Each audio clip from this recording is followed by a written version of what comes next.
R. M. Ballantyne. The Walrus Hunters. Chapter 1.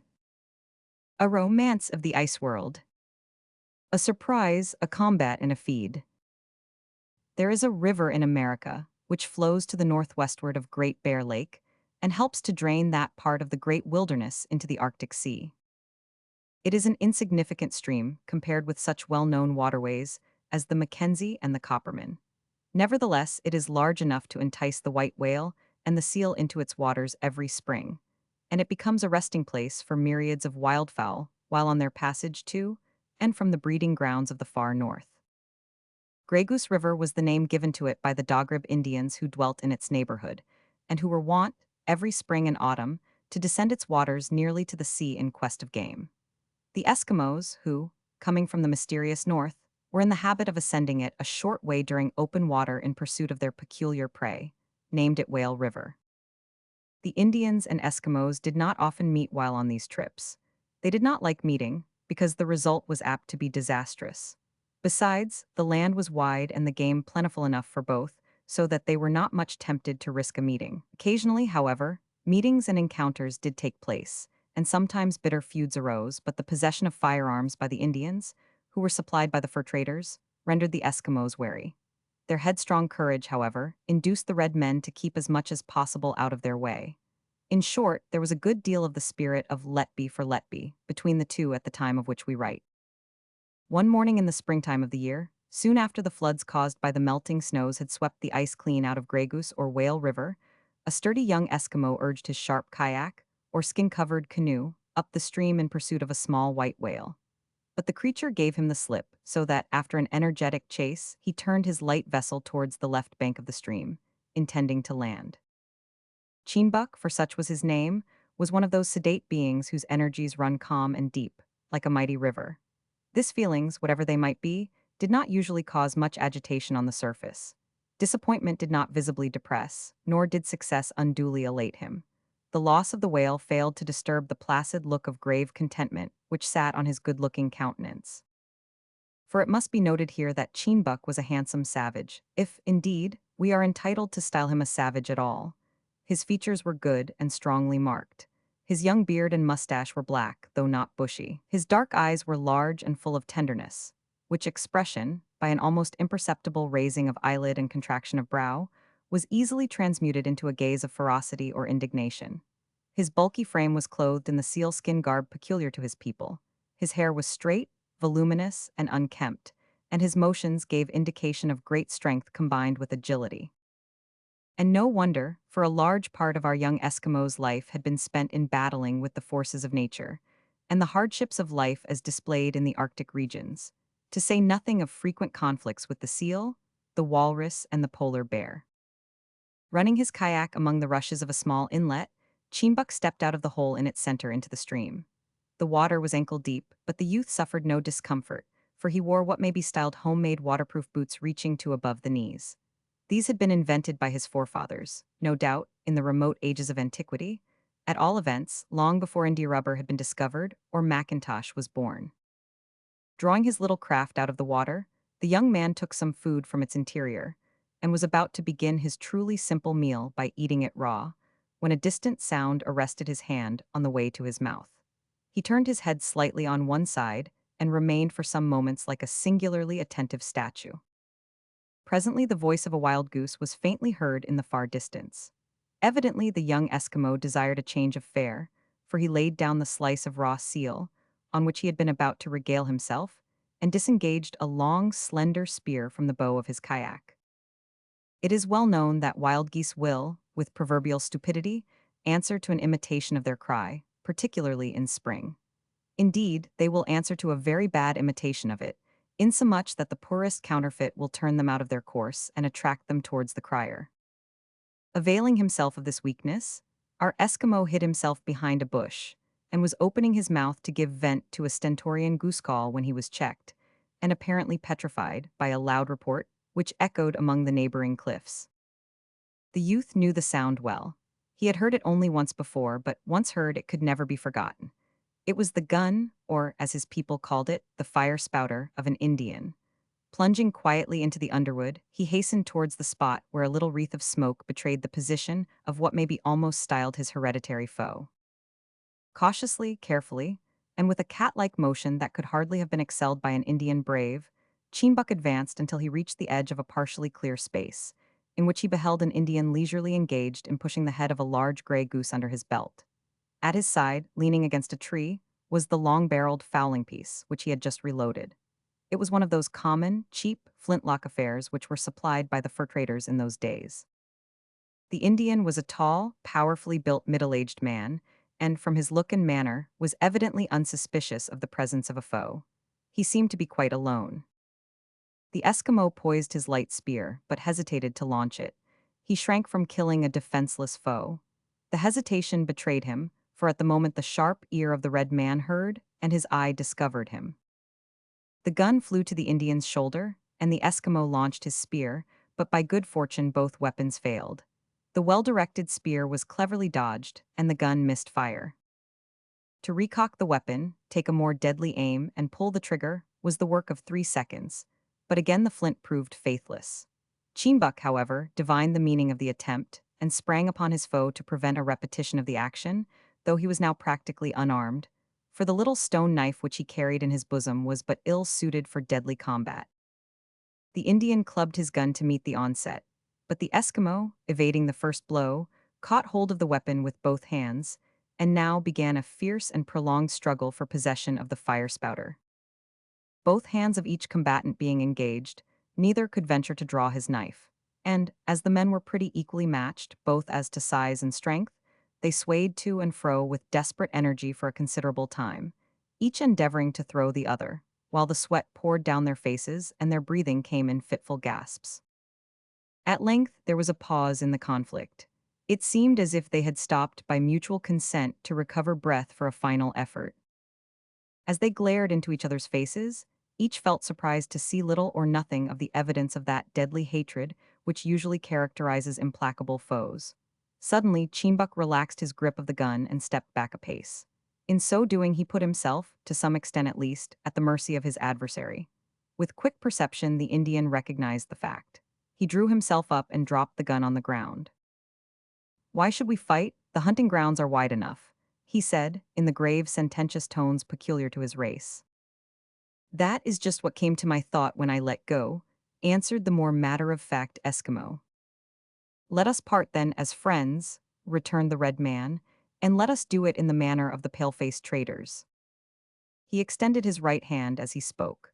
Chimbuck, who had heard a rumor of the white man's customs, probably from men of his race who had met with the crews of whalers, advanced, grasped the extended hand, and shook it in a way that might have done credit to any Englishman. He smiled at the same time with a slightly humorous expression, but the other maintained his solemnity. Fun is not a prominent characteristic of the red man. "But there is no need that we should part before feeding," said the Eskimo. "Wah," replied the Indian, by which it is to be presumed he signified assent. The reconciled foes being both adepts in the art of cookery, and, one of them at least, in woodcraft, it was not long before a large fire was blazing under a convenient fir tree, and the gray goose soon hissed pleasantly in front of it. They were a quiet and self-contained couple, however, and went about their work in profound silence. Not that they lacked ideas or language, for each, being naturally a good linguist, had somehow acquired a smattering of the other's tongue, but they resembled each other in their disinclination to talk without having something particular to say, and in their inclination to quietness and sobriety of demeanor. Here, however, the resemblance ceased, for while the Eskimo was free and easy, ready to learn and to sympathize and quick to see and appreciate a joke, the Indian was sternly conservative, much impressed with his own rectitude of intention, as well as his capacity for action, and absolutely devoid of the slightest tinge of humor. Thus the Eskimo's expression varied somewhat with the nature of the subjects which chased each other through his mind, while that of the red man never changed from the calm of dignified immobility, except, of course, when, as during the recent struggle, his life was in danger. While the goose was roasting, the erstwhile foes sat down to watch the process. They had not to watch long, for the fire was strong and neither of them was particular. Indeed, the Eskimo would gladly have eaten his portion raw, but waited patiently, out of deference to what he deemed his companion's prejudices. "You are alone," said the Eskimo interrogatively. Yes, alone, returned the Indian. To such men, this was mental food for at least a quarter of an hour.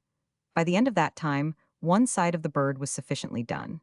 The Indian turned the stick on which it was impaled, drew his scalping knife, and commenced on the side that was ready while the other side was being done. Chimbuk drew his stone knife, cut a large slice of the breast, and also fell to work.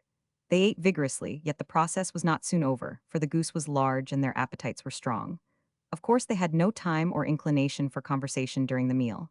When it was finished, the gray goose was reduced to a miserable skeleton. Then both men sighed the sigh of contentment, wiped their knives on the grass, and looked gravely at each other. Chimbuk seemed as if about to speak, but was arrested in his intention by the strange and unaccountable proceedings of his companion, who now drew forth a gaily decorated bag which hung at his belt behind him. From this he extracted a whitish implement with a little bowl at one end, and having leisurely filled it with a brown substance, also drawn from the bag, he put the other or small end of the instrument between his teeth. Then he took up a burning stick and applied it to the bowl. The Eskimo had been gazing at him with ever-widening eyes, but at this his mouth also began to open, and he gave vent to a gentle ho of unutterable surprise, for immediately there burst from the Indian's lips a puff of smoke as if he had suddenly become a gun or fire spouter and gone off unexpectedly. There was profound interest as well as astonishment in the gaze of our Eskimo, for he now became aware that he was about to witness a remarkable custom of the red men, of which he had often heard, but which he had never clearly understood. "Does it not burn?" he asked in breathless curiosity. "No," replied his friend. "Do you like it, hi?" The exclamation was induced by the Indian, who at the moment sent a stream of smoke from each nostril, shut his eyes as he did so, opened his mouth, and otherwise exhibited symptoms of extreme felicity. "Would you like to try it?" he asked after one or two more whiffs. Chimbuk accepted the offer and the pipe, drew a voluminous whiff down into his lungs, and exploded in a violent fit of coughing, while the tears overflowed his eyes. "Try again," said the Indian gravely. For some minutes the Eskimo found it difficult to speak, then he returned the pipe, saying, "No, my inside is not yet tough like yours. I will look and wonder." After being admired, with wonder, for a considerable time, the Indian looked at his companion earnestly, again offered him the pipe and said, "Try again." The obliging Eskimo tried again, but with the caution of a child who, having been burnt, dreads the fire. He drew in a little smoke by means of the power of inhalation and choked again slightly, but being now on his mettle, he resolved not to be beaten. The Indian regarded him meanwhile with grave approval. Then it occurred to Chimbuk to apply the power of suction instead of inhalation. It was successful. He filled his mouth instead of his lungs, and, in his childlike delight at the triumph, he opened his mouth to its full extent, and sent forth a cloud with a gasp which was the combined expression of a puff and a ho. Again he tried it and was again successful. Overjoyed at this, like a child with a new toy, he went in for quite a broadside of puffs, looking round at his friendly foe with a ho between each and surrounding his head with an atmosphere of smoke. Suddenly he stopped, laid down the pipe, rose up, and looking as if he had forgotten something, retired into the bush. The Indian took up the discarded pipe, and for the first time displayed a few wrinkles about the corners of his eyes as he put it between his lips. Presently Chimbuk returned, somewhat paler than before, and sat down in silence with a look, as if of regret, at the skeleton goose. Without any reference to what had passed, the Indian turned to his companion and said, "Why should the men of the ice fight with the men of the woods?" "Why?" asked Chimbuk, after a few moments' profound meditation, "why should the men of the woods attack the men of the ice with their fire spouters?" This question seemed to puzzle the Indian so much that he proceeded to fill another pipe before answering it. Meanwhile the Eskimo, being more active-minded, continued. "Is it fair for the men of the woods to come to fight us with fire spouters when we have only spears? Meet us with the same weapons, and then we shall see which are the best men." The Indian looked at his companion solemnly and shook his head. "The strongest warriors and the best fighters," he said, "are not always the best men. He who hunts well, keeps his wives supplied with plenty of food and deerskin robes, and is kind to his children is the best man." Chimbuk looked suddenly in the face of his sententious companion with earnest surprise in every feature, for the sentiments which had just been expressed were in exact accordance with his own. Moreover, They were not what he expected to hear from the lips of a dog rib. "I never liked fighting," he said in a low voice, "though I have always been able to fight. It does nobody any good, and it always does everybody much harm, for it loses much blood, and it leaves many women and children without food providers, which is uncomfortable for the men who have enough of women and children of their own to hunt for. But," continued the youth with emphasis, "I always thought that the men of the woods loved fighting." "Some of them do, but I hate it," said the Indian with a sudden look of such ferocity that the Eskimo might have been justified in doubting the truth of the statement. The flash, however, quickly disappeared, and a double wreath of smoke issued from his nose as he remarked quietly, "Fighting lost me my father, my two brothers, and my only son." "Why, then, do you still come against us with fire spouters?" asked Cheenbuck. "Because my people will have it so," returned the red man. "I do what I can to stop them, but I am only one, and there are many against me." "I too have tried to stop my people when they would fight among themselves," returned the Eskimo in a tone of sympathy. "But it is easier to kill a walrus single-handed than to turn an angry man from his purpose." The Indian nodded assent, as though a chord had been struck which vibrated in both bosoms. "My son," he said in a patronizing tone, "do not cease to try. Gray hairs are beginning to show upon my head. I have seen and learned much, and I have come to know that only he who tries and tries again to do what he knows is right will succeed. To him, the great Manitou will give his blessing." "My father," replied the other, falling in readily with the fictitious relationship, "I will try." Having thus come to a satisfactory agreement, this Arctic Peace Society prepared to adjourn. Each wiped his knife on the grass and sheathed it as he rose up. Then they shook hands again after the fashion of the palefaces and departed on their respective ways. The red man returned to the wigwams of his people, while the young Eskimo, descending the river in his kayak, continued to hunt the white whale and pursue the feathered tribes which swarmed in the creeks, rivulets, and marshes that bordered the ice-encumbered waters of the polar seas. Chapter 2. Waraskeek. Alas for the hopes and efforts of good men. At the very time that Cheenbuck and the Indian were expressing their detestation of war, elsewhere a young Eskimo was doing his best to bring about that unhappy and ruinous condition of things. He was an unusually strong young Arctic swashbuckler, with considerably more muscle than brains, a restless spirit, and what may be styled a homicidal tendency. He was also tyrannical, like many men of that stamp, and belonged to the same tribe as Cheenbuck. Walrus Creek was the summer residence of the tribe of Eskimos to which Cheenbuck belonged. It was a narrow inlet which ran up into a small island lying some distance off the northern shores of America, to discover and coast along which has been for so many years the aim and ambition of Arctic explorers. How it came by its name is not difficult to guess. Probably in ages past some adventurous voyagers, whose names and deeds have not been recorded in history, observing the numbers of walruses which scrambled out of the sea to sun themselves on the cliffs of the said creek, had named it after that animal, and the natives had adopted the name. Like other aborigines, they had garbled it, however, and handed it down to posterity as Waraskeek, while the walruses, perhaps in order to justify the name, had kept up the custom of their forefathers and continued to sun themselves there as in days of yore. Seals also abounded in the inlet, and multitudes of aquatic birds swarmed around its cliffs.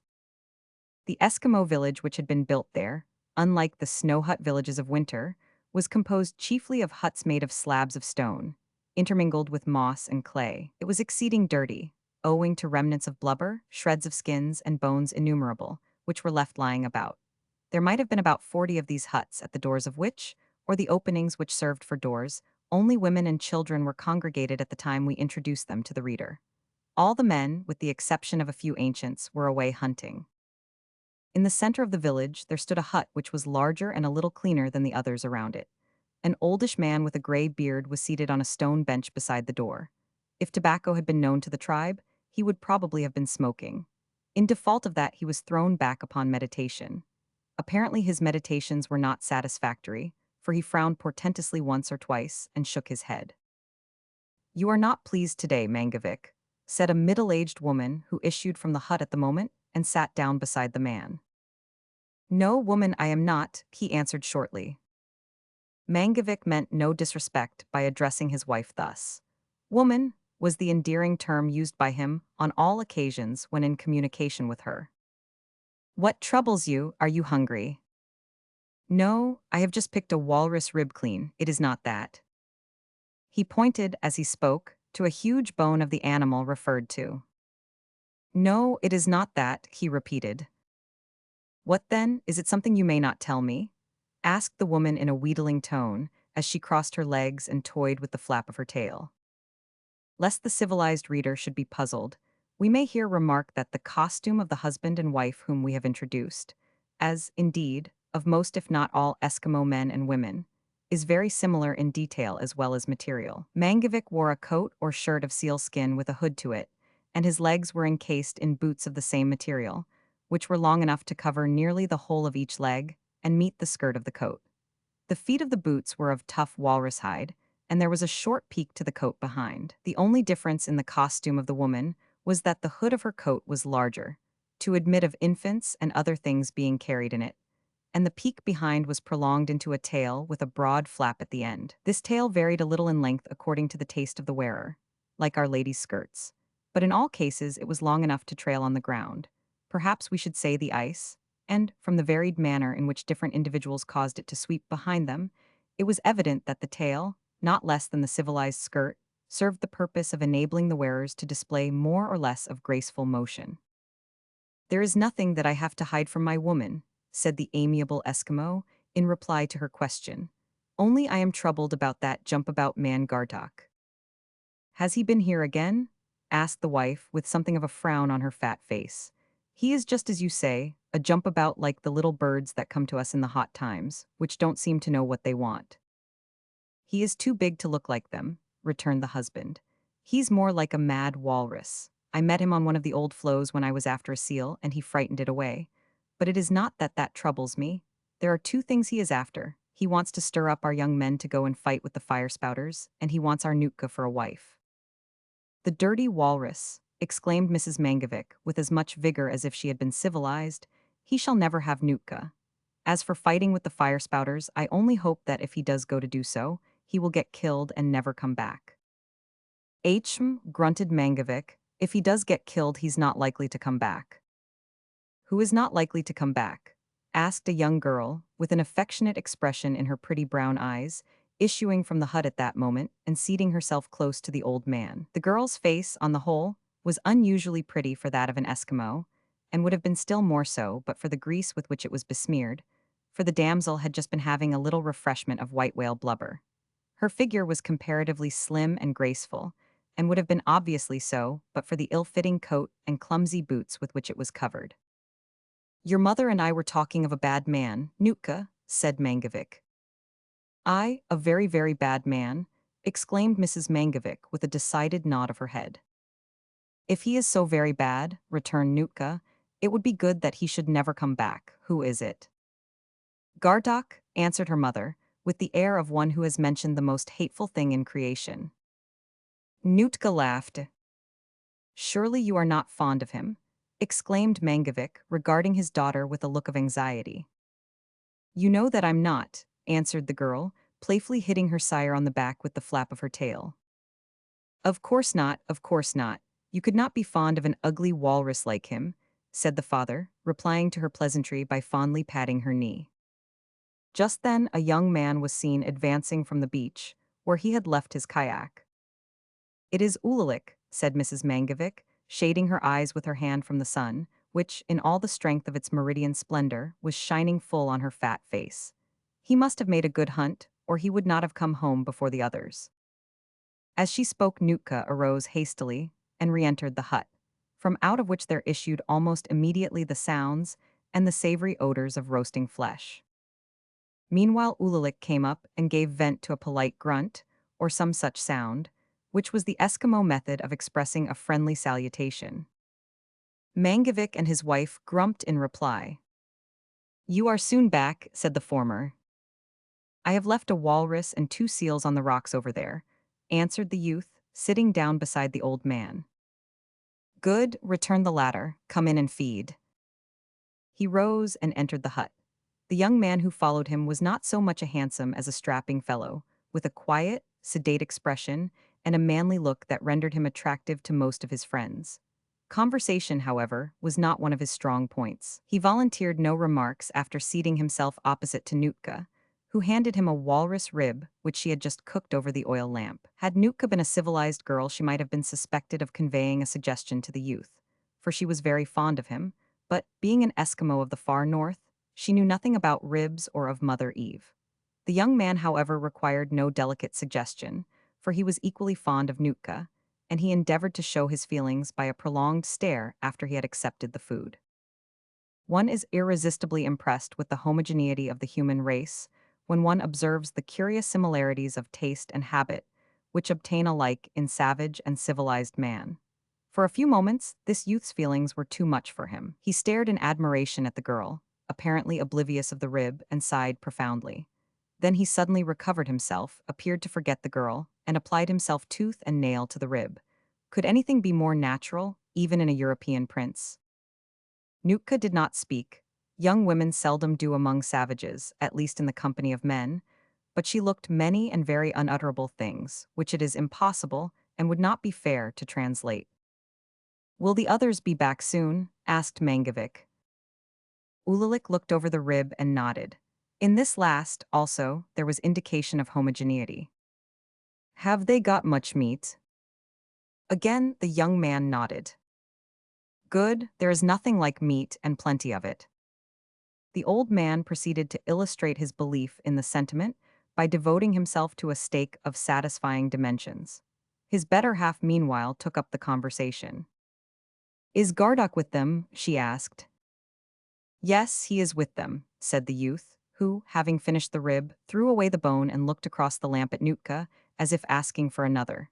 The girl had one ready and handed it to him. Again, Ulalik was overcome. He forgot the food and stared, so that Nootka dropped her eyes, presumably in some confusion. But once more the force of hunger brought the youth round, and he resumed his meal. "Has Gardock killed much?" continued the inquisitive Mrs. Mangovic. "I know nothing about Gardock," replied the young man, a stern look taking the place of his usually kind expression. "I don't trouble my head about him when I am hunting." He fastened his teeth somewhat savagely in the second rib at this point. "Do you know," said Mangovic, pausing in his occupation, "that Gardock has been trying to get the young men to go to the Whale River, where you know there are plenty of birds and much wood. He wants to fight with the fire-spouters." "Yes, I know it. Gardock is always for fighting and quarreling, he likes it."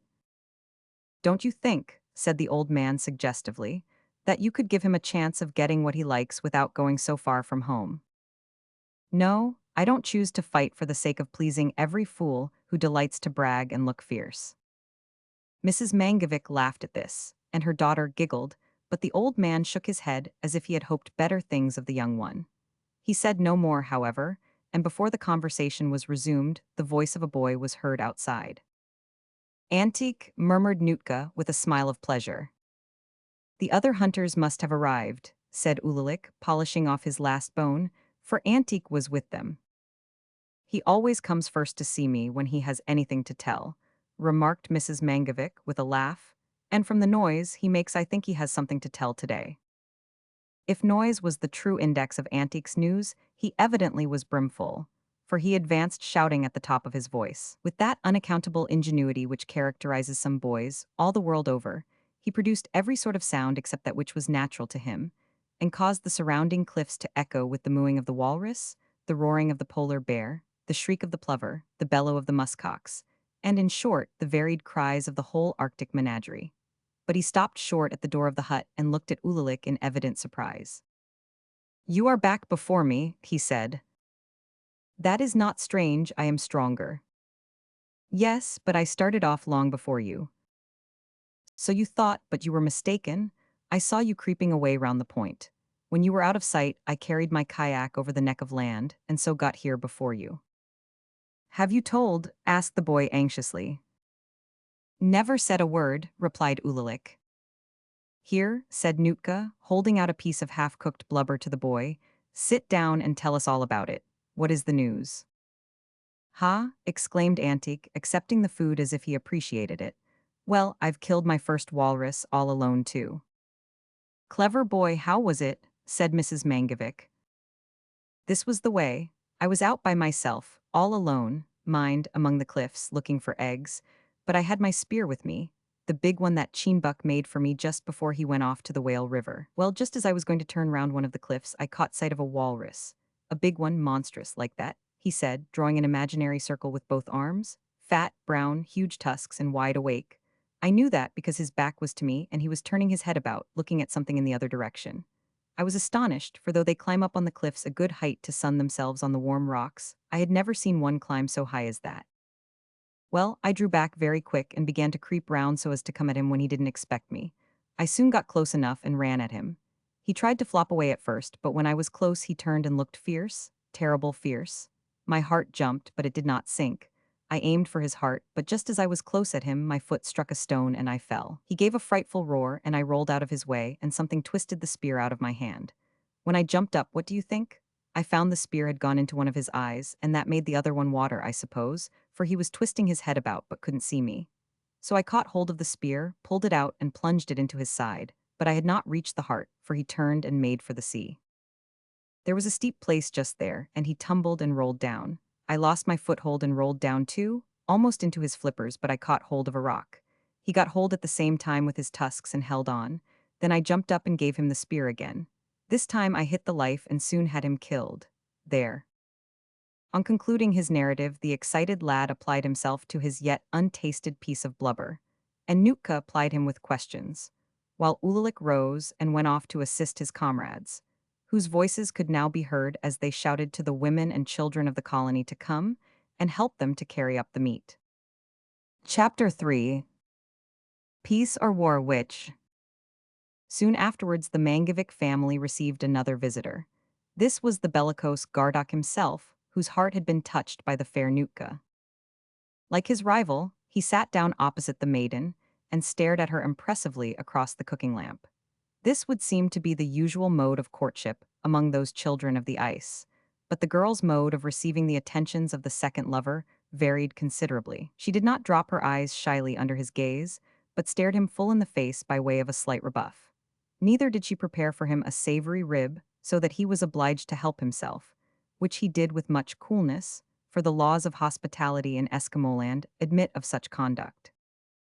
After some desultory conversation between Gardock and his host, the latter asked if it was true that there was a talk of the tribe paying a visit to Whale River.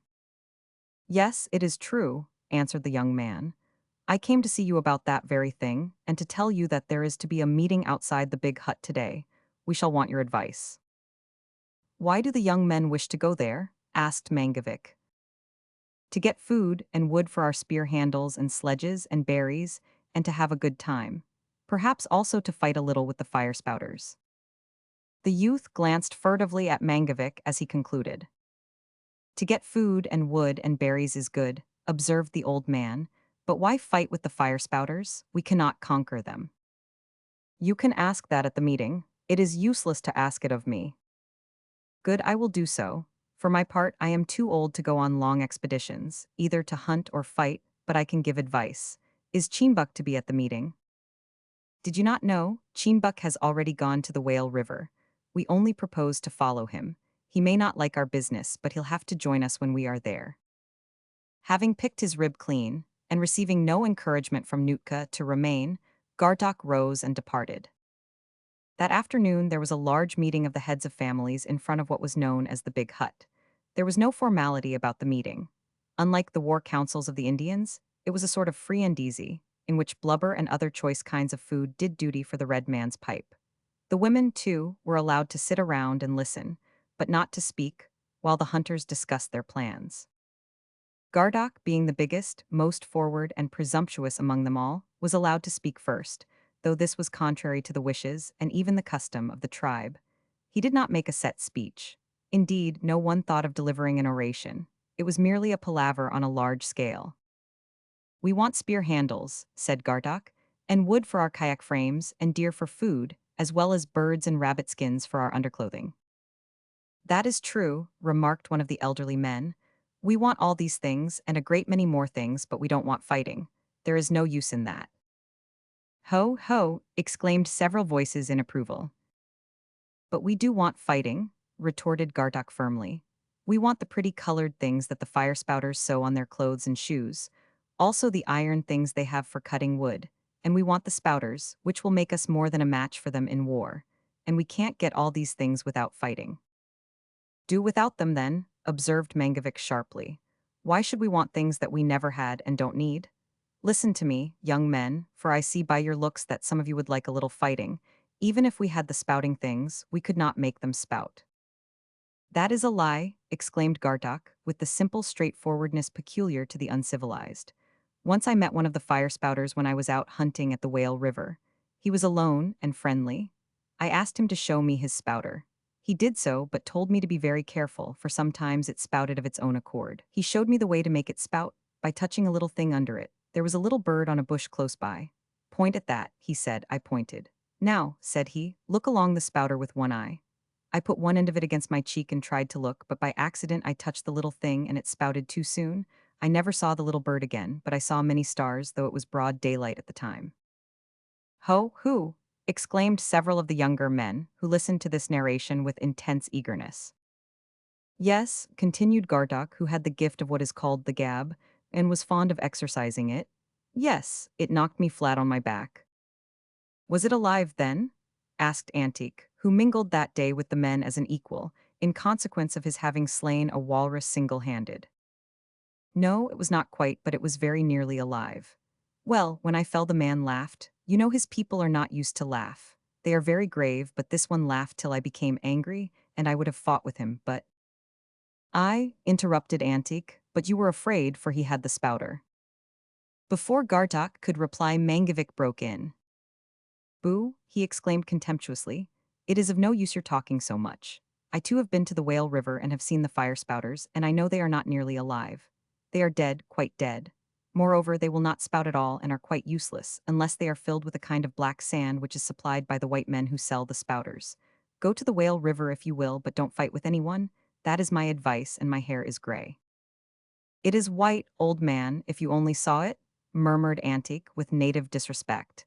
He was too good-natured, however, to let his thoughts be heard. Come, Ulalik, said Mangovic, you are a stout and a wise young man, let us hear what you have got to say. I say, cried Ulalik, looking round with the air of a man who had much in his head, and meant to let it out, I say that the man who fights if he can avoid it is a fool. Look back and think of the time gone away. Not many cold times have passed since our young men became puffed up. Indeed, some of our old men were little better, and made a raid on the fire spouters of the Whale River. They met, there was a bloody fight. 6 of our best youths were killed, and numbers were wounded by the little things that come out of the spouters. Then they came home, and what did they bring? What had they gained? I was a boy at the time and did not understand it all, but I understood some of it. I saw the fighters returning. Some were looking very big and bold, as if they had just come from fighting and conquering a whole tribe of bears and walruses. Others came back limping. They went out young and strong men, they came back too soon old, helped along by their companions. 2 were carried, they could not walk at all. Look at them now. Ulalik paused and directed attention to what may be called an object lesson. 2 men seated on his right hand. Both, although in the prime of life, looked feeble and prematurely old from wounds received in the fight referred to. One had been shot in the leg, the bone was broken, and that rendered him a cripple for life. The other had received a bullet in the lungs, and a constitution which was naturally magnificent had become permanently shattered. What do you think? Continued Ulalik. Would not these men give much to get back their old strength and health? He paused again, and the men referred to nodded emphatically, as if they thought the question a very appropriate one, while some of the peacefully disposed in the assembly exclaimed, Ho! And who? In tones of approval. Then, continued the speaker, I passed by some of our huts and heard sounds of bitter weeping. I went in and found it was the wives and sisters of the men whose bodies lie on the banks of the Whale River. There would be reason in fighting, if we had to defend our huts against the fire spouters.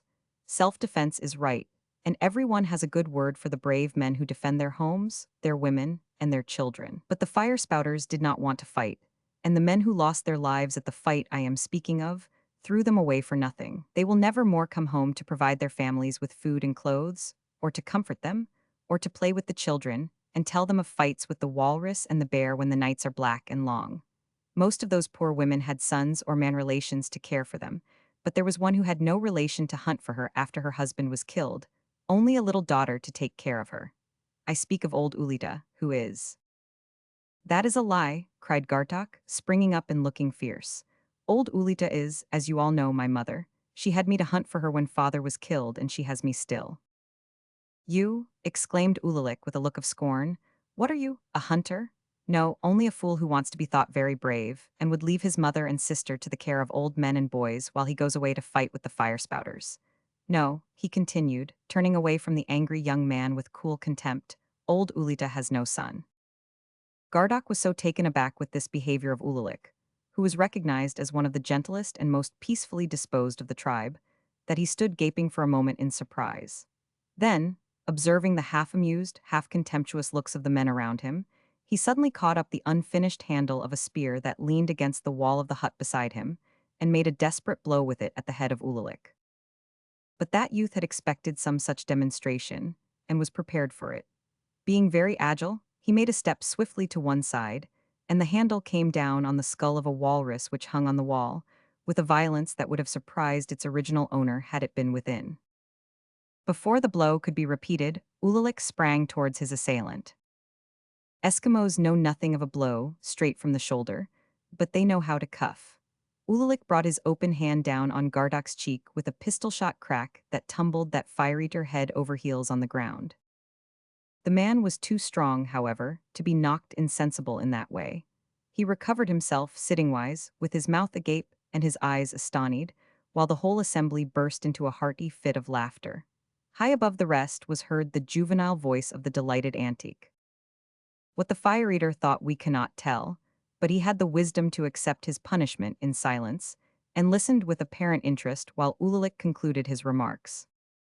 The effect of this belligerent episode was to advance the cause of the peace party considerably, at least for a time, and when the meeting broke up, most of the people returned to their various homes with a firm determination to leave the poor fire spouters alone. But Gartok, who was still smarting under the disgrace to which he had been subjected at the hands of Ulalik, managed to rekindle and blow up the war spirit, so that, 2 days later, a strong party of the more pugnacious among the young men of the tribe set off in their kayaks for the Whale River, taking with them a few of the women in one of their open boats or umiaks, chiefly for the purpose of keeping their garments in repair. Chapter 4. War prevails. It would seem, at times, as if there were really some sort of spiritual communication between people whose physical frames are widely sundered. For at the very time that the Eskimos, in their remote home on the ice-encumbered sea, were informally debating the propriety of making an unprovoked attack on the Dogrib Indians, whom they facetiously styled fire-spouters, the Red Men were also holding a very formal and solemn council of war as to the advisability of making an assault on those presumptuous Eskimos, or eaters of raw flesh, who ventured to pay an uncalled-for visit to the Grey Goose River, their ancestral property, every spring. One of their chiefs, named Nazanrid, had just returned from a visit to the river, and reported having met and fought with one of the Eskimos. Immediately on hearing this, the old or head chief summoned the council of war. The braves assembled in the council tent in solemn dignity, each classically enveloped in his blanket or leathern robe, and inflated, more or less, with his own importance. They sat down silently round the council fire with as much gravity as if the fate of nations depended on their deliberations, and so, on a small scale, it did. After passing round the pipe, by way of brightening up their intellects, the old chief held forth his hand and began in a low voice and deliberate manner. "My braves," said he, "those filthy eaters of raw flesh have, as you know, been in the habit of coming to Grey Goose River every spring and trespassing on the borders of our hunting grounds." He paused and looked round. "Wah!" exclaimed his audience in order to satisfy him. With a dark frown, the old chief went on. "This is wrong, it is not right, it is altogether unbearable and more than the Dogribs can stand. They won't stand it." "Wah!" again said the audience, for the old man had delivered the last sentence with considerable vehemence, and meant that it should tell. Being apparently destitute of a flow of ideas at that time, the speaker had recourse to a not uncommon device among civilized orators. He cleared his throat, looked preternaturally wise, and changed the subject. "When the sun of spring rises over the ice hills of the Great Salt Lake," he continued, pointing towards the pole, "when it melts the snow, opens the lakes and rivers, and brings the summer birds to our land, The braves of the great Dogrib nation take their guns and bows and canoes and women and travel nearly as far as the icy sea that they may hunt and feed and sleep and enjoy the land. Nobody dares to stop us. Nobody dares to hinder us. Nobody dares even to look at us. He paused again, and this flight of oratory was received with a very decided ho of assent, as it well might be, for during nearly all the year there was nobody in that uninhabited land to attempt any of those violent proceedings. Dilating his eyes and nostrils with a look of superlative wisdom, he continued. But at last the Eskimos dared to come and look at our hunting grounds. We were peacefully disposed. We warned them not to come again. They came again, notwithstanding. We took our guns and swept them away like leaves that are swept by the winter winds. Are not their scalps drying in our lodges? What we did then we will do again. Has not one of our chiefs, Nazanrid, been attacked by one of them? No doubt more will follow that one. My counsel is to send out a band of our braves on the warpath. But first we would like to know something. As the Eskimo did not take the scalp of Nazanrid, how is it that Nazanrid did not bring home the scalp of the Eskimo? The old chief ceased, amid many hoes and whos, with the air of one who has propounded an unanswerable riddle, and all eyes were at once turned upon Nazanrid. Accepting the challenge at once, he stretched forth his hand.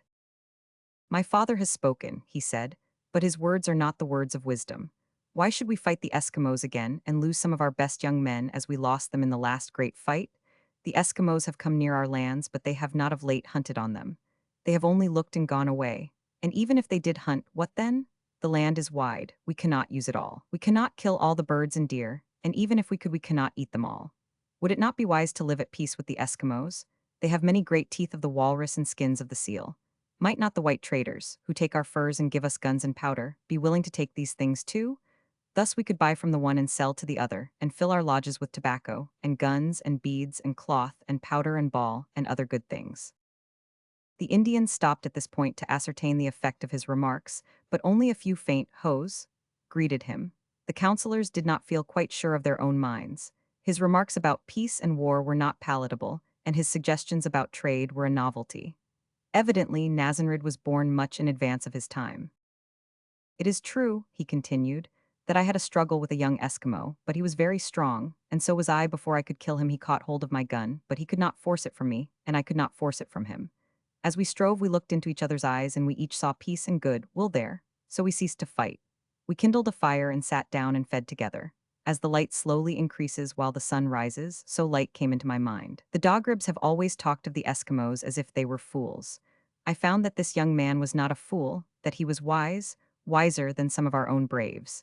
His mind was deep and wide. He did not talk only of food and sleep and hunting. He spoke of things past and present and future, and of the Great Spirit and the world to come, also of peace and war, and we both agreed that peace was good and war hateful. More than that, we found that it was foolish. Then we parted. He went, I suppose, to his people on the sea of ice, and I came home. He told me that none of his people were with him, that he was alone. There is therefore no occasion for the young men to look fierce or go on the warpath. Having thus tried to throw oil on the troubled waters, Nazanrid came to an abrupt pause. Instantly one of the younger counselors, named Magadar, sprang to his feet. He was unusually excitable for an Indian. Indeed, he differed a good deal from his companions in other respects, being passionate, impulsive, hasty, and matter-of-fact. In his speech-making, too, he scorned the use of symbol and metaphor, but went straight to the point at once in the simplest and most forcible language at his command. Braves, he said, looking at the previous speaker with a dark frown, the Dogribs know nothing of those strange and stupid notions that have just come out of the lips of Nazanrid. He says that this dirty Eskimo is a deep thinker and a man who loves peace. How does he know that one of that sort may not think so deeply as to deceive him? How does he know that the young man is not a liar, that many of his warriors may not be in our hunting grounds even at this moment, though he says there are none? As for his talk about the Great Spirit and the future, what does he know about either the one or the other?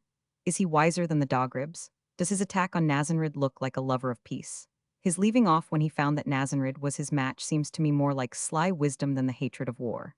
My advice is not to trust these dirty men of the ice, but to take our guns at once and drive them from the land.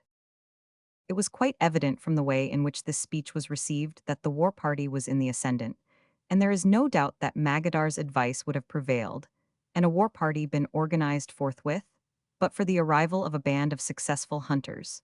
who had been out for some time in quest of food. For a considerable part of that winter, those Indians had been in a condition of semi-starvation.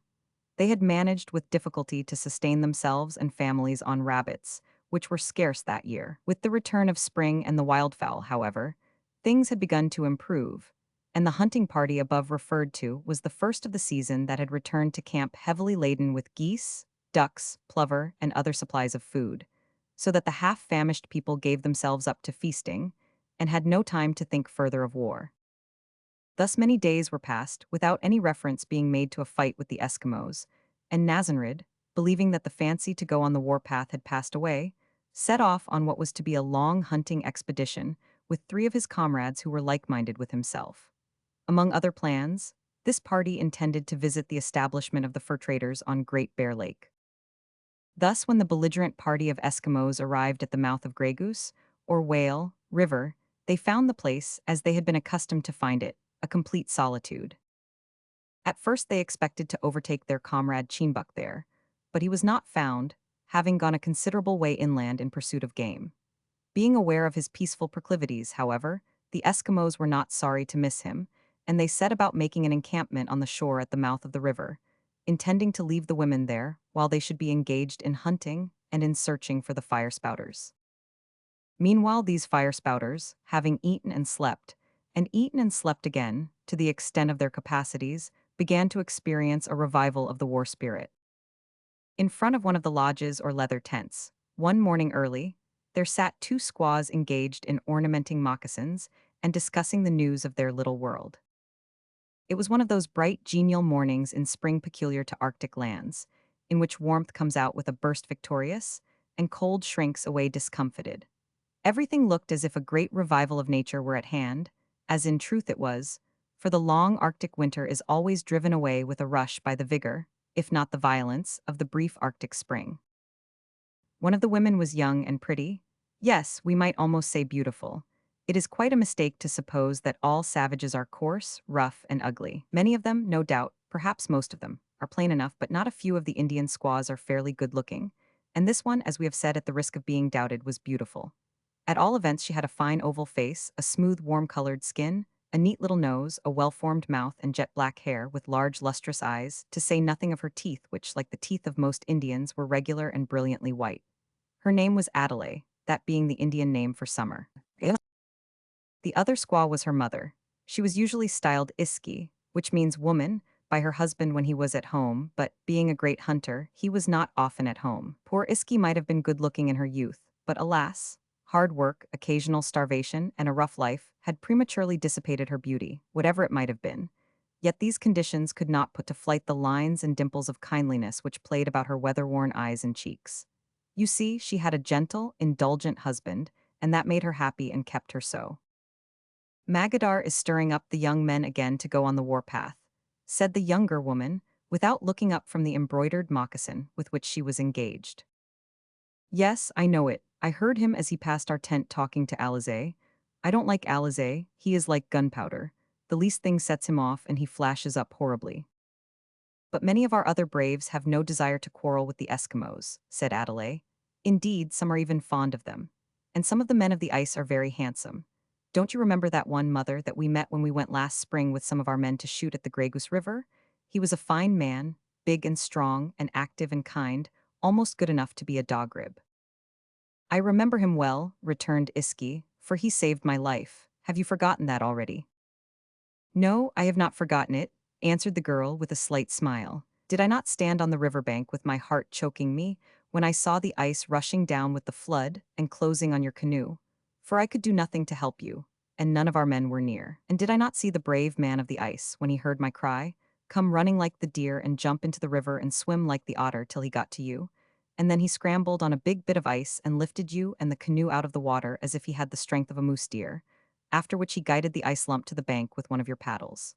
Forget it? No, I only wish the brave Eskimo was an Indian. I think you would be offering to be his squaw if he was, said the mother with a short laugh. Perhaps I would, but he's only an eater of raw flesh. Adelaide sighed as gently as if she had been a civilized girl, but he has gone away to the great ice lake, so I suppose we shall never see him again. Unless, said Iski, He comes back this spring with his people, and our braves have a fight with them. Then you would be likely to see his scalp again, if not himself. Adelaide made no reply to this. Neither did she seem shocked at the suggestion. Indeed, Indian women are too much accustomed to real shocking to be much troubled with shocks of the imagination. Holding out her moccasin at arm's length, the better to note the effect of her work, she expressed regret that her father had gone off with the hunters, for she felt sure he would have been able to allay the war fever among the young braves if he had remained at home.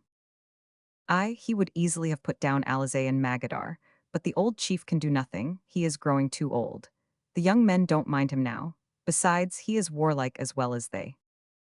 While they were conversing thus, the young men referred to had finally decided to go on the warpath, to search for the Eskimo who had fought with their chief Nazanrid, find him and kill him, and then continue the search for his companions.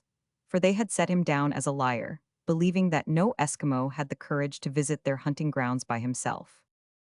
To resolve and to act were almost simultaneous proceedings with those energetic savages.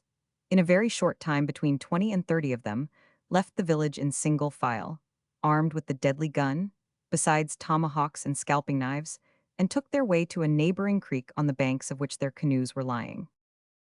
Chapter 5. A rencontre in flight. Thus it naturally came to pass that the two bands of men who had gone to the same place to meet each other met in the course of time.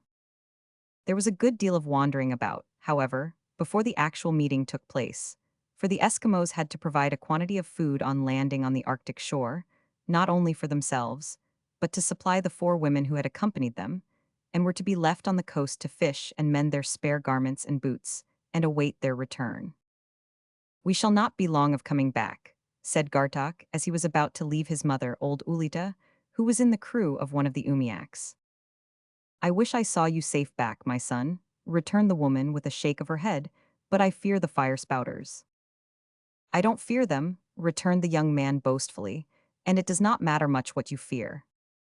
"He will never come back," said one of the other women when he was gone. "I know that because I feel it. There is something inside of me that always tells me when there is going to be misfortune." The woman who thus expressed her forebodings was a mild young creature, so gentle and inoffensive and yielding that she was known throughout her tribe by the name of Rinka, a name which was meant to imply weakness. Her weakness, however, consisted chiefly in a tendency to prefer others before herself, in which matter Christians do not need to be told that she was perhaps the strongest of all her kin. As the weather was comparatively warm, the women contented themselves with a tent or bower of boughs for their protection.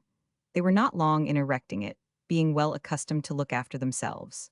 In less than an hour after their men had left them, they were busy with seal steaks over the cooking lamp, and the place was rendered somewhat homelike by several fur garments being spread on the rocks to dry.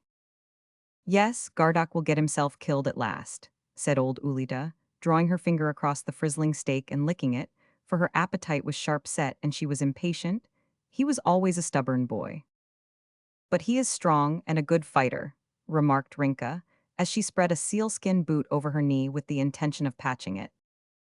"I wish all the other men were as strong as he is, and ready to fight," said one of the other women, giving the steak a turn. It must not be supposed that, although the Eskimos are known to their Indian friends, or foes, as eaters of raw flesh, they always prefer their food in the raw condition. They are only indifferent on the point, when the procuring of fire is difficult, or the coldness of the weather renders it advisable to eat the flesh raw, as being more sustaining. "I only wish that they would not fight at all," said Rinka with a sigh, as she arranged the top knot of her hair. "It makes the men too few and the women too many, and that is not good." The 4th woman did not express an opinion at all. She was one of those curiously, if not happily, constituted creatures who seem to have no particular opinion on any subject, who listen to everything with a smile of placid content, who agree with everybody and object to nothing. They are a sort of comfort and relief in a world of warfare, especially to the obstinate and the positive. Her name was Cowlick. "There is no reason why we should continue to roast our seal meat over a lamp now," observed old Ulita. "There is plenty of wood here. Come, we will gather sticks and make a fire." The others agreeing to this, 3 of them rose and went into the bush, leaving Cowlick to watch the stakes. Meanwhile the young men who had followed the lead of Gartok, 15 in number, were cautiously ascending the Grey Goose River, each in his kayak, armed with a throwing spear, lance, and bow. One of their number was sent out in advance as a scout. Reventic was his name. He was chosen for the duty because of his bold, reckless nature, sharpness of vision, general intelligence, and his well-known love for excitement and danger. "You will always keep well out of sight in advance of us," said Gardock to the scout, "and the first sight you get of the fire spouters, shove into some quiet place, land, haul up your kayak, and creep near them through the bushes as quietly and cleverly as if you were creeping up to a bear or a walrus. Then come back and tell us what you have seen. So we will land and attack them and throw them all into the river." "I will do my best," answered Reventic gravely. "It is not likely," added Gartok, "that you will find them today, for they seldom come down as far as here, and they don't know we are coming." The scout made no reply. Having received his orders, he stepped into his kayak and paddled off into the stream, against which he made but slow progress, however, for the river happened to be considerably swollen at the time. He was also impeded at first by his comparative ignorance of river navigation. Being accustomed to the currentless waters of the ocean, he was not prepared by experience to cope with the difficulty of rushing currents. He went too far out into the stream at first and was nearly upset. Natural intelligence, however, and the remembrance of talks to which he had listened between men of his tribe who had already visited the place, taught him to keep close in to the banks and make as much use of eddies and backwater as possible. The double-bladed paddle hampered him somewhat, as its great length, which was no disadvantage in the open sea, prevented him from keeping as close to the banks as he desired. Despite these drawbacks, however, Reventic soon acquired sufficient skill, and in a short time a curve in the river hid him from the flotilla which followed him. Now it so happened that the Indians who were supposed to be a considerable distance inland were in reality not many miles from the spot where the Eskimos had held their final conference, which ended in Reventic being sent off in advance. It was natural that, accustomed as they were to all the arts of woodcraft, they should discover the presence of the scout long before he discovered them. And so, in truth, it turned out. The Indians had 10 birch-bark canoes, with 3 warriors in most of them, all armed, as we have said, with the dreaded fire-spouters and tomahawks, etc., for, as they were out on the warpath for the express purpose of driving the dirty Eskimos off their lands, Magadar had resolved to make sure by starting with a strong and well-equipped force. Of course, Magadar's canoe led the van. The others followed in single file, and, owing to the nature of their paddles, which were single-bladed and could be dipped close to the sides of the canoes, they were able to creep along much nearer to the bank than was possible to the kayaks.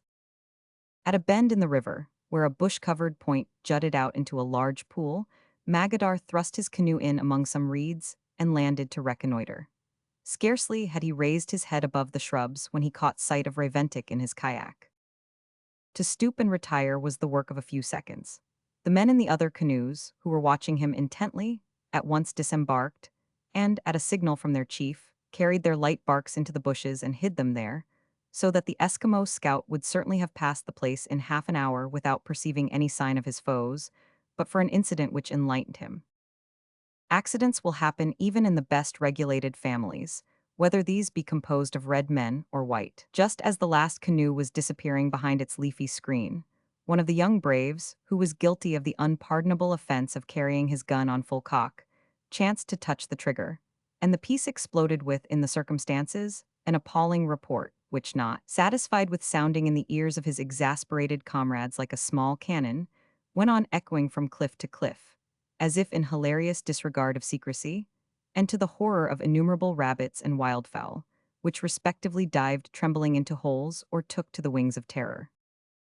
"Fool!" exclaimed Magadar, scarce able to refrain from tomahawking the brave in his wrath, "launch the canoes and give chase." The order was obeyed at once, and the flotilla dashed out into the stream. But Reventic was not to be caught so easily as they had expected. He had turned on hearing the report and swept out into the middle of the river, so as to get the full benefit of the current. His kayak, too, with its sharp form, was of better build and material for making headway than the light Indian canoes, propelled as it was with the long double-bladed paddle in the strong hands of one of the stoutest of the Eskimos. He shot down the stream at a rate which soon began to leave the Indians behind. Seeing this, Magadar laid aside his paddle for a moment, raised his gun to his shoulder, and fired.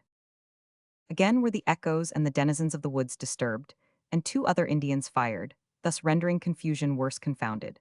Their aims were not good, however, and Reventic was interested and surprised, though though not alarmed, by the whizzing sounds that seemed close to his ears and the little splashes in the water just ahead of him. Fortunately, a bend in the river here concealed him for some time from the Indians, and when they once more came in sight of him, he was almost out of range. In the meantime, his comrades, amazed by the strange sounds that burst on their ears, put hastily on shore, carried their kayaks into the bushes, and climbed to the summit of a rising ground, with the double purpose of observing the surrounding country and of making it a place of defense if need be. Reventic must have found our enemies, said Gardock to Ondakik, his lieutenant, as he led his men up the slope. That is certain, returned Ondakik, and from the noise they are making, I think the fire spouters are many. But this is a good place to fight them. Yes, we will wait here, said Gardock. As he spoke, Reventic was seen sweeping into view from behind a point in the middle of the most rapid part of the river, and plying his long paddle with the intense energy of one whose life depends on his exertions. The Eskimos on the knoll gazed in breathless anxiety. A few minutes later, the canoe of Magadar swept into view. The fire spouters, exclaimed Ondakik. 3 men in it, cried Gardock.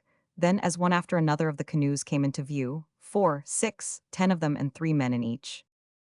And all with fire spouters, gasped the lieutenant. Come, exclaimed Gardock, it is time for us to go.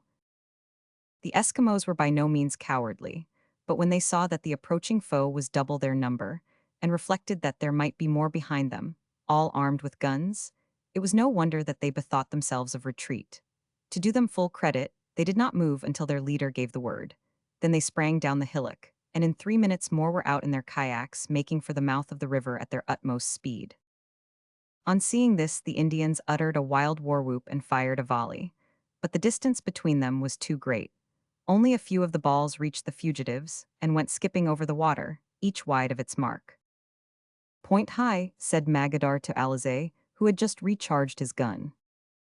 The Indian obeyed, fired, and watched for the result, but no visible result followed. That is strange, muttered the chief. My brother must have pointed too high, so high that it has gone into the sun, for I never yet saw a bullet fired over water without coming down and making a splash. It may have hit a canoe, said Alizé. I will try again. The second shot was, to all appearance, not more effective than the first. Perhaps my brother forgot to put in the balls. Is Alizé a squaw? Asked the insulted brave angrily. Magadar thought it wise to make no answer to this question, and in a few seconds more, the kayaks doubled round a point that jutted into the stream and were hid from view. But the 2 bullets had not missed their billets. One, the first fired, had dropped into Gardock's canoe and buried itself in his left thigh. With the stoicism of a bold hunter, however, he uttered no cry, but continued to wield his paddle as well as he could. The other ball had pierced the back of his lieutenant Ondakik. He also, with the courage of a savage warrior, gave no sign at first that he was wounded. At this point, where the Eskimos were for a time sheltered by the formation of the land, the Grey Goose River had a double or horseshoe bend, and the Indians, who knew the lie of the land well, thought it better to put ashore and run quickly over a neck of land in the hope of heading the kayaks before they reached the sea. Acting on this belief, they thrust their canoes in among the reeds, and, leaping on shore, darted into the bushes. The Eskimos, meanwhile, knowing that they could beat the Indians at paddling, and that the next bend in the stream would reveal to them a view of the open sea, kept driving ahead with all the force of their stout arms. They also knew that the firing would have alarmed their women and induced them to embark in their umiak, push off to sea, and await them. And this would have turned out as they had expected, but for an unforeseen event which delayed the women in their operations until too late, at least for one of the party. Chapter 6. A surprise, a struggle, and a capture. When the Eskimo women, as before related, made up their minds to discard the cooking lamp and indulge in the luxury of a wood fire, they sent one of their number into the bush to gather sticks. The one selected for this duty was Rinka, she being active and willing, besides being intelligent, which last was a matter of importance in one totally unaccustomed to traversing the pathless woods. The girl obeyed orders at once, and soon had collected a large armful of dried branches, with which she prepared to return to the encampment. But when she looked up at the small trees by which she was surrounded, she felt considerably puzzled as to the direction in which she ought to walk. Of course, remembering that her back had been toward the sea when she set out, Nothing seemed simpler than to turn round with her face towards it and proceed. But she had not done this for many minutes, when it occurred to her that she must have turned about more or less, several times, during her outward journey. This brought her to an abrupt halt. She looked up and around several times, and then, feeling quite sure that the shore must lie in a certain direction pointed out by Hope, set off in that direction at a good round pace. As the wood seemed to get thicker, however, she concluded that she was wrong and changed direction again. Still the undergrowth became more dense, and then, suddenly coming to the conclusion that she was lost, she stood still and dropped her bundle of sticks in dismay. For a few moments she was stunned, as if her position were unbelievable. Then she became horrified and shouted to her companions, but her feeble, unassertive voice was unable to travel far and drew forth no response. Indeed, she had wandered so far into the forest that, even if possessed of a man's voice, she might have failed to attract the attention of the women. Then the sound of distant firing began to salute her ears, and in an agony of anxiety she ran hither and thither almost blindly. But there were other ears besides those of Rinka, which were startled by the guns. Sitting under a tree, all ignorant of the presence of his brethren or of the warlike Indians, Cheenbuck was regaling himself on the carcass of a fat willow grouse, which he had speared a little before the firing began. Our Eskimo was making for the coast where he had left his kayak, and had halted for a feed. The sport in the woods, after its novelty wore off, had lost interest for one whose natural game, so to speak, was bears and walruses, and he was on his way back when this rattle of musketry arrested him. The sudden eruption of it was not more puzzling to him than its abrupt cessation. Could it be that some of his tribe had followed him to the river and fallen in with the men of the woods? He thought it not unlikely, and that, if so, his assistance, either as fighter or peacemaker, might be required. Bolting the remainder of the willow grouse precipitately, he jumped up, grasped his weapons, and made for the coast, as near as he could guess, in the direction of the firing. It happened, at the same time, that one of the young Indians, who was on his first warpath, and thirsted for scalps as well as distinction, chanced to keep a more easterly direction than his fellows, when they took to the bush, as already related. This man, coming to an open glade whence he could see the shore, beheld the Eskimo women launching their umiak in a state of frantic alarm. They were also signaling or beckoning eagerly as if to someone in the woods. Casting a hurried glance to his right, he observed poor Rinka, who had just got clear of the forest, and was running towards her companions as fast as her short legs could carry her. Without a moment's hesitation, he took aim at her and fired. The poor girl uttered a loud shriek, threw up her arms, and fell to the ground. It chanced that Cheenbuck was within 100 yards of the spot at the moment, but the bushes prevented his seeing what had occurred. The report, however, followed by the woman's shriek, was a sufficient spur to him. Darting forward at full speed, he quickly cleared the underwood and came suddenly in view of a sight that caused every nerve in his body to tingle. Rinka prostrate on the ground with blood covering her face and hands, and the young Indian standing over her, about to operate with the scalping knife. The howl of concentrated rage and horror uttered by Cheenbuck instantly checked the savage, and made him turn in self-defense. He had run to finish his horrible work, and secure the usual trophy of war without taking time to reload his gun, and was thus almost unarmed. Grasping his powder horn, he attempted to rectify this error, which would never have been committed by an experienced warrior, but before he could accomplish half the operation, the well-aimed spear of Cheenbuck went whistling through the air, and entering his chest came out at his back. He fell dead almost without a groan. Cheenbuck did not stop to finish the work by stabbing or scalping, but he kneeled beside the wounded girl and gently raised her. "Rinka," he said softly, while he undid her jacket and sought for the wound, "is it bad? Has he killed you?" "I feel that I am dying. There is something here." She laid her hand upon her side, from a small wound in which blood was issuing freely. The heart of the man was at once torn by tender pity and bitter indignation, when he thought of the gentle nature of the poor creature who had been thus laid low, and of the savage cruelty of the Indian who had done it. Feelings which were not a little complicated by the reflection that the war spirit, that is, the desire to kill for mere self-glorification, among some of his own people had probably been the cause of it all. "It is useless. I am dying," gasped the girl, drawing her bloody hand across her forehead. "But don't leave me to fall into the hands of these men. Take me home and let me die beside my mother." She was yet speaking when old Ulita and her companions came forward. Seeing that no other Indian appeared, and that the one who had shot Rinka was dead, they had quelled their alarm and come to see what had occurred. Cheenbuk, after stanching the flow of blood, availed himself of their aid to carry the wounded girl to the umiak more comfortably than could have been possible if he had been obliged to carry her in his own strong arms. With much care they placed her in the bottom of the boat, then the women got in, and Cheenbuk was about to follow, when the report of a gun was heard, and a bullet whizzed close past old Ulita's head, so close indeed that it cut off some of her gray hair. But the old creature was by no means frightened.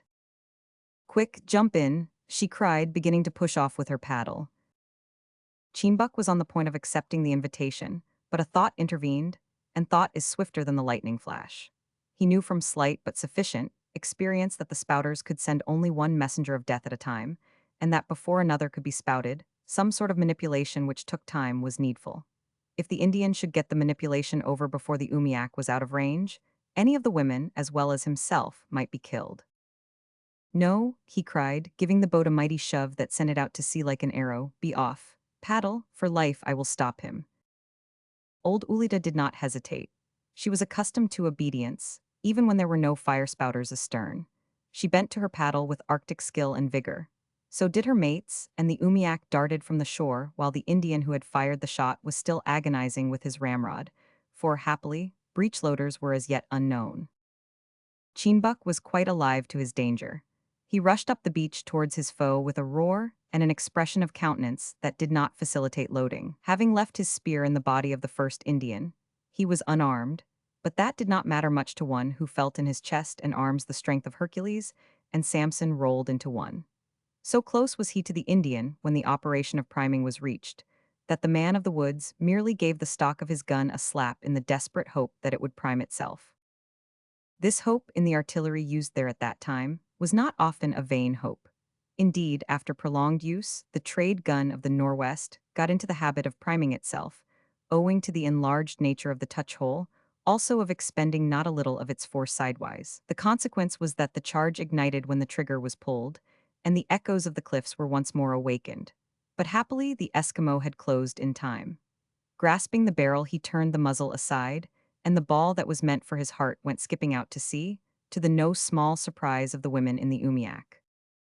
And now, for the second time since he had landed on those shores, was Cheenbuk engaged in the hated work of a hand-to-hand conflict with a foe. But the conditions were very different, for Alizé was no match for the powerful Eskimo, in physique at least, though doubtless he was not much, if at all, behind him in courage. Cheenbuk felt this the moment they joined issue, and on the instant an irresistible sensation of mercy overwhelmed him. Holding the gun with his right hand, and keeping its muzzle well to one side, for he did not feel quite certain as to its spouting capacities, he grasped the Indian's throat with his left. Quick as lightning, Alizé, with his free hand, drew his scalping knife and struck at the Eskimo's shoulder, but not less quick was Cheenbuk in releasing the throat and catching the Indian's wrist with a grip that rendered it powerless. For a minute the Eskimo remained motionless, considering how best to render his adversary insensible without killing him. That minute cost him dear. 5 of Alizé's comrades, led by Magadar, came upon the scene, and, as it happened, Cheenbuk's back chanced to be towards them. They did not dare to fire for fear of hitting their comrade, but they rushed unitedly forward with tomahawk and scalping knife ready. "Take him alive," said Magadar. Cheenbuk heard the voice. He disposed of poor Alizé by hurling him away as if he had been a child, and was in the act of facing round when Magadar threw his arms round his body and held him. To be seized thus from behind is to most men a serious difficulty, but our Eskimo made short work of his assailant. He bent forward with his head to the ground so violently that the Indian was flung completely over him and fell flat on his back, in which position he remained motionless. But it was impossible for Cheenbuk to cope with the other 4 Indians, who flung themselves on him simultaneously and seized him by arms, legs, and throat. Of course they could have brained or stabbed him easily, but, remembering their chief's order to take the man alive, they sought to quell him by sheer force. Stout and sinewy though the 4 braves were, they had their hands full during a good many minutes, for the Eskimo's muscles were tougher and harder than India rubber. His sinews resembled whipcord, and his bones bars of iron. So completely was he overwhelmed by the men who held him down, that little or nothing of him could be seen, yet ever and anon, as he struggled, the 4 men seemed to be heaved upward by a small earthquake. Alizé, who had risen, stood looking calmly on, but rendered no assistance first, because there was no room for him to act, and second, because his left wrist had been almost broken by the violence of the throw that he had received. As for Magadar, he was only beginning to recover consciousness, and to wonder where he was. Suddenly Chimbuk ceased to strive. He was a crafty Eskimo, and a thought had occurred to him. He would sham exhaustion, and when his foes relaxed their grip, would burst away from them. He knew it was a forlorn hope, for he was well aware that, even if he should succeed in getting away, the spouters would send messengers to arrest him before he had run far. But Chimbuk was just the man for a forlorn hope. He rose to difficulties and dangers as trouts to flies on a warm day. The Indians, however, were much too experienced warriors to be caught in that way. They eased off their grip with great caution. Moreover, Magadar, having risen and seeing how things were going, took off his belt and made a running noose of it. He passed the loop deftly round Chimbuk's legs and drew it tight, while the others were still trying vainly to compress his bull neck. The moment that Chimbuk felt the noose tighten on his legs, he knew that it was all over with him. To run or fight with his legs tied would be impossible, so, like a true philosopher, he submitted to the inevitable and gave in. His captors, however, did not deem it wise or safe to relax their hold until they had swathed his body with deerskin thongs. Then they removed the belt from his legs and assisted him to rise. It is not the custom of Indians to indulge in much conversation with vanquished foes. They usually confine their attentions to scowling, torturing, and ultimately to killing and scalping them.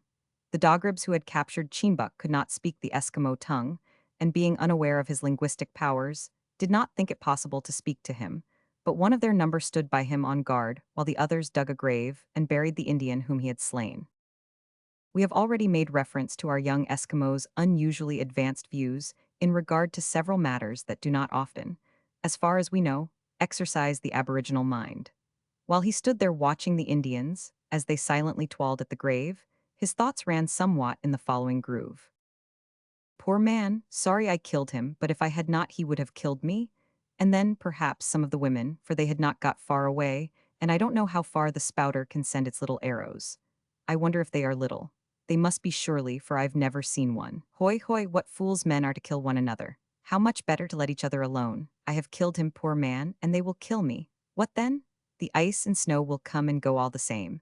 No one will be the better for it when we are gone. Some will surely be the worse. Some wife or mother may have to rub her eyes for him. No one will care much for me. But the walrus and the seal hunt will not be so big when I am gone. I wonder if the maker of all cares for these things. He must, else he would not have made us and put us here. Did he make us to fight each other? Surely not. Even I would not shape my spear to destroy my kayak, and he must be wiser than me. Yet he never speaks or shows himself. If I had a little child, would I treat it so? No, I must be wrong, and he must be right. Speech is not always with the tongue. Now it comes to my mind that we speak with the eyes when we look fierce or pleased. Perhaps he whispers to me inside sometimes, and I have not yet learned to understand him. Chimbuk had now dropped into one of his frequent reveries, or trains of thought, in which he was apt to forget all that was going on around him, and he did not waken from it until, the burial being concluded, one of the Indians touched him on the shoulder and pointed to Magadar, who had shouldered his gun and was entering the bushes. Understanding this to be a command to follow, he stepped out at once. The others fell into line behind him, and thus, bound and a captive, our Eskimo turned his back finally, as he believed, on what we may style his native home, the great, mysterious northern sea. Chapter 7. Flight and Misfortune.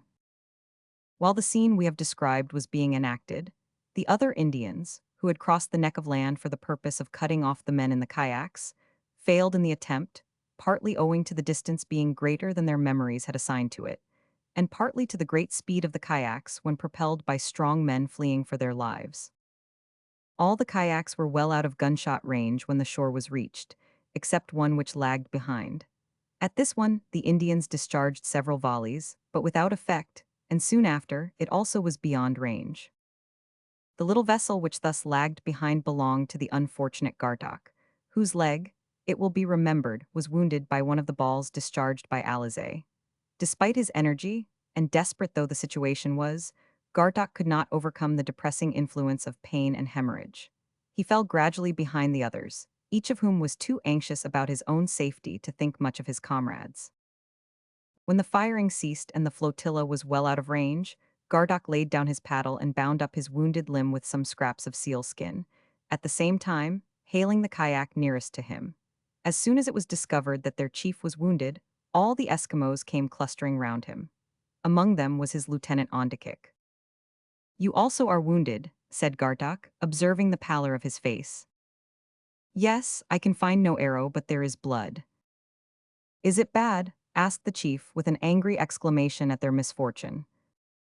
"I cannot tell," replied Ondikik, but he finished the sentence in the most expressive manner, by fainting dead away, and falling over to one side so heavily that he would have infallibly upset the little craft if his comrades had not been close at hand to prevent that catastrophe.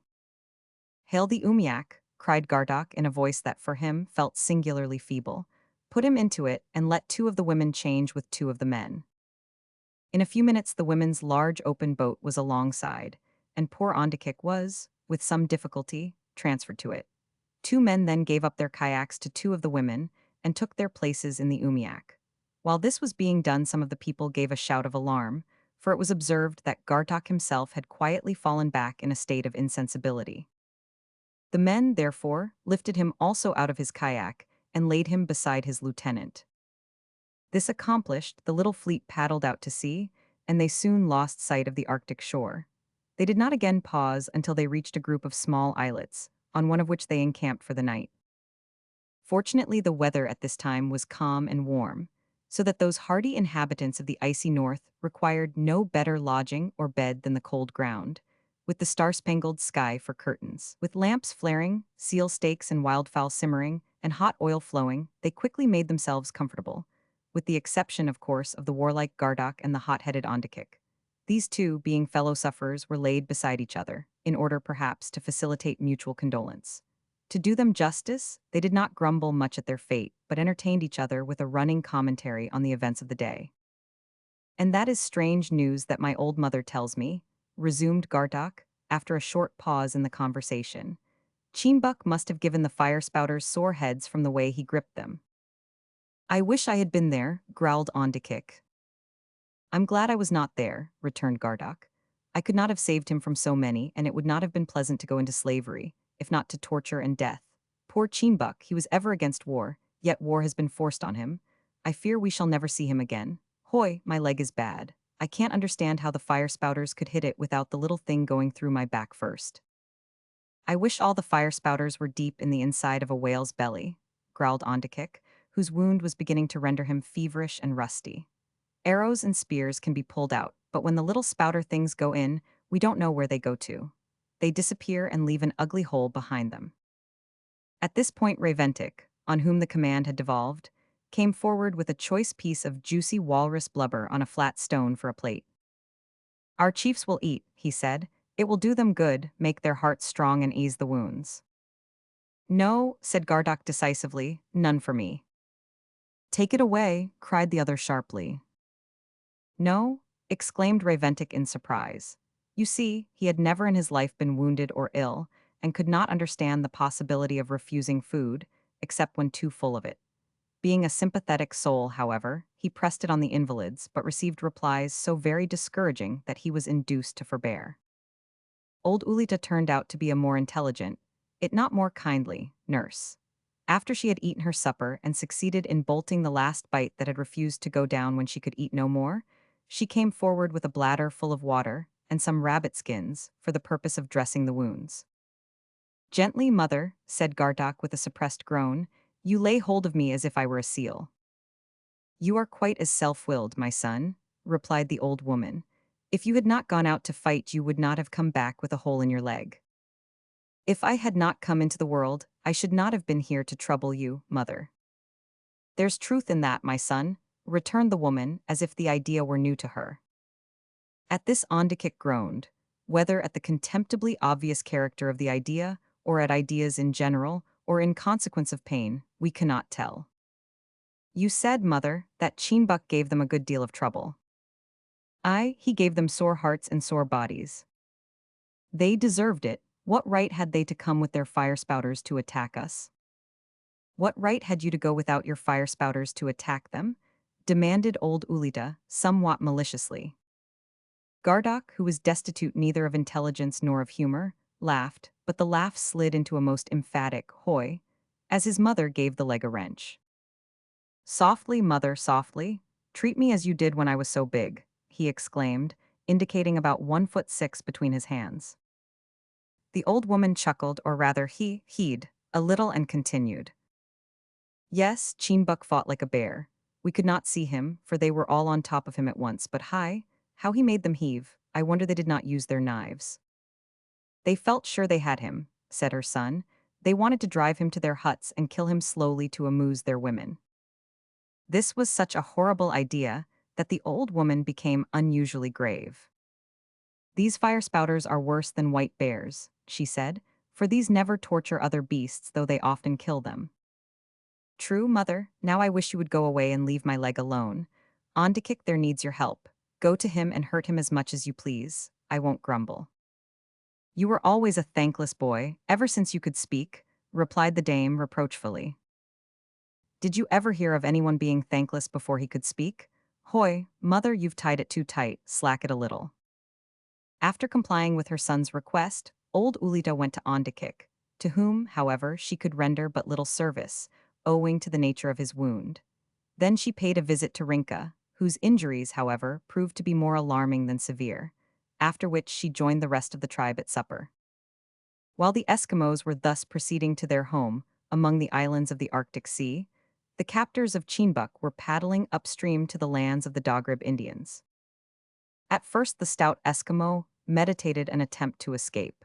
Indeed, he made one vigorous effort when they were leading him through the bush with his hands tied behind him. Just as they came to the place where the canoes were lying, the thought of home, and of his probable fate as a prisoner, pressed so heavily on him that he suddenly became furious, tripped up the man beside him with his foot, kicked over the one behind him with his heel, ran his head like a battering ram into the back of the man in front of him, and then strove to burst his bonds. With a succession of mighty wriggles, but not being quite equal to Samson, he failed, and on seeing that two savages stood over him with drawn scalping knives, while Magadar put the muzzle of a gun to his head, he deemed it wise to give in and uttered the exclamation, "Hoy!"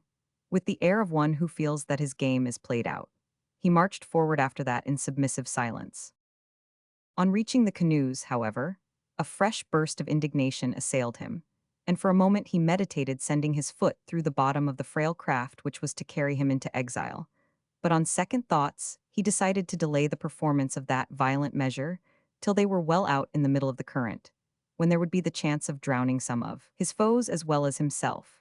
By the time the desired position was reached, however, his spirit had calmed down a little, and his philosophically mind, to say nothing of his heart, had begun to suggest the uselessness of gratifying his feelings by a revenge which he probably could not enjoy much while in the process of drowning, and doubtless could not enjoy at all after he was drowned. Thus it came to pass that our hero restrained his passions, and, in process of time, found himself a prisoner in one of the lodges of the Dogrib Indians. Chapter 8. In the Hour of Need. On reaching the Indian village, Cheenbuck was firmly bound to a tree a little way outside the camp, and left there to his meditations, while his captors went to the old chief's tent to hold a council. Meanwhile, the women and children went to look at the captive. Among them were Adelaide and her mother. The moment the former set eyes on Cheenbuck, she recognized him as the youth who had rescued her mother from drowning the previous year. "Mother," she whispered, drawing her parent aside, "that is him, don't you remember him?" "I think it is," returned Iski, gazing steadily at the Eskimo, who looked at the crowd which surrounded him with a gaze of supreme contempt, though he did not by any means feel contemptuous. "Come, mother," said Adelaide, with sudden earnestness. "He has not recognized us in the crowd. I must go and find out what the braves are palavering." As she spoke, she drew her mother towards their own lodge, and there left her while she hurried on to the council tent. In the shelter of some bushes, she crept as near to it as possible. There was no difficulty in making out what was said, for the warriors made no secret of their intentions and spoke in loud tones. "He shall die," was the remark of Alizé just as the girl came within hearing. "He has killed one of our braves." "Aye, and he shall die by torture," said Magadar, who was a relation of the man that had been slain. "Ho, ho," exclaimed most of the warriors in tones of approval, but there were a few among them who were silent. They leaned to Mercy's side. "Better to spare his life and make a slave of him," said one of these. We can keep him always tied like a bad dog till we need him. Then we can loose his legs and make him drag our sledges." "The brave who has spoken is young," said the old chief. "He does not know much about men. Will not the Eskimo watch for his chance, get free from his bonds, kill some of us when we are off our guard, and perhaps escape?" "That is so, he must be killed," remarked Magadar with a glance of scorn at the merciful youth, "and the sooner the better." "Let us do it at once," said one of the bloodthirsty. On hearing this, the heart of Adelaide beat anxiously, and for a few moments she was undecided whether to run to the tree to which the Eskimo was bound and set him free by cutting his bonds, or enter the council tent, tell the story of his having saved her mother's life, and plead that the youths might be spared. Both courses, she knew, were about equally desperate. If she were to follow the first, all the children would see her do it, and give the alarm, in which case the Eskimo would be pursued and certainly recaptured. For a fugitive in a strange country would have no chance with men well acquainted with every nook and corner of their native land, besides which, she knew not what terrible punishment might be inflicted on herself for making such an attempt. On the other hand, for a woman to violate the sanctity of a council tent was so unprecedented that she felt sure it would be sternly resented, and therefore useless. Fortunately, she was saved the necessity of acting on either alternative by the arguments of the next speaker, who was one of the bloodthirsty braves. "Let us not be in haste like women and children," he said. "If we leave him bound to the tree all night, he will have time to think of the fate that is coming, and we shall have good sunlight in the morning, which will enable even the oldest squaw to see well." After some palaver, it was agreed that the execution of Cheenbuck should be postponed to the following day, and that a sentinel should be posted beside him during the night to make sure that he did not manage to undo his fastenings and escape. On hearing this decision arrived at, Adelaide crept back into the bush and hastened to her mother's tent. "They have fixed to kill him, mother," she exclaimed anxiously on entering.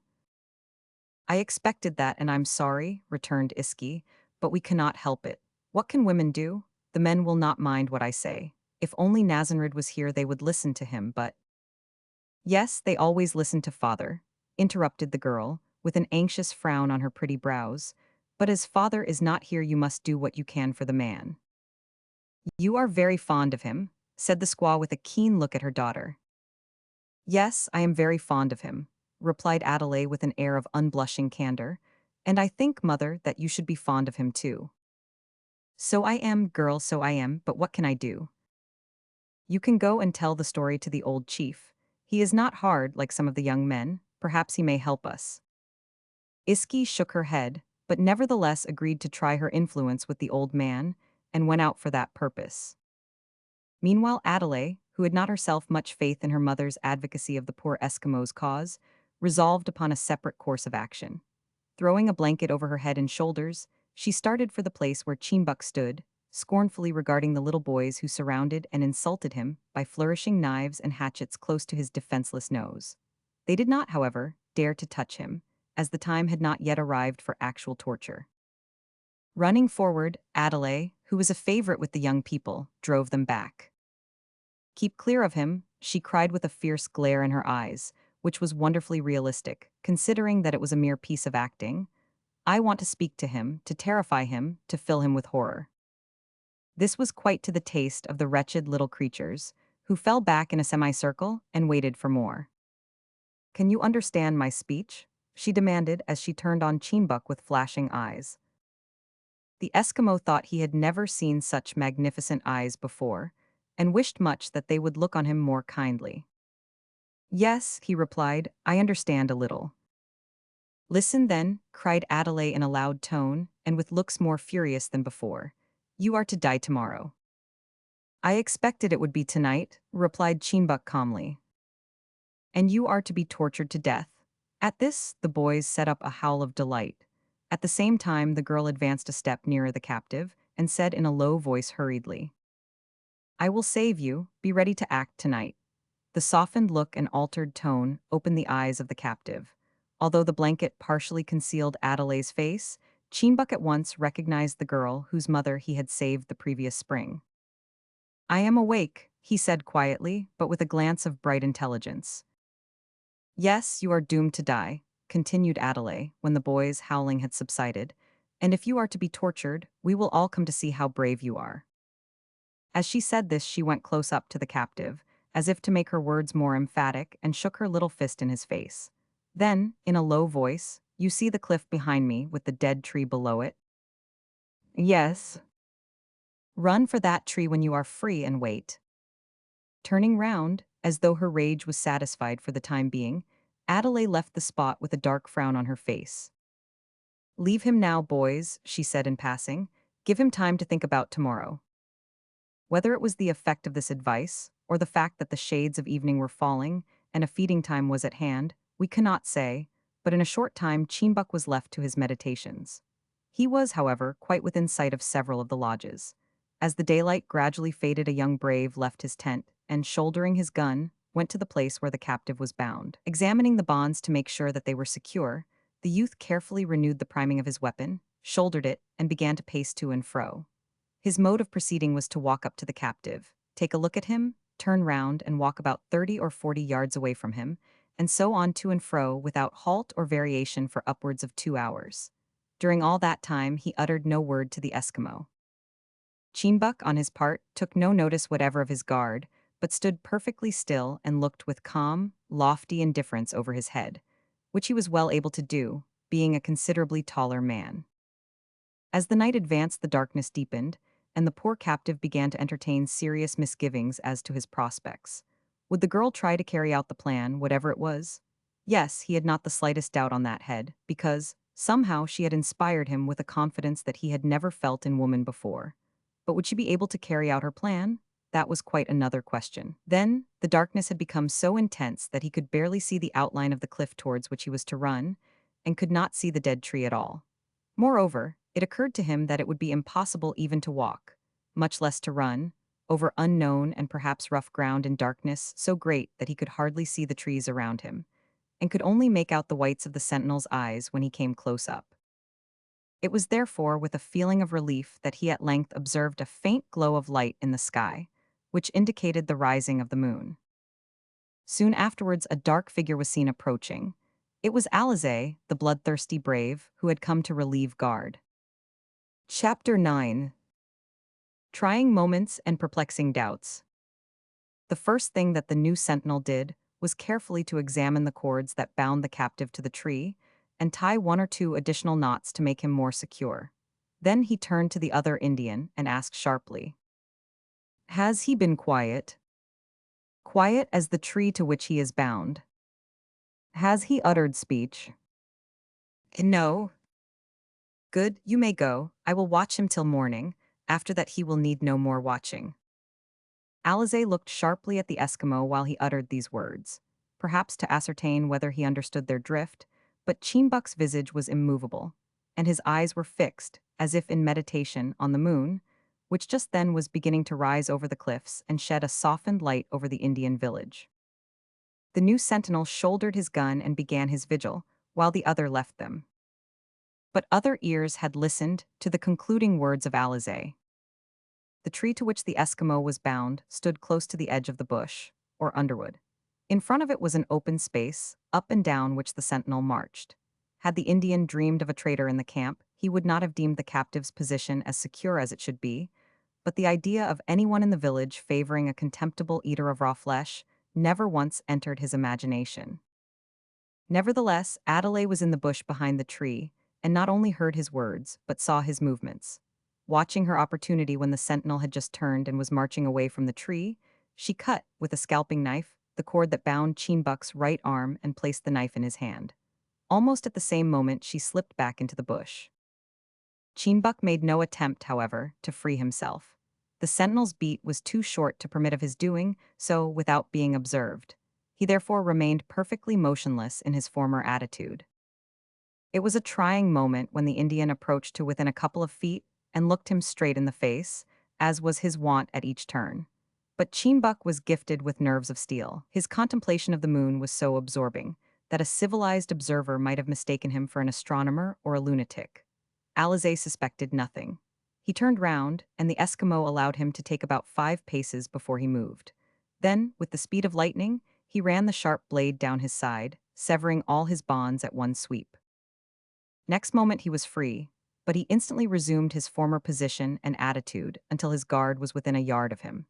Then he sprang upon him, dropped the knife and seized him by the throat with both hands, so tightly that he was quite incapable of uttering a cry. Alize made a vigorous struggle for life, but he had no chance with the burly Eskimo, who quickly decided the fight by giving his adversary a blow with his fist that laid him insensible on the ground.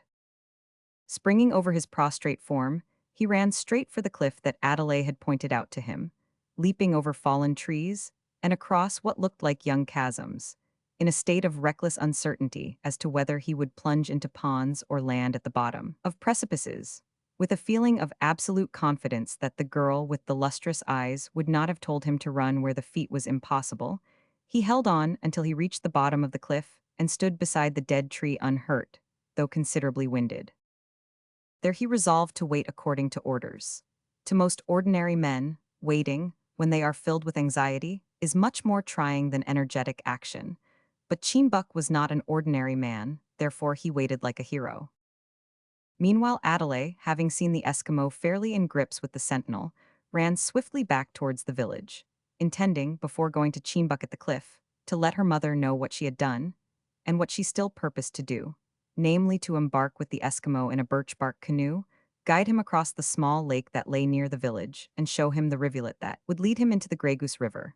But she had not gone far, when, on turning a bush, she almost ran into the arms of a young Indian girl named Idazu, an event which upset all her plans and perplexed her not a little, all the more that this girl was jealous of her, believing that she was trying to steal from her the affections of Alize, whom she regarded as her own young man. "Why run you so fast?" asked the girl as Adelaide stood panting before her. "Have you seen a bad spirit?" "Yes, I have seen a bad spirit," answered Adelaide. Thinking of Alize, "I have seen two bad spirits," she added, thinking of Idazu. "But I cannot stop to tell you. I have to go to see something very strange tonight." Now it must be told that Idazu was gifted with a very large bump of curiosity, and a still larger one, perhaps, of suspicion. The brave Alize, she knew, was to mount guard over the Eskimo captive that night, and she had a suspicion that Adelaide had taken advantage of that fact to pay the captive, not the Indian, oh dear no, a visit. Unable to rest quietly in her tent under the powerful influence of this idea, she resolved to take a walk herself, a sort of moonlight ramble as it were, in that direction. As we have seen, she met her friend not unexpectedly on the way. "I will go with you," she said, "to see this strange thing whatever it be. There may be danger, two are better than one, and you know I am not easily frightened." Poor Adelaide was dismayed by this proposition, and hurried forward, but Idazu kept pace with her. Suddenly she made up her mind, and, changing her direction, made for the cliff at a rapid run, closely followed by her jealous friend, who was resolved to see the mystery out. She purposely led her companion round in such a way that they came suddenly upon the waiting Eskimo, whose speaking visage betrayed his surprise at seeing two girls instead of one. On beholding Cheenbuk standing there unbound, Idazu stopped short, drew back, and gazed at him in alarm as well as surprise. "You have now seen the strange sight I spoke of, but you must not tell it in the lodges," said Adelaide. Without answering her, Idazu turned to fly, but Adelaide grasped her by the wrist and held her tight, at the same time motioning with her hand to Cheenbuk. The Eskimo was prompt as well as intelligent. He did not wait for explanations or allow surprise to delay him. With a bound he was beside the girls, had grasped Idazu, and looked to Adelaide for further instructions. "Hold her till I tie up her hands," she said, drawing a stout line of deerskin from a pocket in the breast of her dress. With this, she proceeded to bind her inquisitive friend's wrists. Perceiving that she was to be made a captive, the girl opened her mouth and began a shriek, which, had it been allowed full play, would no doubt have reached her friends in the village. But Cheenbuk had observed the intention, and before the first note had struggled into being, he clapped his hand on her mouth and quenched it. Idazu wore round her neck a brightly colored cotton kerchief, such as the fur traders of those days furnished for barter with the Indians. Cheenbuk quietly plucked this off her neck and tied it firmly round her face and mouth so as to effectually gag her. This done, they fastened her to the stem of the dead tree. The whole operation was performed without unnecessary rudeness and with great celerity. "Now, Idazu," said Adelaide when they had finished, "you have done me great injury this night. I am sorry to treat you in this way, but I cannot help it. You would come with me, you know. If I could trust you even now, I would take the cloth off your mouth, but I dare not, you might yell, and everybody knows you were never good at keeping your promises. But it does not matter much. The handkerchief is not too tight to prevent the air getting up your nose, and it will give your tongue a rest, which it needs. Besides, the night is not cold, and as our braves pass here every morning when starting off to hunt, you will soon be set free. The Eskimo showed all his brilliant teeth from ear to ear while this little speech was being made. Then he accompanied Adelaide through the bush until they reached the shores of a small lake, beside which a birch bark canoe was lying, partly in the water. At an earlier part of that evening, the girl had placed the canoe there and put into it weapons and provisions suitable for a considerable voyage. "You have got this ready for me," said Cheenbuck. "Yes, you saved my mother's life once, and I will save yours," replied the girl, pointing to the bow of the canoe as if ordering him to embark. "Are you going with me?" asked the youth, with a look of hopeful surprise and a very slight flutter of the heart. "You do not know the lake. I will guide you to the place where the little river runs out of it, and then, by following that, you will get into Grey Goose River, which I think you know." The Eskimo's heart ceased to flutter, and the hope died out of his expressive eyes as he said, still hesitating, but, I am very heavy and you are very light. A canoe does not go well with its head deep in the water. Don't you think that I should sit behind and steer?" "And where would you steer to?" asked Adelaide with a somewhat pert smile. "Besides, look there," she added, pointing to the stern of the little craft. "Do Eskimos not use their eyes?" Cheenbuck used his eyes as directed, and saw that a heavy stone had been placed in the stern so as to counteract the difference of weight. With an air of humility, therefore, he stepped into his allotted place, took up a paddle and sat down. Adelaide pushed the craft into deeper water, stepped lightly in, and giving a vigorous shove, sent it skimming out on the lake. Then the two dipped their paddles with a will and shot over the water like an arrow. Profound silence was maintained until the other end of the lake was reached, when the moon came out from a bank of clouds and enabled the girl to find the reedy source of the little river without difficulty. "We will land here and lift the canoe past the reeds," she said, steering the little craft to the side of a grassy bank. Walking along this bank, and guiding the canoe with their hands, they soon came to an open space in the forest, whence they could see the rivulet winding like a thread of silver through the land in front of them. "This is the place where we must part," said Adelaide with a sudden determination of manner which surprised and puzzled the Eskimo. "You have now no further need for me. You have only to go straight on with the running of the water. There are only 2 falls on the way, but you will hear the noise before you come to them, and you have only to lift the canoe a short way through the bush to the still water below the falls. Our braves often do that. You will find it quite easy." "I know something of that," returned Cheenbuck. "We have no falls in our Great Salt Lake, but we have plenty big lumps of ice, and when these are like to crush together, we have to jump out of our kayaks and lift them out of the water. Ho! And we do it quick too sometimes, or we get squeezed flat. But if I go on with the canoe, how will you get home? You cannot swim back." "I can walk round the lake. Are the Eskimo girls not able to walk, that you ask such a question?" said the girl, raising her dark eyes with something of an amused look to the face of her companion, who was looking anxiously down at her. "Oh yes, they can walk well. Aye, and run too when needful, but I'm sorry that we must part, why must?" The youth said this in a meditative tone, for it had occurred to him for a moment that the girl was now in his power, that he could compel her to get into the bow of the canoe, and might steer her to his home at Warriskeek if he chose, whether she would or no. But Cheenbuck's soul was chivalrous. He was far in advance of his kindred and his times. He scorned himself for having even thought of such a thing for a moment, and it was with an air of profound humility that he continued. "Must, of course you must. One of the young braves would have a sore heart if you did not return." "No one that I know of," she replied quickly. "I care not for the braves, but my mother would have a sore heart if I did not return. Yet I fear to go back, for that Idazu will tell, and perhaps they will kill me for helping you to escape." "Then you must not go back," said the Eskimo stoutly. "Come with me and I will take good care of you." "No, I cannot," returned the girl thoughtfully. "I cannot forsake my mother and father in such a way without even a word at parting." "What is your name?" asked the youth promptly. "Mine is Cheenbuck." "They call me Adelaide. That, in our language, means the summertime." "Well, Adelaide, I don't know what my name Cheenbuck means. Perhaps it means wintertime. Anyhow, listen to me. If there is any chance of you being killed, you must not go back. I will take you to my mother's igloo and you will live with her." Have you too got a mother? Asked Adelaide with interest. Ho, yes, and a father too, and they're both fat and heavy and kind. When they come to know that you have been so kind to me, they will receive you with joy. No, said Adelaide, shaking her small head decidedly. I will not go. They may kill me if they like, but I will never forsake my mother. Are you determined? Yes, for sure.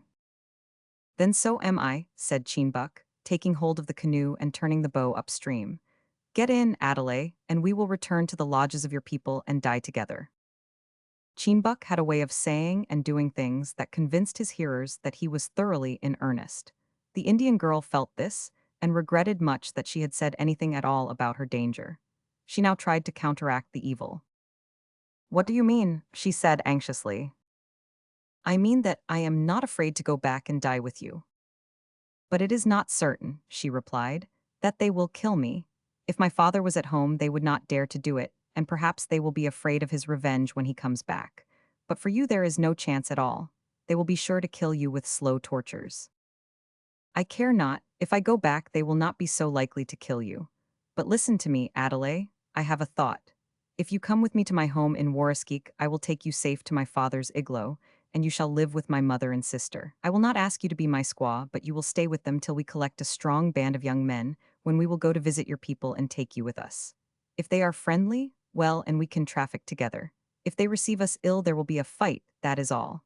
I do not like fighting, but whatever happens, I promise that you shall be restored to your father and mother. Now, will you go? Adelaide looked up earnestly into the grave countenance of the young man.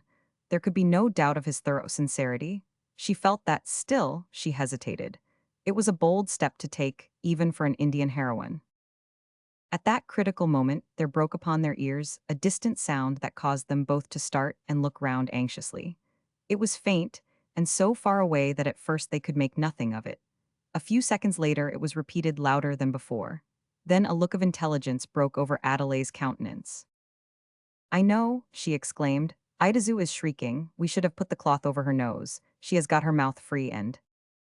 Another sharp yell rendered it needless for her to complete the sentence. Come, she said, laying hands on the canoe. Turn it round, we will go. A few minutes more, and the pair were flying down the swift current of the little river, as fast as they could dip their paddles in the stream.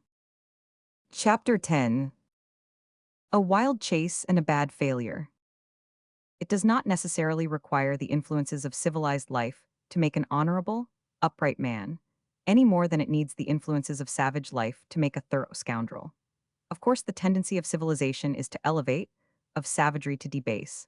Nevertheless, it is certain that as we occasionally see blackguards in the highest ranks, so we sometimes find men and women with exalted conceptions of right and wrong in the lowest circles of life. The truth would seem to be that the Spirit of God is not confined to ranks or conditions of men, a fact that appears to be confirmed by the Scripture statement that, in every nation he that feareth God and worketh righteousness is acceptable to him. Cheenbuck's mind must assuredly have been influenced by a good spirit when, after descending the little river at the utmost speed possible, so as to render recapture for a time at least improbable, he directed his companion to run the canoe on the bank in an eddy formed by a flat rock, and then, against his own most earnest desires, advised Adelaide to return to her people. While we were paddling downstream, he said, I have been thinking much, and I cannot believe that your people would be so hard as to kill you for only helping a poor Eskimo to escape. Now, I have changed my mind. I have often found that it is better to think more than once before acting, if you have time to do so. What I think now is that we should hide the canoe here and return to your village on foot together. When we get there or when we meet them chasing us, you will go on and I will hide to see how they receive you, and if they receive you kindly, as I feel sure they will do, I will return here to this spot, take the canoe, and go to my home alone. I cannot bear to take you from your father and mother.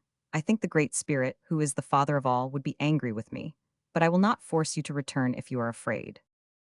I am afraid, returned Adelaide quickly. You do not know how angry the men will be, and you don't know how sharp their eyes are. If you were to return with me, they would see you long before you could see them, and would give you no chance to hide.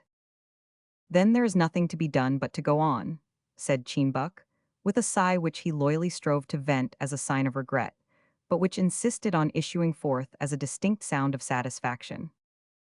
"You have promised to take me safe to your mother's igloo, and to bring me back to my own home," said Adelaide with a look of confidence. "I will go on and trust you." Without another word, the Eskimo pushed off the head of the canoe, which was caught by the current and swept downstream. Ere long they reached the Grey Goose River, and, paddling into the center of the current, were soon careering towards the sea at a pace which they thought rendered their being overtaken almost impossible.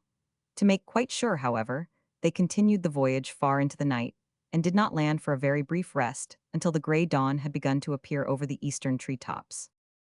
Being both somewhat fatigued by that time, they scarcely uttered a word as they encamped, but went about the work as if half asleep. Cheenbuck lifted the canoe out of the water and laid it on the bank, bottom up, in which position it formed a rough and ready tent for his companion, who, meanwhile, carried up the provisions. Seated on the grass beside it, they ate a little dried venison, which required no cooking, uttering only a monosyllable now and then with half-closed eyes, and sometimes with an imbecile smile, which terminated occasionally in an irresistible nod. The feebleness of the light, too, as well as the quietness of the hour, contributed not a little to this state of semi-consciousness. The frugal supper having been washed down with a draught of water, from nature's own cup, the joined hands, Adelaide lay down under the canoe. Cheenbuck retired to a neighboring spruce fir and stretched himself under its branches. Need we add that sleep closed their eyelids instantly? But the Eskimo was much too experienced a hunter and warrior to allow the drowsy god to enchain him long. Like a dead log, he lay for little more than 2 hours, then he awoke with a start and stretched himself. "Hoy!" he exclaimed sharply, looking towards the canoe, which was distant from his lair about 5 or 6 yards. The exclamation had scarcely passed his lips when Adelaide sprang up, and next moment went blinking, yawning, and stumbling down the bank with the provisions under one arm, the paddles and weapons under the other. Cheenbuck lifted the canoe and followed her. In a few minutes they were once more out in the middle of the strong current, paddling with might and main. Now, it was well that they had used such diligence in their flight, for the pursuers were closer behind them than they had supposed. When the unfortunate Alizé was felled by the Eskimo, as we have described, he lay for a considerable time in a state of insensibility, but he was by no means killed, not even seriously damaged, for Cheenbuck's intense dislike to take life had not only induced him to drop the knife with which the Indian girl had supplied him to cut his cords, but inclined him to use his ponderous fist with moderation, so that Alizé, on recovering, found himself none the worse, except for a severe headache and an unnaturally large bridge to his nose. Gathering himself up and gradually swelling with rage as he reflected on the treatment to which he had been subjected, he ran at full speed to alarm the camp and begin a search. But where were they to search? That was the question. There were 4 points to the compass, though they knew nothing about the compass, and the fugitive might have gone off in the direction of any of these, or between them, and it was too dark a night to permit of his trail being followed by sight, for, although the moon might aid them in the open, it would be quite useless in the darkness of the woods. A hurried council was held, and a good deal of distracting advice given while the young braves were arming themselves. To add to their perplexities, a lad rushed suddenly into the council tent with glaring eyes, saying that the girl Idazu had disappeared from the village. This news greatly increased the fury of Alizé, but he had scarcely realized the truth when another lad, with, if possible, still more glaring eyes and a gaping mouth, rushed in to tell that the girl Adelaide was also missing. This blew up the agitation to a frenzy of excitement, not usual among the red men of the North, because the necessity for prompt action was great, while the impossibility of doing anything definite was greater. It was just at this point, when the clamor was at its height, that a sound was heard which instantly produced dead silence, while every man and boy became as if petrified, with eyes enlarged and ears cocked to listen. Again the sound was heard, a distant yell undoubtedly, coming from the direction of the cliff. All the self-possession and promptitude of the Indians returned in a moment. In a second the braves glided out of the council tent and disappeared, each making a straight line for the sound, while the women and children left behind listened with profound attention and expectation. There was no lack of guiding sounds now, for the moment Idazu managed to clear her mouth of the gag she began, and continued a series of shrieks and yells, which were intensified in vigor by the fact that she gradually became hysterical as well as wrathful. The first to reach the spot was Alizé. On beholding him, the girl stopped and after 2 or 3 exasperated echoes had finished their remarks, a profound silence reigned. Lovers among the Dogribs are not yet very gallant. Civilization may do something for them, as to this, in time. You can make a noise, said the youth, stepping up to her. I have reason to do so, replied the maiden, somewhat abashed. Did Adelaide go with him? Asked Alize as several of the other braves ran up. Yes. Willingly. Yes, she helped to tie me and showed him the way. Where did they go? In the direction of the lake. Instantly, the whole band turned and ran off in the direction mentioned, Alize being last, as he paused just long enough to cut the bonds of Idazu, but left her to disentangle herself as she best could. On reaching the shores of the lake, the footsteps of the fugitives showed clear in the moonlight, and the marks of launching the canoe were visible, so that there was no further doubt as to what should be done. The Indians knew well that there was only one outlet from the lake. Their canoes were close by, and their guns and tomahawks in their hands. Nothing therefore required to be done but to embark and give chase. For this purpose 2 canoes were deemed sufficient, with 3 men in each. Magadar took charge of the leading canoe. Alize steered the other, and the rest of the braves returned to the village to gloat over the news that Idazu had to tell, to feast on the produce of the previous day's hunt, and to clear, or obfuscate, their intellects more or less with their tobacco pipes.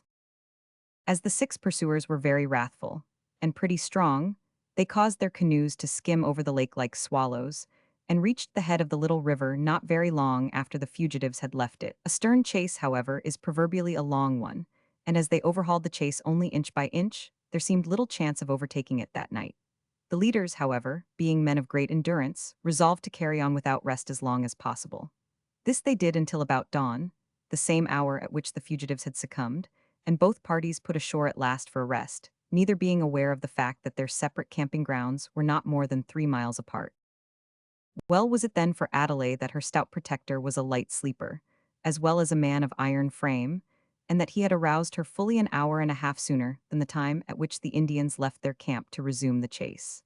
It was well also that Chimbuck required but a short rest to recruit his strength and enable him to resume the paddle with his full vigor. The joy, also, consequent upon the discovery that he loved the Indian girl, and that she had made up her mind, without any persuasion on his part, to run away with him, lent additional power to his strong back. Perhaps, also, a sympathetic feeling in the breast of the maiden added to the strength of her well-formed, and by no means feeble arm, so that many miles were soon added to the 3 which intervened between the chasers and the chased.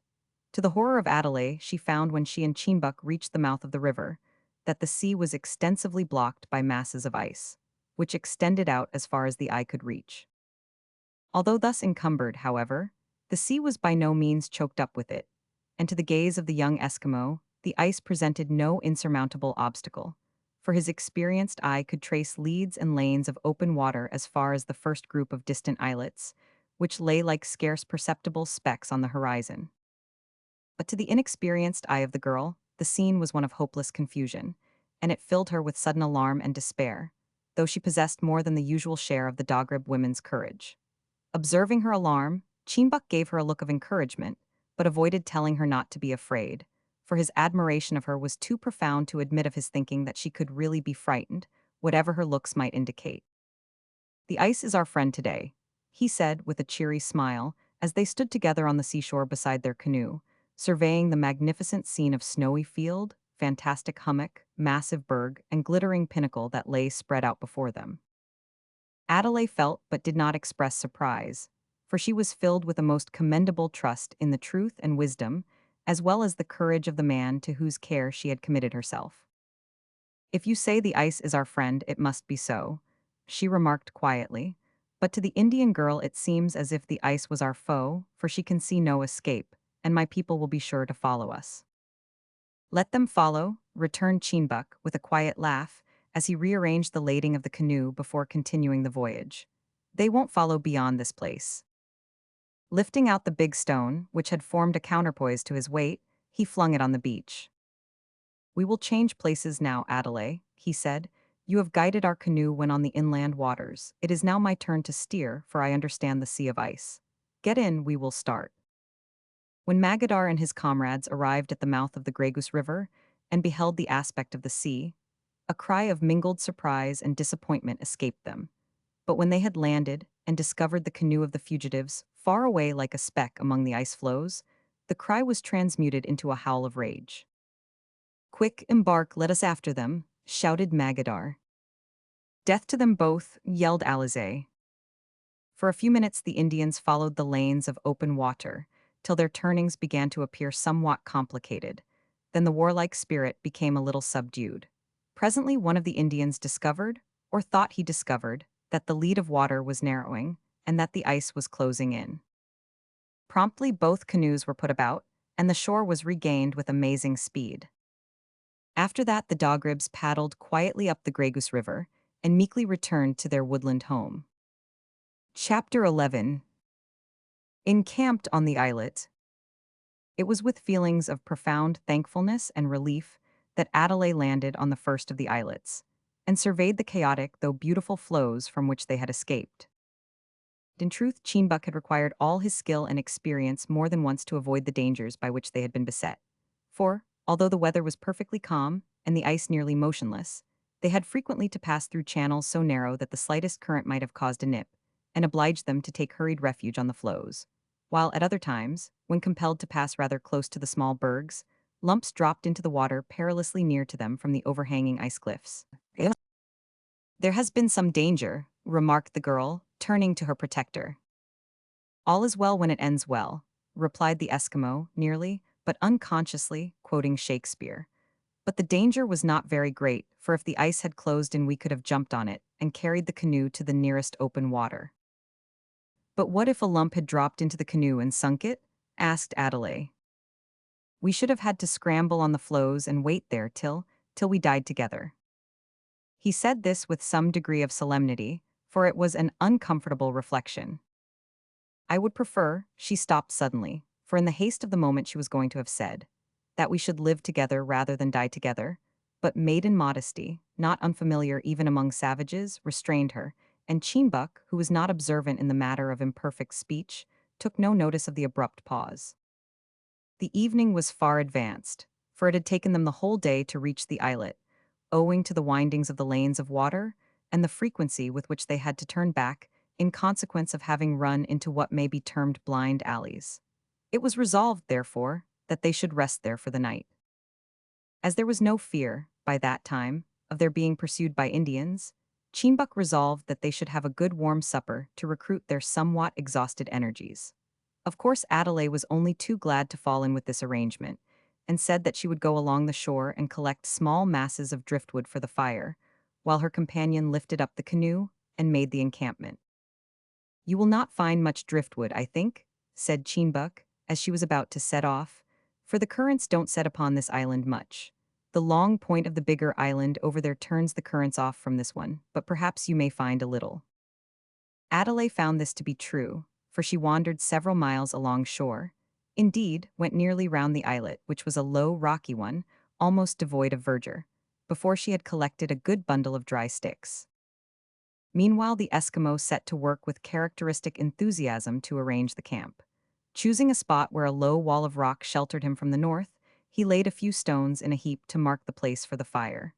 Then he carried up the canoe and laid it down bottom up so as to face the fire. Underneath it he made a snug nest of twigs and leaves for Adelaide to rest in. Then, on the opposite side of the fire, he made another lair, a sort of open-air nest for himself, after which he collected a good many of the small dead twigs among the scrub, which he piled up in readiness around a large piece of drift timber he had the good fortune to discover, not far from the spot where they landed. This done, he stood back a few paces and admired his handiwork, his head on one side with quite the air of a connoisseur. Presently he began to wish that Adelaide would return, and then sat down to make fire by the slow and laborious Eskimo process of rubbing two pieces of stick rapidly together until the friction should ignite them. He was still absorbed in the work when the Indian girl returned with a bundle of wood, which she threw down beside the rest. "You have had better luck than I expected," said Cheenbuck. "See, I have made you a nest to sleep in," he added, pointing to the canoe. "It is very nice," she observed with an appreciative smile. "What are you doing?" "Making fire," he answered, resuming his work and continuing it with such vigor that beads of perspiration stood on his brow. Without speaking, the girl went to the canoe and opened a bundle wrapped in deerskin which formed part of its lading. She drew therefrom a fire bag, richly ornamented with beads, such as Indian chiefs and braves are wont to carry under their belts. It contained the pipe, tinderbox, flint, steel, and tobacco, which are usually supplied by the fur traders to the red men. Cheenbuk was so interested in the proceedings of his companion that he ceased to carry on his own work, thereby allowing the sticks to cool and losing his labor. "You need not work so hard," said Adelaide, taking a flint, steel, and piece of tinder from the bag and beginning to strike a light to the great interest of the Eskimo. "We managed to get fire differently and more easily." In a few seconds a spark caught on the tinder, which began to smoke, and the girl, wrapping it in a bundle of dry grass, whirled it round at arm's length until the draught caused it to burst into flame. Thrusting the burning mass into the heart of the twigs, which had been previously prepared, she glanced up at her protector with a look that said plainly, "Watch now the result." But Cheenbuk required no encouragement to do so. He had been watching all the time with mouth, as well as eyes, wide open, and a loud, "Hoi! Hoi! Ho!" burst from him as the flame leaped up, suffusing the canoe and wall of rock and the near objects with a ruddy glow which paled everything else to a cold gray by contrast. "I've seen that once before," exclaimed Cheenbuk with delight, taking up the fire bag tenderly, "and have often wished that I had these things for making fire." "Well, you may have them now. They belong to my father. All our men carry bags with these things in them." "And I've seen this too once," continued the youth, smiling, as he pulled out a tobacco pipe. Then he bent his head suddenly, put his nose to the bag, and made a face expressive of supreme disgust. "Ho, and I've seen this too. I have tasted it, and after tasting it I was very miserable, so miserable that I hope never to be as miserable again." As he spoke, he looked at Adelaide with that extreme solemnity, which was one of the characteristics of his face. The girl returned the look but did not smile. She did not speak but waited for more. "The man who showed me these things was a good man," continued Cheenbuk. "I do not know his name, but I liked him much. Yet I think he was not wise to fill his mouth with smoke and his inside with sickness." "Was he sick?" asked Adelaide. "No, he was not, but I was." While he was speaking, he drew a long piece of Canada twist tobacco out of the bag, and looked at it sagaciously for some time, nodding his head as if he knew all about it. "Yes, that is the thing he put in the pipe, and after making a small fire over it, drew the smoke into himself. At first I thought he would die, or catch fire and burst, but he didn't, and he seemed to like it." "All our men like it," said Adelaide. "They smoke every day, sometimes all day, and some of our women like it too."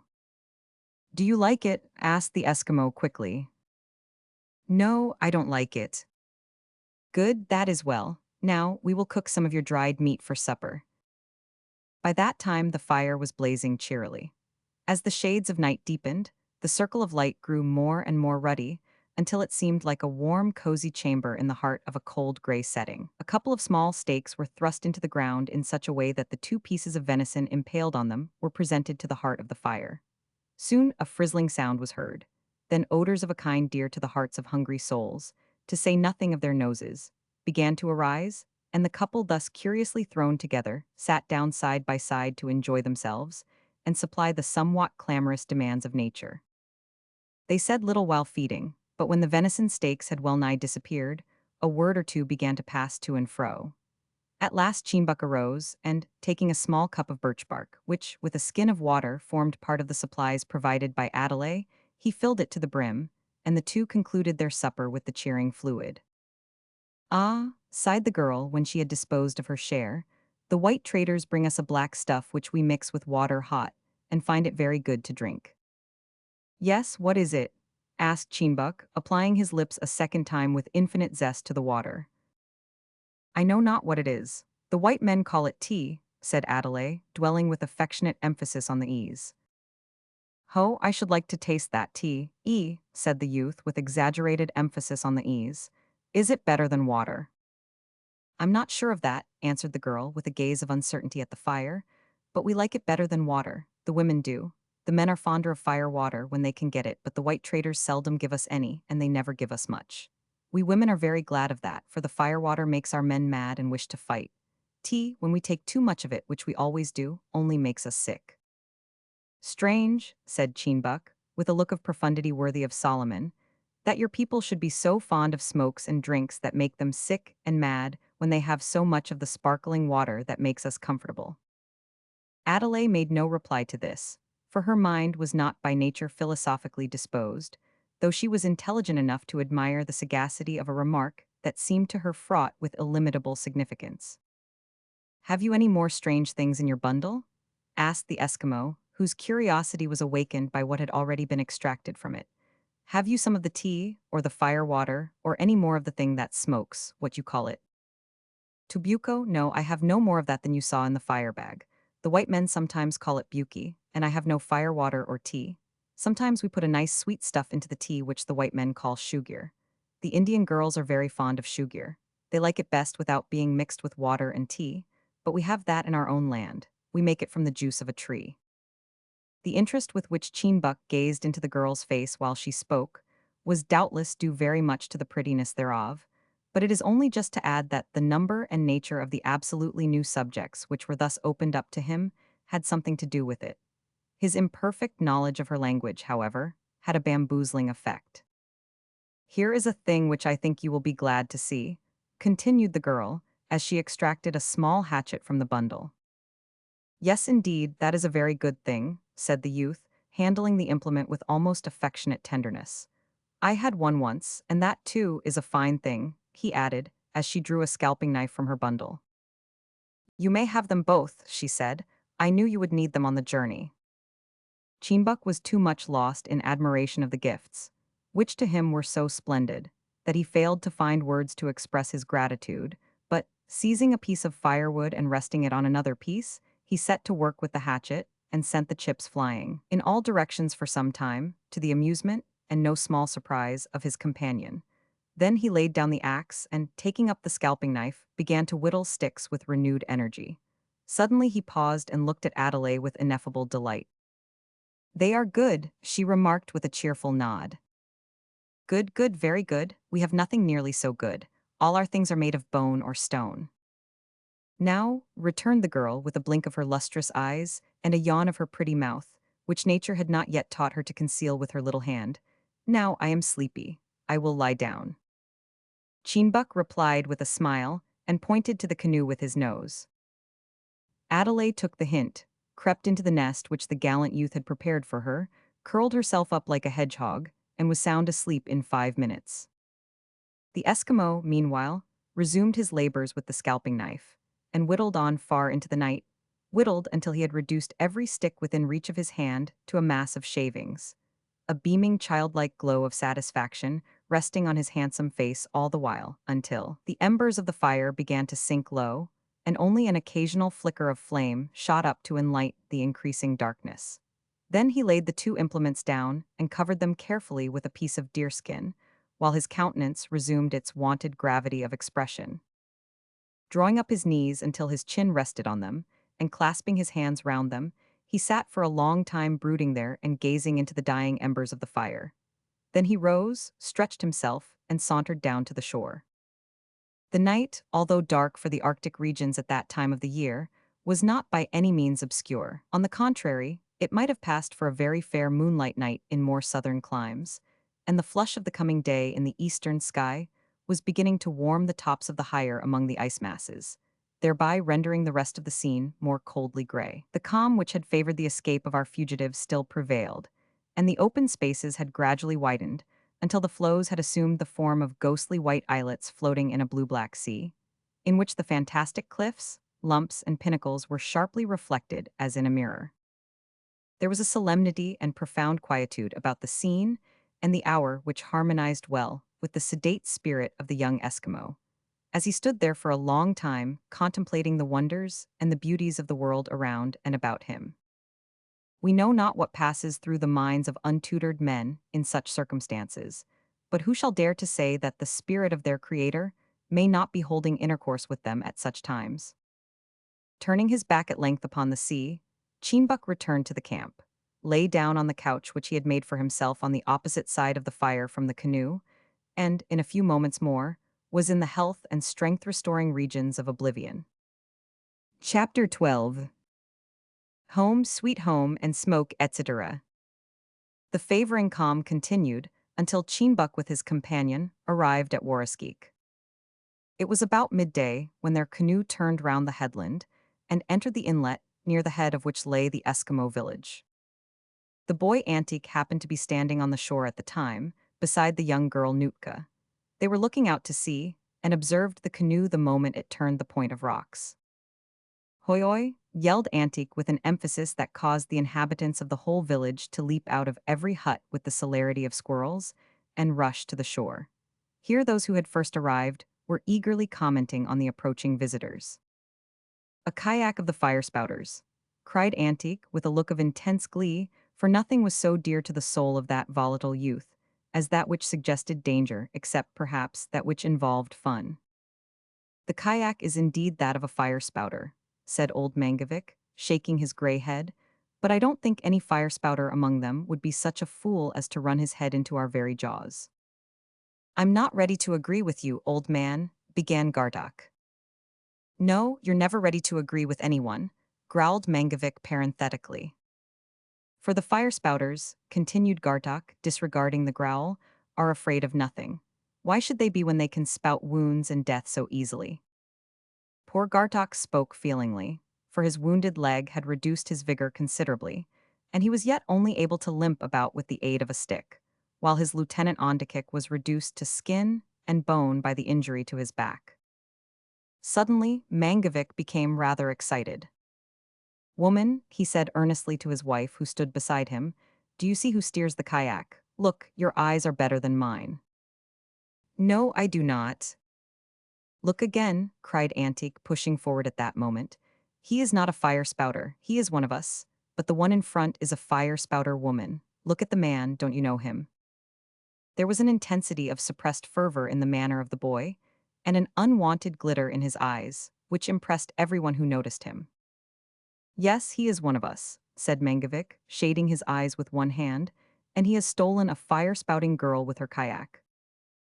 There was a look of pride in the face of the old man as he spoke, but it was as nothing to the shout of triumph, the shriek of ecstasy, that burst from Antique as he uttered the word, "Cheenbuck."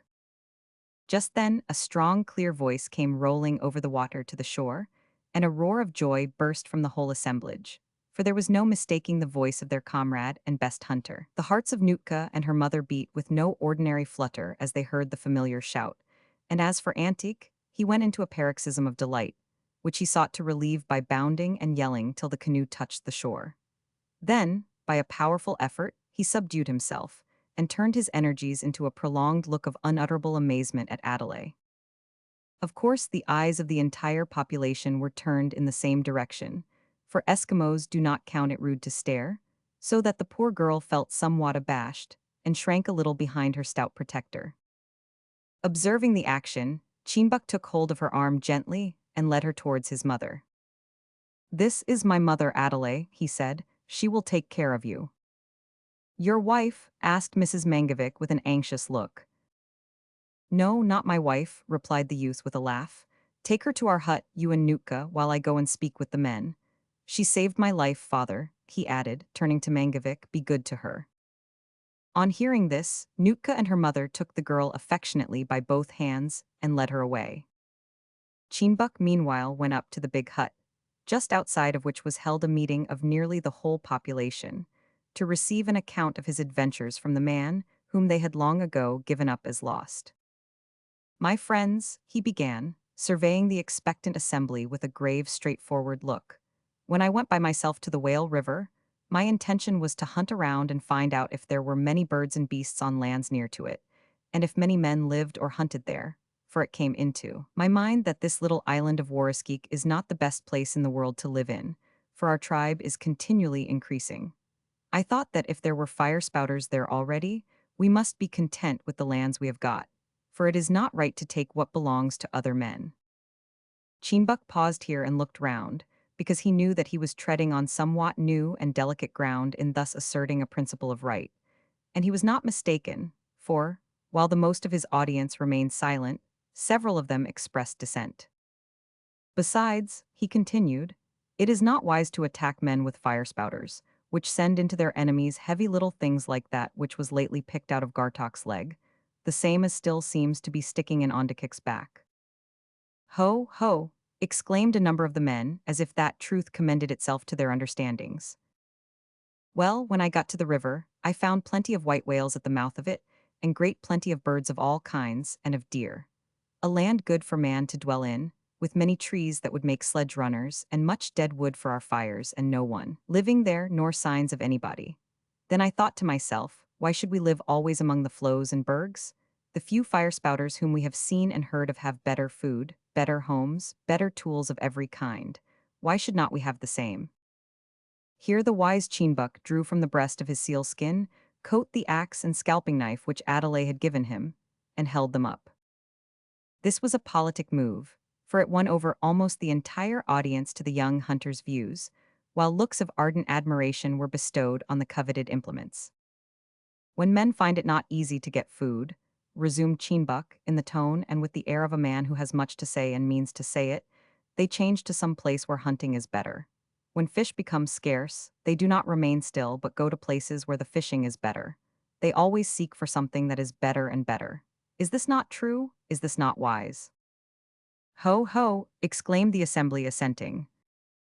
Why, then, should not we go to a land where there is much that is far better than we find here, and live as the fire spouters live? Did the great maker of all things intend that we should remain content with these treeless islands among the ice, when there are lands not very far away, where we may find much of all kinds of things that are far better? If it is wise to change our hunting and fishing grounds close at hand, surely it may be wise to change to those that are far away, especially when we know that they are better, and likely to make us more comfortable and happy.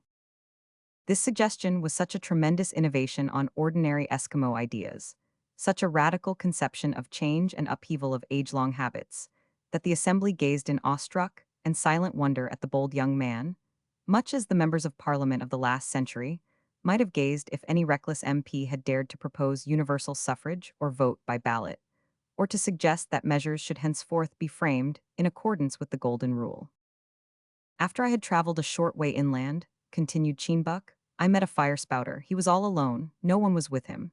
He pointed his spouter at me and it clicked but would not spout. I don't know why. I threw my spear.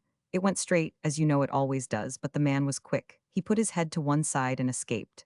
Again he pointed his spouter at me, but again it only clicked. Then I rushed upon him and caught hold of it before it could spout. We wrestled, but he was a very strong man, and I could not overcome him, and he could not overcome me. Our breath came short. The sweat poured down our faces and our eyes glared, but when we looked steadily into each other's eyes, we saw that we were both men of peace. We let our bodies go soft and dropped the spouter on the ground. Why should we fight? Said he. That was just in my thought, said I. So we stood up, and he took hold of my hand in the way that the white traders do and squeezed it. I will show you how. Give me your hand, Antique. No, the other one.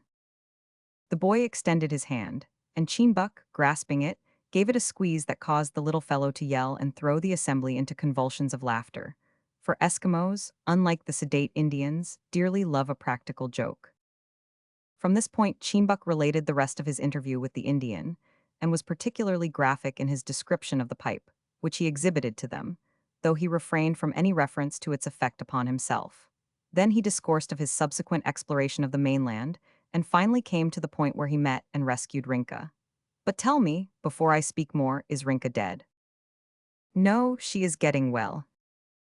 That is good, he continued, in a tone of satisfaction.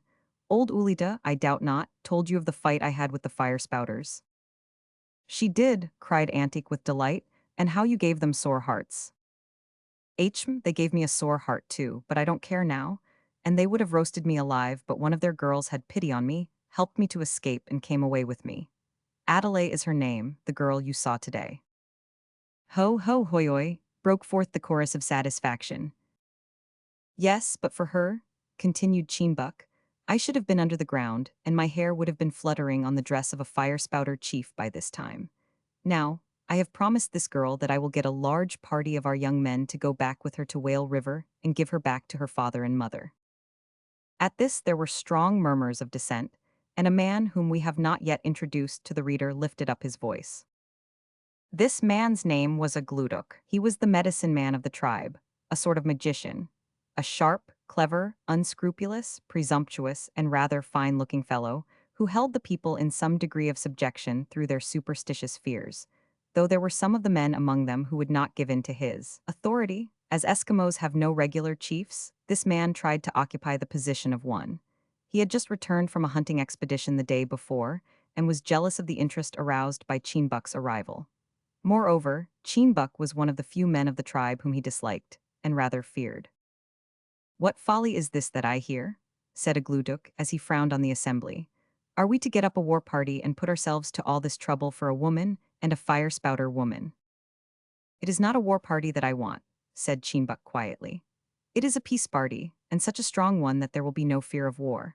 I will conduct it, and as I know the way, will go by myself unarmed to the village of the men of the woods, tell them that I have brought back their girl, and that a large party of my people are waiting at the mouth of the river with plenty of skins and walrus teeth and other things to trade with them." "But does anyone think they will believe that?" said Agluduk with something of scorn in his looks and tone. "Will the fire-spouters not accept the girl and roast Cheenbuck, and then meet us with their spouters and kill many of us, even though we should beat them at last?" "It is my opinion there is something in that," remarked Mangavik. "Besides," continued the magician, "what folly is it to talk of changing our customs, which have never been changed since the first man created fish and animals? Are we not satisfied with whales and walruses, bears and seals, deer and birds? Is not our snow igloo as comfortable as the fire-spouters' skin tent? What do we care for their ornaments or other things? What does Cheenbuck know about the great maker of all things? Has he seen him? Has he talked with him? If there is such a maker, did he not place us here, and surround us with all the things that we need, and intend us to remain here? Why should we go and look for better things? If he had thought that woods and lakes and rivers had been good for us, would he not have made these things here for us, so that we should have no need to go far away to seek for them?" "Aye, and if Agluduk is right," interrupted Cheenbuck in a calm but firm voice, "why should we go far away to seek the bear, the walrus, and the seal? Why does Agluduk go hunting at all? If the great maker thought these things good for us, would he not have made them to walk up to our igloos and ask to be killed and eaten? Why should they even do that? Why not walk straight down our throats and save all trouble? Is it not rather quite plain that man was made with wants and wishes, and the power to satisfy them, and so advance from good to better? Does not Agluduk prove by his own conduct that he thinks so? He might make life easy by sitting near his hut and killing for food the little birds that come about our dwellings, but he goes on long, hard journeys and takes much trouble, for he knows that slices of fat seal and walrus ribs are better than little birds." There was a general laugh at the expense of the magician, for his mental powers were inferior to those of Cheenbuck, and he felt himself unable to see through the entanglement of his logic. "Bo," he ejaculated with a sweep of his long arm, as if to clear away such ridiculous arguments. "What stuff is this that I hear? Surely Cheenbuck has been smitten with the folly of the fire-spouters. His words are like a lamp with a very bad wick. It makes too much smoke and confuses everything near it." "Agluduk is right," said Cheenbuck, who resolved to end the dispute at this point. "Many words are like the smoke of a bad lamp. They confuse, especially when they are not well understood, but the fire-spouters confuse themselves with real smoke as well as with words. See, here is one of their things. The white traders call it a pape or peep."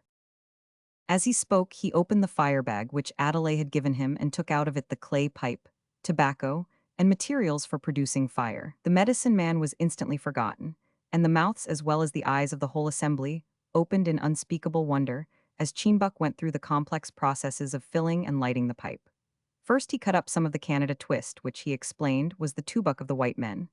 Then, having filled the pipe, he proceeded to strike a light with flint and steel. In this he was not very successful at first, not yet having had much practice. He chipped his knuckles a good deal, and more than once knocked the flint and tinder out of his fingers. But his audience was not critical. They regarded this as part of the performance. When, however, he at last struck a succession of sparks, he also struck an equal number of short, sharp expressions of astonishment out of his friends, and when the tinder caught, there was a suppressed grunt of surprise and pleasure. But when he put the fire into the pipe and began to smoke, there burst forth a prolonged shout of laughter. To see a man smoking like a bad lamp was a joke that seemed to tickle those unsophisticated children of the ice immensely. "Is it good?" asked one. "Do you like it?" cried another. "Let me try it," begged a third. Mindful of past experiences, Cheenbuck did not indulge in many whiffs. "No, no," he said, taking the pipe from his lips with solemn gravity. Not everyone who wishes it shall have a taste of this today. Only a great man of our tribe shall try it, someone who has done great things above his fellows." He looked pointedly at a Gluduk as he spoke, with solemnity on his face but mischief in his heart. Ulalik, however, with the reverse of mischief in his heart, interfered unwittingly with his designs. He seized hold of Antique, who chanced to be near him, and thrust him forward. "Here," said he, "is one of the great ones of our tribe. At least he will be one if he lives long, for he has killed a walrus all by himself, on land too." The boy, although pretty full of what is known among the civilized as cheek, was almost overwhelmed by this public recognition of his prowess, and was about to retire with a half-shy expression, when the audience received the proposal with a burst of applause. "Yes, yes," they cried, "he is a brave boy, let him try it." Seeing that they were set upon it, Cheenbuck handed the pipe to the boy, and bade him draw the smoke in and puff it out, taking care not to swallow it. But Antique did swallow some at first and choked a little, to the great amusement of the assembly. His pride carried him through, however. He tried again and was successful. Then his cheek came back and he went on, puffing out far larger volumes than his instructor had done. "You had better stop," said Cheenbuck, reaching out his hand to take the pipe, but the boy dodged him with a laugh and went on worse than ever. Seeing this, Cheenbuck smiled significantly and waited. He had not to wait long. Suddenly the face of Antique became unusually pale. Placing the pipe hurriedly in the bands of a man near him, he bolted out of the hut and disappeared. He was not seen again during the remainder of that conference. Chapter 13. Doings in Waraskeek. While Cheenbuck was thus entrancing the souls of his friends near the big hut, his mother and sister were exercising hospitality to the Indian girl in their private residence. It was rather a dark and smoky residence, with only one hole in the roof, about 8 inches square, to let in light. If truth must be told, it was also somewhat dirty, for, besides having only one large room in which living, cooking, receiving company, and sleeping were carried on, the dogs of the family were permitted to repose there, when they were good. Anything approaching to badness ensured their summary and violent ejection. Branching from this family room was a little recess, screened off by skin curtains, which formed Nootka's private apartment or boudoir. It was singularly unlike the boudoirs of other lands. Black smoke, instead of whitewash, colored the walls and ceiling. No glass hung on the wall to reflect the visage of the Arctic beauty, but there were several pegs, from one of which hung Nootka's sealskin badweather jacket, the tadpole tail of which reached to the ground, while from another depended a pair of her long waterproof boots. One half of the floor being raised about 8 inches, constituted the Eskimo maiden's couch, also her chair and sofa. There was no table, but the skull of a walrus did service as a stool. To this apartment, Nootka introduced her young Indian friend, leaving her mother in the outer hall, and the two maidens at once began, as might have been expected, an earnest and confidential conversation. In their eagerness, they had not reflected that each knew not one word of the other's language, but of course the first sentences opened their eyes to the melancholy fact. They had, indeed, been opened already to some extent, but not so impressively as now when they longed for a good talk. "Come here," said Nootka, of course in Eskimo, as she dragged rather than led her new friend into the boudoir. "I want you to tell me all about your saving my brother's life." "I don't understand a word you say," replied Adelaide, of course in Dogrib Indian, with a look of great perplexity in her wide-open eyes. "Oh, I'm stupid and sorry, I forgot, you don't speak our language." "What funny sounds, it seems like nonsense," remarked Adelaide, more to herself than to her friend. "So curious," soliloquized Nootka, "what one might expect from a seal if it tried to speak. Say that over again, I like to hear it." The perplexity on the face of the Indian maid deepened, and she shook her head, while the look of fun in that of the Eskimo maiden increased, and she smiled knowingly. Here at last they had hit on common ground, tapped a universal spring of human communication. Adelaide at once beamed an answering smile, and displayed all her brilliant teeth in doing so. This drew a soft laugh of pleasure from Nootka, and an intelligent nod. Nods and smiles, however, pleasant in their way though they be, form a very imperfect means of intercourse between souls which wish to unite, and the perplexed expression was beginning again to steal over both their youthful countenances, when something in the nature of a happy thought seemed to strike the Indian girl, for a gleam as of sunlight flashed from her eyes and teeth, as she suddenly beat with her little fist 3 times on her own bosom, exclaiming, Adelaide, Adelaide, Adelaide, with much emphasis. Then, poking her finger against her friend's breast, she added, you. Here again was a touch of nature which made these two damsels kin. Although the you was not intelligible to the Eskimo, the gaze of inquiry was a familiar tongue. With a smile of delight she nodded, struck her own bosom with her fist, and said, Nootka, Nootka. Then, tapping her friend, she said, Adelaide. The Indian, nodding assent, tapped her in return and exclaimed, No, Utko. After this little sparring match, they both burst into a fit of hearty laughter, which roused the curiosity of Mrs. Mangovic in the outer hall. What is the joke? Shouted the old lady, who was hospitably preparing a feast of steaks and ribs for her guest. Oh, mother, she is so funny. Come, Adelaide, let her hear your fun, said the girl, taking her guest's hand and leading her back to the hall. Her name is Adelaide, I know, for she told me herself. We quite understand each other already. Speak to mother, Adelaide, tell her something. I don't know what you want me to do, no, Utko, returned the Indian girl with a bright look, but I know that whatever you are saying must be kind, for you've got such a nice face. By way of emphasizing her opinion, she took the face between her hands and laid her own against it. We have never been quite sure as to what Adelaide did on this occasion, whether she rubbed noses or chins or touched lips.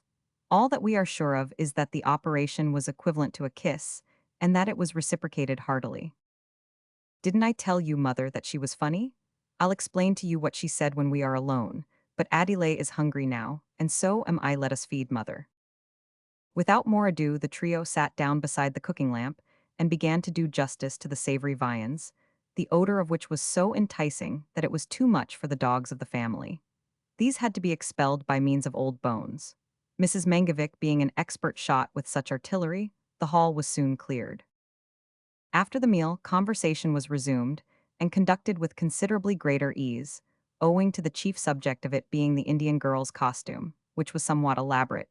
For, being a chief's daughter, her dress was in many respects beautiful, especially those portions of it, such as the leggings and the headdress, which were profusely ornamented with colored beads and porcupine quill work. The examination of the various parts occupied a considerable time. The mode of ascertaining names had been already discovered, and looks of admiration require no translation, so that the three women were deeply engaged in a most interesting talk when Cheembuck and his father entered the hut after the conference. Ribs, and slices? Quick, woman, cried Mangovic cheerily as he sat down. Cheembuck has been talking, and I have been listening till we are both quite hungry. That is a pretty girl you have brought home with you, my son, said the old man with a stare of approval. Almost as pretty as some of our own girls. Much prettier, I think, returned the youth, as he quietly selected a rib of walrus that seemed suitable to his capacity. Tell your mother how you got hold of her, said Mangovic, whose teeth were next moment fastened in a stake. Cheembuck made no reply.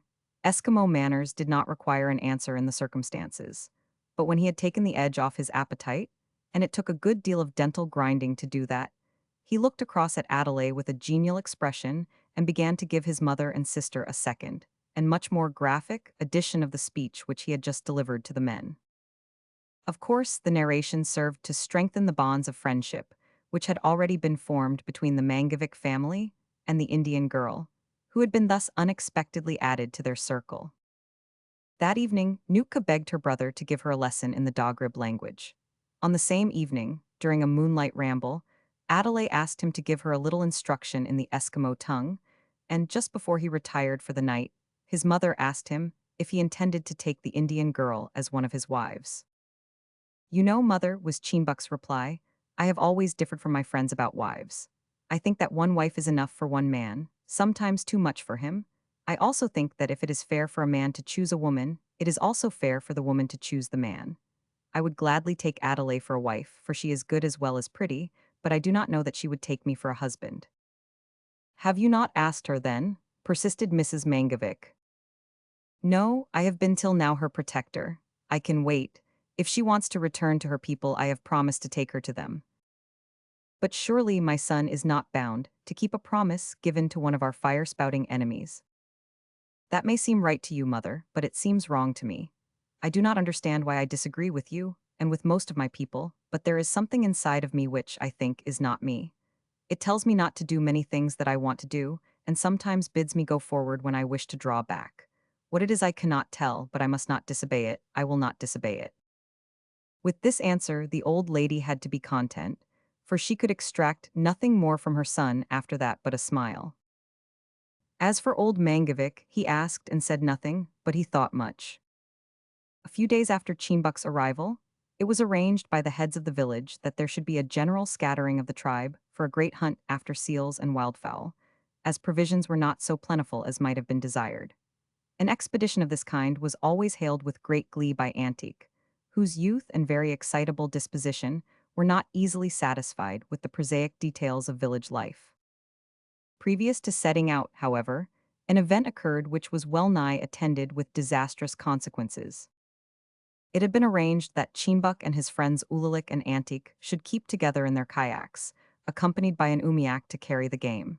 This woman's boat was to be manned, so to speak, by young Ulita, Cowlick, and two other girls. Adelaide had been offered a place in it, but she preferred going in her own bark canoe, with the management of which she was familiar. Perhaps a touch of national pride had something to do with this preference of the Indian craft. Nootka, who had made several trials of the canoe, was judged sufficiently expert to wield the bow paddle. While preparations were being made, Adelaide and Nootka went to the bay where the canoe was lying, a short distance from the village, on the other side of a high cliff that sheltered the bay from any breeze that might blow in from the sea. The light craft was turned bottom up on the beach, and the two girls carried it down to the water's edge. Launching it, Nootka got in first, and Adelaide was preparing to follow when a boyish shout arrested her, and she saw Antique come skimming round the point in his kayak, wielding his double-bladed paddle with great dexterity and power. In a few seconds the kayak was alongside the canoe, and the boy stepped out upon the shore. "Let me try to steer your canoe," he said, pointing eagerly to the place where the Indian girl was about to seat herself. Although Adelaide did not understand the words, she had no difficulty with the boy's expressive pantomime. She nodded assent cheerfully. Antique took the paddle, stepped into her place, and the girl pushed them off into deep water. Delighted with the novelty of their position, the two paddled away with great vigor, and were soon a considerable distance from the shore. Then it occurred to Adelaide that she would have some fun on her own account, and perhaps give her new friends a surprise. With this intent, she floated the kayak and pushed it alongside of a flat stone in the water from which she could step into it. But she found that stepping into a small round hole in the center of a covered craft was not the same as stepping into her own canoe. And even when, with great care, she succeeded, she found that her garments rendered the process of sitting down rather difficult. Not a matter of wonder when we consider that the kayak is meant only for men. However, she succeeded at last, and grasping the paddle pushed off to sea. But the long paddle with its blade at each end perplexed her greatly, and she had not quite overcome the awkwardness and begun to feel somewhat at ease when she chanced to touch on a ledge of rock that cropped up at that place near to the surface. Fortunately, the rock was quite smooth, else it would have ripped up the skin with which the vessel was covered, but the shock and the paddle together were too much for the inexperienced girl. She lost her balance, and next moment was in the water with the kayak bottom up, and she incapable of extricating herself from the hole into which she had squeezed. It happened that Antique and Nootka had observed what Adelaide was about, and were watching her with interest, so that before the kayak had turned fairly over their paddles dipped with a flash in the water, and they rushed to the rescue. And not a moment too soon, for the poor girl's power of endurance was almost exhausted when her friends turned the kayak violently up. This was well, and Adelaide drew a long, gasping breath. But now the inexperience of the rescuers came into play, for, being ignorant of the cranky nature of a birch-bark canoe, they acted without the necessary caution. The canoe overturned, and they all found themselves in the water. This time Adelaide managed to wriggle out of her position, but being unable to swim she could only cling helplessly to the kayak. Nootka, equally helpless, clung to the canoe. Fortunately, Antique could swim like a fish and bravely set to work to push both crafts towards the shore. But they were a long way out. The weight of the two girls made them difficult to push, and being separate, they had a tendency to diverge in different directions. After a few vigorous efforts, the boy, perceiving the difficulty and the extreme danger of their position, at once set up a series of yells that awoke sympathetic echoes in the neighborhood. But he did not for a moment relax his efforts to push his charge towards the shore. Startled by the sudden outburst of alarming cries, several men ran along shore in the direction whence they came. Foremost among these was the powerful and active Ulalik. On turning the point and seeing what had occurred, he plunged into the sea and swam like a dolphin to the rescue. Great was the size of his eyes, and intense the swelling of his heart, when he saw that Nootka was one of the swimmers. "Take care of Adelaide and the kayak," he remarked to Antique as he drew near. "I will look after Nootka and the canoe." What Nootka felt on hearing these words we cannot tell, but anyone might have seen that, despite her unpleasant position, there was a pleased expression on her wet face. A very few minutes more sufficed to bring them all safe to land, and no one was a whit the worse. But as the girls required a complete change of garments, it was finally decided that the hunting expedition should be postponed until the following day. Chapter 14. In the Wild Woods Again. While these events were taking place among the islands of the Arctic Sea, the Indian chief Nazanrid was slowly pushing his canoe southward in the direction of Great Bear Lake. He was accompanied, as we have said, by three like-minded comrades, one of whom was named Maswa, or Moose Deer, from some fancied resemblance in him to that uncouth animal. But Maswa, although uncouth, was by no means ungenial. On the contrary, he was a hearty, good-natured fellow who always tried to make the best of things and never gave way to despondency, however gloomy or desperate might be the nature of his circumstances. Moreover, he was a big, strong man, full of courage in the prime of life and modest withal, so that he was usually rather inclined to take than to give advice, to be led rather than to lead. For hours together, these men dipped their paddles over the side in concert, without uttering a single word, or giving more than a slight exclamation when anything worthy of notice attracted their attention. The interchange of thought during the labors of the day did not seem to strike them as necessary. The mere being in company of each other was a sufficient bond of sympathy, until an encampment was reached each evening, supper disposed of, and the tobacco pipes in full blast. Then, at last, their native reserve gave way, and they ventured to indulge a little, sometimes a good deal, in the feast of reason and the flow of soul. Yet the nature of their voyage was such that white men might have deemed verbal intercourse an occasional necessity, as their route lay through much rugged and wild scenery, where the streams up which they had to force their way were in some places obstructed by rapids and shallows, and a mistake on their part might have brought sudden disaster and ruin. For their canoe was deeply laden with the furs which they had secured during the labors of the past winter, and on the sale of which to the fur traders depended much of their and their families' felicity or misery during the winter which was to come. But the steersman and bowman understood their work so well, and were so absolutely in accord, that the slightest action with the paddle on the part of either was understood and sympathetically met by the other. This unity of action is much more important than the navigators of lakes and oceans may suppose. In those almost currentless waters, a steersman in any craft is usually self-sufficient, but among turbulent rapids, where rocks and shoals lie in all directions, and the deep water track is tortuous, with, it may be, abrupt turnings here and there, a bowman is absolutely essential, and sometimes, indeed, may become the more important steersman of the two. One evening, long after the period when they left their native encampment, the friends paddled their little vessel into the backwater at the foot of a long rapid which roared in foaming white billows right ahead of them, offering what seemed an effectual barrier to their further progress, at least by water. And as the sides of the gorge through which the river rushed were almost perpendicular, without margin and with impenetrable bush everywhere, advance by land seemed equally blocked. Looking backward, Maswa gave his friend an interrogative glance. Nazanrid replied with an affirmative nod, and, all four dipping their paddles vigorously at the same moment, they shot out into the stream. Almost before the canoe was caught by the current, it swung quickly into another eddy, which carried it up a few yards close under the frowning cliffs. Here again the Indians paused and gazed earnestly at the foaming torrent ahead, which, to an unpracticed eye, might have seemed a raging flood, to enter which would ensure destruction. And indeed the two guides seemed to entertain some such thoughts, for they continued to gaze for a considerable time in silent inaction. Then the bowman threw back another glance, the steersman replied with another nod, and again the canoe shot out into the stream. This time the struggle was more severe. A short distance above the point where they entered it, a large rock reared its black head in midstream. Below it there was the usual long stretch of backwater. To reach the tail of this stretch was the object of the men, but the intervening rush was so powerful that it swept them down like a cork, so that they almost missed it despite their utmost efforts. Almost, however, is a hopeful phrase. They were not quite beyond the influence of the eddy when they reached the end of the tail. A superhuman effort might yet save them from being swept back to the point far below that from which they had started. Maswa was just the man to make such an effort. Nazanrid and the others were preeminently the men to back him up. Ho! Cried Mazwa. Hoy! Shouted Nazanrid, as they bent their backs and cracked their sinews, and made the big veins stand up on their necks and foreheads. A few seconds more, and the canoe was floating under the shelter of the black-headed rock, and the Indians rested while they surveyed the battleground yet before them.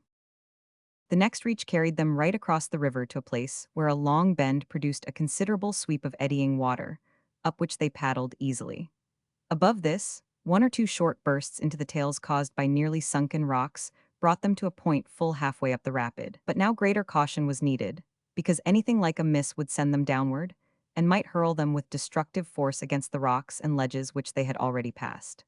A birch bark canoe is an exceedingly tender craft, which is not only certain of destruction if it strikes a rock, but is pretty sure of being swamped if it even grazes one.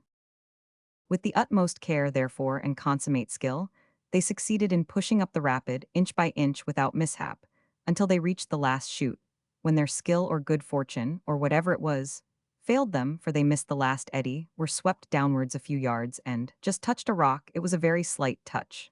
A boatman would have smiled at it. Nevertheless, it drew from the Indians hoes and hoys, such as they had not given vent to since the voyage began. At the same time, they rushed the canoe with all their strength for the nearest point of land. They were scarcely a minute in reaching it, yet in that brief space of time, their craft had almost sunk, a large piece of the bark having been torn from its side. The instant they touched land, the two leaders stepped quickly out, and, while they held the craft close to the bank, their comrades threw out the bundles of fur as fast as possible. Then the canoe was turned over to empty it and carried up the bank. That is good luck, said Mazwa quietly, as they stood looking at the large hole in the canoe. I have seen better luck, remarked Nazanrid, with something that might almost have been mistaken for a smile on his grave countenance. Mazwa did not explain. Nazanrid knew that the luck referred to was the fact that before the accident occurred they had surmounted all the difficulties of the rapid, and that the place on which they stood was convenient for camping on, as well as for opening out and drying the furs on the following day. And Mazwa knew that Nazanrid knew all that. While the latter kindled a fire, arranged the camp, and prepared supper under a spreading tree, the former mended the canoe. The process was simple and soon completed. From a roll of birch bark, always carried in canoes for such emergencies, Mazwa cut off a piece a little larger than the hole it was designed to patch. With this he covered the injured place, and sewed it to the canoe, using an awl as a needle and the split roots of a tree as thread. Thereafter he plastered the seams over with gum to make them watertight, and the whole job was finished by the time the other men had got supper ready.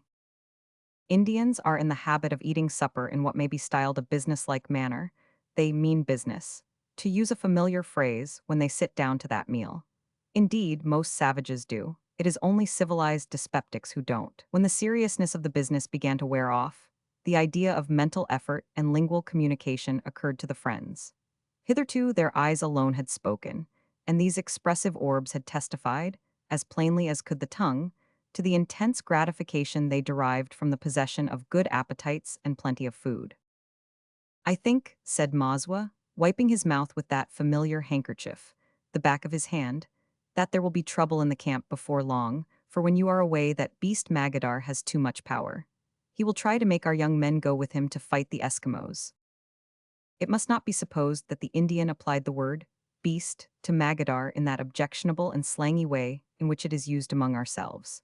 Indians happily have no slang. They are not civilized enough for that. Mazwa merely meant to express his opinion that Magadar's nature was more allied to that of the lower than of the higher animals. Yes, and Alizé will encourage him, returned Nazanrid with a frown. The man is well named. This remark about the name had reference to the word Alizé, which means gunpowder, and which had been given to the Indian in his boyhood because of his fiery and quarrelsome disposition. The geese and the ducks are in plenty just now, continued Nazanrid. I hope that he and Magadar will be more taken up with filling their mouths than fighting till I return, and then I can hinder them. Responded Mazwa.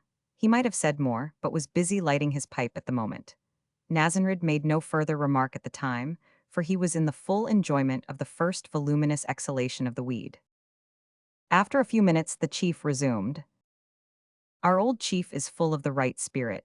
He is losing power with the young men, but I think he can still guide them. I will hope so, and we will return as soon as we can. Poor Nazanrid. If he had known that his only and beloved daughter, even while he spoke, was on her way to the mysterious icy sea in company with one of the despised Eskimos, driven away by the violence of the fire eaters of the camp, he would not have smoked or spoken so calmly. But fortunately for his own peace of mind, he did not know. He did not dream of the possibility of such a catastrophe, and even if he had known and returned home at full speed, he would have been too late to prevent the evil.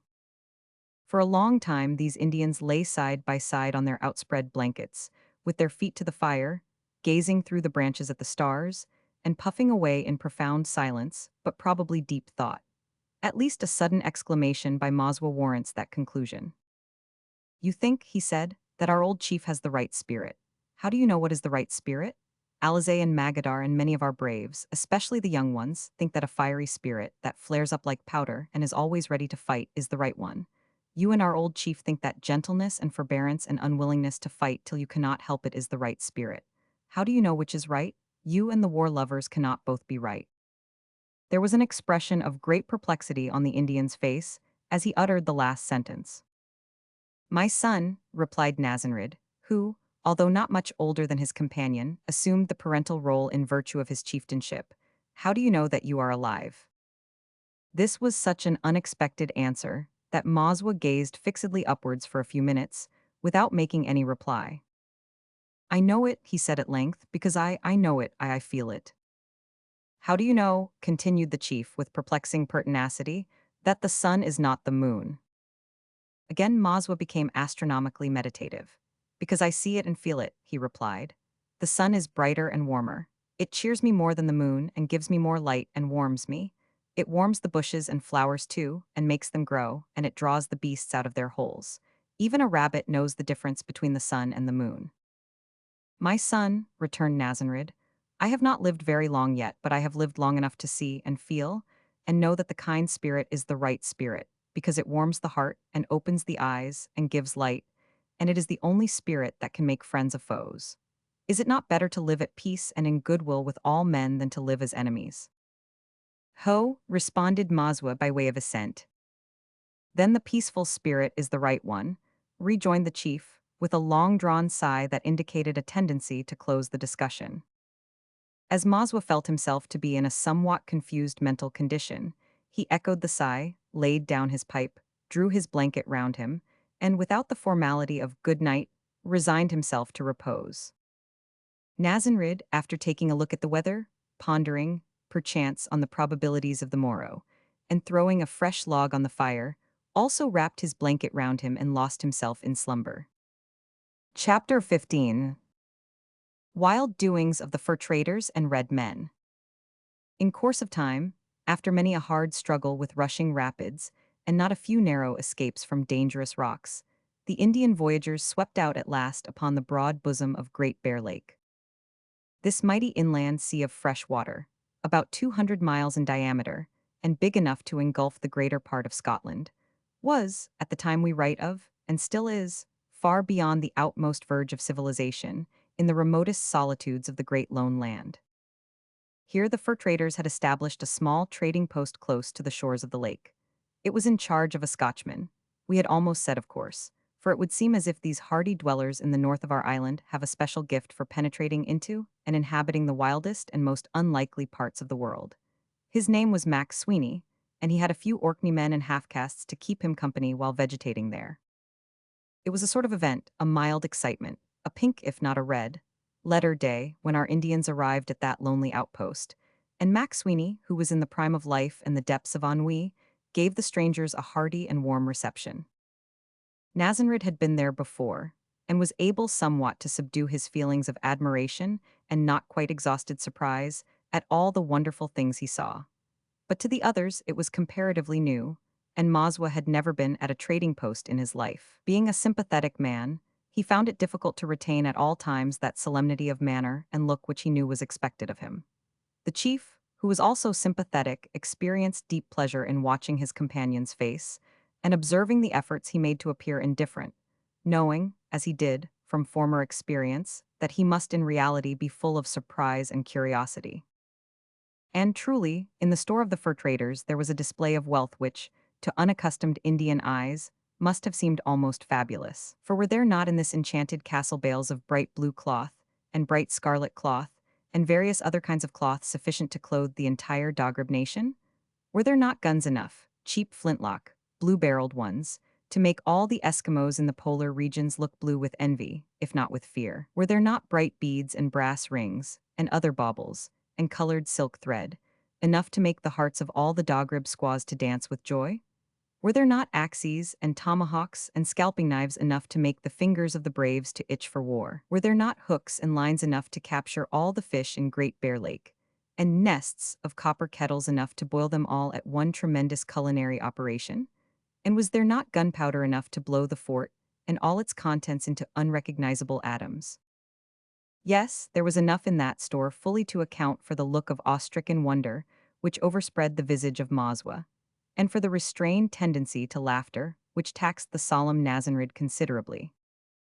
"You are furry welcome," said Mac Sweeney, as he ushered the chief and Mazwa into the store the day after their arrival. "We have not seen one o' your people for many a day, and it's thinking I was that you would be forgettin' us altogether. Tell them that Tonal." Tonal, or Donald, Mowat was Mac Sweeney's interpreter and factotum. He was a man of middle age and middle height, but by no means middle capacity. Having left his native home in Orkney while yet a youth, he had spent the greater part of his life in the Norwest, and had proved himself to be one of those quick learners and generally handy fellows, who, because of their aptitude to pick up many trades, are too commonly supposed to be masters of none. Mowat, besides being a first-rate blacksmith, had picked up the Indian language, after a fashion, from the Crees, and French of a kind from the Canadian half-castes, and even a smattering of Gaelic from the few Scotch Highlanders in the service. He could use the axe as well as forge it, and in short, could turn his hand to almost anything. Among other things, he could play splendidly on the violin, an instrument which he styled a fiddle, and which Mac Sweeney called a fuddle. His repertoire was neither extensive nor select. If you had asked for something of Beethoven or Mozart, he would have opened his eyes, perhaps also his mouth. But at a Strathspey or the real O. Tulloch he was almost equal to Neil Gow himself, so admirable were his tune and time. In a lonesome land where amusements are few and the nights long, the power to fuddle counts for much. Besides being Mac Sweeney's interpreter, Donald was also his storekeeper. "Give them both a quid, Tonal, to begin with," said Mac Sweeney. "It is always politic to keep Indians in good humor." Donald cut off 2 long pieces of Canada twist and handed it to them. He cut them from a roll, which was large enough, in the estimation of Mazwa, to last a reasonable smoker to the crack of doom. They received the gift with an expression of approval. It would have been beneath their dignity to have allowed elation or gratitude to appear in their manner. "Solemn humbugs," thought the trader, "ye know that you're as pleased as Punch," but he was careful to conceal his thoughts. "Now then, let us have a look at the furs." It took the trader and his assistant some time to examine the furs and put a price on them. The Indians had no resource but to accept their dictum on the point, for there were no rival markets there. Moreover, the value being fixed according to a regular and well-understood tariff, and the trader being the servant of a company with a fixed salary, there was no temptation to unfair action on his part. When the valuation was completed, a number of goose quills were handed to the Indians, each quill representing a sum of about 2 shillings, whereby each man had a fair notion of the extent of his fortune. "What is it you will be wanting now?" said the trader, addressing himself to Nazanrid with the air of a man whose powers of production are illimitable. The chief did not reply for some time. It was not every day that he went shopping, and he was not to be hurried. His own personal wants had to be considered with relation to the pile of quill wealth at his elbow, and what was of far greater importance and difficulty to a kind man, the wants of his squaw in Adelaide had also to be thought of. Mazwa, having left a squaw, 2 little daughters, and a very small son, had still greater difficulties to contend with, but they both faced them like men. "Pasjasegan," said both men at length simultaneously. "I thought so," observed the trader with a smile as he selected 2 trade guns, the fire-spouters of the Eskimo, and handed them across the counter. The Indians received the weapons with almost tender care, examined them carefully, took long and steady aim at the windows several times, snapped the flints to make sure that the steels were good, and generally inspected every detail connected with them. Being satisfied they rested them against the wall, the trader withdrew the price of the guns from the 2 little piles, threw the quills into an empty box under the counter, and looked. If he did not say, what next? Powder, shot, and ball came next, and then the means of hunting and self-defense having been secured, beads and scarlet cloth for the women claimed their attention.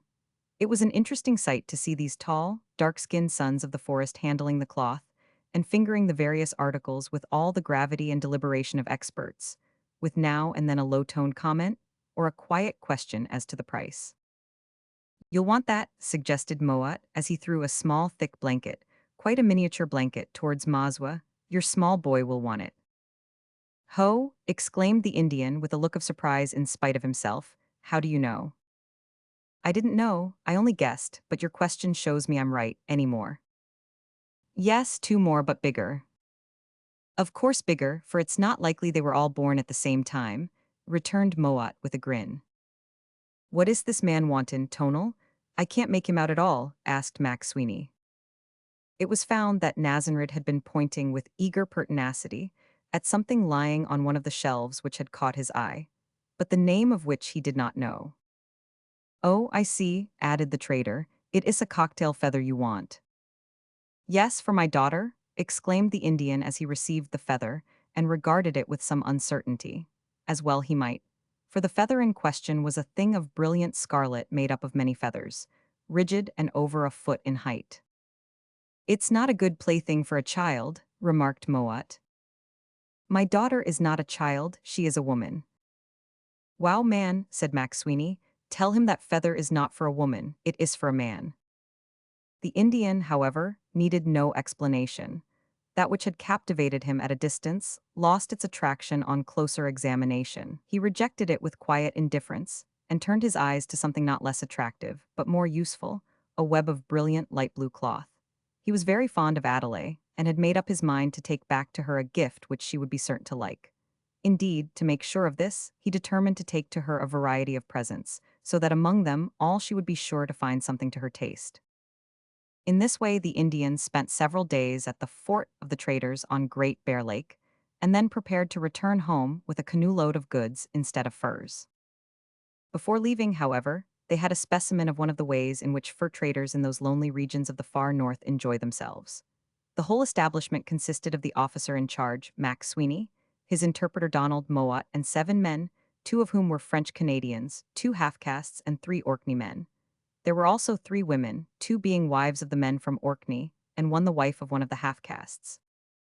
The greater part of the day previous to that on which they were to set out on the return voyage, Nazanrid and Mazwa spent in testing the quality of their new guns in company with Mac Sweeney, who took his faithful Donald Moat with him, partly to assist in carrying the game, and partly for interpreting purposes. And a superb testing ground it was, for the swampy spots and mud flats were alive with wildfowl of all kinds, from the lively sandpiper to the great Canada grey goose, while the air was vocal with their whistling wings and trumpet cries, so that, whether they walked among the shrubs and sedges, or sat in ambush on the rocky points, ample opportunity was afforded to test the weapons as well as the skill of the owners. The beginning of the day, however, was not quite satisfactory. They had scarcely proceeded more than a few hundred yards from the fort when a flock of ducks was observed flying low and straight towards them. "Down, man, quick!" exclaimed Mac Sweeney, crouching behind a large bush. "You will get a goot chance, and the gun will kill if you point straight, for the trade guns are furry goot, the most of wow." The sudden end of his remark was caused by Nazanrid firing, and thereafter rising with the shattered fragments of the gun in his hand, and a little blood trickling from one of his fingers, while an expression of stern perplexity overspread his visage. "Well, now that is most extraordinary," said the trader, examining the weapon.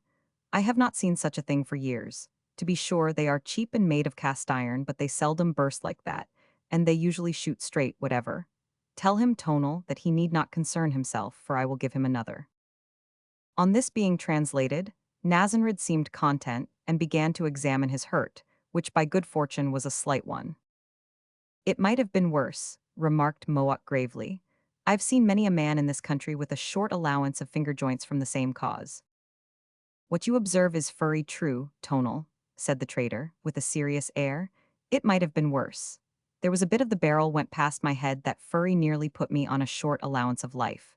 But come with me to the store and we will choose a better one." Half an hour sufficed to select another fowling piece, which stood all the tests to which it was subjected, and as evening was about to close and the whole party returned well laden with game, and thoroughly pleased with the weapons. Meanwhile, the men of the establishment had been variously employed, cutting and hauling firewood, attending the nets, etc., while the women had been busy making moccasins and mending garments.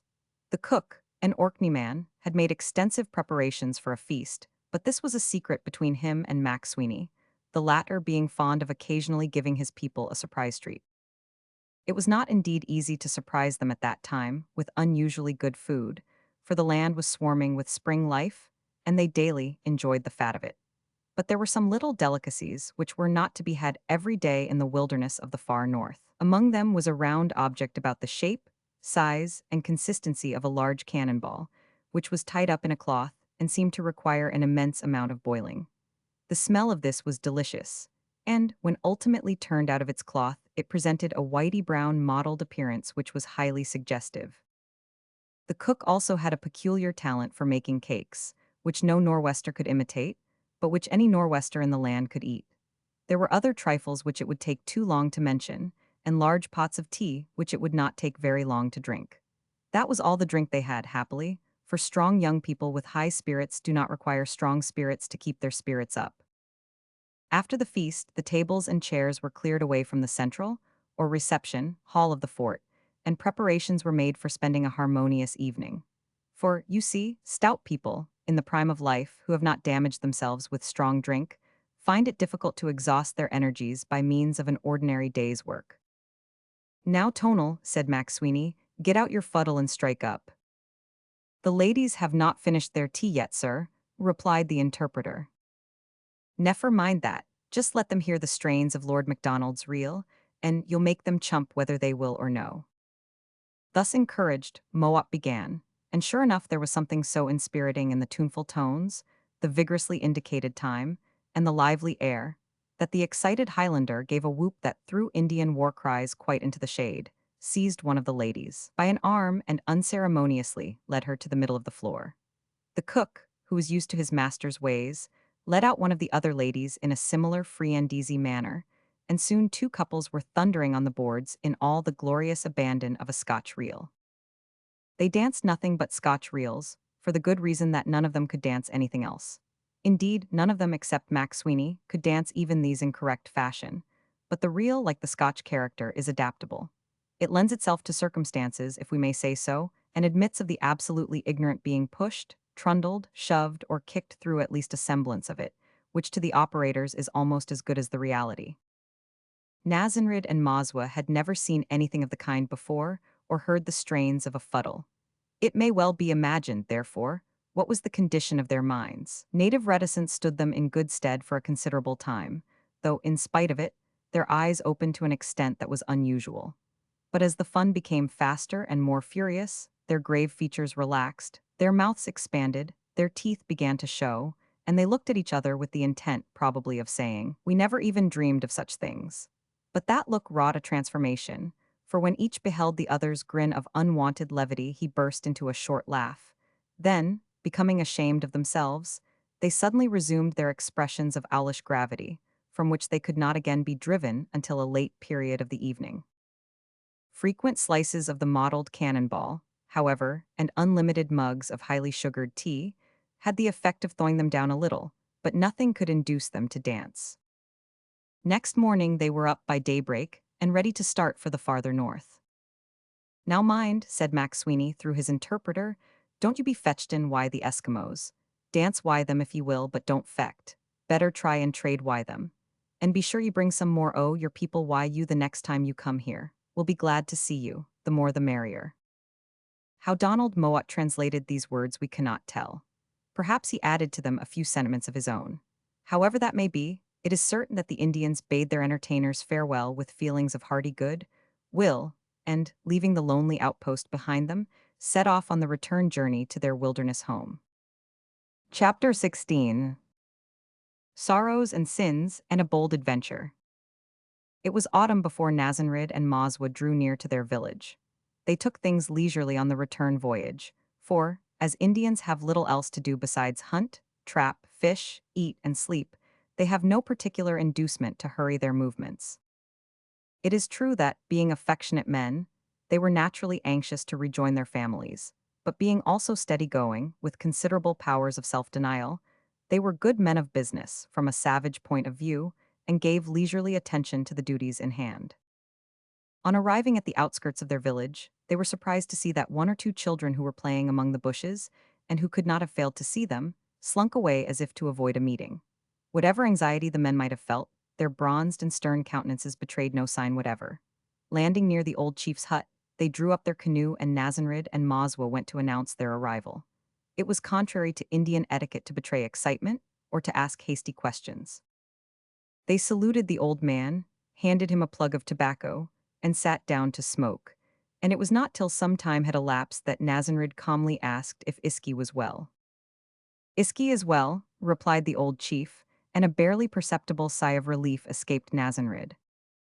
Then Mazwa asked about his wife and received a satisfactory answer. Still, it was obvious to both men, from the old chief's manner, that there was something wrong. Adelaide, said the old man and stopped. Dead? Asked Nazanrid, with a look of alarm that he did not attempt to conceal. No, not dead, but gone away, he replied, and then related in detail the circumstances of the girl's disappearance. It must have been a terrible blow to the poor father, all the more that he was ignorant at the time of the girl's motive for forsaking her home. But no vestige of feeling did he betray, save a slight contraction of his brows and a nervous play of his fingers about the handle of his scalping knife. When the recital was ended, he made no reply, but, rising slowly, left the hut and went to his own home. We will not follow him thither. There are some homecomings which are better left undescribed. But next day Nazanrid relaunched his canoe, and with a small quantity of provisions and a large supply of ammunition, set off alone for the shores of the Arctic Sea. What he told his wife is not known, but he gave no explanation whatever to any of his comrades as to his intentions. Arrived at the coast, however, his further advance was rendered impossible by a sharp frost which created the first thin crust that was ultimately destined to turn the sea into thick ice. As even the thinnest coat of ice would be certain destruction to birch bark, the canoe, he was well aware, was now useless. He therefore returned home and quietly engaged in the ordinary hunting and fishing occupation of his tribe, but from that date he sank into a state of silent despair, from which his most intimate companions failed to rouse him. Not that he gave expression to his feelings by word or look. It was long-continued silence, and want of interest in anything that told of the sorrow that crushed him. It is probable that the fact of Adelaide being capable of forsaking her parents in such a way tended to increase the grief occasioned by her loss. But he spoke of his feelings to no one, not even to his wife. Mazwa, who was very fond of his friend and pitied him sincerely, made no attempt to comfort him, for he knew the nature of the man too well to think that, by any words, he could assuage his sorrow. All the fine things that Nazanrid had brought home, and with which he had hoped to rejoice the hearts of his wife and child, were utterly neglected. He let Iski do what she pleased with them. The only thing that seemed to comfort him was the tobacco, for that, he found, when smoked to excess, blunted the edge of his feelings. He therefore gave himself up to the unlimited use of this sedative, and would no doubt have become, like many others, a willing slave to the pipe, but for the fortunate circumstance that the supply of tobacco was limited. As the autumn advanced, the diminishing quantity warned him to restrain himself. He eked it out by mixing with it a kind of leaf much used by Indians for this purpose, but which by itself was not considered worth smoking. Even with this aid, however, he was compelled to curtail the indulgence. Then the weed failed altogether, and he was finally induced to engage in philosophical meditations as to the folly of creating a needless desire which could not be gratified. The unsatisfied craving, coupled with the injury to his health, added considerably to the grief with which he was already oppressed. He had a powerful constitution, however. The enforced abstinence soon began to tell in his favor, and he actually had the courage, not to say wisdom, to refuse occasional pipes offered him by Mazwa when he chanced to visit his friend. As that friend had not the loss of an only child to mourn, but on the contrary was called upon to rejoice in the addition of a new baby, the fine things that he had brought home were the cause of great satisfaction to his family. But alas, Mazwa, although almost perfect for a savage, had one fault, one besetting sin and moral disease: he gambled. We almost hear the exclamation of surprise, if not doubt, with which our reader receives this information. Yes, North American Indians are gamblers. Many of them are confirmed gamblers. They do not indeed affect anything so intellectual as chess or so skillful as billiards, but they have a game to the full as intellectual and scientific as that rouge et noir of Monaco, with which highly cultivated people contrive to rob each other by mutual consent and without being ashamed. Their game is not unknown to the juveniles of our own land. It goes by the name audiobook. The manner of conducting the game varies a little here and there in its details, but its principle is the same everywhere. I want your possessions, and get them I will, by hook or crook. I couldn't think of robbing you. Oh no, there might be jail or penal servitude on the back of that. And I won't accept your gifts. Good gracious, no. That would involve the loss of self-respect. No, no, let us humbug each other. I will rob you if I can, and you will rob me if you can, and we'll mutually agree to throw dust in each other's eyes and call it play. Nothing, surely, could be fairer than that. Of course, poor Maswa did not reason thus. He was not cultured enough for that. In fact, he did not reason at all about the matter, as far as we know, but there can be no question that the poor fellow was smitten with the disease of covetousness, and instead of seeking for a cure, like a manly savage, he adopted the too civilized plan of encouraging and excusing it. Aware of his propensities, Mrs. Maswa was much too knowing to allow the goods and trinkets destined for herself and family to remain in his power. She at once appropriated them, and secreted such of them as she did not require for present use. But there were articles which she could not well treat in that way with any shadow of excuse. For instance, the gun, powder and shot, bows and arrows, tobacco and pipes, hatchets and scalping knives, blankets and masculine garments, which were in daily use. These were frequently lost and re-won before winter had fairly begun, but Maswa was too fond of the excitement of gambling to make desperate ventures all at once. He liked to spin it out. One night he had what is styled a run of bad luck. Being in something of a reckless mood, he went to visit a young friend who was as fond of gambling as himself, and took most of his worldly possessions with him. The friend, with a number of companions, was seated beside the wigwam fire, and quite ready to begin. Taking a button or some such object in his hand, and putting both hands behind his back, the friend began to bob his head and shoulders up and down in an idiotic fashion, at the same time chanting in a sing-song monotone, "Ho yo yo ho hi yi yo ho," for a considerable length of time, while Maswa staked his blanket, a fine, thick green one, purchased at Great Bear Lake. We forget the friend's stake, but it was probably supposed to be an equivalent. Suddenly the yo-hoing ceased, both hands, tightly closed, were brought to the front, and the whole party gazed at Maswa with intense expectation. He was not long in making up his mind. He pointed to the left hand. It was opened and found to be empty. The blanket was lost. Back went the hands again, and the yo-hoing was continued. The new gun was the next stake. It also was lost, and thus the game was carried on far into the night with smaller stakes until Maswa had lost almost all that he had brought with him: gun, blanket, pipes, tobacco, flint and steel, fire bag, and even his coat, so that he walked home a half-naked and nearly ruined man. But ruin in the wilderness of North America is not usually so thorough as it often is in civilized lands, owing partly to the happy circumstance that strong drink does not come into play and complete the moral destruction, as well as the physical which gambling had begun. The character, therefore, although deteriorated, is not socially lost. The nature of property also, and the means of acquiring it, render recovery more easy.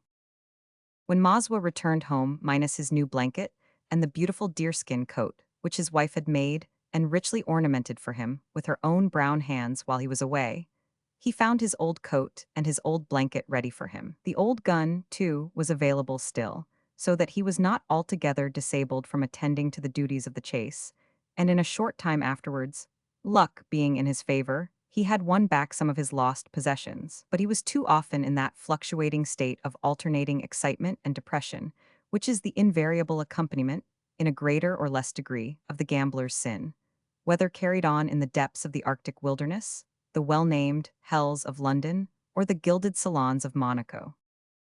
"You are a fool," said Nazanrid one day to his friend, "for even among savages there are plain-spoken familiar friends, gifted with common sense enough to recognize folly, and spiritual honesty to point it out and warn against it."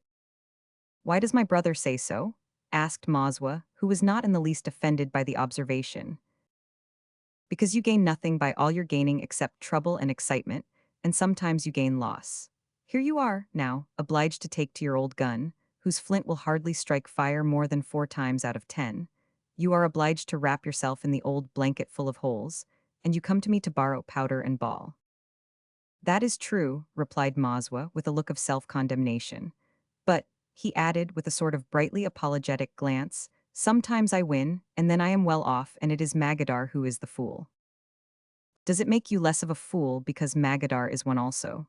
Are you comforted today, in your poverty, by the thought that you were well off yesterday?" Maswa's bright glance faded slowly. He was no match for his friend in argument, and, possessing an honest spirit, the look of self-condemnation began to creep again over his visage.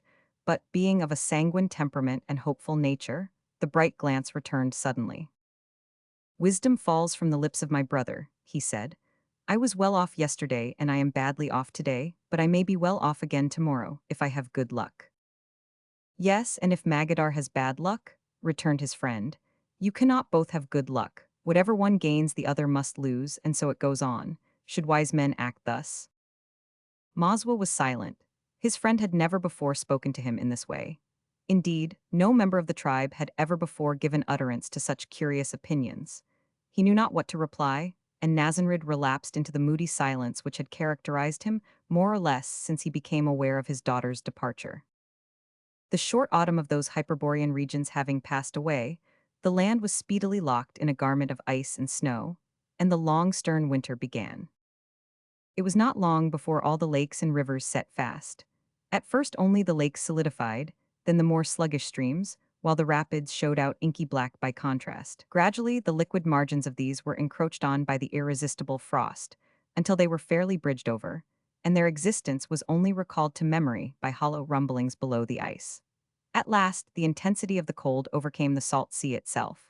The floes, hummocks, and bergs became united into one universal mass, and every sign of liquid disappeared from the polar regions.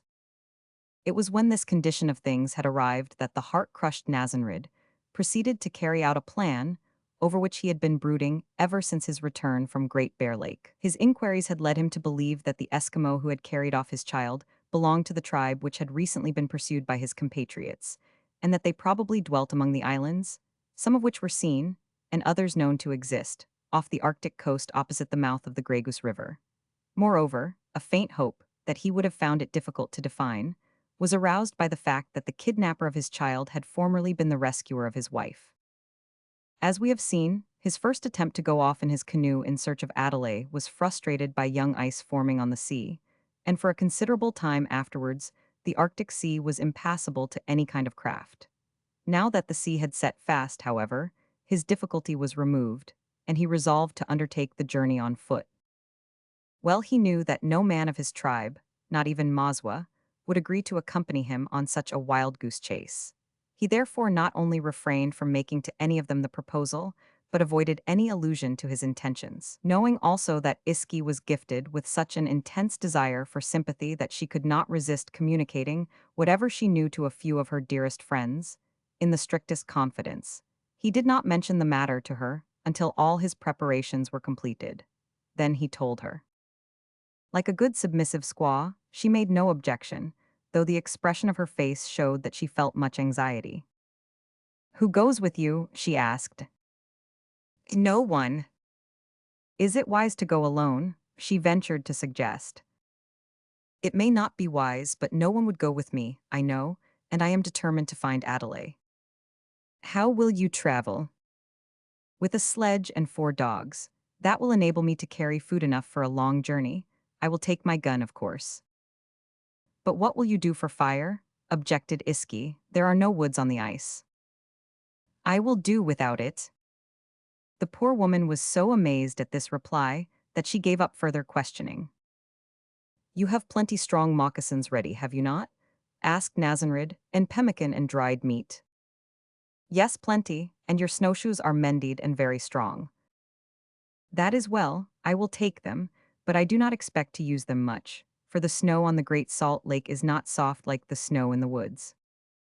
It was afternoon when this conversation was held, and very dark, for the sun had by that time ceased to rise much above the horizon, even at noon. Late in the night, however, there was brilliant light both from the stars and the aurora. Taking advantage of this, Nazanrid left his lodge and hastened to the outskirts of the village, where a little boy awaited him with the sledge and team of dogs all ready for a start. Without saying a word, the Indian put on his snowshoes and took hold of the tail line of the sledge, which was heavily laden and well packed. With a slight crack of the whip, he set the team in motion. "Tell the old chief," he said to the boy at parting, "that I go to seek for my daughter among the people of the frozen lake. When I find her, I will return." Chapter 17. Nazanrid's Journey Over the Arctic Sea. While our Indian traveled through the woods, he and his dogs were on familiar ground. He encamped at night in the way to which he had been accustomed all his life. That is to say, he selected a spot under a spreading fir tree, dug away the snow until he got to the ground, which he covered with a carpet of pine branches. At one end of this encampment, or hole in the snow of 10 feet or so in diameter, he made a huge fire of dead logs. At the other end, he spread his blanket, unpacked his sledge, fed his dogs with some willow grouse provided for the purpose, warmed up his pemmican and dried meat, melted some snow for drink, and spent the night in comparative comfort. And it is wonderful, reader, how cozy such an encampment in the snow is when food is plentiful and health strong. But when our Indian quitted the shore and began his daring journey on the Arctic Sea, he was surrounded by new and unfamiliar conditions. No trees were to be had for firewood, no branches for bedding, no overhanging pines for shelter. He had gone there, however, prepared for the change. The sea near the shore had been set fast when in a comparatively smooth condition, so that, the first day's march over, it was easy. As he had expected, the surface of the snow had been drifted quite hard, so that he could dispense with snowshoes altogether, and the 4 dogs found the sledge so light that they felt disposed now and then to run away with it. But Nazanrid checked this propensity by holding onto the tail line, thus acting as a drag. Ere long the shore was left out of sight behind, and the first of the islets, a small group, also passed and left behind. When night was well advanced, the Indian found himself on the ice of the open sea, with nothing but hummocks and bergs to shelter him. Being acquainted, by hearsay at least, with some of the methods of the Eskimos, he avoided the bergs, for there was the danger of masses falling from their sides and from overhanging ice cliffs, and selected a small hummock, a heap of masses that had been thrown or crushed up earlier in the winter, covered with snow, and formed into a solid mound. The light air that blew over the frozen plain was scarcely worth taking into account. Nevertheless, the Indian chose the lee side of the hummock and then began to try his prentice hand at the erection of a snow hut. Nazanrid had indeed some doubts as to the value of such a cold habitation without fire, but he knew that Eskimos sometimes used such, and what they could do he could dare. Besides, love is strong as death, and he meant to find Adelaide or die. His hut, as might have been expected, was not such as an Eskimo architect would have praised, but it was passable for a first attempt. He knew that the northern masons built their winter dwellings in the form of a dome, therefore he essayed the same form, but it fell in more than once before the keystone of the arch was fixed. "Never mind," thought Nazanrid, "they have done it, I can do it." Nothing is impossible to men of this stamp. He persevered, and succeeded after a couple of hours in producing a sort of misshapen beehive about 6 feet in diameter and 4 feet high. The slabs of snow of which it was composed were compact and solid, though easily cut with his scalping knife, and formed bricks that could resist the influence of the fiercest gale. At one side of the hut he cut a hole for a doorway and reserved the piece cut out for a door. It was just big enough to let his broad shoulders pass through, and when he got inside and lay down at length to test it, he gave a slight humph of satisfaction. Not that the chamber was cheerful, far from it, for it was intensely dark, but our Indian was a practical man. He did not require light to enable him to sleep or rest. While engaged in constructing the hut, he observed that the 4 dogs were sitting on their tails doing nothing except gazing in curiosity, if not surprise, at his unwonted proceedings. Being a busy man, he naturally disliked idlers, and therefore unlashed some food from his sledge and served out their supper by way of giving them something to do. They ceased idling at once, but after supper sat down on their tails again to watch as before, though in a more languid frame of mind. When the hut was finished, he sat down outside, the night being clear and comparatively warm, or rather, we should say, not bitterly cold. During the meal, he kept up the interest of the dogs to a keenly hopeful point by occasionally tossing a morsel to each. When the meal was over, and they knew from long experience that nothing more was to be hoped for, they curled themselves up in the lee of the hut, and with a glorious disregard of bedding and all earthly things, went to sleep. It was found rather difficult to get the sledge into the hut, as Nazanrid had forgotten to make allowance for its size, but by enlarging the door and maneuvering, the difficulty was overcome, a matter of considerable importance, for there was no knowing what Arctic monsters might take a fancy to play havoc with its contents while its owner slept.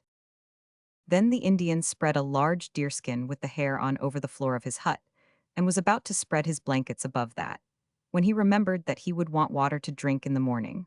For it is well known that eating snow during the intense cold of Arctic winters is very hurtful. He had provided for this by taking a bladder with him, which he meant to fill with snow each night and take it to bed with him, so that his animal heat, and he had plenty of that, might melt some of it before morning. He was then on the point of closing up the doorway when it occurred to him that if the dogs were inside, they might make the place warmer, but upon reflection, he feared that they might also make it suffocating, for the dogs were large and the hut was small.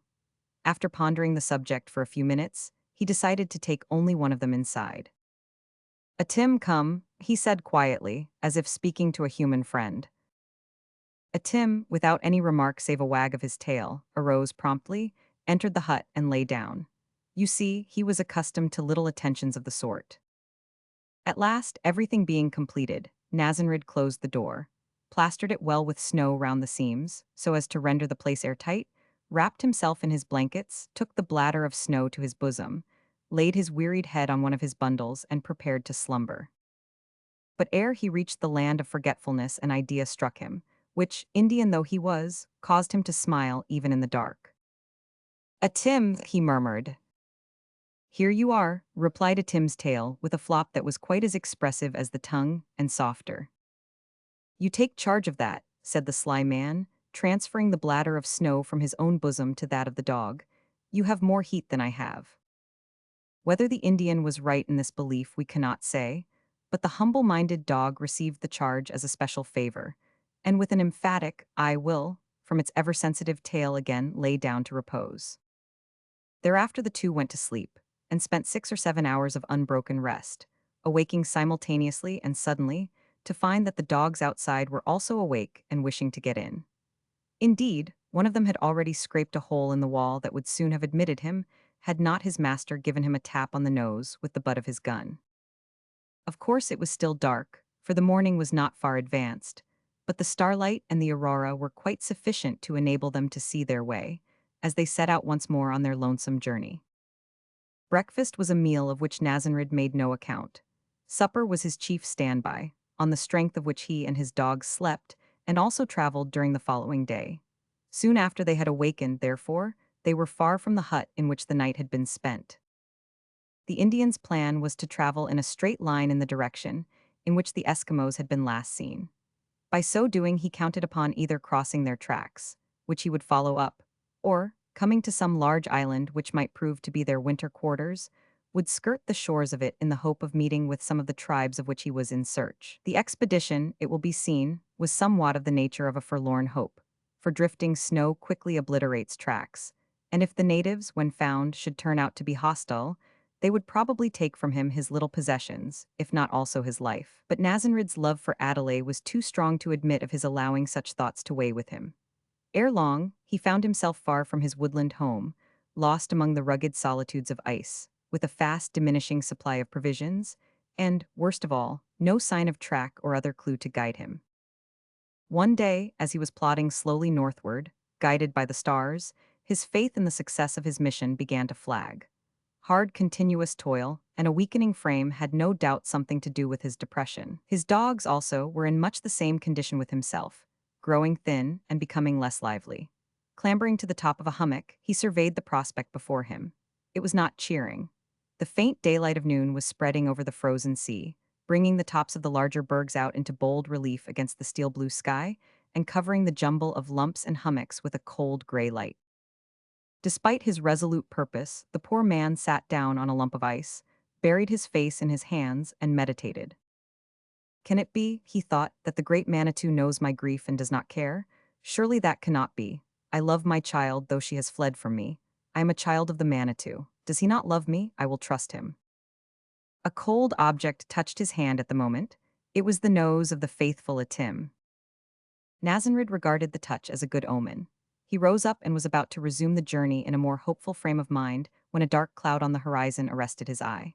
After a long gaze, he came to the conclusion that it was land. 2 hours later he arrived at Warriskik, and with a beating heart made straight for the huts, which could be plainly seen on the shore. But terrible disappointment was in store for him. On reaching the Eskimo village he found that it was deserted. Nevertheless, the improved state of mind did not quite forsake him. It was a comfort to have made a discovery of any kind, and was it not possible that, during the brief daylight of the morrow, he might be able to distinguish the tracks made by the party when they left the place and follow them up? With this idea in his mind, he resolved to encamp on the spot, and indulge himself as well as his dogs with a good feed and sleep. With this purpose in view, he collected all the bits of wood he could find, and, with a few lumps of much decayed blubber, made a rousing fire in one of the huts. The flame cheered his canine friends as well as himself, and filled the place with a ruddy glow. As the hut was sufficiently large, he invited all the dogs to sup with him, an invitation which, it is needless to say, they gladly accepted, and we may add that the humble-minded Atim was not jealous. The hut of which Nazanrid thus took possession was that which belonged to old Mangavik. With his usually observant nature, our Indian looked keenly about him while cooking his pemmican, noting every particular with an intelligent eye. Suddenly his gaze became fixed on a particular corner. Rising slowly, as if afraid of frightening away some living creature, he advanced step by step toward the corner with eyeballs starting nearly out of his head. Then with a light bound he sprang forward, grasped a little piece of cord, and pulled out from beneath a heap of rubbish what appeared to be an old cast-off moccasin. And such indeed it was. It had belonged to Adelaide. Nazanrid, hastening to the fire, examined it with minute care, and a deep "ho" of satisfaction escaped from him, for he knew it well as being one of a pair made by Iski for her daughter's little feet. Need we say that joy filled the Indian's heart that night, and a feeling of gratitude to that mysterious, ever-present, yet never visible being, who, he had come to recognize in his philosophical way, must be the author of all good, though his philosophy failed to tell him who was the author of evil. Nazanrid was not by any means the first savage philosopher who has puzzled himself with that question, but it is due to him to add, for it proves him more scientific than many trained philosophers of the present day, that he did not plead his ignorance about his creator as an excuse for ingratitude, much less as a reason for denying his existence altogether. But there was a surprise in store for our Indian chief, which went far to increase his grateful feelings, as well as to determine his future course.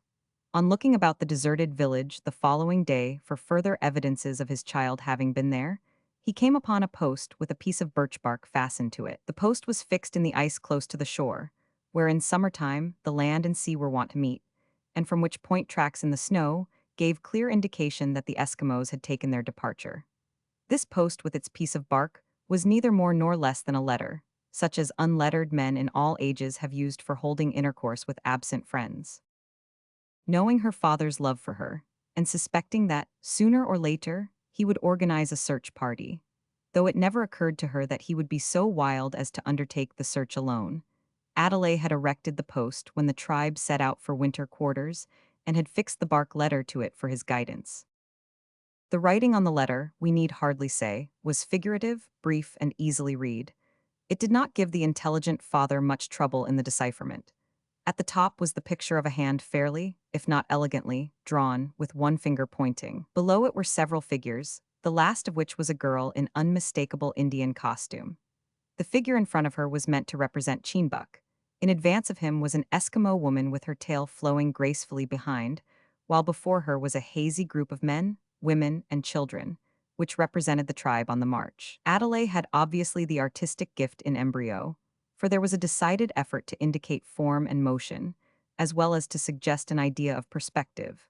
For the woman and the tribal group were drawn much smaller than the foreground figures, and were placed on higher planes. The sketchiness of the group, too, also told of just ideas as to relative degrees of interest in the legend, while the undue prominence of the leading facial feature was an attempt to give that advice which is so forcibly expressed in the well-known phrase, "Follow your nose." 10 dots underneath, with a group of snow huts at the end of them, were not so clear at first, but in the end Nazanrid made out a sentence, of which the following may be given as a free and easy translation. My hand points the direction in which we have gone. Your loving daughter is following the man who ran away with her. The Eskimo women and men, and dogs, and all the rest of them, are marching before us. Follow me for 10 days, and you will come to the snow huts where we are to winter. Could anything be plainer? The happy father thought not. He took an extra meal. His team gave themselves an extra feed of bits of old blubber picked up in the camp, and while daylight was still engaged in its brave though hopeless struggle with the Arctic night, he tied up his sledge, thrust the old moccasin into his bosom, gave Tim the order to advance, and set off with revived strength and hope on his now hopeful journey. Chapter 18. A Surprise and a Catastrophe. The trail of the Eskimos as they traversed the frozen sea, although not always very distinct on the hard snow, was as plain as a highway to one so skilled in tracking as the Indian chief Nazanrid. The weather having been clear and calm ever since he left home, the marks had not been obliterated, and he pursued his way without halt or hesitation. But on the fourth day out, there came symptoms of a change. The chief had adopted the plan of traveling during every hour of the short day, or twilight, in order to make more sure of not missing the trail, and the stars with frequent aurora borealis had made each night so brilliant that he advanced almost as easily as during the daytime. The fourth day, however, on awaking, his ears were greeted with sounds that caused him to rise in haste and force out the door of his sleeping hut, when to his dismay he found that a furious gale was blowing, that the sky was black, and that he could hardly see the poor dogs, whom he found crouching as close as possible on the sheltered side of the hut. In these circumstances, to advance without losing his way was impossible, so that he was compelled to make the most of his time by sleeping as much as he could. To do him justice, he possessed a wonderful capacity in that way. Having put the sledge outside in order to make room, he called all the dogs in, resolving that the poor things should not be exposed to the pitiless storm. Then, having fed himself and them, he lay down with them and was soon in happy oblivion. Of course, he had no artificial means of measuring time, and, the sky being overclouded, darkness visible pervaded the region.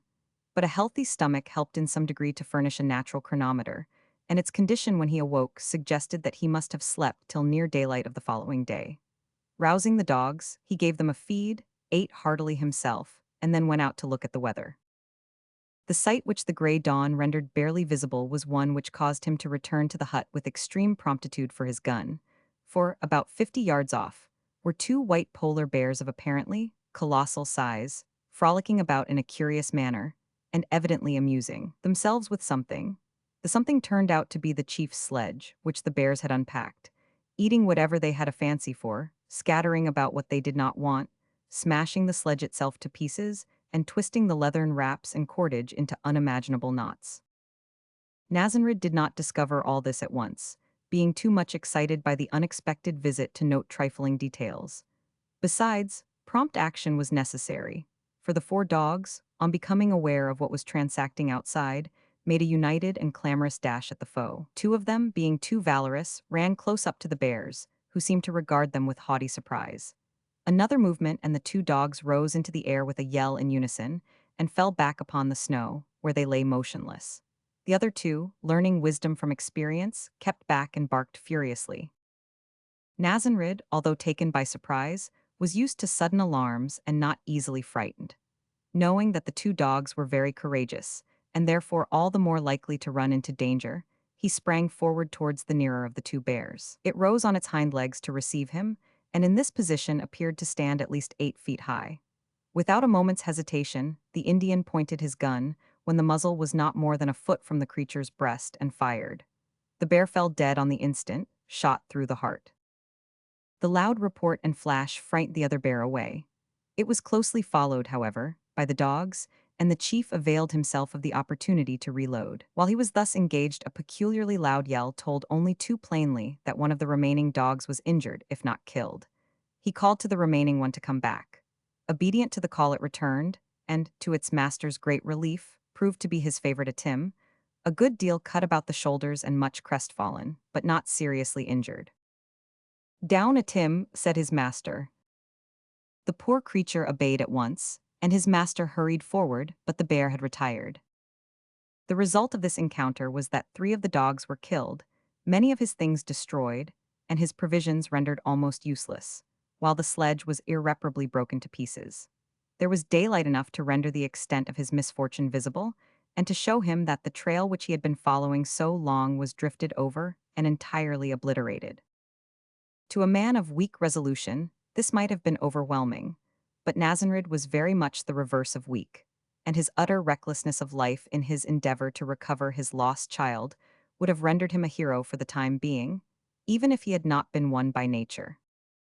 After collecting the remains of his property and ascertaining that the sledge was hopelessly destroyed, he made up his mind to carry the provisions on his back and push forward in the direction pointed out by Adelaide until he found her. If he did not succeed, the failure of his food would soon end the struggle. It was some consolation to the unfortunate man that his favorite dog had been spared. The amount of company afforded even by an ordinary dog is well known, but the civilized world can but feebly understand the value of a more than usually affectionate creature in the forlorn circumstances in which our Indian was now placed. Like many other people, he had got into the habit of talking to the dog about himself and his affairs, as if it were human. Whether he held the opinion we have heard so often expressed that he understands every word I say, we cannot tell, but the gravity of his expression and the solemnity of his tone when conversing with it encouraged that belief, and the very earnest attention of the dog almost justified it. But the friendly feelings existing between them did not relax the chief's notions of discipline. Atim was not permitted to follow his master as an idle companion. He was made to carry, or rather to drag, his own food by means of a collar with two pieces of stick attached, the ends of which trailed on the ice, thus forming as it were a pair of trains without wheels. This is a simple contrivance, largely used by the prairie Indians with their horses as well as dogs. The two sticks or poles, being long, project a good way behind the animal, thus leaving space for a load. As the poles are suited to their size, each horse or little dog is loaded with an appropriate bundle, and it is to be presumed does not feel overburdened. When all was arranged, Nazanrid started off with a large pack on his broad shoulders, and Atim, with a small bundle, followed close at his heels.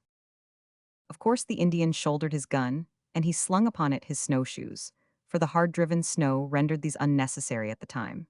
He also carried with him a bow and quiver of arrows, with the ornamented fire bag, made for him by Adelaide, which contained his flint, steel, and tinder as well as his beloved pipe and tobacco.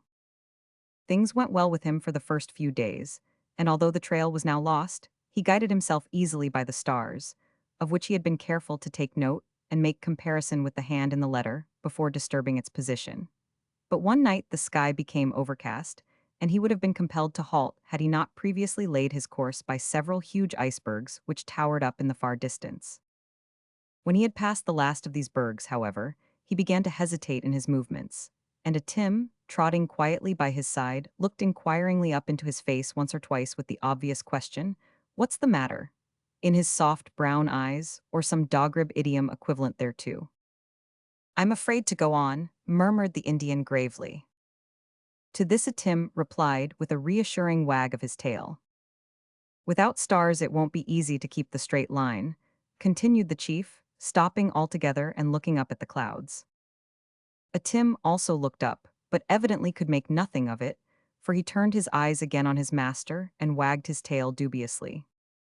At the moment a rift in the clouds revealed some of the stars, and the Indian, regaining his direction again, hurried forward, all the more rapidly that a pretty stiff fair wind was blowing, to speak nautically, right astern of him. By degrees the breeze increased to a gale, and then to a regular hurricane, which whirled among the bergs and hummocks, shrieked round the ice pinnacles, and went howling over the plain of the solid sea as if all the Hyperborean fiends had been let loose and told to do their worst. Its violence was so great that the Indian was forced to scud before it, and more than once Atim's little bundle caught the blast and whirled him round like a weathercock, while the drifting snow at last became so thick that it was impossible to see anything more than a few yards ahead. In these circumstances, to advance was madness. "It won't do, pup," cried Nazanrid, turning suddenly to his right round a mass of ice and taking shelter in the lee of a towering berg. "Come, we will encamp here." He had scarcely uttered the words when a tremendous rending sound was heard above the noise of the hurricane. The Indian looked up quickly, but nothing was to be seen anywhere save that wild confusion of whirling snow, which in more southerly lands is sometimes called a blizzard, and the back whirl of which nearly suffocated man and dog. Suddenly there came a crash as if a mountain were being shattered near them. Then Nazanrid saw, to his horror, that an ice binnacle as big as a church steeple was bowing forward like some mighty giant to its fall. To escape he saw was impossible. It was too near and too directly above his head for that. His only hope lay in crushing close to the side of the berg. He did so, on the instant, promptly followed by the dog, and happily found that the ice wall at the spot was slightly concave. Another moment and the stupendous mass fell with an indescribable crash, which was prolonged into sounds that bore quaint resemblance to the smashing up of gigantic crockery, as the shivered atoms shot far away over the frozen plain. But the chief heard nothing of this save the first great crash, for the avalanche, although it passed harmlessly over his head, had buried him in what seemed to him a living tomb. The chamber in which he and his dog were thus enclosed was of course absolutely dark, a darkness that might be felt, and the man would have been more than human if he had not experienced a sinking of the heart as he contemplated his awful position. Once again arose in his mind the question, does the Maker of all care nothing about such things? The feeling deepened in him that such could not be true, that the All-Father must certainly care more for his children than ordinary fathers for theirs, and with that thought came also the old feeling, I will trust him. The poor dog, too, had the consolation of trust, for it rubbed its head against its master with a touch that implied implicit belief in his power to deal effectively with any difficulty whatever. Feeling his way carefully round the walls of his prison, the Indian ascertained that it was not much more than about 12 feet long by 3 or 4 broad. On one side was the comparatively smooth wall of the berg, but for the hollow in which he would have been crushed. In front was the rugged heap of confused masses which had thoroughly closed him in. There was no outlet anywhere. He felt assured of that after 3 careful examinations of the chamber, and how many thousand tons of ice lay between him and liberty of course he could not guess. There was only one course open to him now, and that was to cut his way out with his hatchet. Before beginning to act, he unstrapped his bundle and sat down to eat, having previously relieved Tim of his load and given him some food. Everything he did had to be done by feeling, for he could not see his hand even when held only an inch from his face. Then he set to work. It was difficult at first, for he had to strike out at random, sometimes hitting a lump of ice unexpectedly, sometimes just tipping it, and occasionally missing it altogether when the axe would swing round behind him, to the great danger of a Tim, who insisted on keeping close to his master's heels wherever he went. By degrees, however, he learned to guess more correctly the position of the walls, especially after he had advanced a few feet and cut a tunnel, with the shape and dimensions of which he soon became familiar. For hours he labored with unflagging diligence, clearing back the ice debris into the cavern from which he had started, but no sign of open air rewarded him. At last, when almost exhausted, he made preparations for passing the night where he was. Before lying down he ate a hearty meal and fed the dog, who indicated his satisfaction by an occasional whine and the usual wag of the tail, which could be faintly heard though not seen. A pipe of course followed, and during the process of lighting it he and Tim obtained a fleeting glimpse of their abode. As his materials could not produce a flame, only a dull red glow, the glimpse was not cheering or of much value. Then Nazanrid spread a deerskin on the ice, rolled himself in his blanket, pillowed his head on the dog, who seemed to be perfectly satisfied with the arrangement, and went to sleep till, we cannot say morning, for pitch darkness still prevailed, but till that point of time when the stomachic chronometer awoke them. After another feed the chief again set to work with indomitable perseverance, and extended the tunnel during many hours. Yet when he had accomplished what appeared to him a long and severe day's work, it seemed as if he were as far off as ever from deliverance. Just as he was giving way to weary disappointment, however, a rush of cold air came against his face, and with an irrepressible exclamation of satisfaction, he found that his last blow with the axe had opened a way to the outer world. A few more strokes, delivered with unwonted vigor, set him free, to find that the gale was over, that a profound calm prevailed, and that the faint gray light of the Arctic noon was illuminating the ghostly scene. He also discovered that during his imprisonment, a heavy fall of snow had taken place, so that he sank a full foot into it, if not more, at every step. Congratulating himself on having brought his snowshoes with him, he at once put on those useful implements, and, having secured the pack on his back, he once more set forth on his journey, beating a track as he went on which the dog followed him with ease, though without such a track the poor thing could not have traveled at all until the surface of the snow had hardened. But although our Indian's heart was lighter after his deliverance, the toil which he had undergone, and the cold which he had experienced in the berg, had told somewhat severely even on his hardy frame, and when he built his hut that night it was with a feeling of despondency, for he became aware of a considerable diminution of strength. An unusually keen frost on the following day increased this feeling, and when he was about to encamp at night, Nazanrid said to himself, as well as to his dog, that he feared they would never complete their journey. but hope springs eternal in the human breast. On looking round for a sheltered spot on which to build the snow hut, he observed three objects in the distance which bore a strong resemblance to Eskimo dwellings. Pushing forward eagerly, he soon reached them and found that they were indeed huts of these children of the ice, but that they were deserted. The disappointment was very great, yet our chief bore up against it manfully. He made use of one of the huts as a resting place for the night. Next morning he found that the prolonged strain had rendered him much weaker than he had believed to be possible. Diminishing provisions, also, had increased the evil, and a still further fall in the temperature induced a feeling of feebleness which the hitherto vigorous man had never before experienced. The idea of giving in, however, had never once entered his mind. To persevere in the search until success or death should arrest him had been his fixed resolve from the beginning. "Come on, pup," he said, patting the head of his faithful friend, as he fastened on his snowshoes and set forth. To his surprise, he found that he staggered a little at first, but as he warmed to the work, his vigor increased, and his powers of endurance seemed almost as strong as ever. Chapter 19. The Eskimos again, and a great discovery and rescue.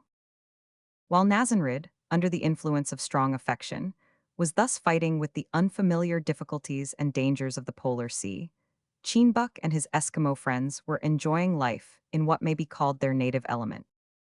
"Will Adelaide come for a drive?" said our gallant Eskimo one day when the sun had risen near enough to the eastern horizon to almost, but not quite, extinguish the stars.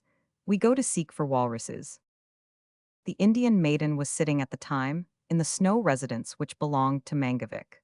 Mrs. Mangavik was sitting opposite to her mending a sealskin boot, and Cowlick the easygoing was seated beside her, engaged with some other portion of native attire. Nootka was busy over the cooking lamp, and old Mangavik himself was twirling his thumbs, awaiting the result of her labors. Ulalik was there too. He was frequently there, courting Nootka in the usual way by prolonged silent staring. The process might have been trying to some women, but Nootka did not mind.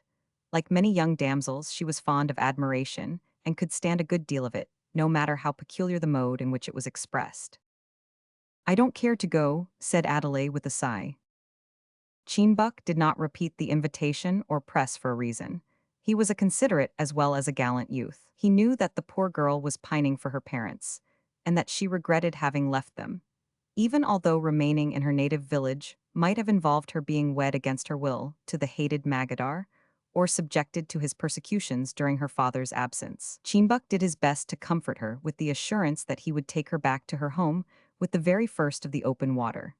But when Adelaide began to realize what a very long time must elapse before the ice would reopen its portals and set the waters free, her heart sank and she began to mope. "We may as well have some women with us," remarked Ulalik with a pointed glance at Nootka, but Nootka took no notice of either the observation or the glance. Even Eskimo girls understand how to tease. "Will Cowlick go?" asked Cheenbuck. Yes, Cowlick smiled and was quite ready to go. "No, she won't," said Mrs. Mangavik, with a positiveness almost European in its tone. "Very well," Cowlick smiled and was equally ready to remain. Mangavik himself expressed no opinion on the subject, but twirled his thumbs faster as he expressed a hope that the cooking would be soon completed. It was finally arranged that only young men should go, with sledges and teams of dogs to fetch the meat home. The little town in which this scene was being enacted was composed of between 20 and 30 whitey-brown beehives of snow, of the usual shape, ranged on the ice near the shore of a large island. The scene presented was a lively one, for while some of the inhabitants were creeping into the small tunnels which formed as it were porches before the doors, others were creeping out. Men and dogs were moving about, the former harnessing the latter to sledges in preparation for the approaching hunt, while hairy little balls of children were scampering about in play, or sitting on the tops of the snow bee hives, watching the proceedings with interest. The Eskimo sledge is a contrivance of wood capable of accommodating 5 or 6 men, and usually drawn by a team of from 6 to 10 dogs, each dog being fastened to it by means of a separate line of tough walrus hide. In a short time the long-lashed, short-handled, powerful whips cracked, the teams yelped, the men shouted, and away they all went with much noise over the frozen sea. After a short run, the parties separated and went in different directions. Cheenbuck and his men drove in a southerly direction, Soon, they came to a place which had been kept open by walruses as a breathing hole. Here they got out, hid the sledge and dogs behind a hummock, and, getting ready their spears and harpoons, prepared for an encounter. After waiting some time, a walrus thrust its ungainly head up through the young ice that covered the hole, and began to disport itself in elephantine, or rather Walrusian, gambols. Tiring of this in a few minutes, it dived, and the natives ran to the edge of the hole to be ready when it should come up again. The animal was a female, and a small one. When it reappeared, harpoons and lances were at once driven into it, and it was killed almost immediately.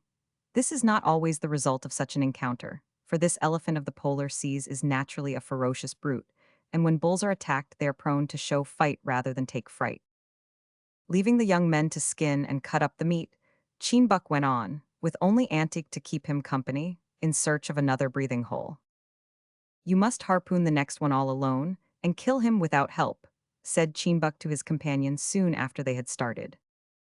"I'll try," returned the boy, with the air of confidence befitting a knight who had already won his spurs, yet with the modesty of a youth who was aware of his fallibility. But Antique was not destined to distinguish himself that day, for, about 3 miles beyond the place where the walrus had been slain, they came across a track so singular that, on beholding it, they were stricken dumb with surprise. Stopping the dogs, they gazed at it for a few moments in speechless wonder.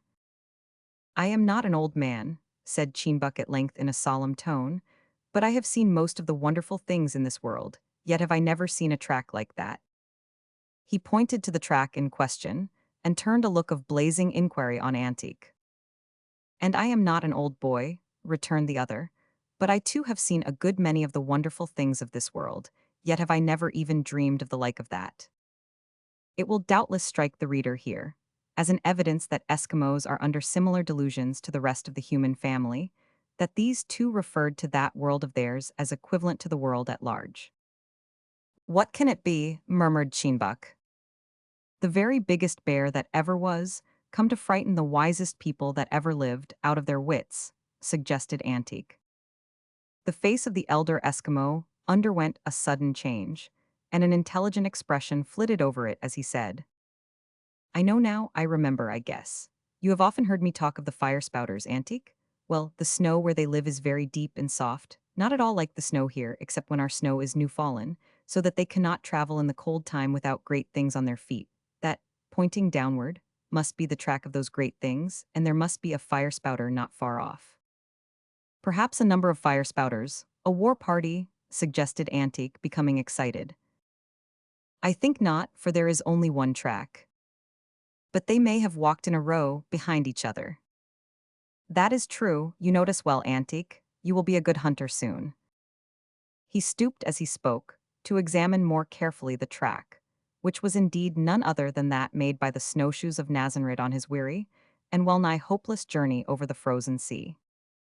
"Look here, Cheenbuck," cried the boy, whose excitement was increasing. "Is there not here also the track of a dog, with a strange mark on each side of it, as if it were drawing two lines as it went along?" "You are right again, boy. There is here the track of a dog, but there is only one man. Come, we will follow it up." Jumping on the sledge again, the Eskimo cracked his whip and set the dogs off at full gallop. For some time they advanced, looking eagerly forward, as if expecting every minute to come in sight of the man and dog who had made the tracks, but nothing appeared for some hours. Then they arrived at the 3 huts where the Indian had received such a disappointment on finding them deserted. A close examination showed that the stranger had spent a night in one of them, and from various indications, Cheenbuck came to the conclusion that he had been much exhausted, if not starving, while there. Getting on the sledge again, he continued to follow up the trail with renewed diligence. They had not gone far when an object was seen lying on the ice not far ahead of them. Antique was first to catch sight of it, and pointed out to his companion, who did not speak, but let out his lash and urged the dogs on. As they approached, the object was seen to move, then there came towards them what sounded like a prolonged melancholy howl. "The dog is alive," whispered Antique. "I hope the man is, but I fear," returned his comrade. In a few moments more they were alongside, and the dog started up with a snarl as if to defend its master, who was lying motionless on the ice. But the snarl was feeble, and the poor beast was obviously in a state of exhaustion. "He is not dead," said Cheenbuk, putting his hand over the Indian's heart, while Antique caught poor Tim by the nose and held him gently back. It turned out as the Eskimo had said. Nazanrid was not dead, but he was very nearly so, and it is probable that another hour of exposure and inaction would have ended the career of both himself and his dog. He had walked on persistently until that peculiar feeling of an irresistible desire to lie down and sleep overcame him. No one knew better than himself the danger of his condition, yet the fatal lethargy is such that no resolution is sufficient to overcome it. Lying, or rather falling, down, he had remained still for a few moments. Then the state of quiet, but deadly repose had supervened, and he would never have risen again if succor had not been sent. As it was, the Eskimos set to work with tremendous energy to chafe and resuscitate him, but it seemed at first that they were too late. By dint of untiring perseverance, however, they became successful. A slight effort to exert himself was observable in the Indian, and then, getting him on his feet, Cheenbuk on one side and Antique on the other, they forced him to stagger about until vitality began to revive. Now, boy, we'll get him into the sledge and away back to the igloos. Without delay, they led Nazanrid to the sledge, rolled him in a large white bearskin, and tied him on. While thus engaged, Antique observed that Cheenbuk gazed for a few moments intently into the Indian's face, and then became much and strangely excited. "Is he going to die?" asked the boy anxiously. "No, it is not that, but I have seen this fire spouter before. I know him. Quick, we must save his life." If the life of Nazanrid had depended on the speed of the Eskimo dogs, there would have been much hope of it, for Cheenbuk made them fly like the wind until he regained the 3 igloos. As for Tim, having, with prompt sagacity, perceived that the strangers were friendly, he resigned himself to his fate.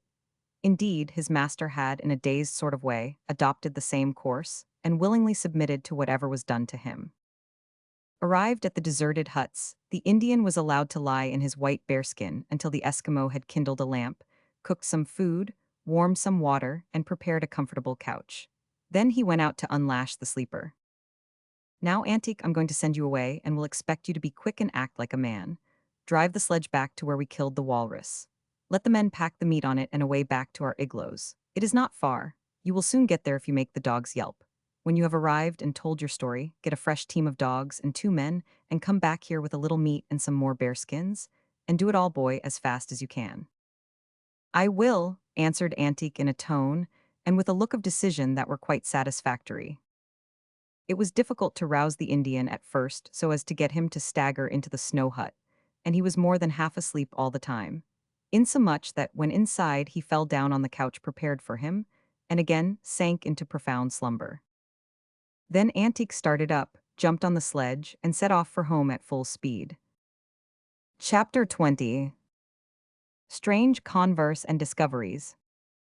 Returning to the hut, Cheenbuk continued his culinary preparations with great diligence, gazing often and earnestly, as he did so, at the thin and careworn countenance of the sleeper. Although Nazanrid was considerably altered by fatigue and suffering, the Eskimo entertained not the smallest doubt that he was the same Indian with whom he had once struggled on the banks of the Whale, or Grey Goose, River.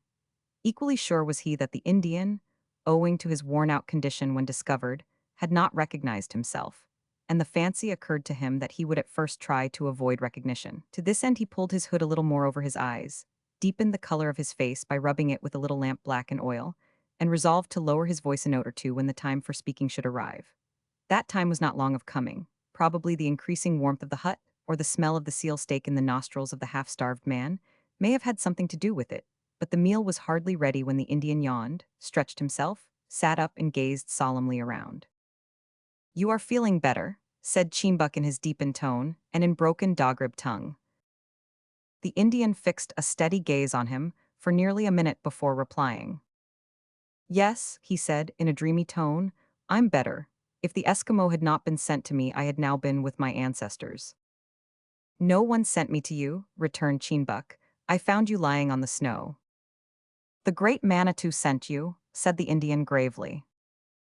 It was this touch of seriousness which had originally drawn those 2 men together, but the Eskimo remembered that he was acting a part at the moment, and that any expression of sympathy might betray him. He therefore made no rejoinder, but, placing the seal steak on a flat stone, bade the hungry man eat. Nazanrid required no pressing.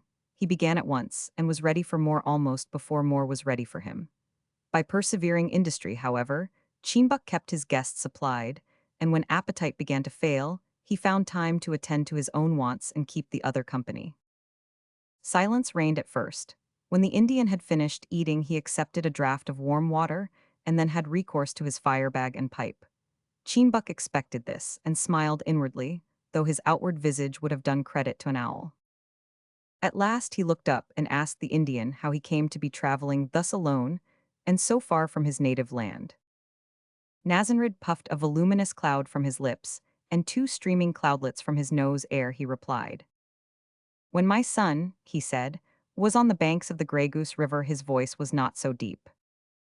Chimbuk burst into a laugh and threw back his hood. You know me, then, you man of the woods, said he, holding out his hand in the white traitor fashion which the other had taught him. When the men of the woods see a face once, they never forget it, returned the Indian, grasping the proffered hand heartily, but without a sign of risibility on his countenance. For in this, as we know, he differed considerably from his companion. Yet there was a something about the corners of his eyes which seemed to indicate that he was not quite devoid of humor. But how did you discover me? Resumed Chimbuk. I not only spoke with a deeper voice, but I put black and oil on my face and pulled my hood well forward. When the Eskimo wants to blind the man of the woods, answered Nazanrid sententiously, he must remember that he is a man, not a child. The cry of the gray geese is always the same, though some of them have deeper voices than others. A face does not change its shape because it is dirtied with oil and black. Men draw hoods over their faces when going out of a lodge, not when coming in. When smoking tobacco is seen for the first time, surprise is always created. Wah. What you say is true, man of the woods, returned Chimbuk, smiling. I am not equal to you at deceiving. Whether the Indian took this for a compliment or otherwise, there was no expression on his mahogany face to tell, as he sat there calmly smoking and staring at the lamp. Suddenly, he removed the pipe from his lips and looked intently at the Eskimo, who in turn regarded him with evident expectation. My son, said Nazanrid, I have one or two questions to put to you. You and I agree about many things. Tell me, what would you think of the fawn that would forsake its dam? Chimbuk was puzzled, but replied that he thought there must be something the matter with it, something wrong. I will tell you a story, continued the Indian, and it is true. It did not come into my head, I did not dream it. There was a man of the woods, and he had a squaw and one child, a girl. The parents were very fond of this girl. She was graceful like the swan. Her eyes were large, brown, and beautiful like the eyes of a young deer. She was active and playful like the young rabbit. When she was at home, the wigwam was full of light. When she was absent, it was dark. The girl loved her father and mother, and never disobeyed them or caused them to suffer for a moment. One day, when the father was far away from home, a number of bad Eskimos came and fought with the men of the woods, who went out and drove their enemies away. They took one prisoner, a strong, fine-looking man. One night the prisoner escaped. It was discovered that the girl helped him and then went away with him. He paused and frowned at this point, and the startled Chimbuk at once recognized himself and Adelaide as the hero and heroine of the story. Did the girl, he asked, go away with the escaped prisoner of her own will, or did he force her to go? She went of her own will, returned the Indian. One of the women of the tribe followed her and heard her speak. But the father loved his child. He could not hate her, although she forsook her home. At first he thought of taking all his young men and going on the warpath to follow the Eskimos, slay the whole tribe, and bring back his child. But Manitou had put it in the father's mind to think that it is wrong to kill the innocent because of the guilty. He therefore made up his mind to set off alone to search for his child. Again Nazanrid paused, and Chimbuk felt very uncomfortable, for although he knew that it was impossible for the Indian to guess that the Eskimo with whom he had once had a personal conflict was the same man as he who had been taken prisoner and had escaped with his daughter, still he was not sure that the astute red man might not have put the two things together, and so have come to suspect the truth. So then, man of the woods, said Chimbuk at last, you are the father who has lost his daughter. I am, returned the Indian, and I know not to what tribe the young man belongs with whom she has gone away, but I am glad that I have met with you, because you perhaps may have heard if any strange girl has come to stay with any of the tribes around you, and can tell me how and where to find her. We named her Adelaide, because she reminds us of that bright season when the sun is hot and high. Chimbuk was silent for some time, as well he might be, for the sudden revelation that the Indian who had once been his antagonist, and for whom he had taken such a liking, was the father of the very girl who had run away with him against her inclination, quite took his breath away. It was not easy to determine how or when the true facts should be broken to the father, and yet it was evident that something must be said, for Cheenbuck could not make up his mind to lie or to act the part of a hypocrite.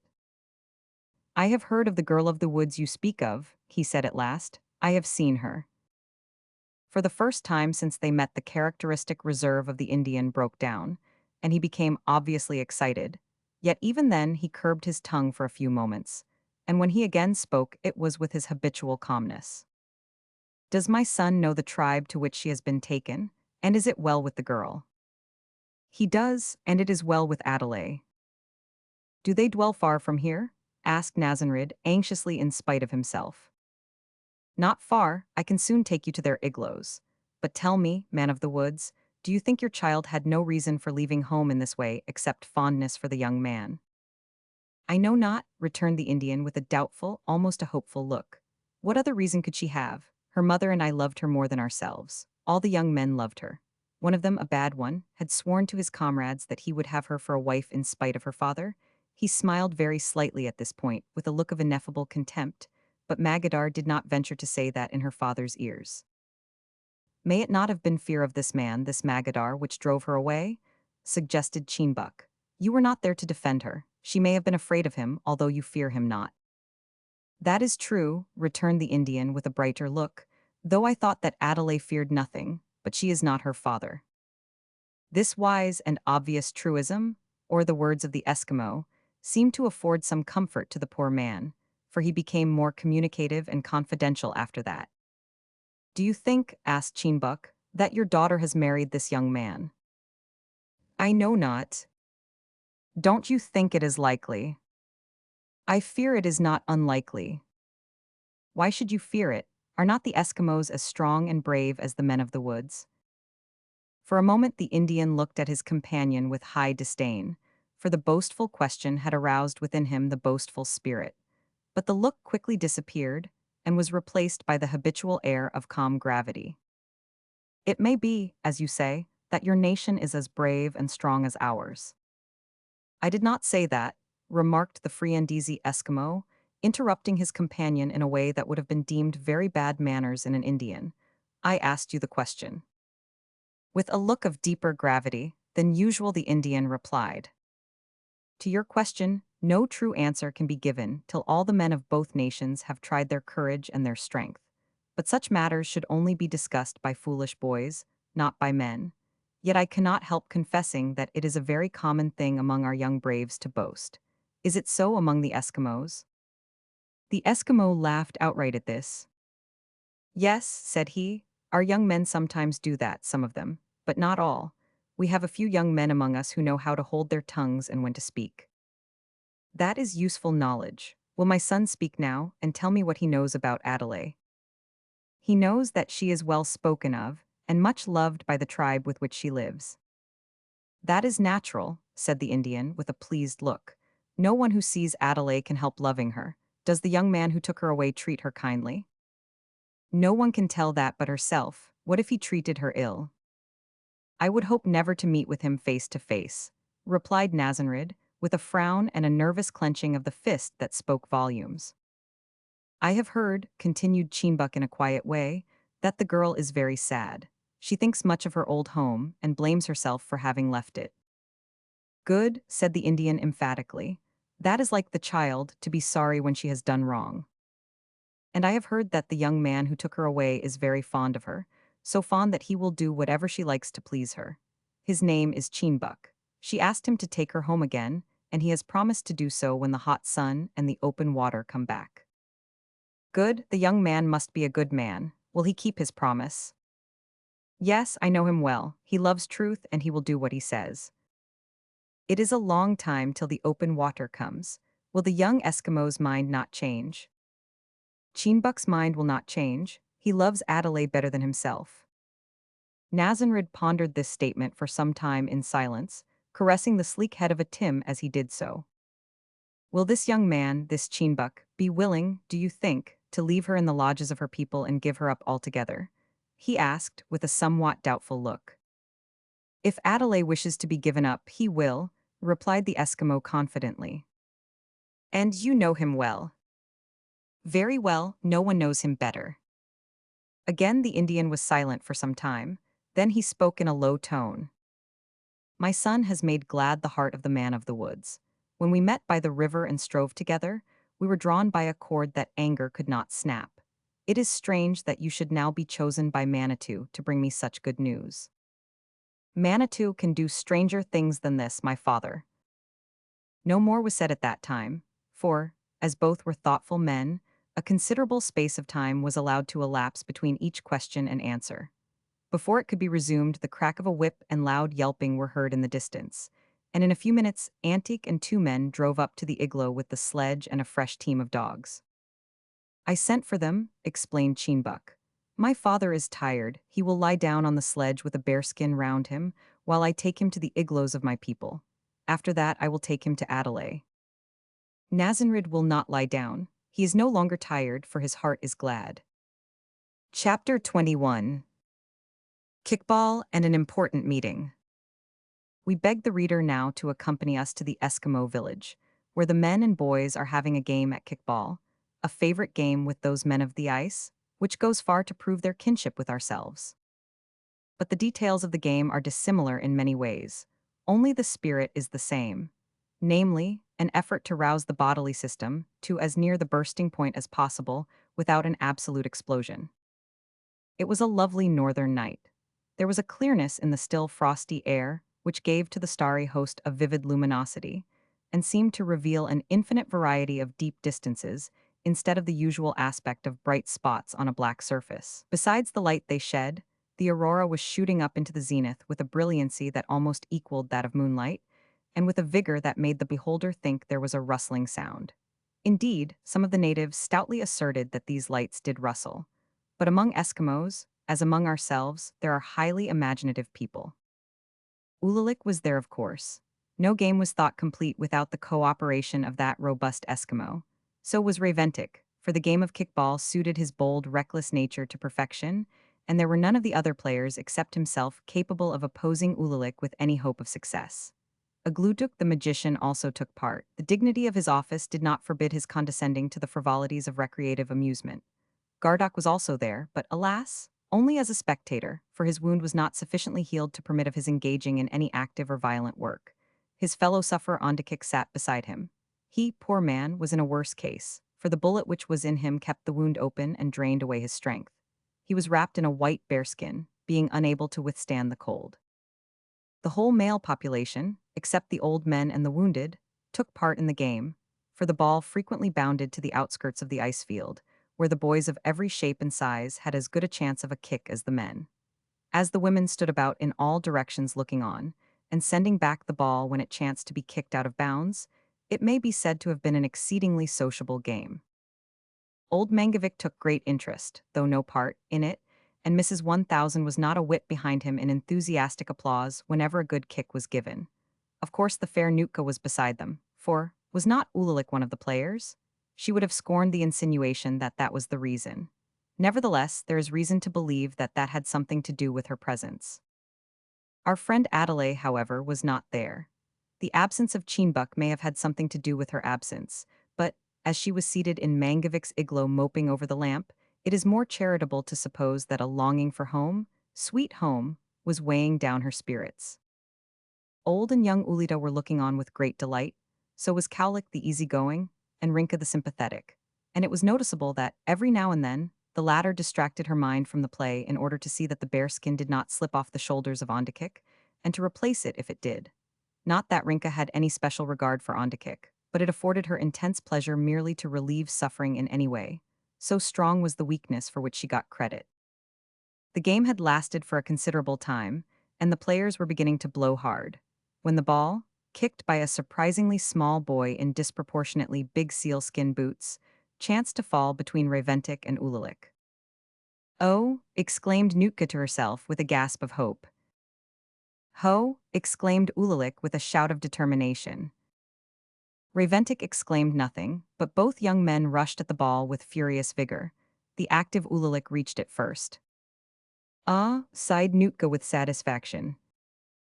Ho, cried Ulalik, with a kick so full of energy that it would have sent the ball far over a neighboring iceberg, if it had not been stopped dead by the broad face of Reventic, who went flat on his back in consequence, either from the tremendous force of the concussion, or because of a slip of the foot, or both. This incident was received with shouts of laughter and great applause, while Reventic sprang to his feet. Instead of taking it in good part, however, the reckless man allowed his temper to get the better of him and made a rush at Ulalik, who, being naturally peaceful in temperament, dodged his adversary and with a laugh ran away from him, but the other was not to be balked in this way. A fight he was bent on, so he gave chase at the top of his speed. The man of peace, however, was too fleet for him. He kept just out of his reach, thereby stimulating his rage and inducing many a spurt which proved abortive. At last, being desirous of putting an end to the chase, or himself losing patience, who knows, Ulalik suddenly dropped on his hands and knees, and Reventic, plunging headlong over him, fell flat on his breast and went scooting over the ice for about 10 or 15 yards before he could stop himself. What would have happened after that no one can tell, for just then the attention of the whole party was diverted by a shout in the distance, accompanied by the cracking of a whip and the usual sounds that announced an arrival. A few seconds later, and Chimbuk drove his team into the village. He had warned Antique to say nothing about the finding of the Indian, and the boy had been faithful to his trust, so that the whole population was thrown into a state of wide-eyed amazement, not to mention excitement, when the tall form of the fire-spouter was seen to rise from the sledge and turn his grave countenance upon them with the calm dignity characteristic of his race. The dogs of the village showed not only surprise, but also their teeth, on observing a Tim among the newcomers, and they made for him, but a well-directed and sweeping cut from the whip of the watchful Antique scattered them right and left and rebuked their inhospitality. Thereafter Chimbuk began to tell how he had discovered the Indian on the ice and introduced the subject with some prolixity, like not a few white men when they have a good story to tell. Moreover, the wily man had an eye to dramatic effect, and, observing that Adelaide was not among the women, he made up his mind to what is called prolong the agony as far as possible. Unfortunately for his purpose, there happened to be blowing at the time a gentle northwest breeze, which, in its direct course towards them, had to pass over the igloo that belonged to Mangavik, and the humble-minded Atim, keen of scent, recognized something there that caused him suddenly to cock his ears and tail, open his eyes, and give vent to a sharp, interrogative yelp. Next moment he charged through the canine throng, scattering them in abject terror, dashed into the tunnel of Mangavik's dwelling, and disappeared from view. Another moment and there issued from the igloo not a scream. Indian girls seldom or never scream, but a female ebullition of some sort, which was immediately followed by the sudden appearance of Adelaide, with the dog waltzing around her, wriggling his tail as if he wished to shake off that member, and otherwise behaving himself like a quadrupedal lunatic. Eager inquiry was intensified in every line of her expressive face, and, withal, a half-scared look, as if she expected to see a ghost. If she had really seen one, the effect could scarcely have been more impressive when her eyes encountered those of her father. She stood for a few moments gazing, and utterly unable to move, then, with a wild cry of joy, she bounded towards him. In like manner the Indian stood at first as if thunderstruck, for Chimbuk's information had not led him to expect this. Then his wonted dignity utterly forsook him. For the first time in his life, perhaps, he expressed his feelings of affection with a shout, and meeting the girl halfway, enfolded her in an embrace that lifted her completely off her legs. The Eskimos, as may well be imagined, were not only surprised but profoundly interested in the scene, and Chimbuk was constrained to draw his narrative to an abrupt conclusion by informing them hurriedly that the fire-spouter was the father of Adelaide, that he had left home alone and on foot to search for her, that he was also the very man with whom, on the banks of the Whale River, he had fought and fraternized, and that therefore it behoved them to receive him hospitably as his particular friend. Chimbuk spoke the concluding sentence with a look and tone that was meant to convey a warning to anyone who should dare to feel or act otherwise. But there was little need of the warning, for, with the exception of a Gluduk the medicine man, the chief leaders of the fire-eating portion of the tribe, Gardak and Ondakik, were at the time helpless. While this irrepressible display of dogrib affection was enacting, Atim was performing a special war dance, or rather love dance, of his own round the reunited pair. He was an unusually wise dog, and seemed to know that he could expect no attention just then. He therefore contented himself with a variety of hind-legged pirouettes and a little half-suppressed yelping, knowing that his turn would surely come in time. Meanwhile, an incident occurred which seemed further to enhance the dramatic character of the meeting. There burst suddenly, and without warning upon the amazed and horrified multitude a miniature thunderclap, which, being absolutely new to their experience, shook them to their spinal marrow. Several boys of unusually inquisitive disposition, taking advantage of the preoccupation of the tribe, ventured to poke about the sledge which had just arrived and discovered the fire spouter of the Indian. With awe-stricken countenances, they proceeded to examine it. Of course, when they came to the trigger, it went off. So did the boys, excepting the one who had touched the trigger. He, having the butt against his chest at the moment, received a lesson which he never forgot and was laid flat on his back, as much with fright as violence. Fortunately, there was nothing in front of the gun at the time save the tip of a dog's tail. Into this one lead drop entered. It was enough. The owner of the tail sprang into space, howling.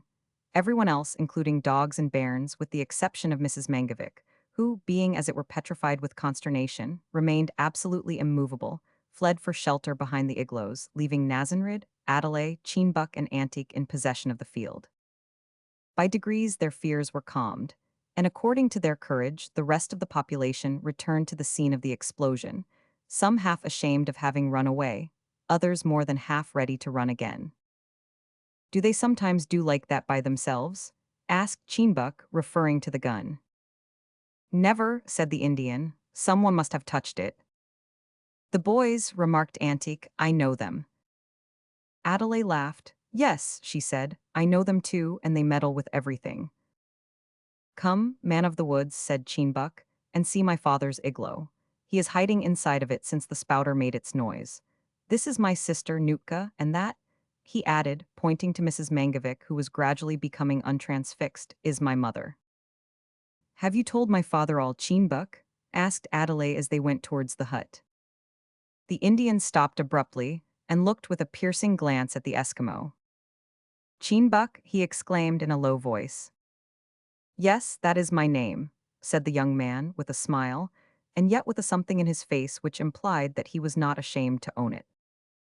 For a moment the Indian frowned as if he were displeased, at the same time drawing his daughter close to him. The prejudices of race were at work within him then, and that very human weakness which shows itself in esteeming all nations inferior to one's own strove with his better feelings. But as he looked on the handsome face and brave bearing of the young man of the ice, and remembered his sentiments and sympathy, he suddenly stepped up to him and held out his hand. "The white trader has taught me," he said, "that the difference in men is only skin deep. The same Manitou made us all. Cheenbuck, my son, I am grateful to you for your care of my child." "My father," said the Eskimo, returning his grasp, "your mind is in a good state. So is mine. You must be tired and hungry. Let us go and feed." Chapter 22 tells of hunting extraordinary. This advent of a male fire spouter into the little community was a source of much interest and delight to old and young, all the more that he had brought the mysterious spouter with him. Not less interesting to Nazanrid was the community in the midst of which he found himself. For, as we have more than once indicated, our Indian was intellectually far in advance of his fellows, and the opportunity he now had of observing closely the life of the men of the ice in all its details could not be otherwise than full of interest to an inquiring and large-minded man.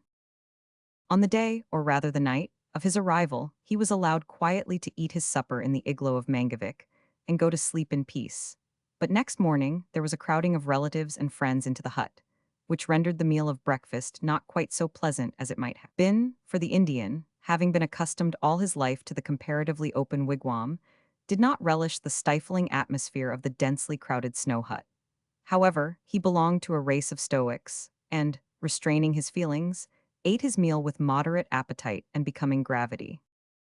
There is reason to believe that he rather liked the earnest attention with which all his movements were closely and openly scrutinized. At all events, he proceeded with his meal as calmly as if he had been alone, and in his own wigwam with none but the faithful Iski and amiable Adelaide to observe him. Staring, as we have already said, is not considered rude among the Eskimos. They therefore sat open-mouthed and eyed, taking mental notes in silence, till breakfast was over, when Nazanrid, according to custom, opened his fire-bag, took out his pipe and began to fill it. This created a sensation which was expressed by hard breathing and eloquent looks. They had been waiting for this. Of course, Cheenbuck had often descanted to them on the subject of smoking, besides showing them how the thing was done, but now they were going to see the amazing thing done, in the right way, by the real Simon Pure, a live fire spouter. My father, said Cheenbuck at this point, the igloo is hot, and there are many more who wish to see you do that thing. Will you come outside? With a condescending smile, the Indian rose. It was somewhat destructive of his dignity that he was obliged to go down on hands and knees and creep out through the short snow tunnel, but as there was no other mode of egress he had to submit, and did it with the best grace possible, making up for the brief humiliation by raising himself when outside with ineffable dignity, and throwing his deerskin robe over one shoulder a la Roman toga. He was greeted with something like a British cheer by the entire community of men, women, children, and even dogs, who were waiting outside for him. Sitting down on a snow-clad rock, he went through the process of filling the pipe, striking a light and beginning to smoke, to the unutterable delight of the natives. This delight became not only utterable but obstreperous when Cheenbuck gravely took out the pipe which Adelaide had given him and began to keep him company, at the same time bestowing a wink not yet being known to him, on Antique, who forthwith went off into uncontrollable laughter and was promptly hustled out of the crowd. The interest aroused by the pipe, however, was as nothing compared with that bestowed on the fire spouter, for there was a mystery, noise, and deadliness about the latter which tended to evoke feelings of awe rather than amusement. I don't like to trouble your father too much, Adelaide, whispered Cheenbuck. Would you say to him that we wish very much to see him use the spouter? Nazanrid was an amiable man. He at once consented, and went back to the hut for his gun, which, remembering the tendency of the boys to meddle, he had kept close beside him all night. Loading it inside, he reappeared with it ready. Taking up a lump of ice about the size of one's hand, he set it up on a hummock and retired to a distance of about 30 yards. Tell them all to keep back, out of the way of that Cheenbuck, said Nazanrid. The excitement and nervous expectation of the Eskimos had been worked up considerably by these preparations, so that they not only retired to a safe distance, but some of them even took refuge behind the igloos, and all held their breath while their guest took aim. He had loaded with shot, and when the explosion took place the piece of ice vanished, having been blown to atoms. Of course, a yell of admiration greeted the result, and all the dogs of the tribe fled on the wings, or paws, of terror, while Atim sat quietly looking on with somewhat of his master's dignity.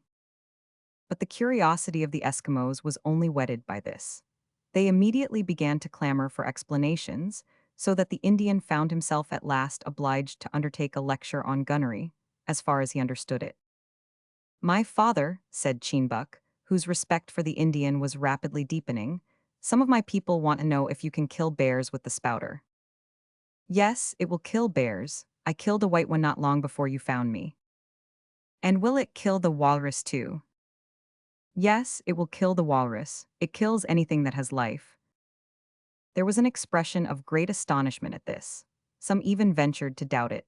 Then there was a noisy consultation for a few minutes, after which Cheenbuck was told to ask if their guest would go with them then, and there to hunt for a walrus. Oh yes, the Indian was quite ready to go, whereupon the men scattered to harness the dogs and make preparation for an immediate hunt. Go and get my sledge ready, said Cheenbuck to Antique.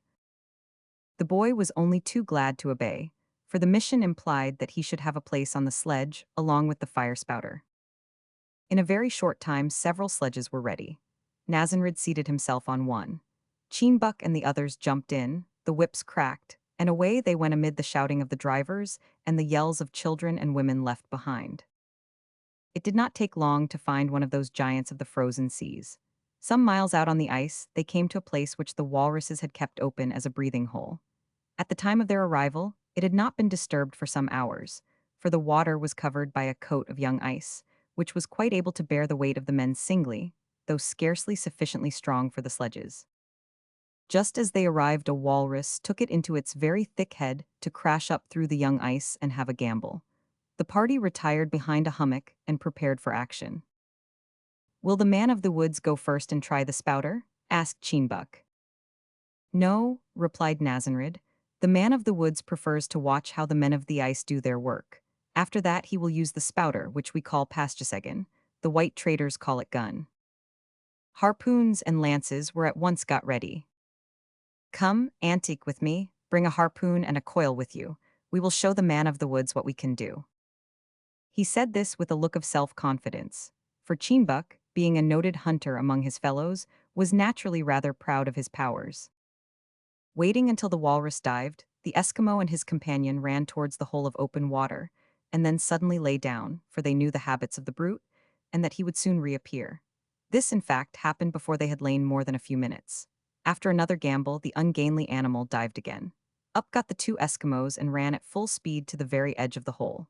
On rising the third time, the walrus found Cheenbuck standing with the harpoon raised. One look of huge astonishment it gave at the man, who instantly drove the harpoon deep into its side, and then ran from the hole as fast as he could, uncoiling the long line of hide until he was some distance off. Then he struck a piece of bone, sharp-pointed, into the ice and put the loop at the end of the line over it. This checked the dive of the walrus, which in furious rage came up and smashed another hole in the ice, looking fiercely around as if in search of its persecutor. Antique's opportunity had now come. He ran towards the creature, which, so far from being afraid, smashed up the ice in vain attempts to get upon it.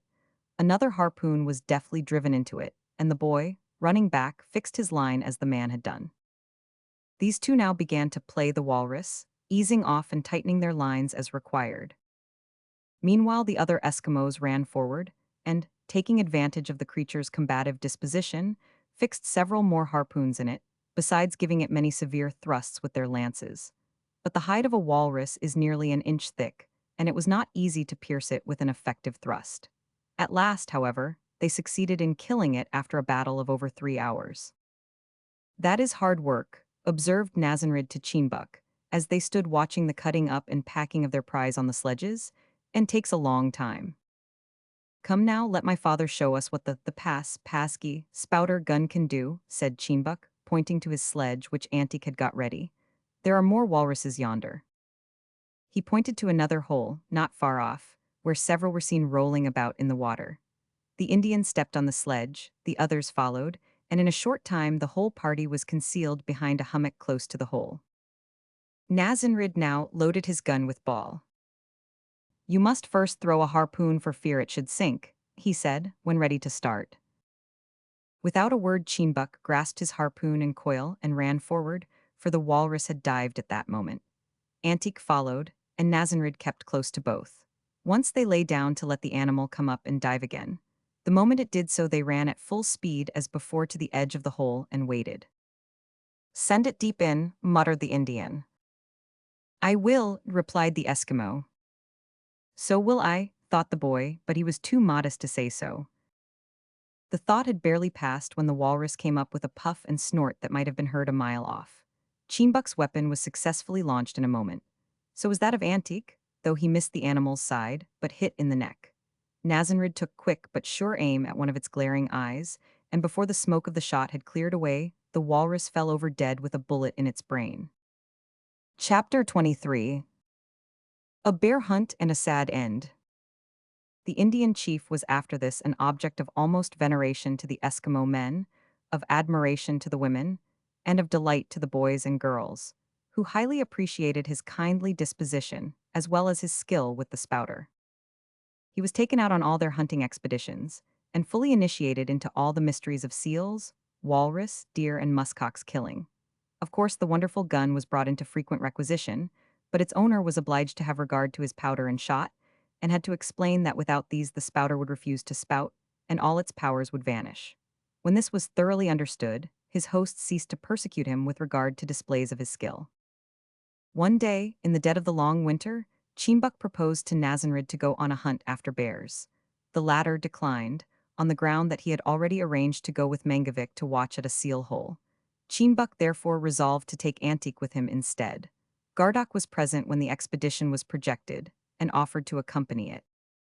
"I fear you are not yet strong enough," said Cheenbuck, whose objection, however, was delivered in pleasant tones, for a change for the better had been gradually taking place in Gardock since the date of his wound, and his old opponent not only felt nothing of his ancient enmity towards him, but experienced a growing sensation of pity, for the once fire-eating Eskimo did not seem to recover health after the injury he had received from the fire-spouter's bullet. "I am not yet stout enough to fight the bears," he said with a half-sad look, "but I am stout enough to look on, and perhaps the sight of it might stir up my blood and make me feel stronger." Old Mangovic, who was sitting close by, heaved a deep sigh at this point. Doubtless the poor man was thinking of his own strength in other days, days of vigor which had departed forever, at least in this life. Yet the old man's hopes in regard to the life to come were pretty strong, though not well defined. "Well, you may come," said Cheenbuck, as he rose and went out with Antique to harness the dogs. In less than half an hour, they were careering over the ice, in the direction of a bay in the land, where fresh bear tracks had been seen the day before. The bay was a deep one, extending 4 or 5 miles up into the interior of the island.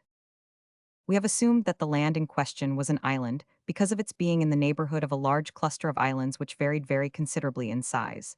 But there is no certainty as to this, for the region was then, and still is, very imperfectly known.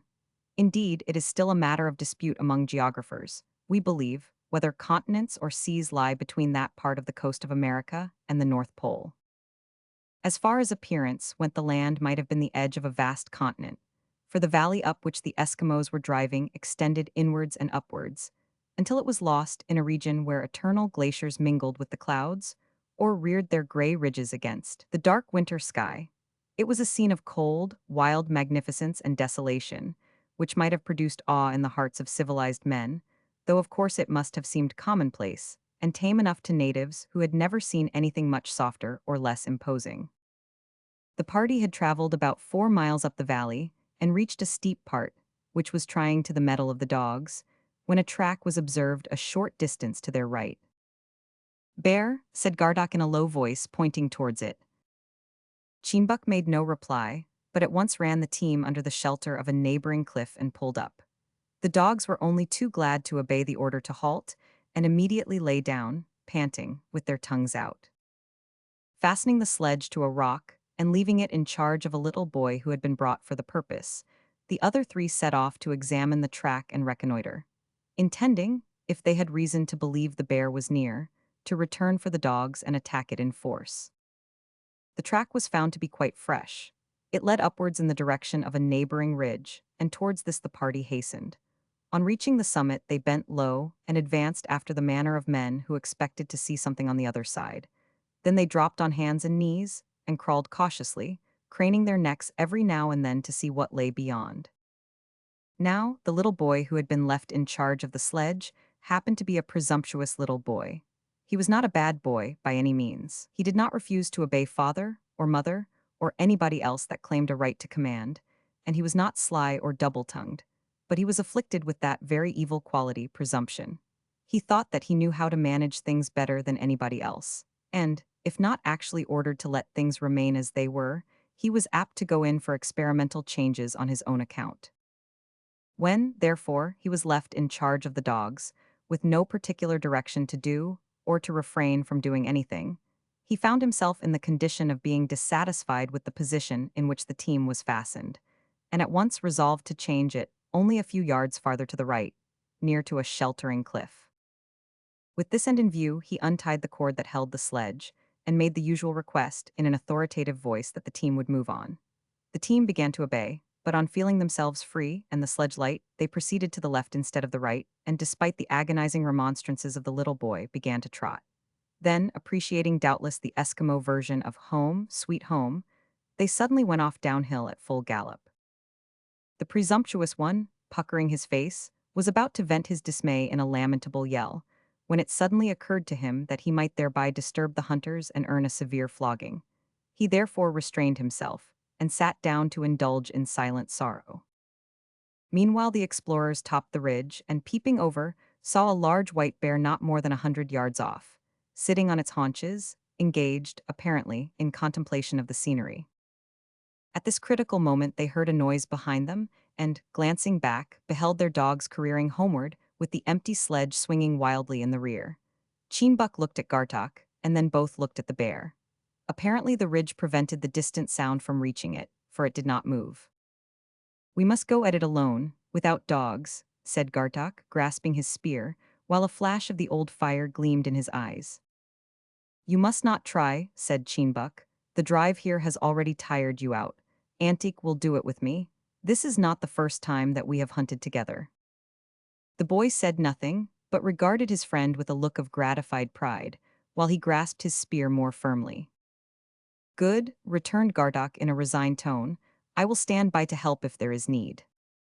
Nothing more was said, but Cheembuck looked at Antique and gave the brief order. "To go." The boy knew well what to do. Grasping his spear, he ran out alone towards the bear and flourished it aloft. Turning with apparent surprise, the animal showed no sign of fear at the challenge of such an insignificant foe. It faced him, however, and seemed to await his onset. The boy moved towards the right side of the bear. At the same time, Cheembuck ran forward towards its left side, while Gardock went straight towards it at a slow walk, by way of further distracting its attention. As the three hunters approached from different directions, their prey seemed a good deal disconcerted, and looked from one to the other as if undecided how to act. When they came close up, the indecision became more pronounced, and it rose on its hind legs ready to defend itself.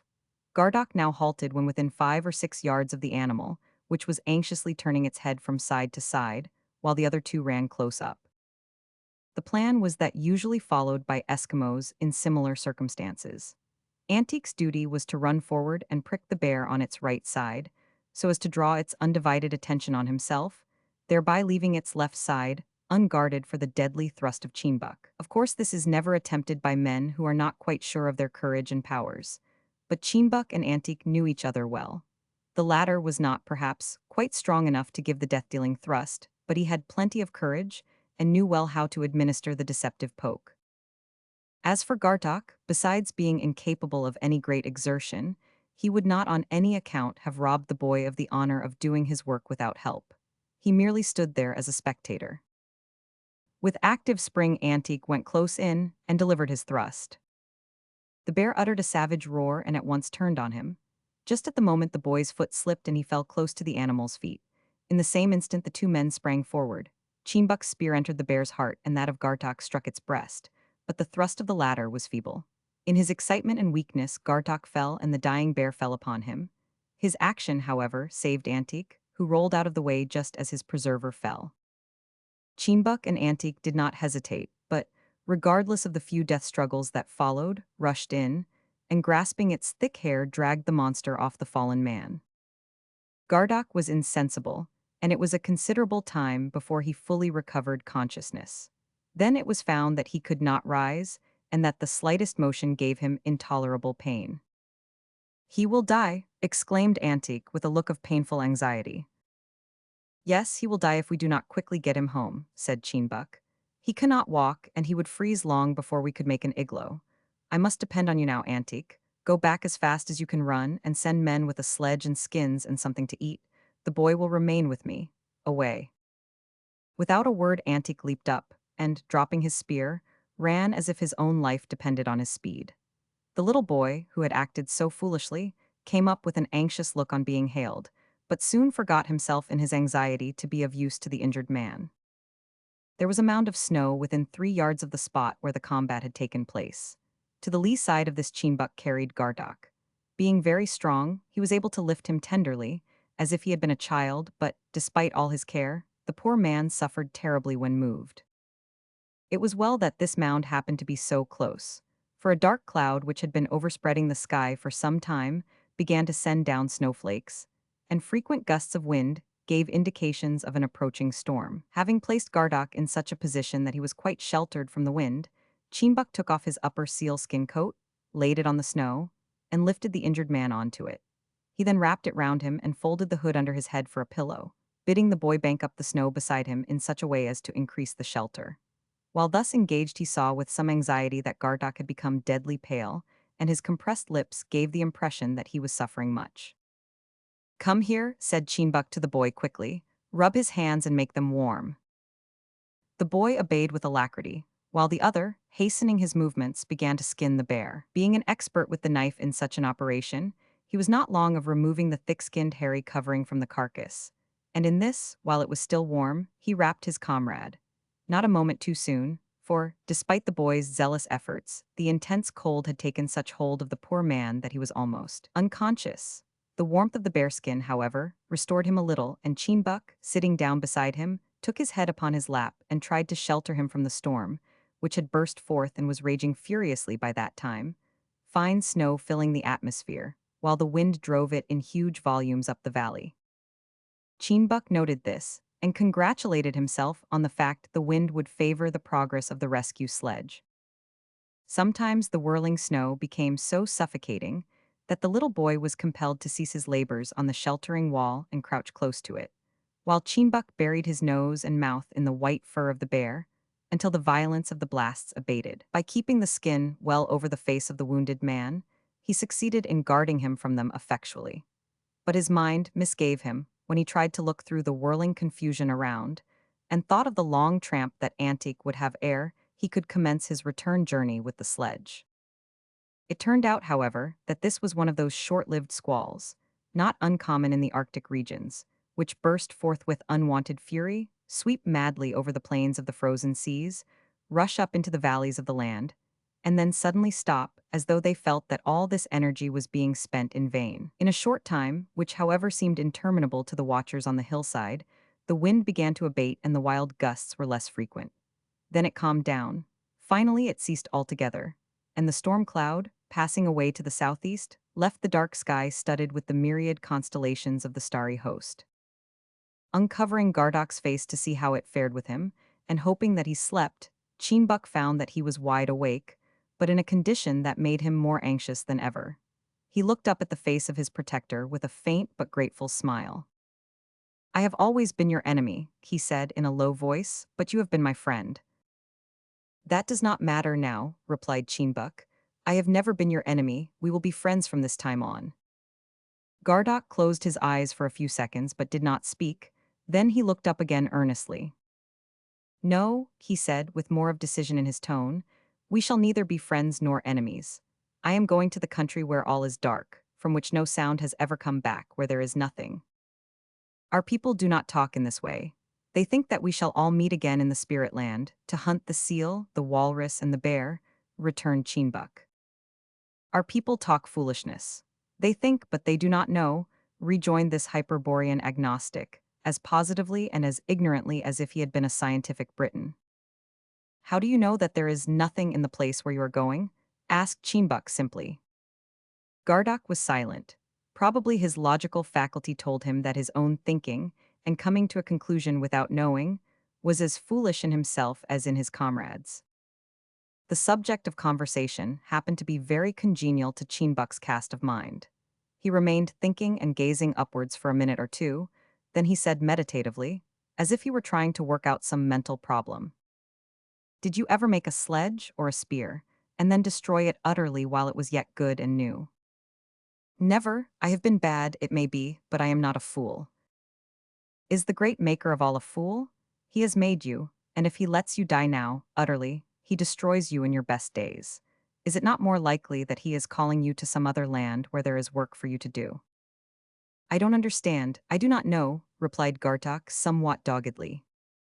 "But you do understand, and you do know, that he would be foolish to kill you now, unless he had some work and some pleasure for you in the unknown land from which no sound ever comes back.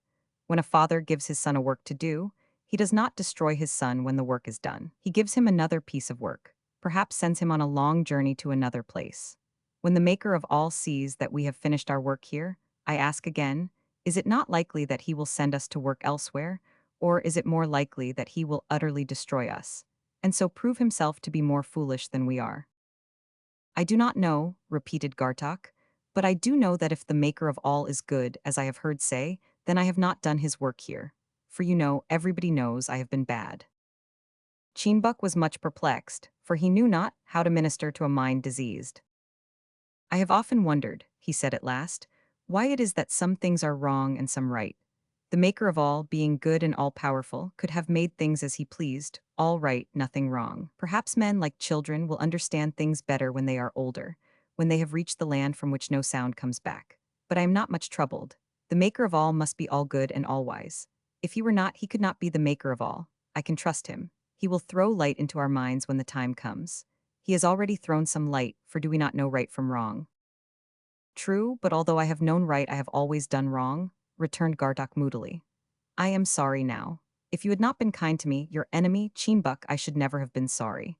Ever since I was hurt by the fire spouters, you have been kind to me, and now you would save my life if you could. But it is too late. You have known right and done it. You mistake, rejoined Cheenbuck gravely. Like you, I have known right, but I have not always done it, only sometimes. It is not long since I began to think, and it is since I have been thinking that my spirit seems to have changed, so that I now hate wrong and desire right. I think that the Maker of all must have caused the change, as he makes the ice mountains melt, for it is not possible that I could change myself. I had no wish to change till I felt the change. I wish, said Gardock earnestly, that if he exists at all, he would change me. At that moment, Cheenbuck, who was gazing up into the brilliant sky, seemed to be moved by a sudden inspiration, for he gave utterance to the first audible prayer that had ever passed his lips. Maker of all, he said, give to Gardock the spirit that loves right and hates wrong. The dying Eskimo raised his eyes to Cheenbuck's face in astonishment. Then he turned them to the starry host, as if he almost expected an immediate answer. Do you think he hears us? He asked in a faint voice, for the strength of his feelings and the effort at conversation had exhausted him greatly. I will trust him, answered Cheenbuck. I will trust him, repeated Gardock. For some time they sat in profound silence, and Gardock closed his eyes as if he were falling asleep. The silence was broken by a distant sound. It was the approach of Antique with the sledge. He had found the runaway dogs anchored fast between two masses of ice where the sledge had got jammed. Turning the team round, he plied his whip with vigor, insomuch that they would have arrived much sooner if the storm had not caused delay. Having arranged the sledge and its wraps so as to form a comfortable couch for the wounded man, they lifted him onto it, but when they removed the bearskin from his face, it was found that he was beyond earthly care.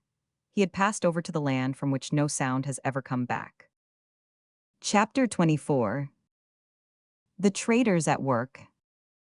Wherever half a dozen average men are banded together and condemned to make the best of each other's society for a prolonged period, there is apt to be a stagnation of ideas as well as of aspirations, which tends more or less to develop the physical and to stunt the spiritual part of our nature. So thought Max Sweeney, as he sat one fine spring morning on a rude chair of his own, making in front of the outpost on Great Bear Lake which he had helped to build. The Scottish Highlander possessed a comparatively intellectual type of mind. We cannot tell precisely the reach of his soul, but it was certainly above buttons. The chopping of the firewood, the providing of food, the state of the weather, the prospects of the advancing spring, and the retrospect of the long dreary winter that was just vanishing from the scene, were not sufficient to appease his intellectual appetite. They sufficed indeed for his square, solid, easygoing, matter-of-fact interpreter, Donald Mowat, and for his chief fisherman, guide and bowman, Bardung, as well as for his other men, but they failed to satisfy himself, and he longed with a great longing for some congenial soul with whom he might hold sweet converse on something a little higher than buttons. Besides being thus unfortunate in the matter of companionship, our Highlander was not well off as to literature. He had, indeed, his Bible, and, being a man of serious mind, he found it a great resource in what was really neither more nor less than banishment from the world. But as for light literature, his entire library consisted of a volume of the voyages of Sir John Franklin, a few very old numbers of Chambers's Edinburgh Journal, and one part of that pioneer of cheap literature, the Penny Magazine. But poor Max Sweeney was not satisfied to merely imbibe knowledge. He wished also to discuss it, to philosophize, and to ring the changes on it. He occasionally tried his hand on Mowat, who was undoubtedly the most advanced of his staff intellectually, but the results were not encouraging. Donald was good-natured, amiable, ready to listen and to accord unquestioning belief, but not having at that time risen above buttons, he was scarcely more able to discuss than an average lamp-post. Occupying the position of a sort of foreman or confidential clerk, the interpreter had frequent occasion to consult his superior on the details of the establishment and trade. I'm thinking, sir, said he, approaching his master on the spring morning in question, that we may as well give the boat an overhaul, for if this weather lasts the open water will soon be upon us. You are right, Tonal, answered the trader, knocking the ashes out of his pipe and proceeding to refill it. That is just what was in my own mind, for we must be thinkin' about mackin' preparations for our trip to the Yukon River. We will have to start whenever my successor arrives here. Man, it will be a goot job when we are off, for I am seek tired of this place. Wan he's nothin' in the world to think about but his stamach, and that is not intellectual whatever. Are we to use the inch or the inch and a half nails? asked Moat after a moment's pause. Whichever you like, tonal. There is plenty of both in the store, and ye are as good a judge o' these matters as I am myself. Just help yourself, man. Only see that the work is done well, for there is a rough truck before us when we do get away. And the load will be heavy moreover, for there will be a deal of stuff needed if we are to build an outpost fit to spend a winter in. Man, it is pleasant to think that we will break up new ground, open up a new country among savages that scarce knows what like a white man is. We will feel quite like what we felt as boys when we was readin' Robinson Crusoe. We will need 2 pit saws, remarked the practical Orkney man in a meditative tone. No doubt, returned Mac Sweeney, and a grindstone too. Do you remember what that man Nazanrid said when he came here on his last trup?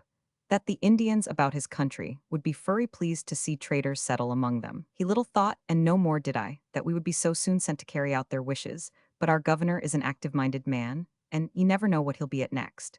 He's a man of enterprise and action that won't let the grass grow under his feet, no, nor under the feet of anybody that he's to do why. I am well pleased whatever that he's ordered me on this service. And no doubt you're also well pleased to go, tonal. It will keep your mind from gettin' rusty. I am not ill-pleased, returned the interpreter gravely. I'm thinkin' there won't be enough o' pitch to go over all the seams o' the boat. I was. Hoot man, never mind the putch, tonal. What there is will do furry well, and the boat that comes with supplies for the new post will be sure to have plenty. By the way, I wonder if that fine man Nazanrid will have come back when we get to the Yukon River. It was a strange notion of his the last comers told us about, to go off to seek his daughter all by himself. I have my doubts if he'll ever come back.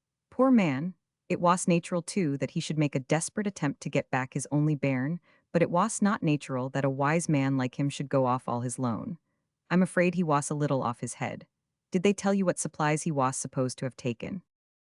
Yes, the wife said he had a strong sled with him, and the best team o' dogs in the camp. Do you think the boat will need a new false keel? I was lookin' at it, and it seemed to me rather far gone for a long trup. I will go and have a look at it, tonal. But I have been wonderin' that Maswa, who seemed so fond o' his friend, should have let him start away all by his lone on such a trup. He couldn't help lettin' him, said Moat, for he didn't know he was goin' till he was gone. You did not tell me that, said the trader sharply. Well, perhaps I did not, returned the interpreter with an amiable smile. It is not easy to remember all that an Indian says, and a good deal of it is not worth rememberin'. Would you like me to set to and clean up the store today, or let the men go on cuttin' firewood? Let them do whatever you think best, tonal, replied Mac Sweeney, with a sigh, as he rose and re-entered his house, where he busied himself by planning and making elaborate designs for the new fort or outpost, which he had been instructed to establish on the Yukon River. Afterwards he solaced himself with another pipe and another dip into the well-worn pages of the penny magazine. Not long after the conversation just narrated, the boat arrived with the gentleman appointed to relieve Max Sweeney of his charge on Great Bear Lake, and with the supplies for the contemplated new post. Action is not usually allowed to halt in those wild regions. A few days suffice to make over the charge, pack up the necessary goods, and arrange the lading of the expedition boat. And soon after, Max Sweeney with Donald Moat as steersman, Bardung as guide and bowman, and 8 men, some Orkney men, some half-breeds, were rowing swiftly towards the Arctic shore. Passing over the voyage in silence, we raise the curtain again on a warm day in summer, when animal life in the wild Norwest is very lively, especially that portion of the life which resides in mosquitoes, sandflies, and such like tormentors of man and beast. We should arrive at the Yukon tomorrow, if my calculations are right, or next day, whatever, said Max Sweeney to his interpreter and steersman, as he sat smoking his pipe beside him. Bardung is of the same opinion, returned Moat, so between you we should come right. But Bardung is not quite sure about it himself, I think. At least he won't say much. In that respect the guide shows himself to be a wise man, returned Max Sweeney sententiously. It is only geese that blab out all they think to everybody that asks them questions. Aye, that is true, rejoined Moat with a cynical smile. And some geese manage, by sayin' nothin' at all to anybody and lookin' like owls, to pass themselves off as wise men for a time. Bardung, who was being thus freely discussed in the stern of the boat, sat in his place at the bulwark, pulling a steady stroke and casting serious looks right and left at the banks of the river as they went along. He was a dark, fine-looking, stalwart man, of what may be called mixed nationality, for the blood of Scotchmen, French Canadians, and Indians flowed in his veins, that of Indians predominating, if one were to judge from appearance. He was what is called in the parlance of the Norwest, a good man. That is to say, he was mentally and physically well adapted for the work he had to do, and the scenes in the midst of which his lot had been cast. He pulled a good oar, he labored hard, could do almost any kind of work, and spoke English, French, and Indian almost equally well. He also had a natural talent for finding his way almost anywhere in the wilderness. Hence he had been sent as guide to the expedition, though he had never been at the Yukon River in his life. But he had been to other parts of the Arctic shore and had heard by report of the character and position of the river in question. "It is gettin' late, Bardong. Don't you think it would be as well to camp here?" asked Mac Sweeney. The bowman ceased rowing, and the crew followed his example, while he glanced inquiringly up at the sky and round his limited horizon, as guides and seamen are wont to do when asked for an opinion as to professional movements. "There will yet be daylight for an hour, and there is a small lake ahead of us. If we cross it, we come to a place where one of the Indians said he would meet us if we came to his country." "That is true, Tonal," said the leader, turning quickly to his steersman. "I had almost forgot that it was so long ago since we met them. Both Nazanrid and Mazwa said something about meetin' us if we came to settle, though I paid little attention at the time. But are ye sure, Bardong, that this is the lake?" "I know not, it is not unlikely. If it is the lake, it is small, and we will soon come to the end of it. If it is not the lake and turns out to be big, we can camp on the shore. The night will be fine." "Go ahead then, boys," cried the leader, "we will try."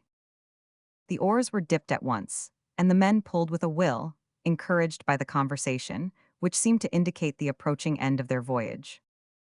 The lake over the bosom of which they were soon sweeping proved to be a small one, as they had hoped, but whether it was the one referred to by the Indians remained to be seen.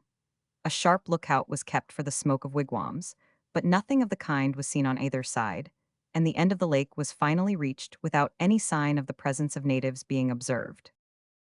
No doubt Mazwa has forgotten, or it may be that he is away to seek for his friend Nazanrid among the Eskimos. No matter, we will camp here whatever for the night. I think on the other side, oh, that point will be a goot campin' ground. He pointed in the direction indicated, and there was just daylight enough left to enable Mowat to steer into a narrow creek. There is something calming, if not almost solemnizing, in the quietude with which a boat glides ashore, on a dark night, under the overhanging trees of a wilderness lake.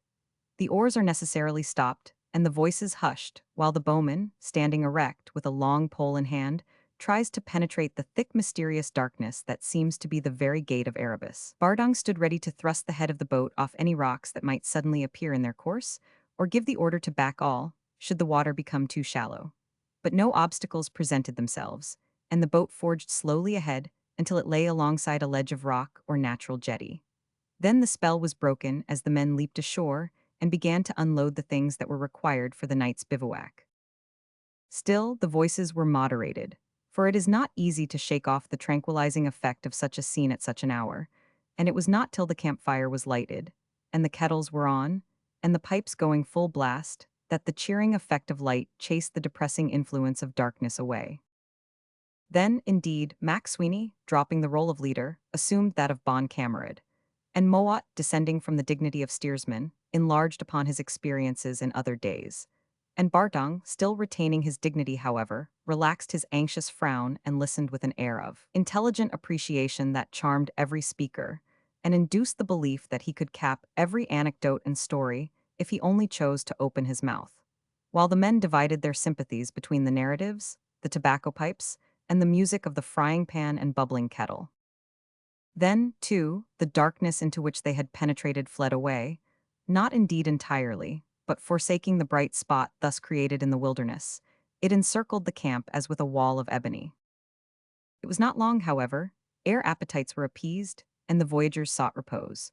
For men who have to work hard all day at a healthy occupation are not addicted to late hours, at least not in the wildernesses of the Norwest. Ere long every man was rolled in his blanket, stretched out with his feet to the fire and his head on his coat, while the blaze sank low, until at last the red embers alone remained to render darkness visible. Among the last to seek repose were the leader of the expedition, the interpreter, and the bowman.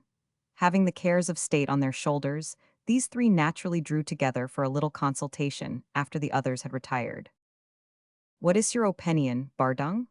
asked Mac Sweeney, pushing down the tobacco in his pipe with the end of a very blunt and much charred forefinger. "Do you think the savages will come here at all?"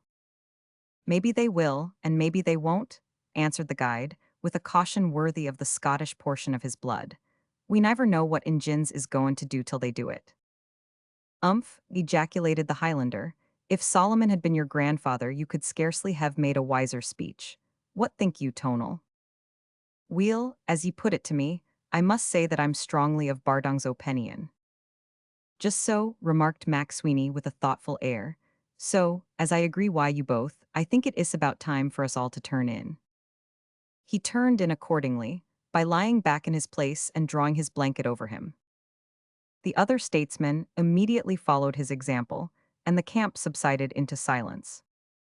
Chapter 25. The Outpost and Effect of a Fuddle. Soon afterwards, the expedition of the fur traders reached the Yukon River, a comparatively insignificant stream, but, from its character and position with reference to the Indians of that region, well suited for the establishment of an outpost. At least so thought the natives who had reported upon it. "There is no doubt," remarked Mac Sweeney, as he surveyed the banks of the river, "that the place is no that bad, but in my opinion the summer will be short, whatever, and the winter it will be long." "Ye may be sure that you are not far wrong if it's like the rest o' this country," replied Mowat. "There now look at that," cried Mac Sweeney, who was a sketcher and an enthusiast in regard to scenery. "Did ever you see a prettier spot than that, Tonal? Just the place for a fort, a wee burn dancin' doon the hull, why a bit fa to turn a grindstone, and a long piece o' flat land for the houses, and what a grand composition for a picter. Why trees, grass, water, sky, and such light and shade. Man, it's magnificent. I'm thinkin' that it'll be a bad job if that keg o' screw nails we forgot at our last camp is lost." "Hoot, man, never mind the screw nails. We can easy send back for it. But wow, there's a far grander place we're common in sight of, and is that an Indian tent I see?" "Aye, and there's more than one tent," said Mowat, giving his steering oar a sweep that sent the boat farther out into the stream, and enabled them better to see what lay beyond the bend of the river in front of them. "Hold on, lads, stop pullin'." The men lay on their oars and turned round to look ahead. The view presented there was indeed a pleasant and inspiring one, though it was scarcely entitled to the appellation magnificent, which Mac Sweeney applied to it. The river at that place made a wide sweep on the right, round a low cliff which was crowned with luxuriant foliage. The stream opened out into something like a miniature lake, and the water was so calm that the cliff and its foliage made a clear dark reflection. The left bank was edged by a wide grass plateau some 50 yards wide, beyond which was a background of bushes and trees, with another, wee burn, which doubtless suggested to Mac Sweeney the useful as well as the picturesque. The distance was closed by ground varied in form as well as in character, indicating that a stream of considerable size joined the Yukon at that point. But that which interested the beholders most of all was a number of Indian wigwams, which were pitched on the grassy plateau above referred to. "Yonder are our friends, I make no doubt," said Mac Sweeney in high glee. "That man Maswa is as good as his word, and I do believe they have chosen the spot and been waitin' for us. Gif way, boys, and, Tonal, make for that land and slup. It must either be a natural one, or the redskins have made it for us." By that time, the natives, having observed the boat, had launched several of their canoes. The first man who came alongside was Maswa himself. What cheer, Maswa?" cried the trader as he reached over the side and shook the Indian heartily by the hand. "Watchee, watchee," repeated Maswa, returning the shake with equal good will though undisturbed solemnity. The trader's surmise proved to be correct, mindful of the prospect which had been held out to him and Nazanrid, that an expedition might possibly be sent to establish an outpost and open up the fur trade in their immediate neighborhood on the Yukon River. Maswa had made more than one trip to the contemplated scene of operations, after the disappearance of his friend Nazanrid, with the view of making himself well acquainted with the land and ascertaining the best site for the new fort. He did not of course suppose that the palefaces would be guided entirely by his opinion, but he thought it not unlikely that they might weigh that opinion, and, if acted on at once, much time might be saved during the very brief summer season they had in which to place themselves comfortably in winter quarters before the hard weather should set in. "You are a wise man, Maswa," said Max Sweeney, when the Indian had explained his views to him in the united smoke of their pipes and the campfire. "Your notion of a place for a fort is not a bad one, and after I have had a look round I have no doubt that I will agree why, you that this is the very best site in the neighborhood. Tell him that tonal, and say that I am very much obliged to him for all the forethought and trouble he's taken." Whether Donald translated all this as it was delivered we know not. From the peculiar cast of his mind, however, coupled with the moderate depth of his knowledge of the Indian tongue, it is probable that his translation was neither literal nor comprehensive. Indeed, it is not unlikely that his subsequent remark to one of his comrades, "We told Maswa it was very good of him to come to meet us, and the place would do well enough," was more like the sentence to which he had reduced it. But whatever he said, Maswa seemed to be quite pleased with it. "By the way, Tonal, ask him about his friend Nazanrid." The serious way in which the Indian shook his head showed that he had no good news to tell. In a short time, he had related all that was known about the sudden departure of his friend. While Maswa was thus engaged with the leader of the expedition, their guide Bardang was wandering among the wigwams and making himself agreeable to the natives, who, because of his mixed blood and linguistic powers, regarded him as a half-brother. "Who is this man, Nazanrid, that our leader is always talking about?" he asked of the old chief while seated in his tent. "He is one of our chiefs, one of our boldest braves." "But not so brave as he looks," interrupted Magadar, who was present. "He is fonder of peace than of fighting." "Foolish man," exclaimed Bardung, with a smile so peculiar that Magadar did not feel quite sure that his remark was sincere. "But has he not left your tribe? I heard our steersman say something about that."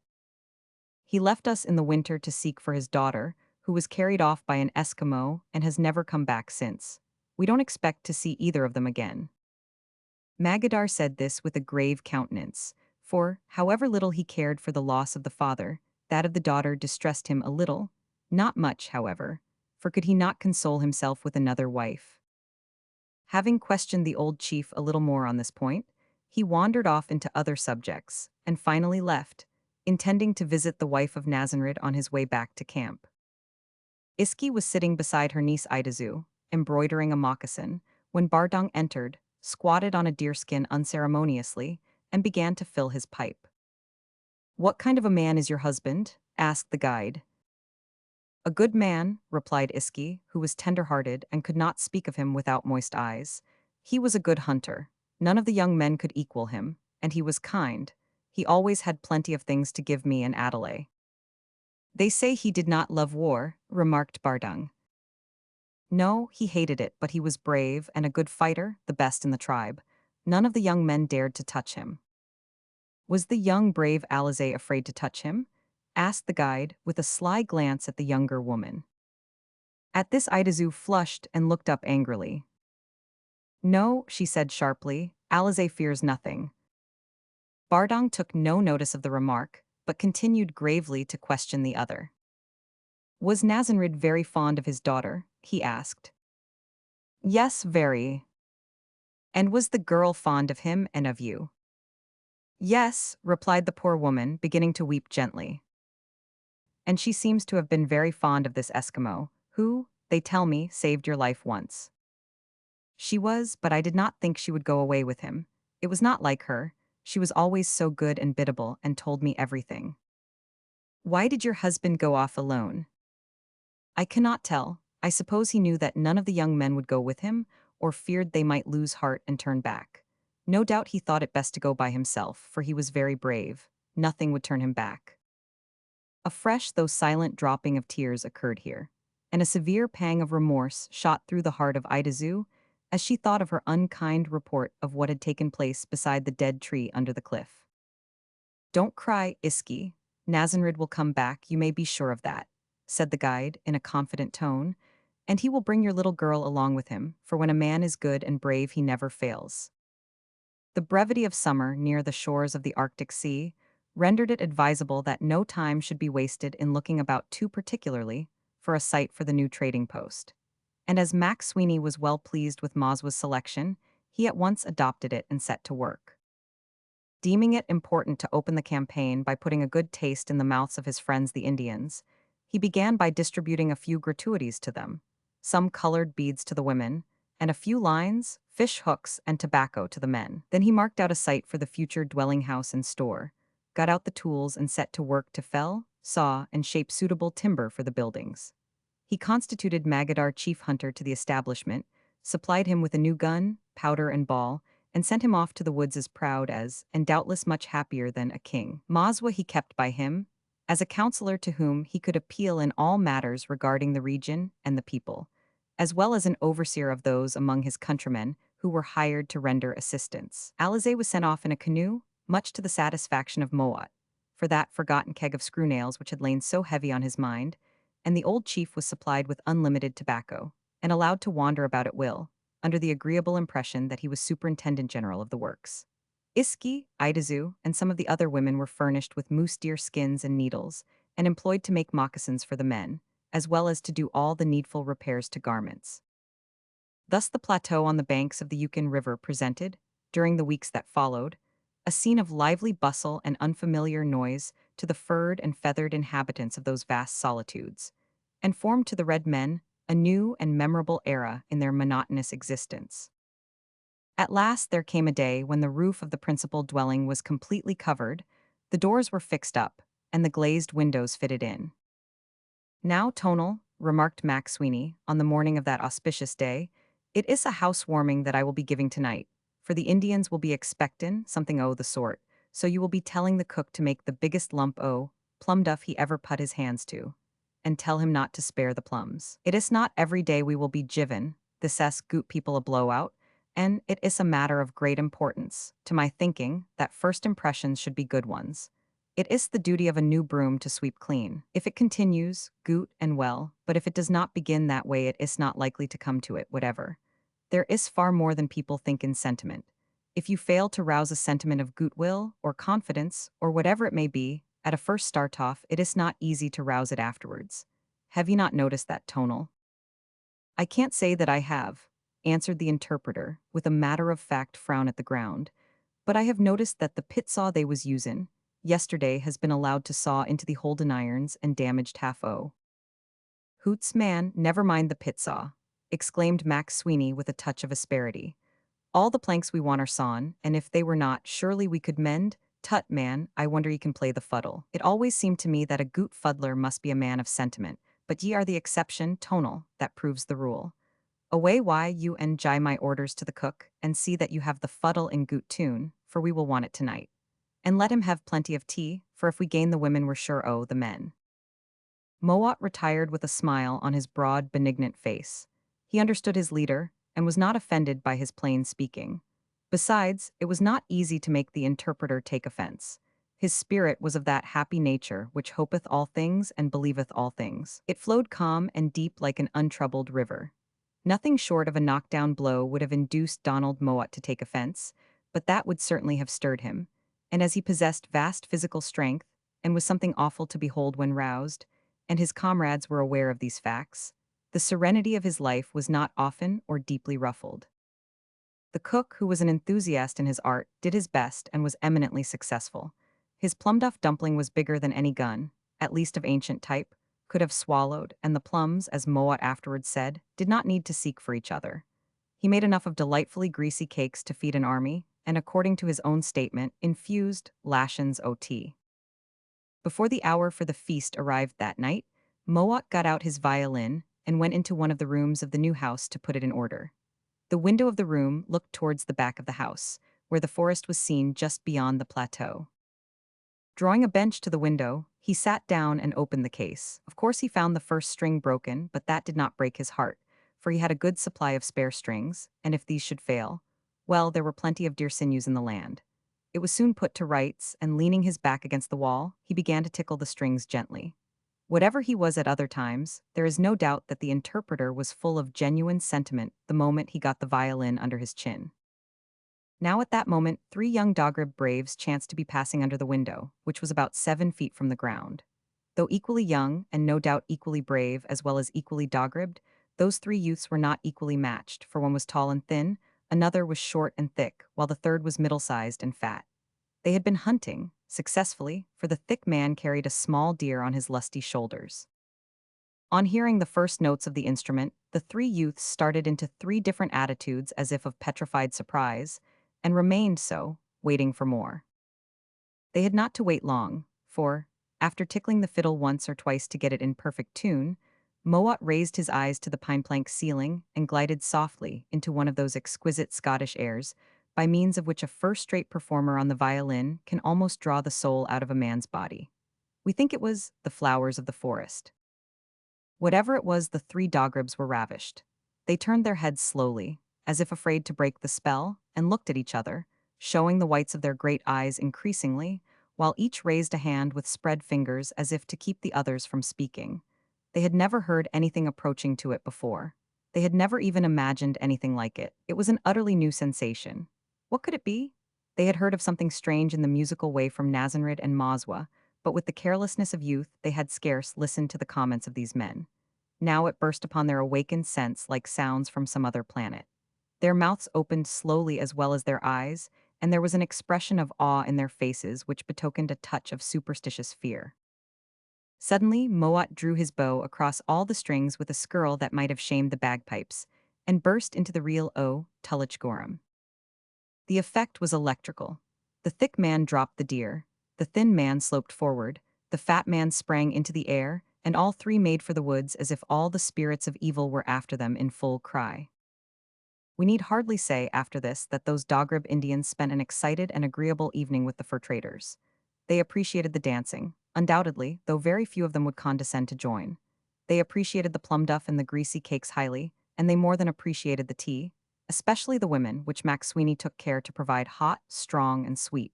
But there is no doubt that the lion of the evening was the fuddle. Chapter 26.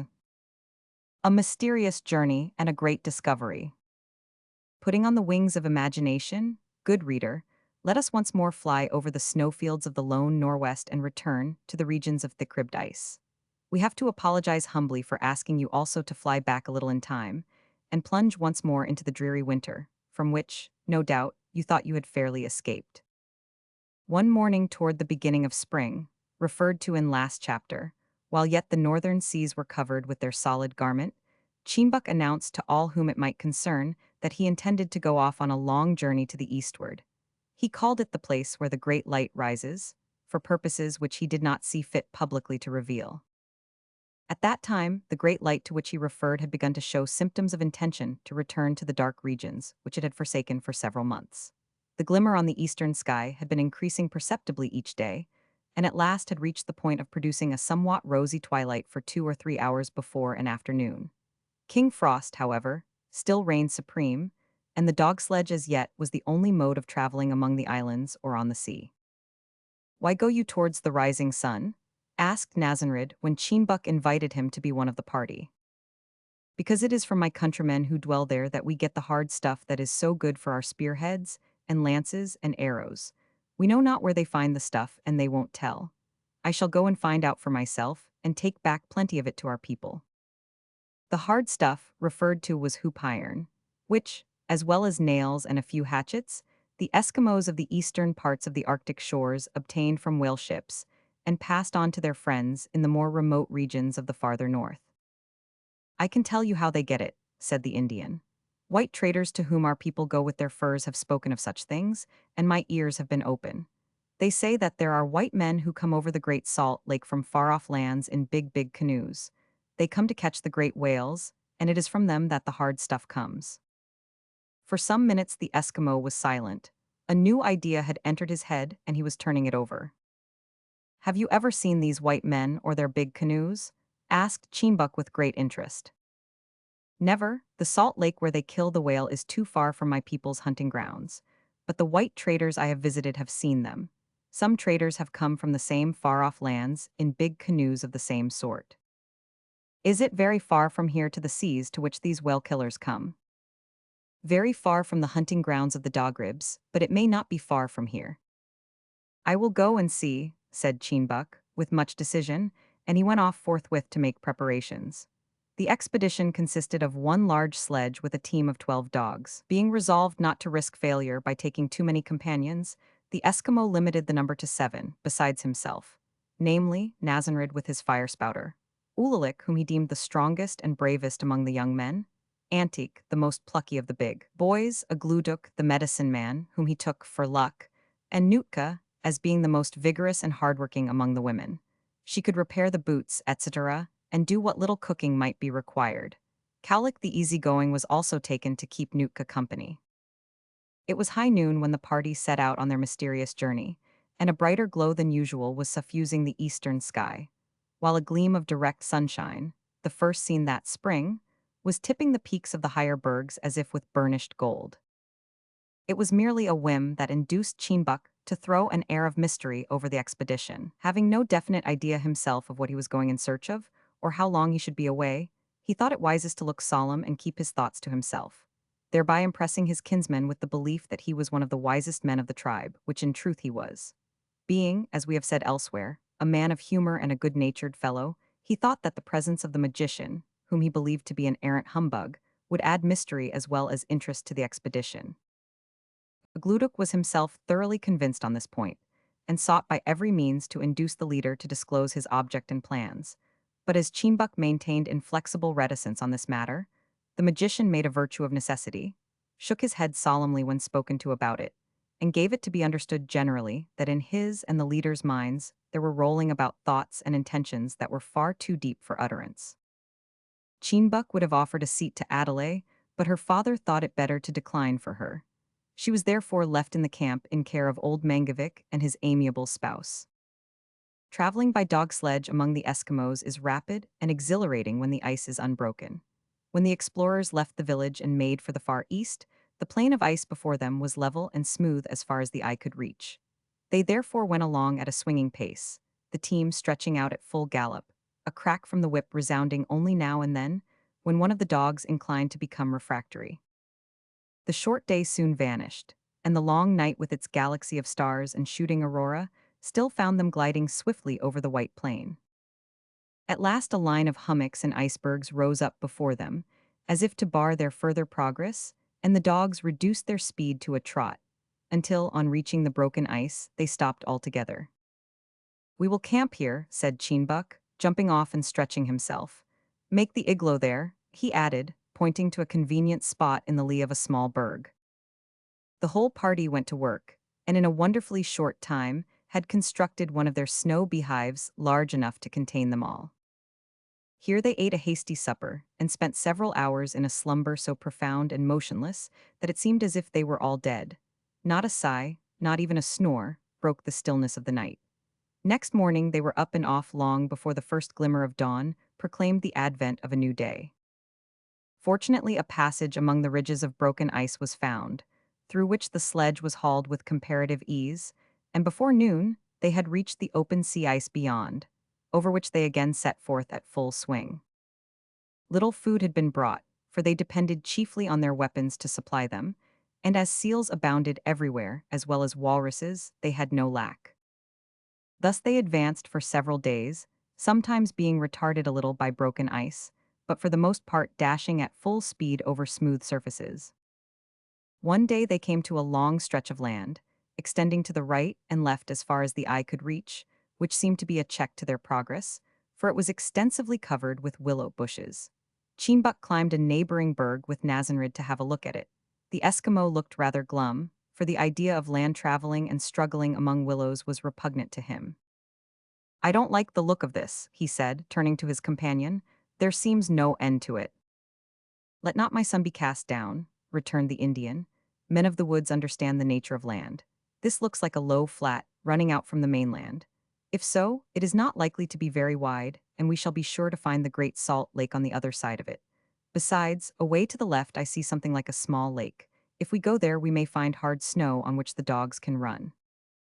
"There is bad fortune here," said Gluduk, endeavoring to look oracular, as he came up at that moment with Antique. "We must go far away in that direction," he added, pointing to the right, and looking at his leader with the aspect as well as the wisdom of an owl.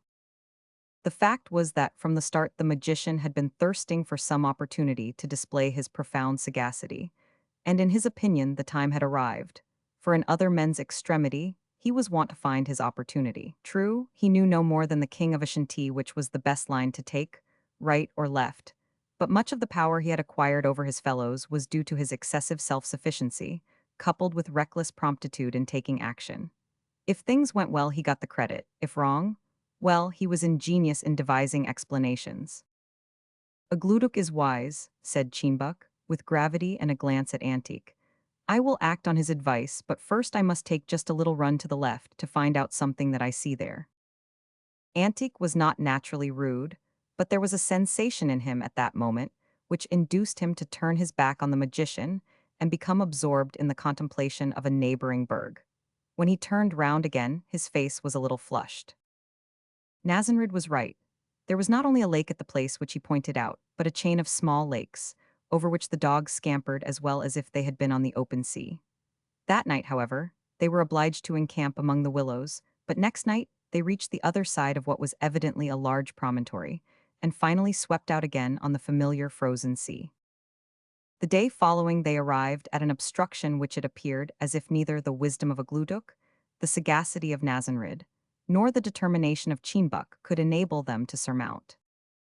This was a mighty barrier of broken ice, which had probably been upheaved by the flow of cross currents when the sea was setting fast in autumn, or the action of conflicting bergs, many of which were embedded in the mass, thus giving to it the appearance of a small mountain range with higher peaks rising above the general elevation. On beholding it, a gluduk recovered some of his self-respect, and, with a look of wisdom quite inconceivable by those who have not seen it, expressed his solemn belief that they would have escaped this difficulty if they had only acted on his advice and traveled to the right. Cheenbuk admitted that he seemed to have been mistaken, in a tone which again set Antique contemplating one of the neighboring bergs with a countenance not altogether devoid of color, and the leader drove the team towards the least forbidding part of the ridge. "You will never get across," said a gluduk in a low voice. "I will try," returned Cheenbuk. "It is madness," said the magician. "People have often called me mad," responded Cheenbuk, "so if they were right I am well fitted to do it." It was an exceedingly difficult crossing. In some places the blocks and masses were heaped together in such confusion that it seemed as if the attempt to pass were useless, and the magician solaced himself by frequent undertoned references to the advantage in general of traveling right instead of left. But always when things looked most hopeless the indefatigable Cheenbuk found a passage, often very narrow and crooked, it is true, through which they managed to advance, and when the way was blocked altogether, as it was more than once, Cheenbuk and the Indian cleared a passage with their axes, while Antique led the dogs over the obstruction, and Ulalik guided the sledge over it. Nootka usually stood on a convenient ice mound and admired the proceedings, while a gluduk, who had no axe, stood beside her and gave invaluable advice, to which nobody paid the slightest attention. At last, after many a fall and slip and tremendous slide, they reached the other side of the ridge, and once again went swiftly and smoothly over the level plain. "We shall not find them," remarked Ulalik, becoming despondently prophetic as he surveyed the wide expanse of frozen sea, with nothing but bergs and hummocks here and there to break its uniformity. "We must find them," replied Cheenbuk, with that energy of resolution which usually assails a man of vigorous physique and strong will when difficulties accumulate. "But, my son, if we do not find them it will not matter much, for the white traders of the woods have plenty of the hard stuff, and all other things also, and when we return to the Grey Goose River at the opening of the waters, we may take the teeth of the walrus and the skins of the seal and begin a trade with them. I have much of their goods in my own wigwam, and Cheenbuk knows that I can guide him to the home of the trader on the great fresh lake." Ulalik glanced at Nootka while the Indian spoke, as if he felt that a splendid prospect of decorative, ornamental, and other delights was opening up to her. Nootka returned the glance as if she felt that a splendid opportunity of securing such delights for her was opening up to him. Cheenbuk did not reply, being engaged in the profound abysses of thought which had been opened up by his red friend's suggestion. Before he could find words to reply, Nazanrid, whose vision was keen and practiced, pointed out something that appeared like a cloud on the horizon ahead of them, and which he declared to be land. "I have noticed that the eyes of the man of the woods are sharper than those of the Eskimo," said Cheenbuk. The Indian received this compliment with a gaze of calm indifference, as though he heard it not. Just then, an exclamation from Antique attracted general attention. He pointed to a mound of snow on the ice, a short way to the left of the track, which had a peculiar shape. Something covered over with snow, said Cheenbuck, turning the dogs in that direction by the simple but significant expedient of sending his long whip with a resonant crack to the right of the team. It is a man, remarked Nazanrid as they drew near. He was right. On clearing away the snow, they found the dead body of a man, some portions of whose costume resembled that of a sailor, though of course none of those who discovered it were aware of that fact. Cablanet, exclaimed Cheenbuck, using the Eskimo term for white man. How long the poor man had lain there it was not easy to guess, for the body was frozen stiff, so that decay was impossible, but the fact that it had not been discovered by bears argued that it could not have lain long. Its emaciated appearance and the empty sack slung across the shoulder showed that death must have been the result of starvation. There was a short loaded carbine lying beside the body, and in a pouch a flask of powder with a few bullets. I think, said Nazanrid, after careful inspection of the remains, that this is one of the white men who come over the salt lake in their big canoes. If so, said Cheenbuck, we will follow his track and may come to the big canoe itself. Perhaps some of the Cablanets may be yet alive. The Indian shook his head. Men do not start off alone on a journey to nowhere, he replied. The big canoe must have been crushed in the ice, and the men must have started off together to search for Eskimos. I think they must all have died on the way, and this one walked farthest. The man of the woods is wise, said Ulalik. If we follow the track we shall soon find out. Yes, said Agluduk, putting on his most prophetic air. Go on the track straight as we can go, that is my advice, and we shall be quite sure to come to something. Cheenbuck acted on the advice, having buried the body of the unfortunate sailor in a snow grave, and taken possession of the carbine and other things. They leaped on the sledge again, and continued to advance along the track, which, though in some places almost obliterated, was easily followed.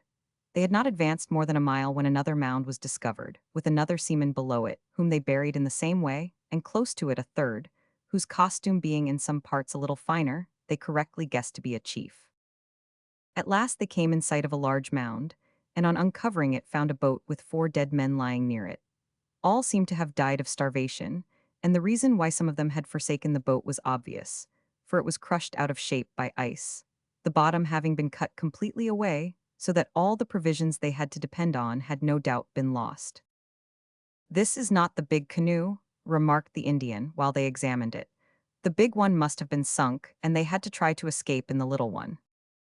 The party spent a long time in examining the boat, and as there was a good deal of iron about it which might be useful, they resolved to revisit it on the homeward journey. Setting off again, they now made straight for the land discovered by Nazanrid, which now lay like a dark blue line of hills in the far distance. From the abrupt termination of the land at either extremity of the range, it was judged to be a large island. As the night was clear and the ice level, the party traveled all that night and arrived at the island about daybreak the following morning. The shore was rocky and desolate, with high cliffs behind it, so that further progress to the eastward was evidently impossible, unless by passing round the island to the north or south of it. I said you would come to something, said the magician, sententiously, as they drew near to the forbidding coast. You were right, Agluduk. Indeed, it would be impossible for you to be wrong, replied Cheenbuck, with one of those glances at Antique which rendered it hard for the boy to preserve his gravity. Yet he was constrained to make the effort, for the magician was very sensitive on the point, and suspected the boy. They were by this time running between the headlands of a small bay, and suddenly came in sight of an object which caused them all to exclaim with surprise and excitement. For there, under the shelter of a high cliff, lay a 3-masted ship, or, as the Indian termed it, the white man's big canoe. Chapter 27. Interesting, amusing, and astounding discoveries. Although close under the cliffs and apparently on the rocks, the vessel was by no means a wreck, neither had it the aspect of one. There were no broken masts or tattered sails or ropes dangling from the yards. On the contrary, the masts were straight and sound. Such of the yards as had not been lowered were squared, and all the ropes were trim and taut.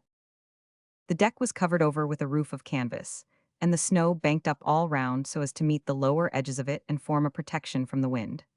Up one side of this bank of snow, a flight of stairs had been cut, leading to the port gangway, and the prints of many feet were seen all round the ship converging towards the stairs, the steps of which were worn as if by much use.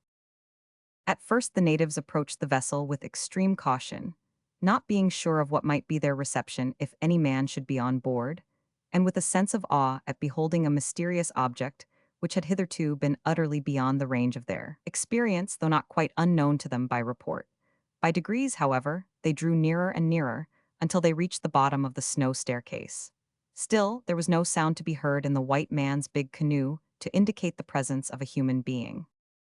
At last, Cheenbuck uttered a shout with the view of attracting attention, but there was no reply. "Make the fire spouter speak," he said, looking at his Indian friend. Nazanrid silently obeyed, pointed his gun at the clouds, and fired. Then the whole party awaited the result, listening intently. They heard much more than had been expected, for the cliffs embraced several echoes, which, being thus rudely awakened, sent the shot crashing back with multiplied violence, to the no little surprise as well as alarm of the hearers. Still all was silent on board of the ship, and at last, coming to the conclusion that there was no living soul there at all, the Indian, having reloaded his gun, began to ascend the staircase, closely followed by Cheenbuck, Ulalik, Antique, and Agluduk, which last, being a cautious man, was careful to bring up the rear. Nootka and Cowlick remained on the ice to observe the end of it all, the former anxiously curious, the latter curiously easy. For some time these two stood in silent expectancy. Then Ulalik appeared at the top of the staircase, and, looking down with a face in which solemn wonder had reached its utmost limit of expression, beckoned them to come up. Nootka obeyed with alacrity, her companion leisurely. What the party saw on entering the vessel was well fitted to arouse wonder in their unsophisticated minds. Whether it was one of the numerous discovery ships that have invaded those regions in the present century, or a whaler which had been driven out of its course by stress of weather or power of ice, is uncertain, for although some relics of the expedition ultimately reached the outpost of the fur traders, nothing was brought away by the Eskimos, which bore name or date or writing of any kind. Although ignorant of the meaning as well as the uses of almost everything they saw, those natives were quite sufficiently intelligent to guess that the white man's big canoe had been set fast in the ice the previous autumn, and laid up for the winter in this place of safety to serve as a big igloo or hut. Their examination of the ship was at first very slow, for they stepped about on tiptoe as if afraid of disturbing some of the ghosts of its former inhabitants. Then, a speculative gaze had to be turned on each object for a few moments, followed by an inquiring glance at each other. The deck and its accompaniments of masts rising through the canvas roof, and ropes and blocks, hatches, skylights, companions, etc., afforded them matter for unbounded astonishment, though what they afterwards discovered below was productive of unutterable amazement. "Hoy!" exclaimed Cheenbuck, pointing at something with all his 10 fingers expanded. He had discovered the binnacle, and was gazing for the first time at the mariner's compass. "Hi!" cried the responsive Antique in a wide-eyed condition. He had discovered the after companion, which was partially open, and was gazing solemnly into the depths below. The unwanted nature of their surroundings developed an unsuspected vein of curiosity in Cowlick, who pushed the companion door open, and, seeing a flight of steps with some degree of light below, she began to descend. Whether Nootka's surprise at this sudden act of self-assertion, or her curiosity, was the stronger, it would be hard to say, but she immediately went after Cowlick. The men, seeing the way thus indicated, did not hesitate to follow.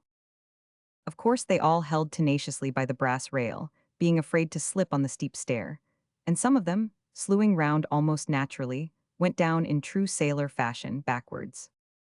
Reaching the bottom, the girls, probably by chance, turned to the left and entered the after cabin. The men of the party turned to the right and became absorbed in contemplation of the steward's pantry. It smelt deliciously, but that was all that remained of its native attractions, for of food or drink there was nothing left. They had just made this discovery when a loud laugh and then a wild scream from the cabin horrified them. Cheenbuck and Ulalik drew their knives, Nazanrid cocked his gun, Antique grasped a rolling pin that lay handy, and all four sprang to the rescue. The scream came from Cowlick. She had suddenly faced a mirror that hung in the cabin, and beheld a perfect representation of her own fat face. It was by no means an unknown face, for she had often had an imperfect view of it in pools and in calm seas, but it quite took her aback when thus unexpectedly and clearly presented. The blaze of astonishment that followed the first glance caused the burst of laughter referred to, and the display of her wide mouth and white teeth in the changed expression induced the scream of alarm. It also made her start backwards so quickly that she sent poor Nootka crashing against the starboard bulkhead. "Look!" cried the frightened girls, pointing to the mirror. The three Eskimos sprang forward and received something like an electric shock on beholding their own faces. Cheenbuk turned to Nazanrid, but that usually grave Indian was indulging in a patronizing smile instead of sharing their surprise. "I know what it is," he said quietly. "I have seen it before in the stores of the fur traders, but never so big as that." Familiarity, it is said, breeds contempt. After gazing at themselves in the miraculous mirror for some time, an idea occurred to Antique. He suddenly shot out his tongue, which happened to be a very long one. Antique's reflection did the same. Thereupon Ululik opened his mouth wide and laughed. So did Ululik's reflection, which had such an effect upon Cheenbuk that he also burst into a fit of laughter. The girls, pressing forward to see what it was, likewise presented grinning faces, which formed such a contrast to the grave countenance of Nazanrid, as he stood there in all the dignity of superior knowledge, that the whole party went off into uncontrollable explosions, which fed upon what they created until the tears were running down the cheeks of the Eskimos, and the Indian himself was constrained at last to smile benignly. But mirth gave place to solemnity again, not unmingled with pity, as they spent hour after hour examining the various parts of the forsaken ship. Of course, they could go over only a small part of it that day. When the short day came to a close, they went to the shore and encamped in their usual way, not daring to sleep on board a big canoe, about which as yet they knew so little. On shore they found more subjects of interest and perplexity, for here were several mounds marked by crosses, and a large mound surmounted by a pole on the top of which were fluttering a few remnants of red cloth. The shape of the smaller mounds naturally led them to infer that they were the graves of white men who had died there. But the large mound was inexplicable until Nazanrid recollected having seen a flag hoisted on a pole at the fort on Great Bear Lake. "I remember," he said to Cheenbuk, "that the traders used to hoist a piece of cloth to the top of a pole like this, at times, when something of importance happened. Perhaps the chief of the big canoe died and was buried here, and they hoisted the red cloth over him to mark the place." "My father may be right," observed the Eskimo, "but why did they put such a heap of stones above him?" "Perhaps to keep the bears from getting at him," returned the Indian thoughtfully, "or, it may be, to show him great respect." Resting satisfied with these surmises, the two men returned to their encampment without disturbing the mound, which was, in all probability, a cairn covering a record of the expedition which had come to such an untimely end. Next day, the moment there was enough of light to enable them to resume the search, the Eskimos hurried on board the ship and began to ransack every hole and corner, and they found much that caused their eyes to glitter with the delight of men who have unexpectedly discovered a mine of gold. Among other things, they found in a small room which had been used as a blacksmith's forge large quantities of hoop, bar, and wrought iron. While Cheenbuk and Ululik were rejoicing over this find, Antique rushed in upon them in a state of considerable excitement with something in his hand.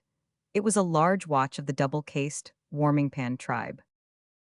"Listen," exclaimed the boy, holding it up to Cheenbuk's ear and giving it a shake. "It speaks." "What is it?" murmured the Eskimo. "I don't know, but it does not like shaking, for it only speaks a little when I shake it. I tried squeezing, but it does not care for that." Here again Nazanrid's superior knowledge came into play, though to a limited extent. "I have seen a thing like that," he said. "The trader at the great freshwater lake had one. He carried it in a small bag at his waist and used often to pull it out and look at it. He never told me what it was for, but once he let me hear it speak. It went on just like this one, tick, tick, tick, but it did not require shaking or squeezing. I think it had a tongue like some of our squaws, who never stop speaking. One day when I went into the trader's house, I saw it lying on the thing with 4 legs which the white men put their food on when they want to eat, and it was talking away to itself as fast as ever."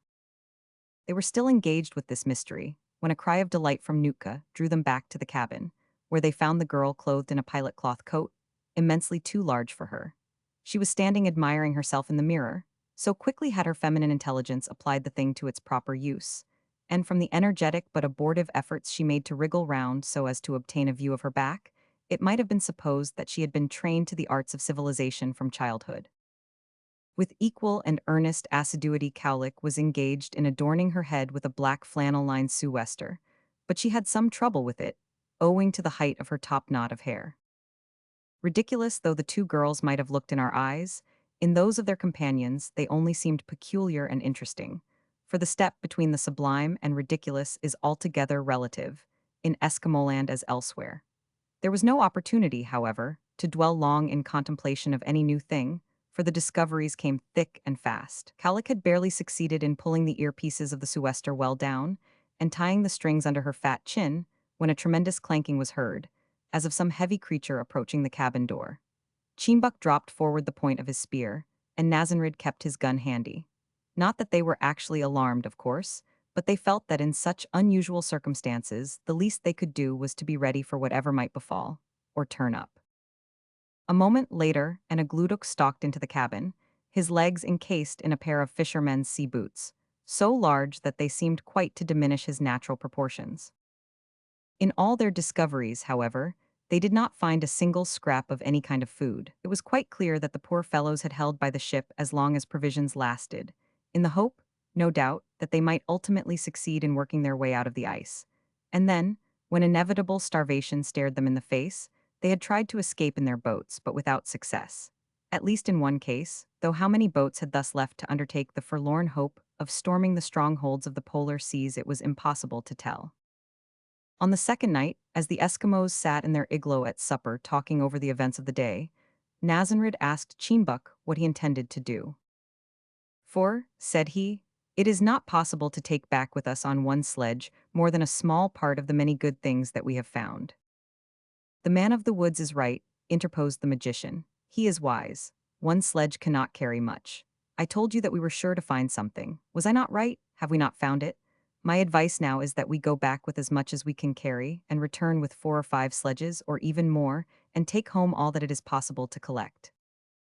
"A gludok is always full of knowledge and wisdom," remarked Cheenbuck, as he drove his powerful teeth into a tough bear steak, and struggled with it for some moments before continuing his remarks. But, ha, he does not quite see through an iceberg. I will, give me another, Nootka, with more fat on it.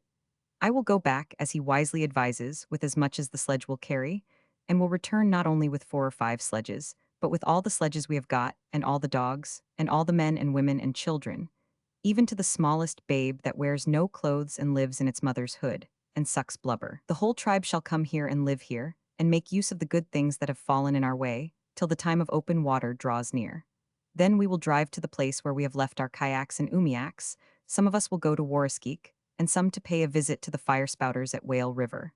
Give me another lump, Nootka. The last was a little one, and I am hungry." The grandeur of Cheenbuck's plan, as compared with a gludok's suggestion, was so great that the poor magician collapsed. Antique looked at him. Then he covered his young face with his hands and bent his head forward upon his knees. It was too early for going to rest. The boy might have been sleeping, but there was a slight heaving of the young shoulders which was not suggestive of repose. Later on in the evening, while Nazanrid was enjoying his pipe, and the Eskimos were looking on in unspeakable admiration, Cheenbuck remembered that the last time he quitted the ship he had left his spear behind him. "I'll go and fetch it," said Antique, who possessed that amiable and utterly delightful nature which offers to oblige, or do a service, without waiting to be asked. In a few minutes he was out upon the ice on his errand. Soon he gained the snow staircase, and, running up, made his way to the cabin where the spear had been left.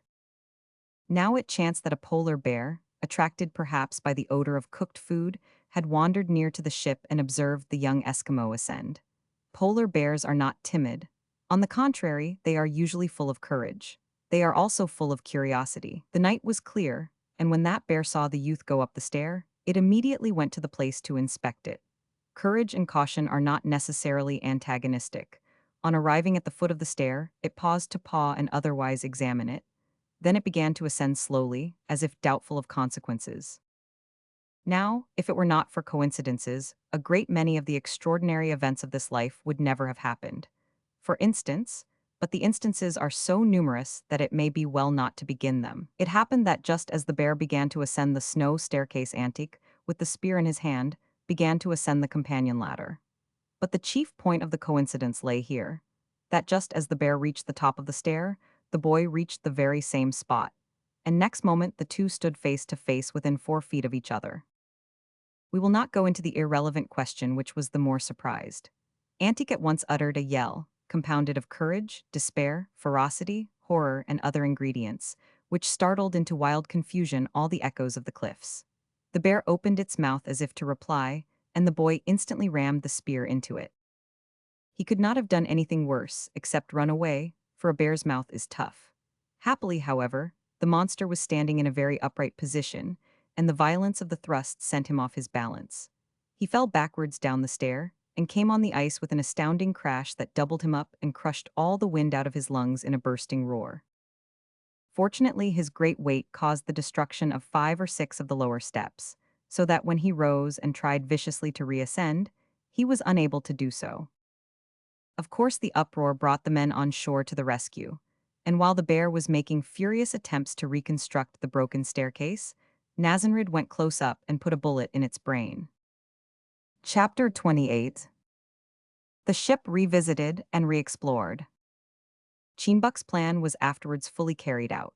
On the return of the party with all their wonderful news and wealth of old iron, the greatest excitement prevailed in the tribe, and the persons composing the expedition became heroes and heroines for the time being. Each member formed a center of attraction and a subject of cross-examination to its own particular relatives and friends. In the igloo of a Gluduk was assembled, perhaps, one of the most surprised, if not one of the most credulous of the gatherings, for the magician had a strong hold on the imagination of the greater number of his tribe and a wonderful power of oratory. His wife in particular idolized him, which said much for his amiability, and his only sister worshipped him, which spoke volumes for her gullibility. Yes, he exclaimed, gazing round on the circle of his admirers, I said from the first that this would be a wonderful trip, and that we would be sure to find something. And did we not find it? Vigorous assent by look and voice from the audience. And, he continued with a lowered voice and solemn look, if Cheenbuck had not turned to the left when I told him, we never would have found it. But what was it like? Asked an elderly man with a squat nose, whose mind was not quite clear, although he had already listened to an elaborate description. It was like a big kayak, remarked someone. No, no, far, far bigger, said the magician, making an imbecile attempt to indicate inconceivable size by waving arms and outspread fingers. It was as big as a whale, suggested Squatnose. Bigger, bigger, said a Gluduk with a lost look in his eyes. You could stuff 20 igloos into it, and there were 3 great poles rising out of it as thick as me, with other poles across them, low down and high up, and walrus lines hanging about in all directions, some as thick as my wrist, others as thin as my finger, and strange igloos inside of it, not of snow, but of wood, with all kinds of things you could think of in there. And things that you could not think of even if you were to try, that nobody ever thought of since the world began, wonderful. This seemed to fairly take away the breath of the audience, for they could only glare and remain dumb. For a few moments they breathed hard, then Squatnose said in a deep whisper, Go on. A Gluduk did go on, and kept going on so long that his audience were forced to go off and assuage the pangs of hunger, which prolonged abstinence and mental excitement at last rendered unendurable. But no sooner was appetite appeased than the magician, and his hearers returned to the subject with redoubled energy. Is it very, very far away? Asked a Gluduk's wife with a sigh when he explained to her the wonders of the mirror. Yes, a long, long way, and some of the ice is very rough for the dogs. Not too far for some of us to go and return before the open water, Squatnose ventured to hope. Plenty of time, returned a Gluduk with a patronizing smile. In fact, I advised Cheenbuck to start away back as fast as possible with many sledges, so that my woman will see it with her own eyes. And me too, exclaimed the sister, bringing her palms together with a smack. And you too, I advised Cheenbuck to take the whole tribe there to stay till the time of open water, and he agreed. Cheenbuck is a wise young man, he always takes my advice. The subject of this eulogium was meanwhile giving a graphic and much more truthful account of the expedition to Adelaide, Mangavik, his mother, and a select circle of friends. Yet, although he did his best, like a Gluduk, to convey an adequate impression of what they had seen, we make bold to say that the utmost power of language in the one, and of imagination in the other, failed to fill the minds of those unsophisticated natives with a just conception of the truth. But they did succeed in filling most of their hearts with an unconquerable desire to go and see for themselves, so that no difficulty was experienced in persuading the whole tribe, men, women, children, and dogs, to consent to a general migration. Even Antique held his court that night in the tent of old Ulita. Since the death of Gardoq, Antique had shown much sympathy with that poor old woman. Ill-natured people, for there are such in Eskimo land, said that sympathy with young Ulita had something to do with his frequent visits to the tent. Well, and why not? The sympathy was not the less sincere that it was extended to both. Anyhow, a large circle of juvenile admirers of both sexes assembled under the snow roof to hear the young lecturer, and we are inclined to think that his discourse was quite as instructive and interesting as the narratives of his seniors. He did not exaggerate anything, for Antique was essentially truthful in spirit. Nothing would induce him to lie or to give a false impression if he could help it, but the vivid play of his fancy and the sparkling flow of his young imagination were such that he kept his audience in a constant ripple of amusement and fever of anticipation. He was particularly strong on a gluduk, and whatever that wily magician gained in the esteem of the adults, he certainly lost among the juveniles. So eager were the Eskimos to see the wonderful sights that had been described to them, that they at once set about preparation for departure. On the second day after the return of the exploring party, the entire village, having previously hidden away in a secure place the things already obtained from the ship, mounted their sledges and commenced their journey amid much noise and glee in the direction of what was to them the far east. It is needless and would be tedious to carry the patient reader a second time over the same ground. Suffice it to say that when they reached the spot and were introduced to the white man's big kayak, they felt disposed to echo the words of the Queen of Sheba and exclaim that half had not been told them, not even although that huge humbug Agludok had told them a great deal too much. New circumstances are apt to engender new conditions in savage as well as civilized life. It is scarcely credible what an amount of hitherto latent vanity was evoked by that mirror in the cabin, and that too in the most unlikely characters. Mangovic, for instance, spent much of his time the first few days in admiring his gray locks in the glass, and old Ulita, although one of the plainest of the tribe, seemed never to tire of looking at herself. Squatnose, also, was prone to stand in front of that mirror, making hideous faces at himself and laughing violently. But there is reason to believe that it was not vanity which influenced him so much as a philosophical desire to ascertain the cause of his own ugliness. Agludok likewise wasted much of his valuable time before it. A new sense of shame was by this means developed among these natives, as well as the power to blush. Because after people had been interrupted frequently in this act of self-admiration, they were laughed at, and the constant recurrence of this laughter aroused a feeling of indignation. At the same time, a tendency to hop away and pretend interest in other things. Squatnose never did this. All his actions were open as the day, of course we mean the summer day, and he would sometimes invite an intruder to come and have a look at his reflection, as if it were a treat. Hence our opinion of his motive. Not so the magician. The very way he stood and moved about and frowned at his double betrayed his state of mind, while the sensitive way in which he started off to gaze out at the stern windows or have a look at the swinging barometer showed his feeling of guilt when caught in the act.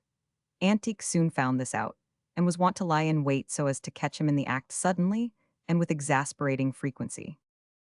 After the first excitement of arrival was over, the Eskimos built igloos on the shore and settled down to dismantle the vessel and take possession of her stores, and of all that could be of use to them.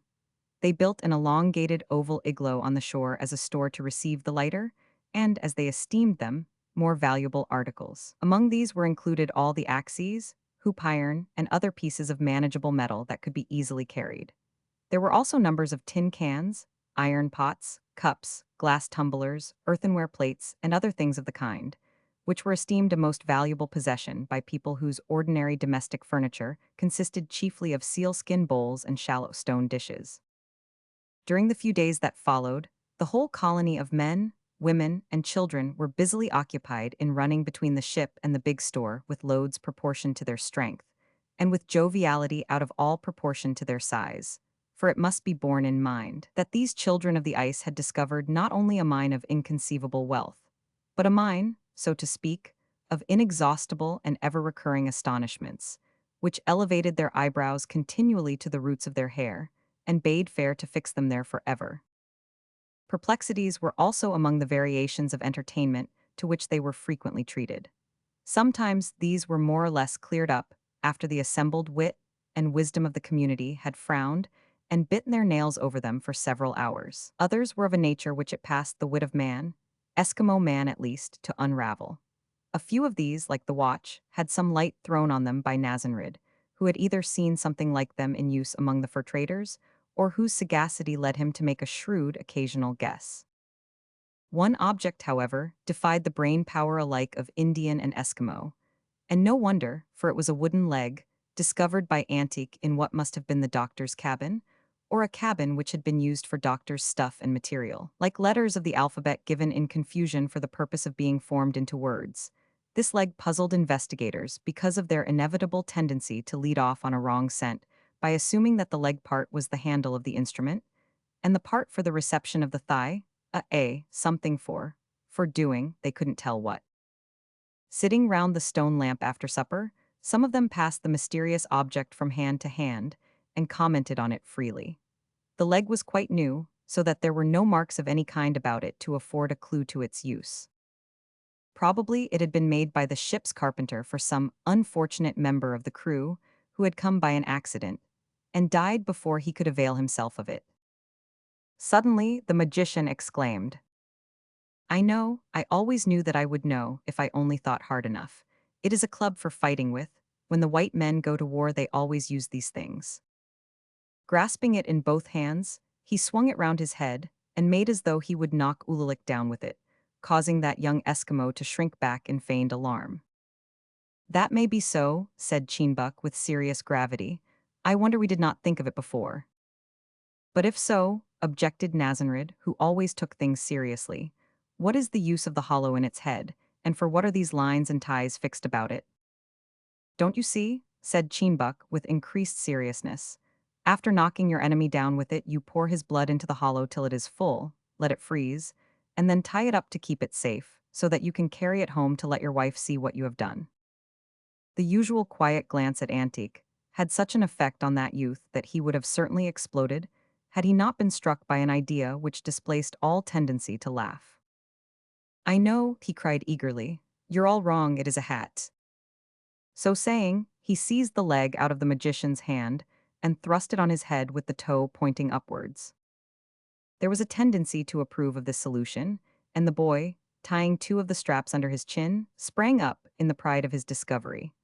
But his pride had a fall, for the leap thrust the leg through the snow roof of the hut, and the novel headdress was wrenched off as he staggered back into Cheenbuck's arms.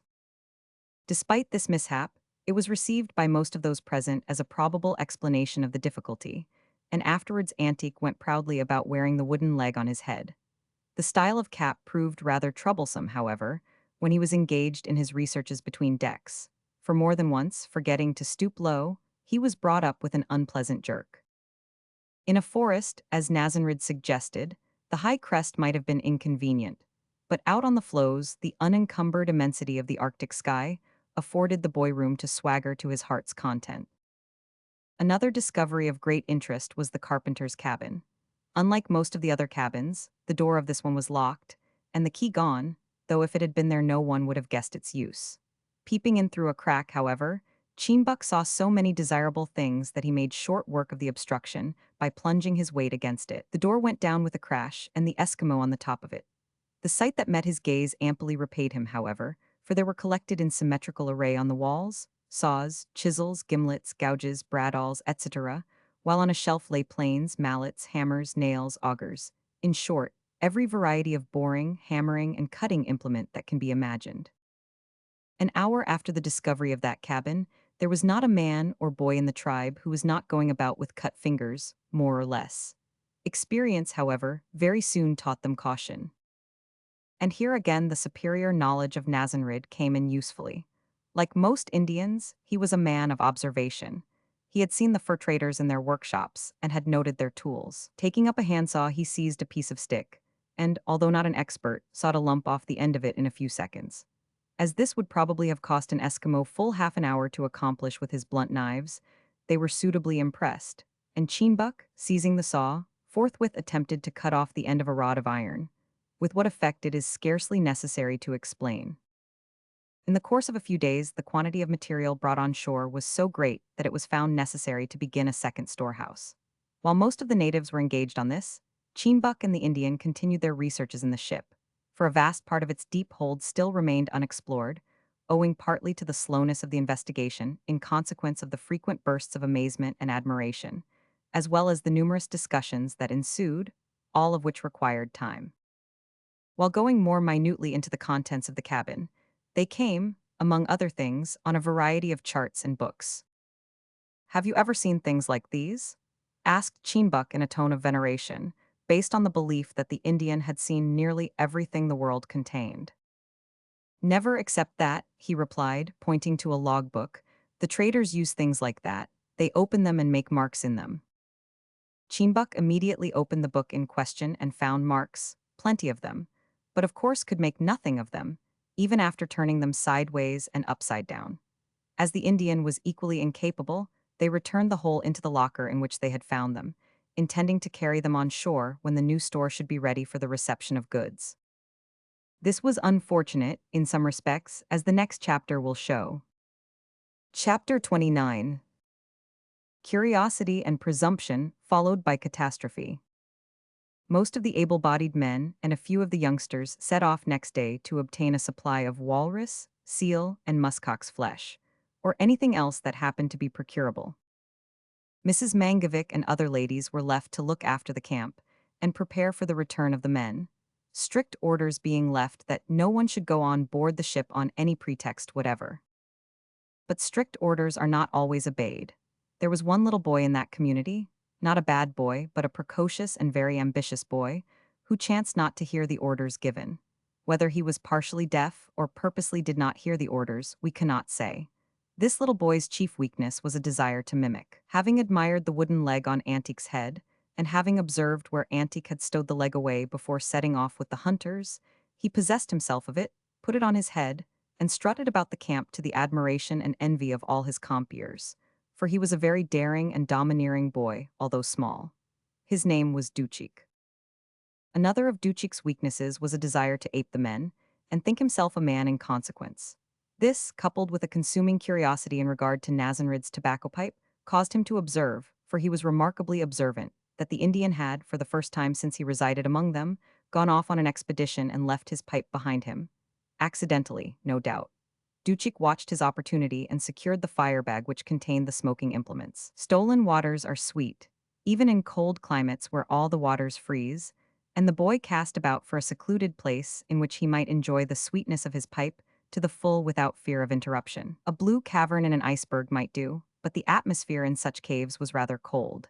Under the cliffs there were many sheltered places, but the juvenile members of the community were playing there and would certainly intrude.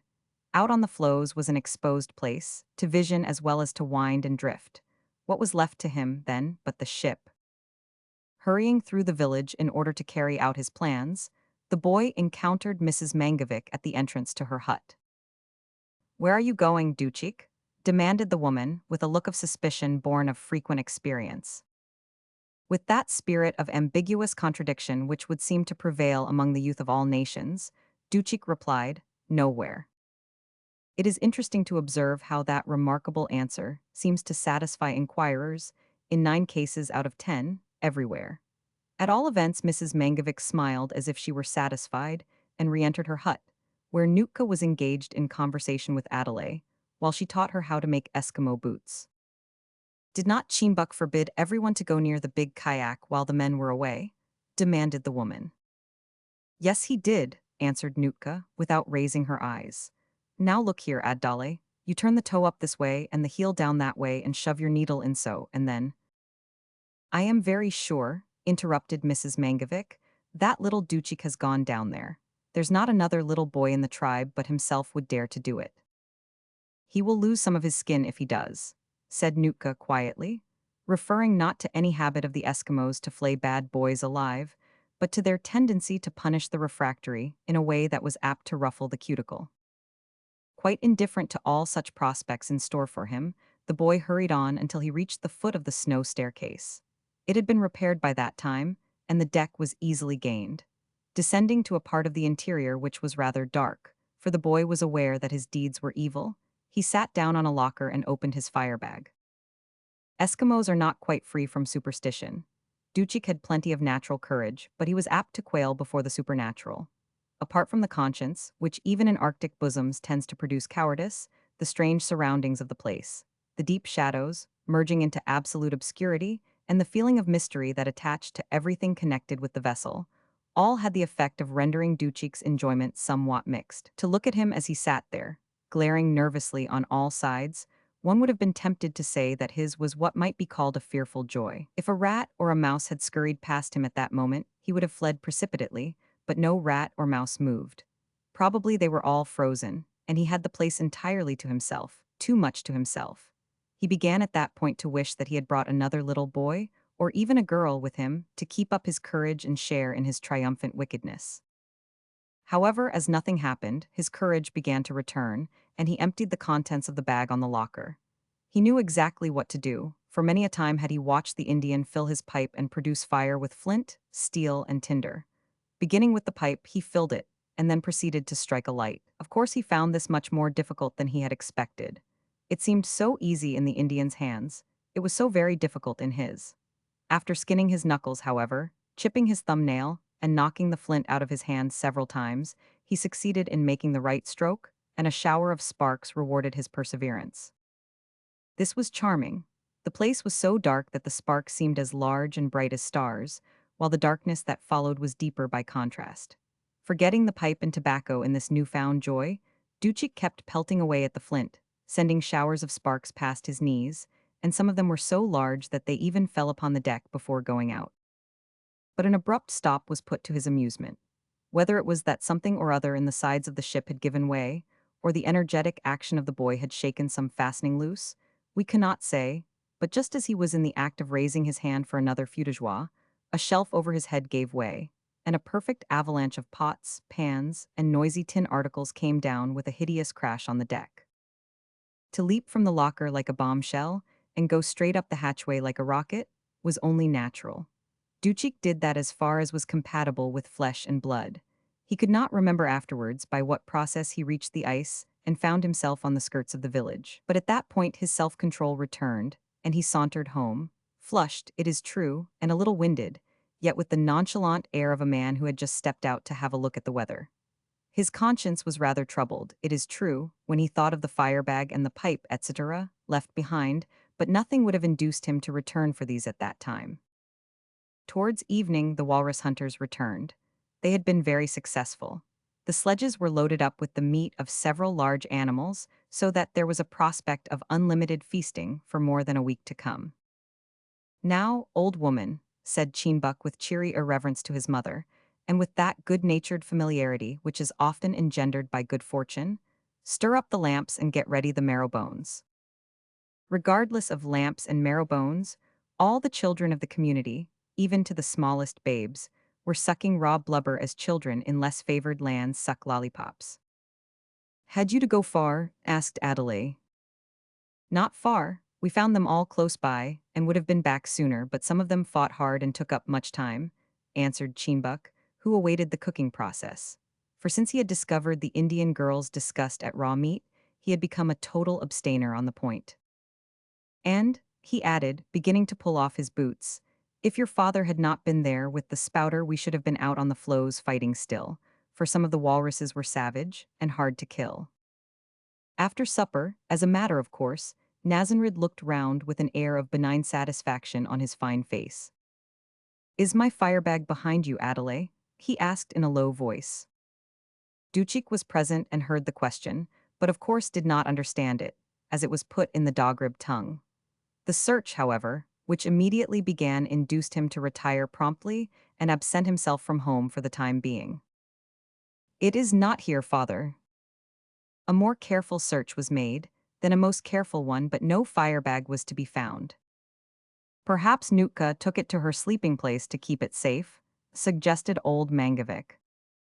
No, Nootka had seen nothing of it, and Nootka was not a little annoyed when, in spite of her assertion, a search was made in her boudoir, and not a little triumphant when the search proved fruitless. Surely no one has taken it away, said Cheenbuck, looking round with an expression that would have sunk Duchik through the snow into the earth if he had been there. If anyone has taken it away, said Agluduk, with a profundity of meaning in his tone that was meant to paralyze the guilty and serve as a permanent caution to the innocent, something awful will happen. I don't say what, but something, so it will be as well to confess, for I'm sure to find it out. If not soon, then in a long time. For some moments after this, there was dead silence, but nobody confessed, and they all looked at each other as if they expected someone to go off like a cannon shot through the roof suddenly, and were somewhat disappointed that no one did. By degrees, they began to breathe more freely, and at last some went out to seek repose in their own huts, while the inmates of Mangavik's dwelling began to turn in for the night. Nootka and Adelaide retired to the boudoir, and the men, drawing bear or seal skins over them, lay down, each where he had feasted. Nazanrid alone remained sitting up, the victim of unsatisfied craving. North American Indians are noted for their power to conceal their feelings, and Nazanrid was not an exception to the rule, for no sign did he betray of the longing desire for a pipe that consumed him. Only a tendency to silence, and a deeper solemnity than usual, seemed to indicate that all was not as he would wish. At last he lay down. About an hour afterwards, finding that he could not sleep, he arose, cast an envious glance at the peaceful slumbers around him, crept through the entrance tunnel, and stood erect outside, with a gaze of subdued inquiry at the starry host overhead. Bringing his eyes slowly down to the things of earth, his gaze changed suddenly into one of wild alarm. The cause was obvious enough. When Duchik fled from the avalanche of pots and tins, as before mentioned, he failed to observe that one of the sparks, which had filled him with delight, had remained nestling and alive in a mass of cotton waste, or some such rubbish, lying on the lower deck. With the tendency of sparks to increase and propagate their species, this particular one soon had a large and vigorous family of little sparks around it. A gentle puff of wind made these little ones lively, and induced them, after the manner of little ones everywhere, to scatter on exploring rambles. Like juveniles, too, their food at first was simple, a few more mouthfuls of waste and a bit of rope here and there. Hence their progress was slow and quiet, but time and increasing strength soon made them impatient of such light food. Ere long they created a draft of their own, and were blown into a flame. Then some of them laid hold of some bedding, while others seized upon a bulkhead, and, gathering courage from success, they finally enveloped the 'tween decks in a mass of flame.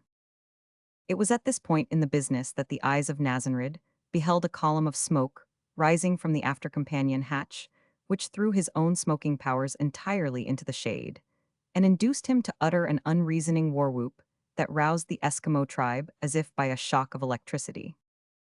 The entire population rushed out like one man. They saw the smoke, with a lurid flame licking out here and there amid the blackness, and seeing the Indian flying down the beach as if he were witch-possessed, as indeed he was, they uttered a united howl and made off in the same direction. Fire brigades, of course, are unknown among the Eskimos, but the way in which Cheenbuck improvised and organized an Arctic brigade might have roused the envy even of the London force. Great men are always with us, though not always recognized. It requires specially great occasions to draw them forth and make them visible even to themselves. Many a time in former years had Cheenbuck spilt water on the cooking lamp and put it out. Water at once occurred to his mind in connection with the tremendous lamp that was now fairly alight. But water was at that time locked up 7 or 8 feet under the solid ice. The active mind of the Eskimo naturally reverted to snow air, yet he had covered the distance between ship and shore. We say naturally, because he was quite aware that snow also extinguished lamps. Cutting a huge block of snow with his bone knife from the beaten plain, he shouted in a voice of thunder, "Hi, everyone, look at me, do as I do." He shouldered the mass, sprang up the snow stair, and plunged down the smoking hatchway. Cheenbuck and Ulalik, who were as quick to obey as to command, perhaps quicker, followed their leader's example. Others followed suit according to their respective natures and capacities. Antique, bearing a mass nearly as big as himself, also dashed below in wild excitement. Some of the young men tumbled their burdens of snow down the smoking hole and went back for more. Even old Mangovic did that as fast as his rheumatic limbs would let him. Raventic, reckless as usual, sprang down with a mighty lump, but finding the atmosphere below uncongenial, hurled it towards his predecessors, and sprang up again for a fresh supply, watering at the eyes and choking. The poor invalid Ondikik walked as hard as his fast-failing strength would permit. The women even, led by the thoroughly roused Cowlick, bore their share in the work. The children took prompt advantage of the occasion to enjoy by far the wildest game that had ever yet been suggested to their imaginations, and Aglutuk the magician, seeing that something had come at last to verify his predictions, stood by the capstan and appointed himself to the command of the upper deck brigade, while the others were battling with the flames below. The battle was indeed a tough one, for the fire had got a firm hold, not only of the materials already mentioned, but also of a mass of canvas and cordage in what must have been the sailmaker's department, and the smoke was growing so dense that it was becoming difficult for the firemen to breathe. Here, Nazanrid, Ulalik, throw the biggest lumps you can lift over there. Chinbuk pointed to what seemed a red-hot spot in the dense smoke before them, and set them the example by heaving a gigantic mass at the same place. A tremendous hiss came forth as the snow was converted into steam, but there was no abatement in the roar of the devouring element as it licked up everything around it, making the iron bolts red, and, though not themselves combustible, assistance to combustion. More snow, antique, more snow, gasped Chinbuk. The boy, with a mass of half-melted snow still in his hand, sprang up the ladder, scarce knowing what he did, and appeared on deck, blackened and wildly disheveled. Aglutuk was close to the opening at the moment, giving sententious directions to some little boys. Antique hurled the snowmass full at his face with the force of an ardent nature, intensified by contempt, and sent him sprawling among the children as he leaped over the side to carry out his orders. But no energy on the part of Chinbuk and his comrades, no efforts on the part of their assistants, strong or feeble, could avert that ship's doom. Ere long the smoke and heat between decks became unbearable, and drove the gallant leaders back, inch by inch, foot by foot, until they were compelled to take refuge on the upper deck, when nothing more could be done to arrest the progress of the flames. They retired therefore to the quarterdeck, where the whole of the Eskimos, men, women, and children, assembled to look on at the destruction which they could not now prevent. "This is a great loss," observed Chinbuk regretfully, as he sat on the afterrail, mopping the perspiration off his blackened face with his sleeve.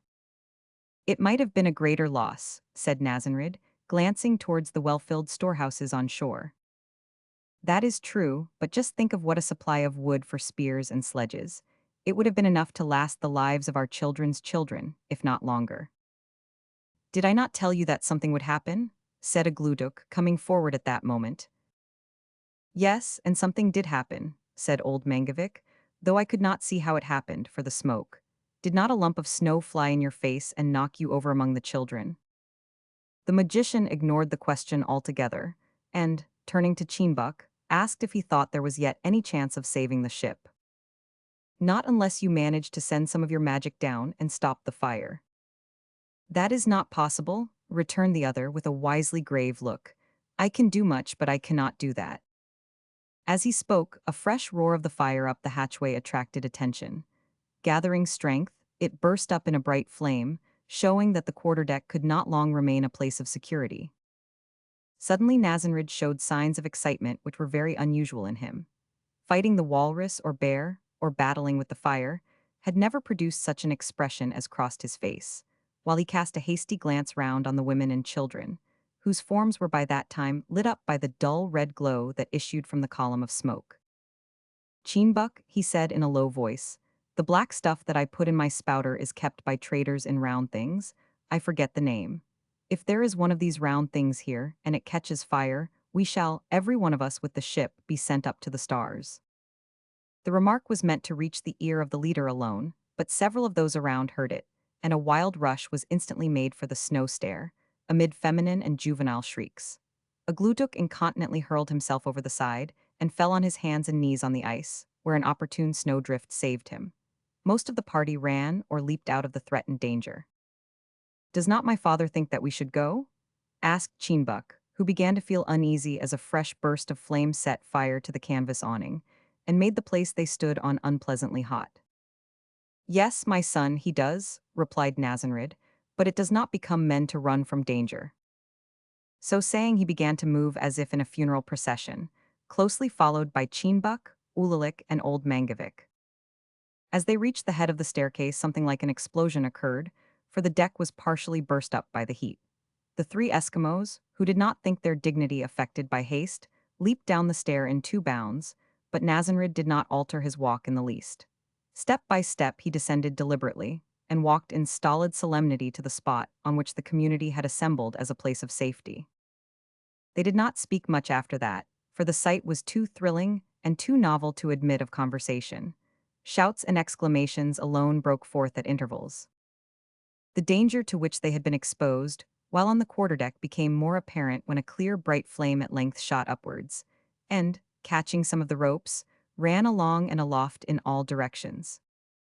Hitherto the fire had been much smothered by its own smoke and the want of air below, but now that it had fairly burst its bonds and got headway, it showed itself in its true character as a fierce and insatiable devourer of all that came in its way.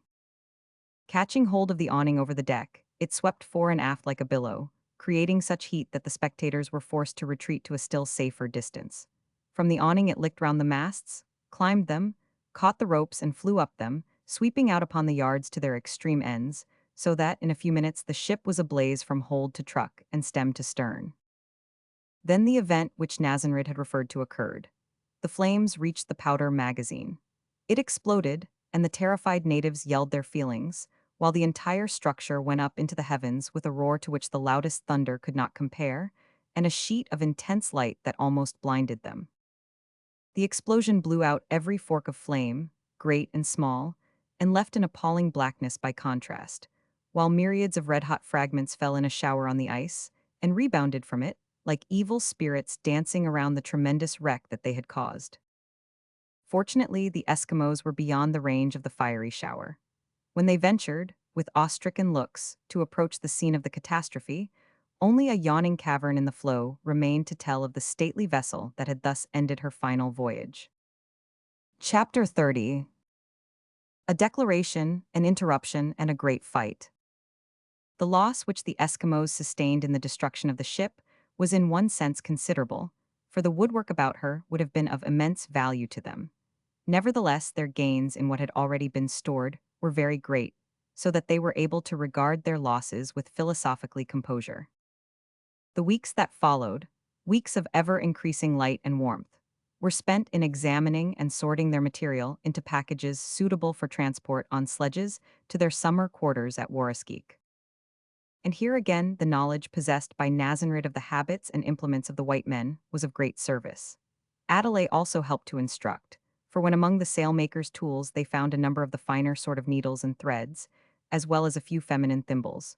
So to speak, she was able to show the women at once how to use them, and thus saved them from the trouble of puzzling out the matter for themselves. "What is this?" asked Antique of Nazareth one day, presenting a file which he had just picked up.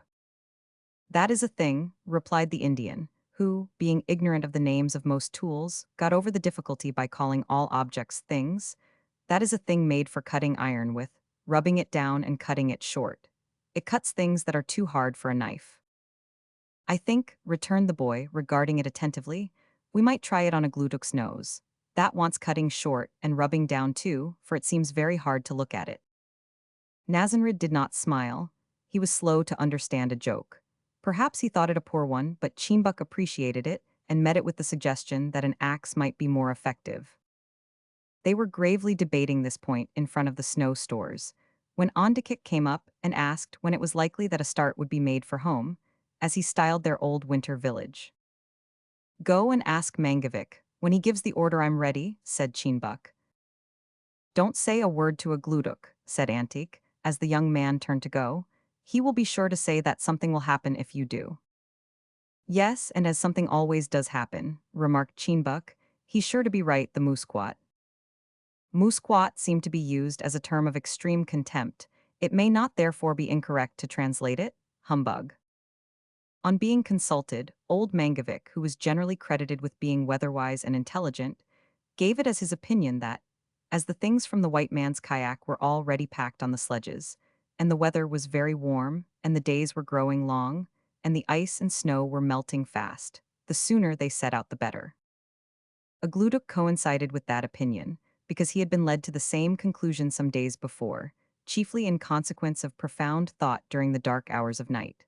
"And if we don't start off now," he added at the end of a portentous oration, "no one can tell what will happen, something fearful, I know, though of course it is not possible to say what." As no one felt disposed to object, the preparations were hurried forward, and soon after, the whole tribe went off on the return journey, leaving behind them a black and yawning gulf in the Arctic solitude, where so lately a noble ship had been. Arrived at the old village, these lively and energetic nomads occupied themselves during the brief remainder of winter and the early spring in securely hiding the goods of which they had become possessed, accepting such light portions as they meant to carry along with them to their summer retreat. Among these were a number of bows, spears, and arrows made from the wood of the burnt vessel, with cleverly adapted iron heads, filed to fine sharp points, and burnished until they glittered in the light. Of knives and axes, there were also sufficient to equip most of the young men, and those for whom there were none made to themselves pretty good knives out of pieces of hoop iron.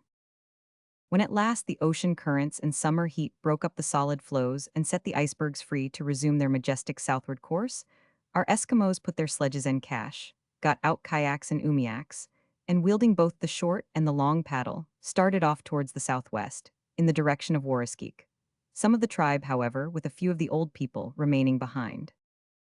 "Now, Adelaide, we are going to take you home," said Cheenbuk, the day they started, while walking with her towards the umiak in which she was to take her seat and a paddle. "Will the Indian girl be glad to leave us?"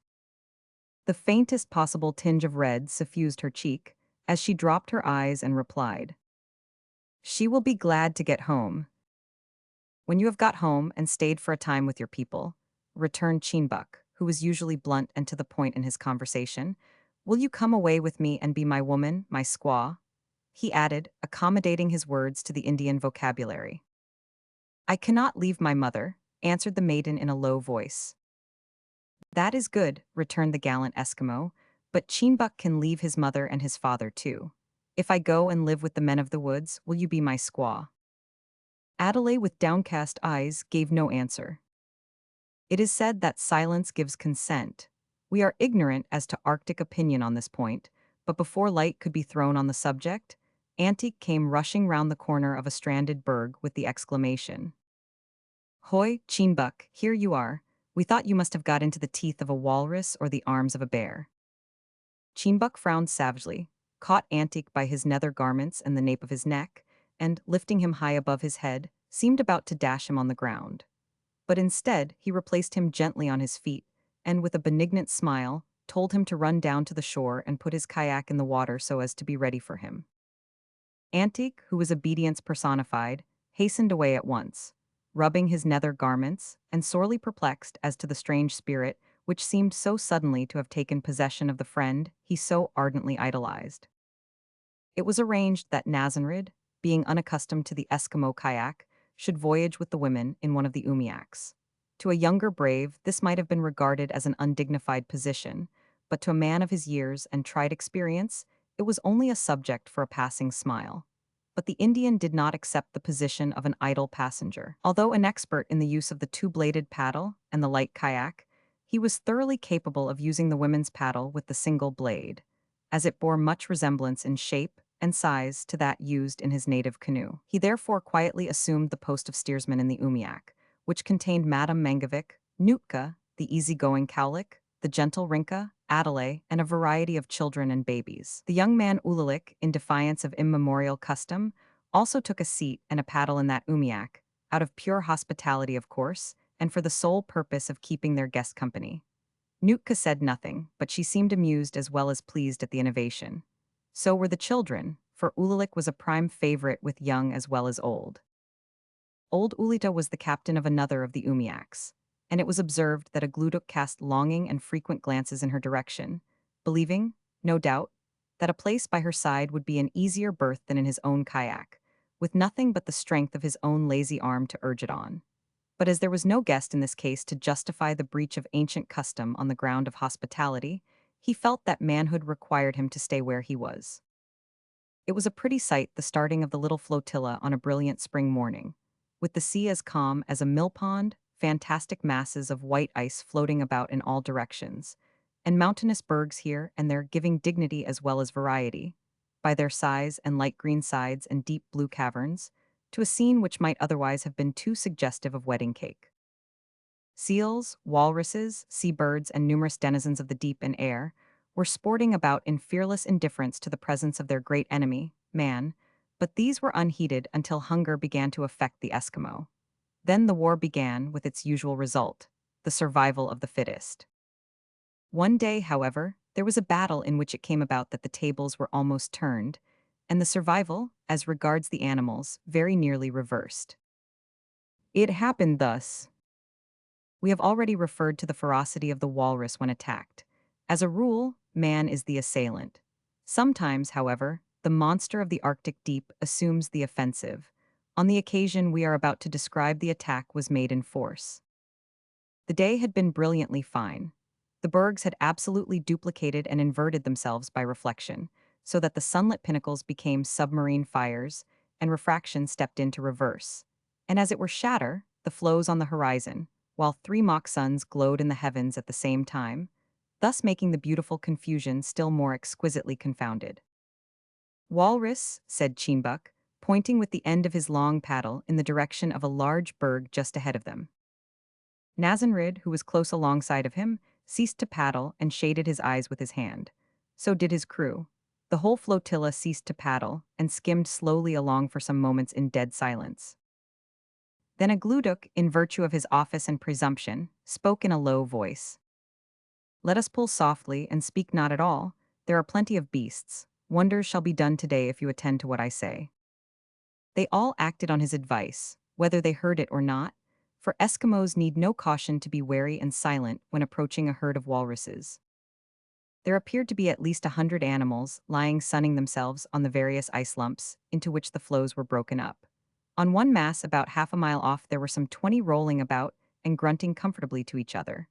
Towards these the flotilla slowly drifted, for the dipping of the paddles could scarcely be seen and was quite noiseless. By slow degrees they drew near, and then the Umiaks hung back, with the exception of that steered by Nazanrid, who had got his fire spouter ready, while Ulalik stood in the bow, harpoon in hand, and lance ready by his side. The women were not expected to take part in the action, only to look on, but all the men in kayaks advanced.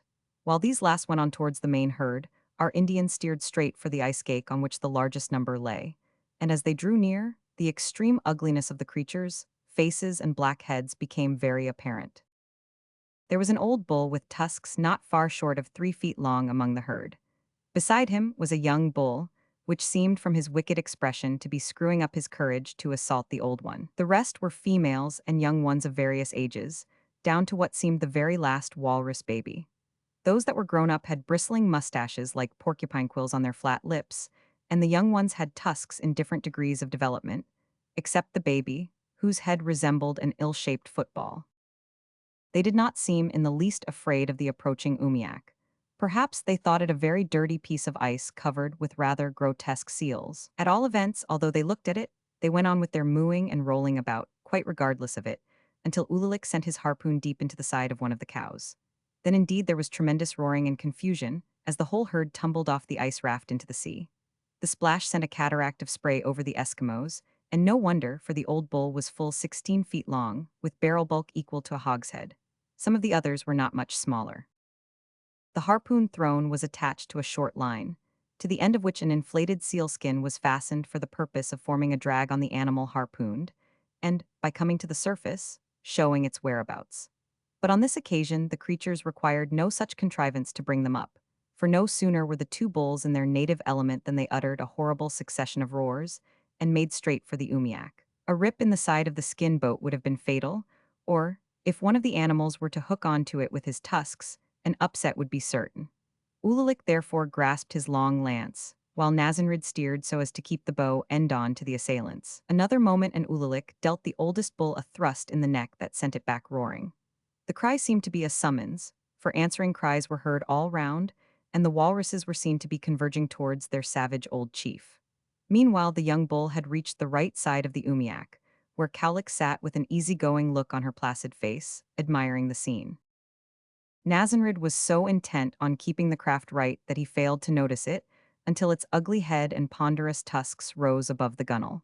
But Cowlick proved equal to the occasion. The easy-going look vanished, and the end of her paddle went into the throat of the brute, with a thrust so vigorous that the boat was driven to one side and the tusks missed their mark. At the same moment Adelaide, who sat close to her, grasped her paddle like a double-handed sword and brought it down with surprising force on the creature's left eye. A shot from the fire spouter followed. the ball entered the same eye, reached the brain, and the young bull sank to rise no more. The Indian reloaded as fast as he could, but not in time for another charge from the old bull, which Ulalik met with a stab in the side that again turned him off bellowing. A still younger bull, anxious, perchance, to win its spurs, took advantage of the situation and made a dash at the opposite side, but Nootka sent about 2 feet of her paddle down its throat, which induced it to reconsider its intentions. Just then, a loud report told that the spouter was again to the front. This time the ball took effect on the old bull's forehead and remained there. It neither killed nor stunned, though it probably surprised it, for it sheared off permanently, and all the rest of the herd went away to sea along with it. After this unexpected and dangerous encounter was over, it was found that several other animals were splashing about in a dying state, or fast to sealskin buoys, which the men in the kayaks had managed to affix to them. One of these was closely followed up by Antique, who had very cleverly launched his harpoon. A gludok was also seen to be struggling with a buoy, which he was trying to haul in. "Keep off," he cried in great excitement when old Mangovic paddled to his assistance. "I have lanced it twice. I need no help, see, the water is full of blood." "That is my beast you are fighting," remarked Ulalik as the umiak came up. "Look at the float, it is mine." The magician looked crestfallen. He had hoped probably to kill the wounded animal, secure it to his kayak, and cast loose the buoy so that no one could claim it. He made the most of the situation, however, by asserting stoutly that if he had not lanced it well, it would certainly have broken loose from the buoy. When the whole party was assembled on a large floe, cutting up and stowing away the meat, some of the younger men began to comment on the success of the hunt, and to congratulate themselves on the large supply of fresh provisions which they had secured. "Did I not tell you," said a gludok, who appeared to be superintending the workers, "that wonders would be done today?" "You did," replied Chinbuk gravely, "and one of the greatest wonders was that you managed to lance a walrus." "It was indeed a great wonder," returned the magician with a smile of supreme satisfaction, "for I was not hunting at all at the time, only looking on by way of encouraging the young men. It just came in my way and I killed it, easily, in passing.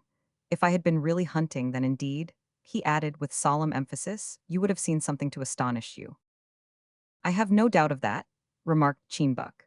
At the same moment Antique went off into an explosion of laughter, which he accounted for by pointing at a baby walrus which had just put its head out of the water, with an expression of surprise on its innocent face that clearly indicated its inability to understand what was going on. Chapter 31. An Expedition and a Disappointment. A few days later, the whole tribe arrived at their summer quarters, and no civilized family of boys and girls ever arrived at their seaside home with a more genuine expression of noisy delight than that with which those Eskimos took possession of the turf-mud and stone-built huts of Waraskik. It was not only the children who thus let loose their glee. The young men and maidens also began to romp round the old dwellings in the pure enjoyment of ancient memories and present sunshine, while the elders expressed their satisfaction by looking on with approving nods and occasional laughter. Even old Mangovic so far forgot the dignity of his advanced age as to extend his right toe, when Antique was rushing past, and trip up that volatile youth, causing him to plunge headlong into a bush which happened to grow handy for his reception. Nazanrid alone maintained his dignity, but so far condescended to harmonize with the prevailing spirit as to smile now and then. As for Adelaide, she utterly ignored the traditions of her people, and romped and laughed with the best of them, to the great delight of Nootka, who sometimes felt inclined to resent her stately ways. Chinbuk adopted an intermediate course, sometimes playing a practical joke on the young men, at other times entering into grave converse with his Indian guest. A gludok, of course, stuck to his own role. He stood on a bank of sand which overlooked the whole, and smiled gracious approval, as though he were the benignant father of a large family, whom he was charmed to see in the enjoyment of innocent mirth. Chinbuk soon formed his plans for the future, and laid them before the elders of the tribe the same evening after supper. At that period, when poor Nazanrid would have been enjoying his pipe, if that implement had not been blown with all his tobacco and tinder into the Arctic sky. It is but just to the Indian to add that he took his heavy loss in a philosophical spirit, and had by that time quite got over the craving, insomuch that he began to wonder why he had ever come under the sway of such a taste.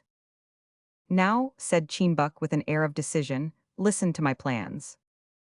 Hoi ho! Exclaimed everyone, especially a gluduk who added hey, in a peculiar tone, thus giving him leave, as it were, to talk as much as he pleased.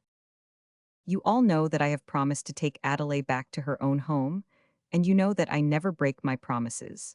It is therefore my intention to set off to the Whale River after 2 suns have gone round the sky. Hoy! Exclaimed some of the young men, with looks of surprise at such promptitude. We may observe here that in those regions the sun in summer describes nearly an unbroken circle in the sky, and that Cheenbuck's reference was to the next 2 days. I will take with me as many men and women as choose to go, but no children. We will take our spears and bows to procure food, but not to fight, for I go to make friends with the fire spouters and the white traders. So if anyone wants to fight, he looked at Reventic here, but that fire eater happened to be absent-minded at the moment and sat with downcast eyes. To fight, he repeated with emphasis, he will have to remain at home and fight the walrus or the women. A faint ho here indicated a desire for more. Nazanrid says he is sure his people will be glad to meet us. I am sure we shall be glad to meet his people. What will happen after that, I cannot tell. Something will certainly happen, murmured a gluduk, as if holding converse with his own spirit or with his familiar. I know it, I am sure of it, I tell you all beforehand. And you will accompany us, said Cheenbuck, turning to the magician with a nod of approval. When we go on an errand of peace, we need our wisest men with us, men whose knowledge and experience will make the fire spouters think much of us, and men who don't like fighting. Now then, continued the Eskimo, turning again to the young men, who will go? I shall not allow any to go who are not quite willing. There was no lack of volunteers. The party was then and there arranged, and 2 days later they set out on their mission, a goodly band, in kayaks and umiaks. The weather continued fine, the days were long, islets for camping places were numerous, and in process of time the party reached the mouth of the Whale, otherwise Grey Goose, river which they began to ascend. Oh, exclaimed Adelaide with glistening eyes as she looked from bank to bank, I know it so well, almost every bush and tree. And you love it, said Nootka. Yes, yes, is it not my own country? Nootka sighed. I wish I could love my country like you, but your country sticks. Mine melts away, most of it, every hot sun time, and it is not easy to care much for things that melt. But Warriskeek does not melt, said Adelaide sympathetically. That is true, returned Nootka, as if pleased to think of something solid, round which her affections might entwine. But we stay such a short time there, only while the hot sun time lasts, and I have not time to get very fond of it, not so as to make my eyes open and my cheeks grow red like yours. Then you must come and live with me and love my country, said the Indian girl in a patronizing tone. What, and forsake Ulalik? Exclaimed the Eskimo maiden with heightened color and flashing eyes. No, never, he will not melt, whatever else does. Right, Nootka? Exclaimed Adelaide with a laugh. It would take a very hot sun indeed to melt Ulalik, but perhaps the whole tribe will stay in my country. I think that Cheenbuck will get us over this difficulty. It is wonderful what can be done by a man with a determined mind like Cheenbuck. Yes, some of us Eskimos have very determined minds, said Nootka complacently. Adelaide laughed lightly. And don't you think that some of the fire spouters have also a good deal of determination, especially one of them who left the lodges of his people and wandered over the great salt lake all alone in search of his child? You speak truth, returned Nootka with a pleasant nod. I'll tell you what I think. Both our nations are very determined, very. Having come to this satisfactory conclusion, the maidens relapsed into general conversation. But a disappointment was in store, which none of the party had counted on. When the village of the fire spouters was reached, not a soul was to be seen. The tent poles remained, and the ashes of the hearths were still there, but the ashes were cold, and not a man, woman, or child remained, not even a dog. Nazanrid and Adelaide hurried at once along the well-known footpath which led to the spot where their own wigwam had stood, but the place was deserted. As in the case of all the other lodges, only the bare poles, according to custom, were left, the coverings having been carried away. Father and child looked at each other for some time in silent dismay.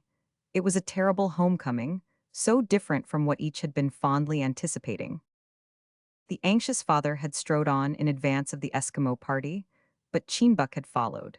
He hung back a little from feelings of delicacy as they neared the old home, and was much moved when he saw irrepressible tears flowing from the eyes of Adelaide. "Have enemies been in the camp?" he asked, when they had contemplated the scene for some minutes in silence. "No, enemies have not been here," answered the Indian. "There is no blood on the ground, no sign of a struggle.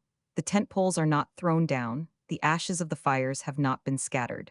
This would not have been so if there had been a fight. Keep up heart, Adelaide," he added, turning to the weeping girl.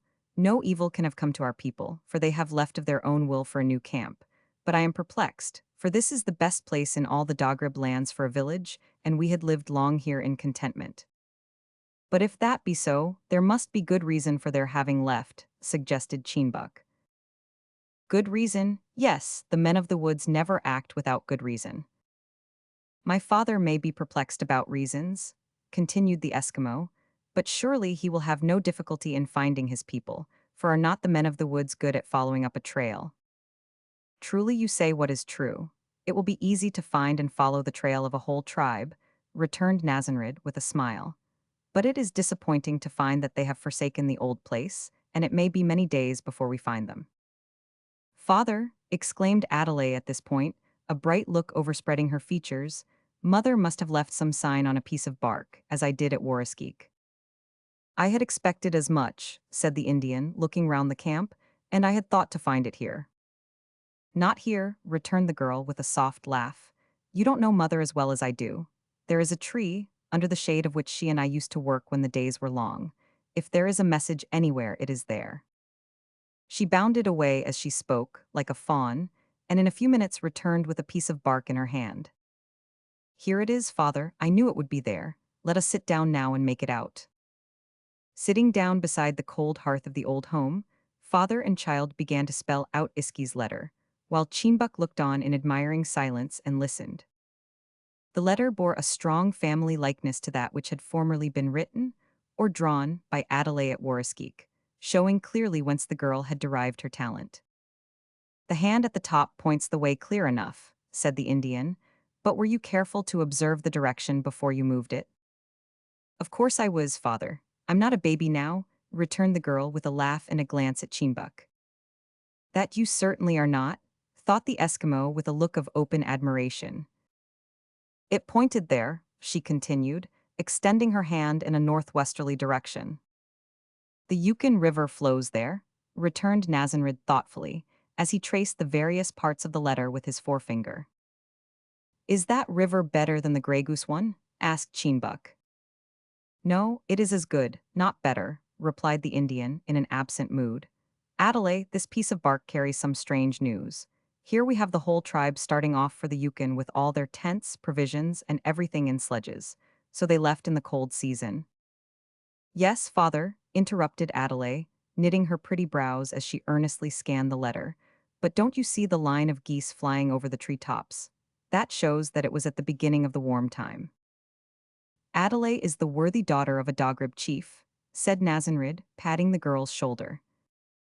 "I hope she'll be the worthy wife of an Eskimo youth some day," thought Cheenbuck, but, as usual, he said nothing. "And look here, father," continued Adelaide, "what do they mean by having all their snowshoes slung on their guns instead of on their feet?" "It means that the snow was very soft, beginning to melt, and it was easier to tramp through it without snowshoes than with them. I hope they have been careful, for there is great danger in crossing lakes and rivers at such a time of the year." "No fear of danger," said Adelaide with a laugh. "When Magadar leads the way, don't you see him there in front? Mother knows how to draw faces, only his nose is too long." "That is to show that he is the guide," observed Nazanrid. "Did you not do the very same thing yourself when you made Cheenbuck's nose far too long for the same purpose?" Adelaide laughed heartily at this, and Cheenbuck joined her, feeling his nose at the same time, as if to make sure that its handsome proportions were not changed. "And look, father," resumed the girl, growing excited over the letter. "That is your friend Mazwa. I feel sure of it by the shape of his legs. Who could mistake his legs? Nobody is like Mother. She does legs as well as faces. But what is that on his wife's back? Not a new baby, surely." "Why not, my child?" "Poor man," sighed Adelaide. "He had enough to provide for before." "Poor woman," thought Cheenbuck, but he maintained a discreet silence. Of course it was decided to follow up the trail of the tribe without delay. As Nazanrid had surmised, it was easily found and not difficult to follow. That night, however, the party encamped round the hearths of the deserted village. Chapter 32. An unexpected meeting. The brief summer had fled, and autumn, with its bright sunshine and invigorating frosts, had returned to the far north. When one day, during that short, delightful period styled the Indian summer, our friend Mac Sweeney and his inseparable henchman Moat sauntered down to the beach in front of the new fort. "Is it here the canoe was lion, Tonal?" "Aye, yonder it is, just beyond the palin, bottom up." "Man, this is fine weather whatever." "It is that," replied Moat, who could hardly have replied otherwise, for the fact did not admit of a doubt. There was an intense brilliancy, yet a hazy softness in the air, which was particularly exhilarating. Trumpeting wild geese, piping plover, the whistling wings of wild ducks, and the notes of other innumerable feathered tribes, large and small, were filling the woods and swamps with the music of autumnal revelry, as they winged their way to southern lands. Every view was beautiful, all the sounds were cheerful.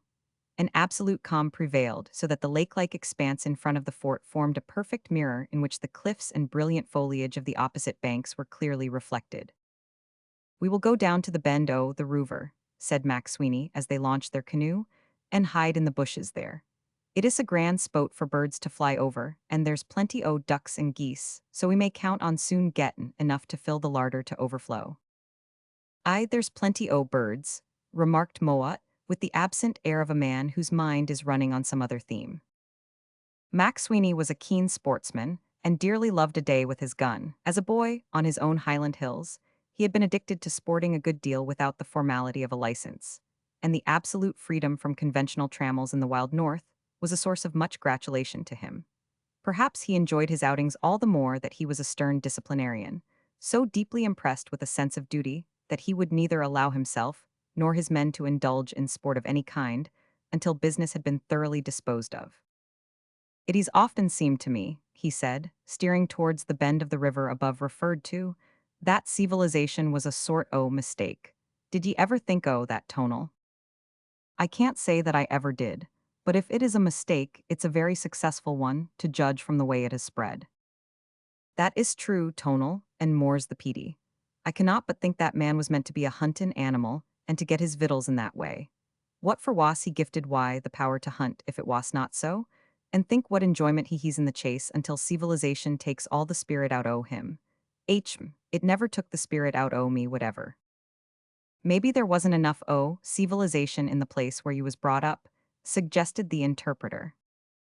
"Ah, ye have me there, Tonal," returned the trader with a short laugh. "Weel, I must admit that ye're not far wrong. The muddle o' the Grampians is but a wildish place, and it was there my father had his sheep farm and that I first made the acquaintance o' the muircock and the grouse. Oh man, but there's no place like the Hieland Hills after though the wildwoods here is not that bad. Tonal, man, catch hold o' that bush and draw close into the bank. There's a flock common, and they're fleein' low." The last words were spoken in a hoarse whisper, for they had just turned the bend of the river, and Mac Sweeney had caught sight of a flock of wild geese, flying low, as he said, and crossing over the land, which at that place jutted out into the stream. Moat, though naturally sluggish, was quick in action when circumstances required him to be so. The canoe was drawn close under an overhanging bush and quite concealed by it. The two men, laying down the paddles, took up their guns and examined the priming to see that it was dry, long before the flock drew near. Then they sat motionless and silent, crouching a little and looking upwards.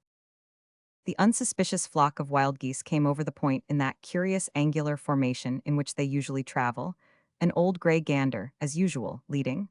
A deep trumpet note now, and then told of their approach. Then the soft stroke of their great wings was heard. Next moment the flock appeared over the edge of the bush that concealed their human foes. At the same instant sportsmen and geese beheld each other. The guns flew to the shoulders of the former, the angle was thrown into dire confusion, and the woods and cliffs reverberated with two shots, which crashed forth at the same moment. Trumpeting and screaming, the scattered flock passed on, and the hunters pushed out from the bank to pick up two plump birds which lay dead upon the water. But those two shots did more than carry death and confusion into the ranks of the gray geese. They caused surprise and something like wild excitement in the hearts of a number of Eskimos who, in their kayaks, happened to be at that moment pushing up the Yukon River, pioneered by a birch bark canoe, which was propelled by an Indian man and woman. submitting to authority while among the ice floes of the polar seas. Nazanrid had, as we have seen, consented to take his place humbly among the women and children in one of the umiaks. Antique and one of his companions were permitted to paddle the birch bark canoe, to their very great satisfaction, until Whale River was reached. But the moment the party entered on the lakes and rivers of the land, Nazanrid ordered Adelaide to take the bow paddle of his native craft, himself took the steering paddle, and from that moment he had quietly assumed the office of guide to the expedition. "Fire spouters!" exclaimed Cheenbuck on hearing the shots of the traders' guns. "Yes, my countrymen," replied Nazanrid. The kayak of Cheenbuck was about half a length behind the canoe, else the Eskimo would have seen that, though the Indian's voice was low and calm, his black eyes glittered with excitement. "It is not like the gun of the dog ribs," remarked Adelaide, glancing back at her father. "Why does Adelaide think so?" "Because there is too much noise. You have yourself told me, father, that the Indian uses a smaller charge both of powder and shot than the white trader, as he cannot afford to waste it. I never heard the guns of our men speak so loud. Perhaps we are going to meet white men." The chief regarded his daughter with a pleased smile and a look of pride. "Adelaide observes well," he said. "She is like her mother. The sound was loud because the charges were big, also because two guns were fired at once." "I heard only one," returned the girl. "That is because you have not heard much firing of guns. Adelaide is not yet as old as her father. The traders from the great fresh lake must have come to our land, and that is the reason why our people have forsaken the old home." As he spoke, the flotilla rounded a point on the river and came in sight of Mac Sweeney's canoe making for the land after having picked up the geese. An impartial observer would not have found it easy to determine which party expressed more surprise. "Fire spouters!" shouted the new arrivals. "Eskimos!" exclaimed Moat. "Savages whatever," said Mac Sweeney.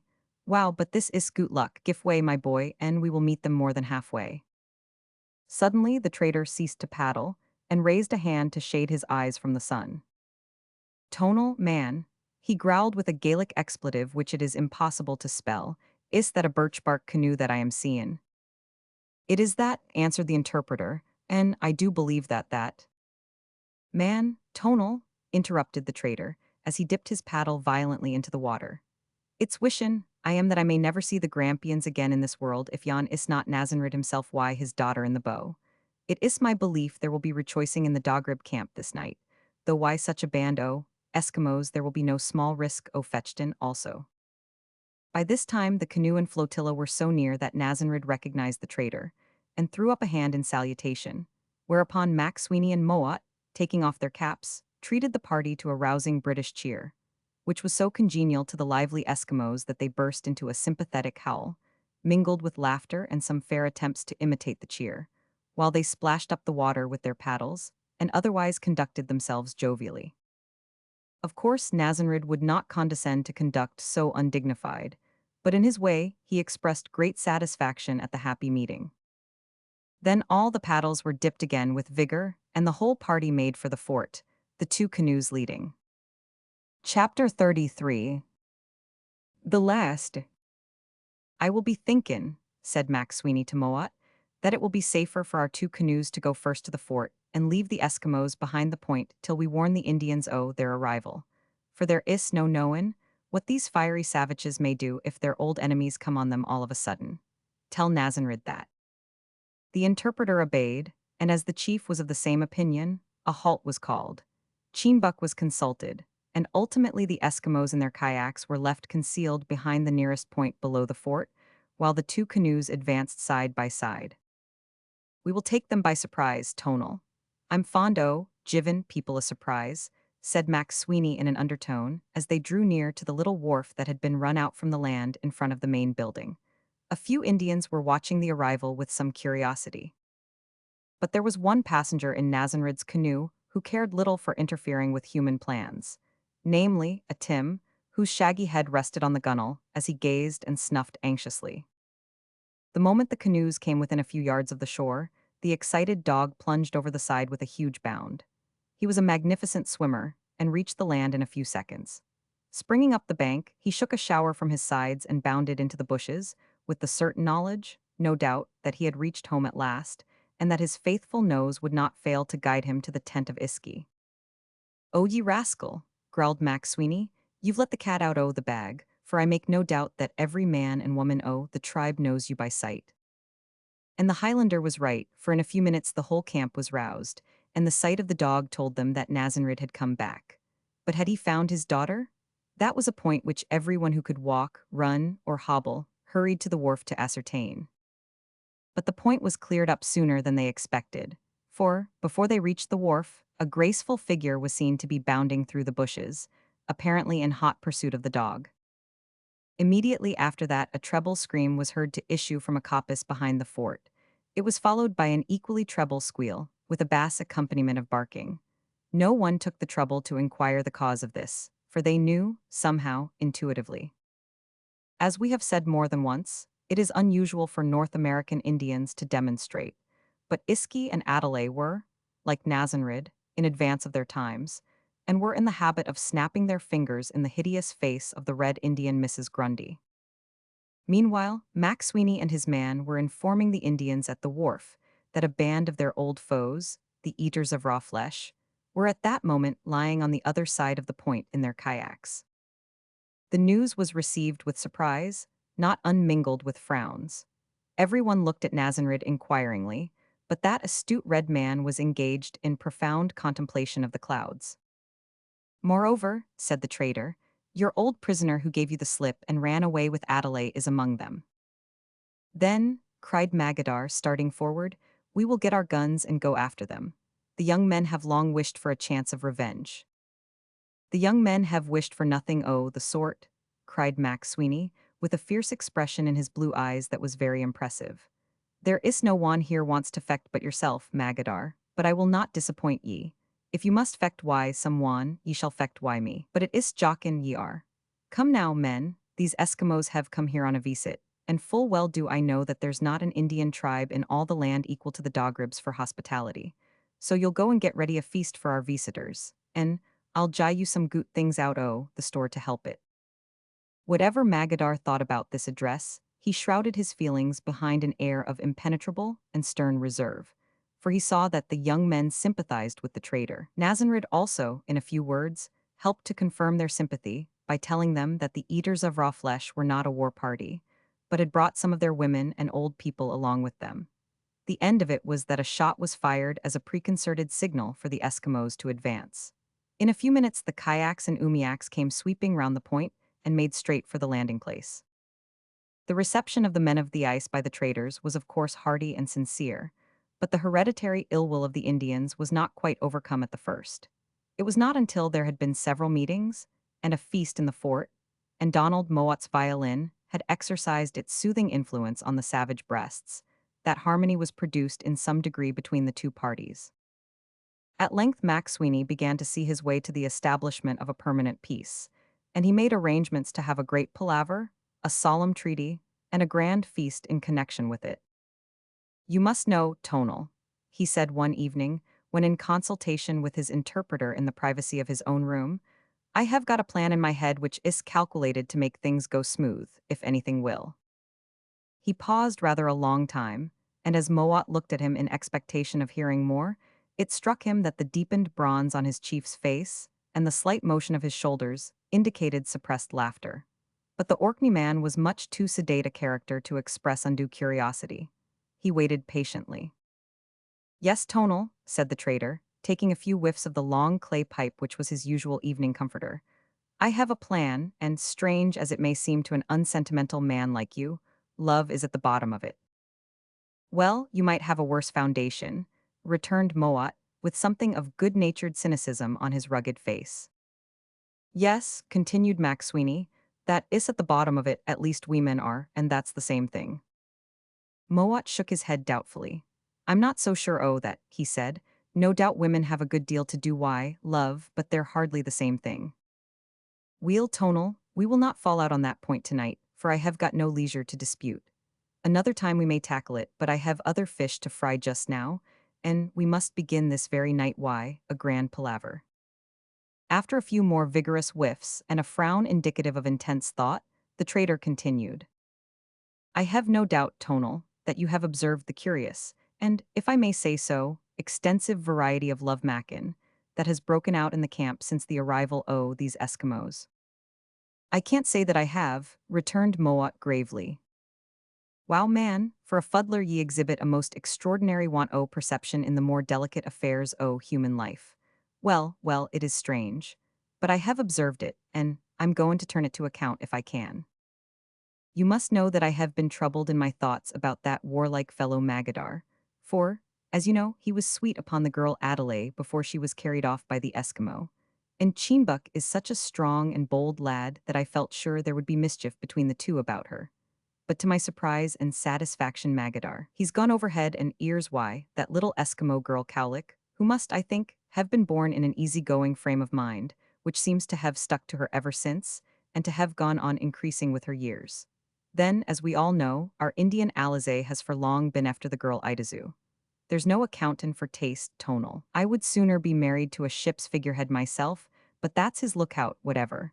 I have also observed, deed it would be difficult not to observe, that the man Ulalik is castin sheep's eyes at that girl Nootka. All this he's impressed me so much that I have set myself to observe more closely than I'm used to do in such matters. And I have discovered two more cases, namely, that poor young Eskimo that was wounded in the last fecht, but seems to be slowly recovering. They call him Ondakik, and he would have kicked altogether if it had not been for the nursin. So they say, oh, that nice little crater they call Rinka, or something like that. The other case is that lively stripling Antique. He's scarcely more than a boy yet, but young Ulita, as they call the girl, seems to think that no great objection. Now, Tonal, my plan is to marry them all offhand on the same day. You know that by virtue of my position in the service, I am empowered to perform the marriage ceremony. Of course, as a Christian man, I would not fail to impress them with the fact that no real marriage can take place without the blessin' o' their Manitou. But I think that the readin' o' the marriage service over them may impress them favorably, and help in the cause of peace and goodwill. It shall be tried, whatever, so you had better go and get your fuddle in order, and send the cook to me. That night Mac Sweeney had the central hall of his fort lighted up, and called together a united council of the Indians and Eskimos. My friends, he said, after passing the pipe of peace round among the former, and offering it to the latter, who each took a whiff out of courtesy, this is a great night, for we have met to join ourselves together in a bond of friendship which I trust will not soon be broken. Tell them that, Tonal. When the interpreter had done his duty, Cheenbuck was asked to translate it into the Eskimo tongue. The process was rather slow, but as natives and traders alike had plenty of time on their hands, and the proceedings were a great novelty, no one felt impatient. Then Mac Sweeney continued. We pale-faces, as you call us, believe that our God, our Manitou, takes a great interest in all our affairs, from the least to the greatest, and in the book in which some of us have written down our prayers, we ask, among many other things, that there may be peace in our time. For myself, I may give my opinion that the prayer would have seemed less selfish if it had run peace in all time, but that is by the way, whatever. Now, Tonal, go ahead. Donald went ahead, but he took the liberty of omitting what he deemed the irrelevant commentary. Peace, then, is the thing that I am driven at, peace and goodwill between the pale-faces and the men o' the woods and the men of the ice also. There are many things that make for peace. The first and most important thing is gut feelin'. Another thing is trade, commerce, barter, or exchange. I don't see how the Eskimo will translate these words, Tonal, but he will have to do his best. Then there is common sense, and lastly there is marriage. Now I have said my say, for the time, whatever, and Nazanrid will continue the discourse. Thus directly appealed to, our Indian rose, and looking calmly round on the assembly, said, every word that our white father has said is true, and a great many more words that he has not said are also true. Wah, from the red men, who evidently regarded the last remark as a self-evident proposition. Dispensing with the services of Moat, Nazanrid turned to the Eskimos and acted the part of his own interpreter. They received his words with an emphatic ho, as if they were equally clear on the subject of the last words being indisputable. Our white father has said, continued the chief, that the first and most important thing in producing peace is good feeling. That is true. It was good feeling in my child that led her to save the life of Cheenbuck. It was good feeling in Cheenbuk that made him care for my child and treat her well and bring her back here to her mother and her tribe. It was good feeling in the Eskimos that made them kind to the Indian chief and receive him hospitably when they might have taken his scalp and kept his daughter. It is good feeling, very strong good feeling, that makes the young Eskimo wish to make Adelaide his squaw, and it is the same good feeling that now makes Nazanrid willing that he should have her. Ho! Exclaimed the Eskimos at this point, with evident satisfaction, and ho! Exclaimed the Indians with equally evident surprise, for it was contrary to all their notions of propriety that an Indian chief's daughter should wed an eater of raw flesh. However, they said nothing more, and after gazing a few moments at each other in silent solemnity, they turned their eyes again on Nazanrid.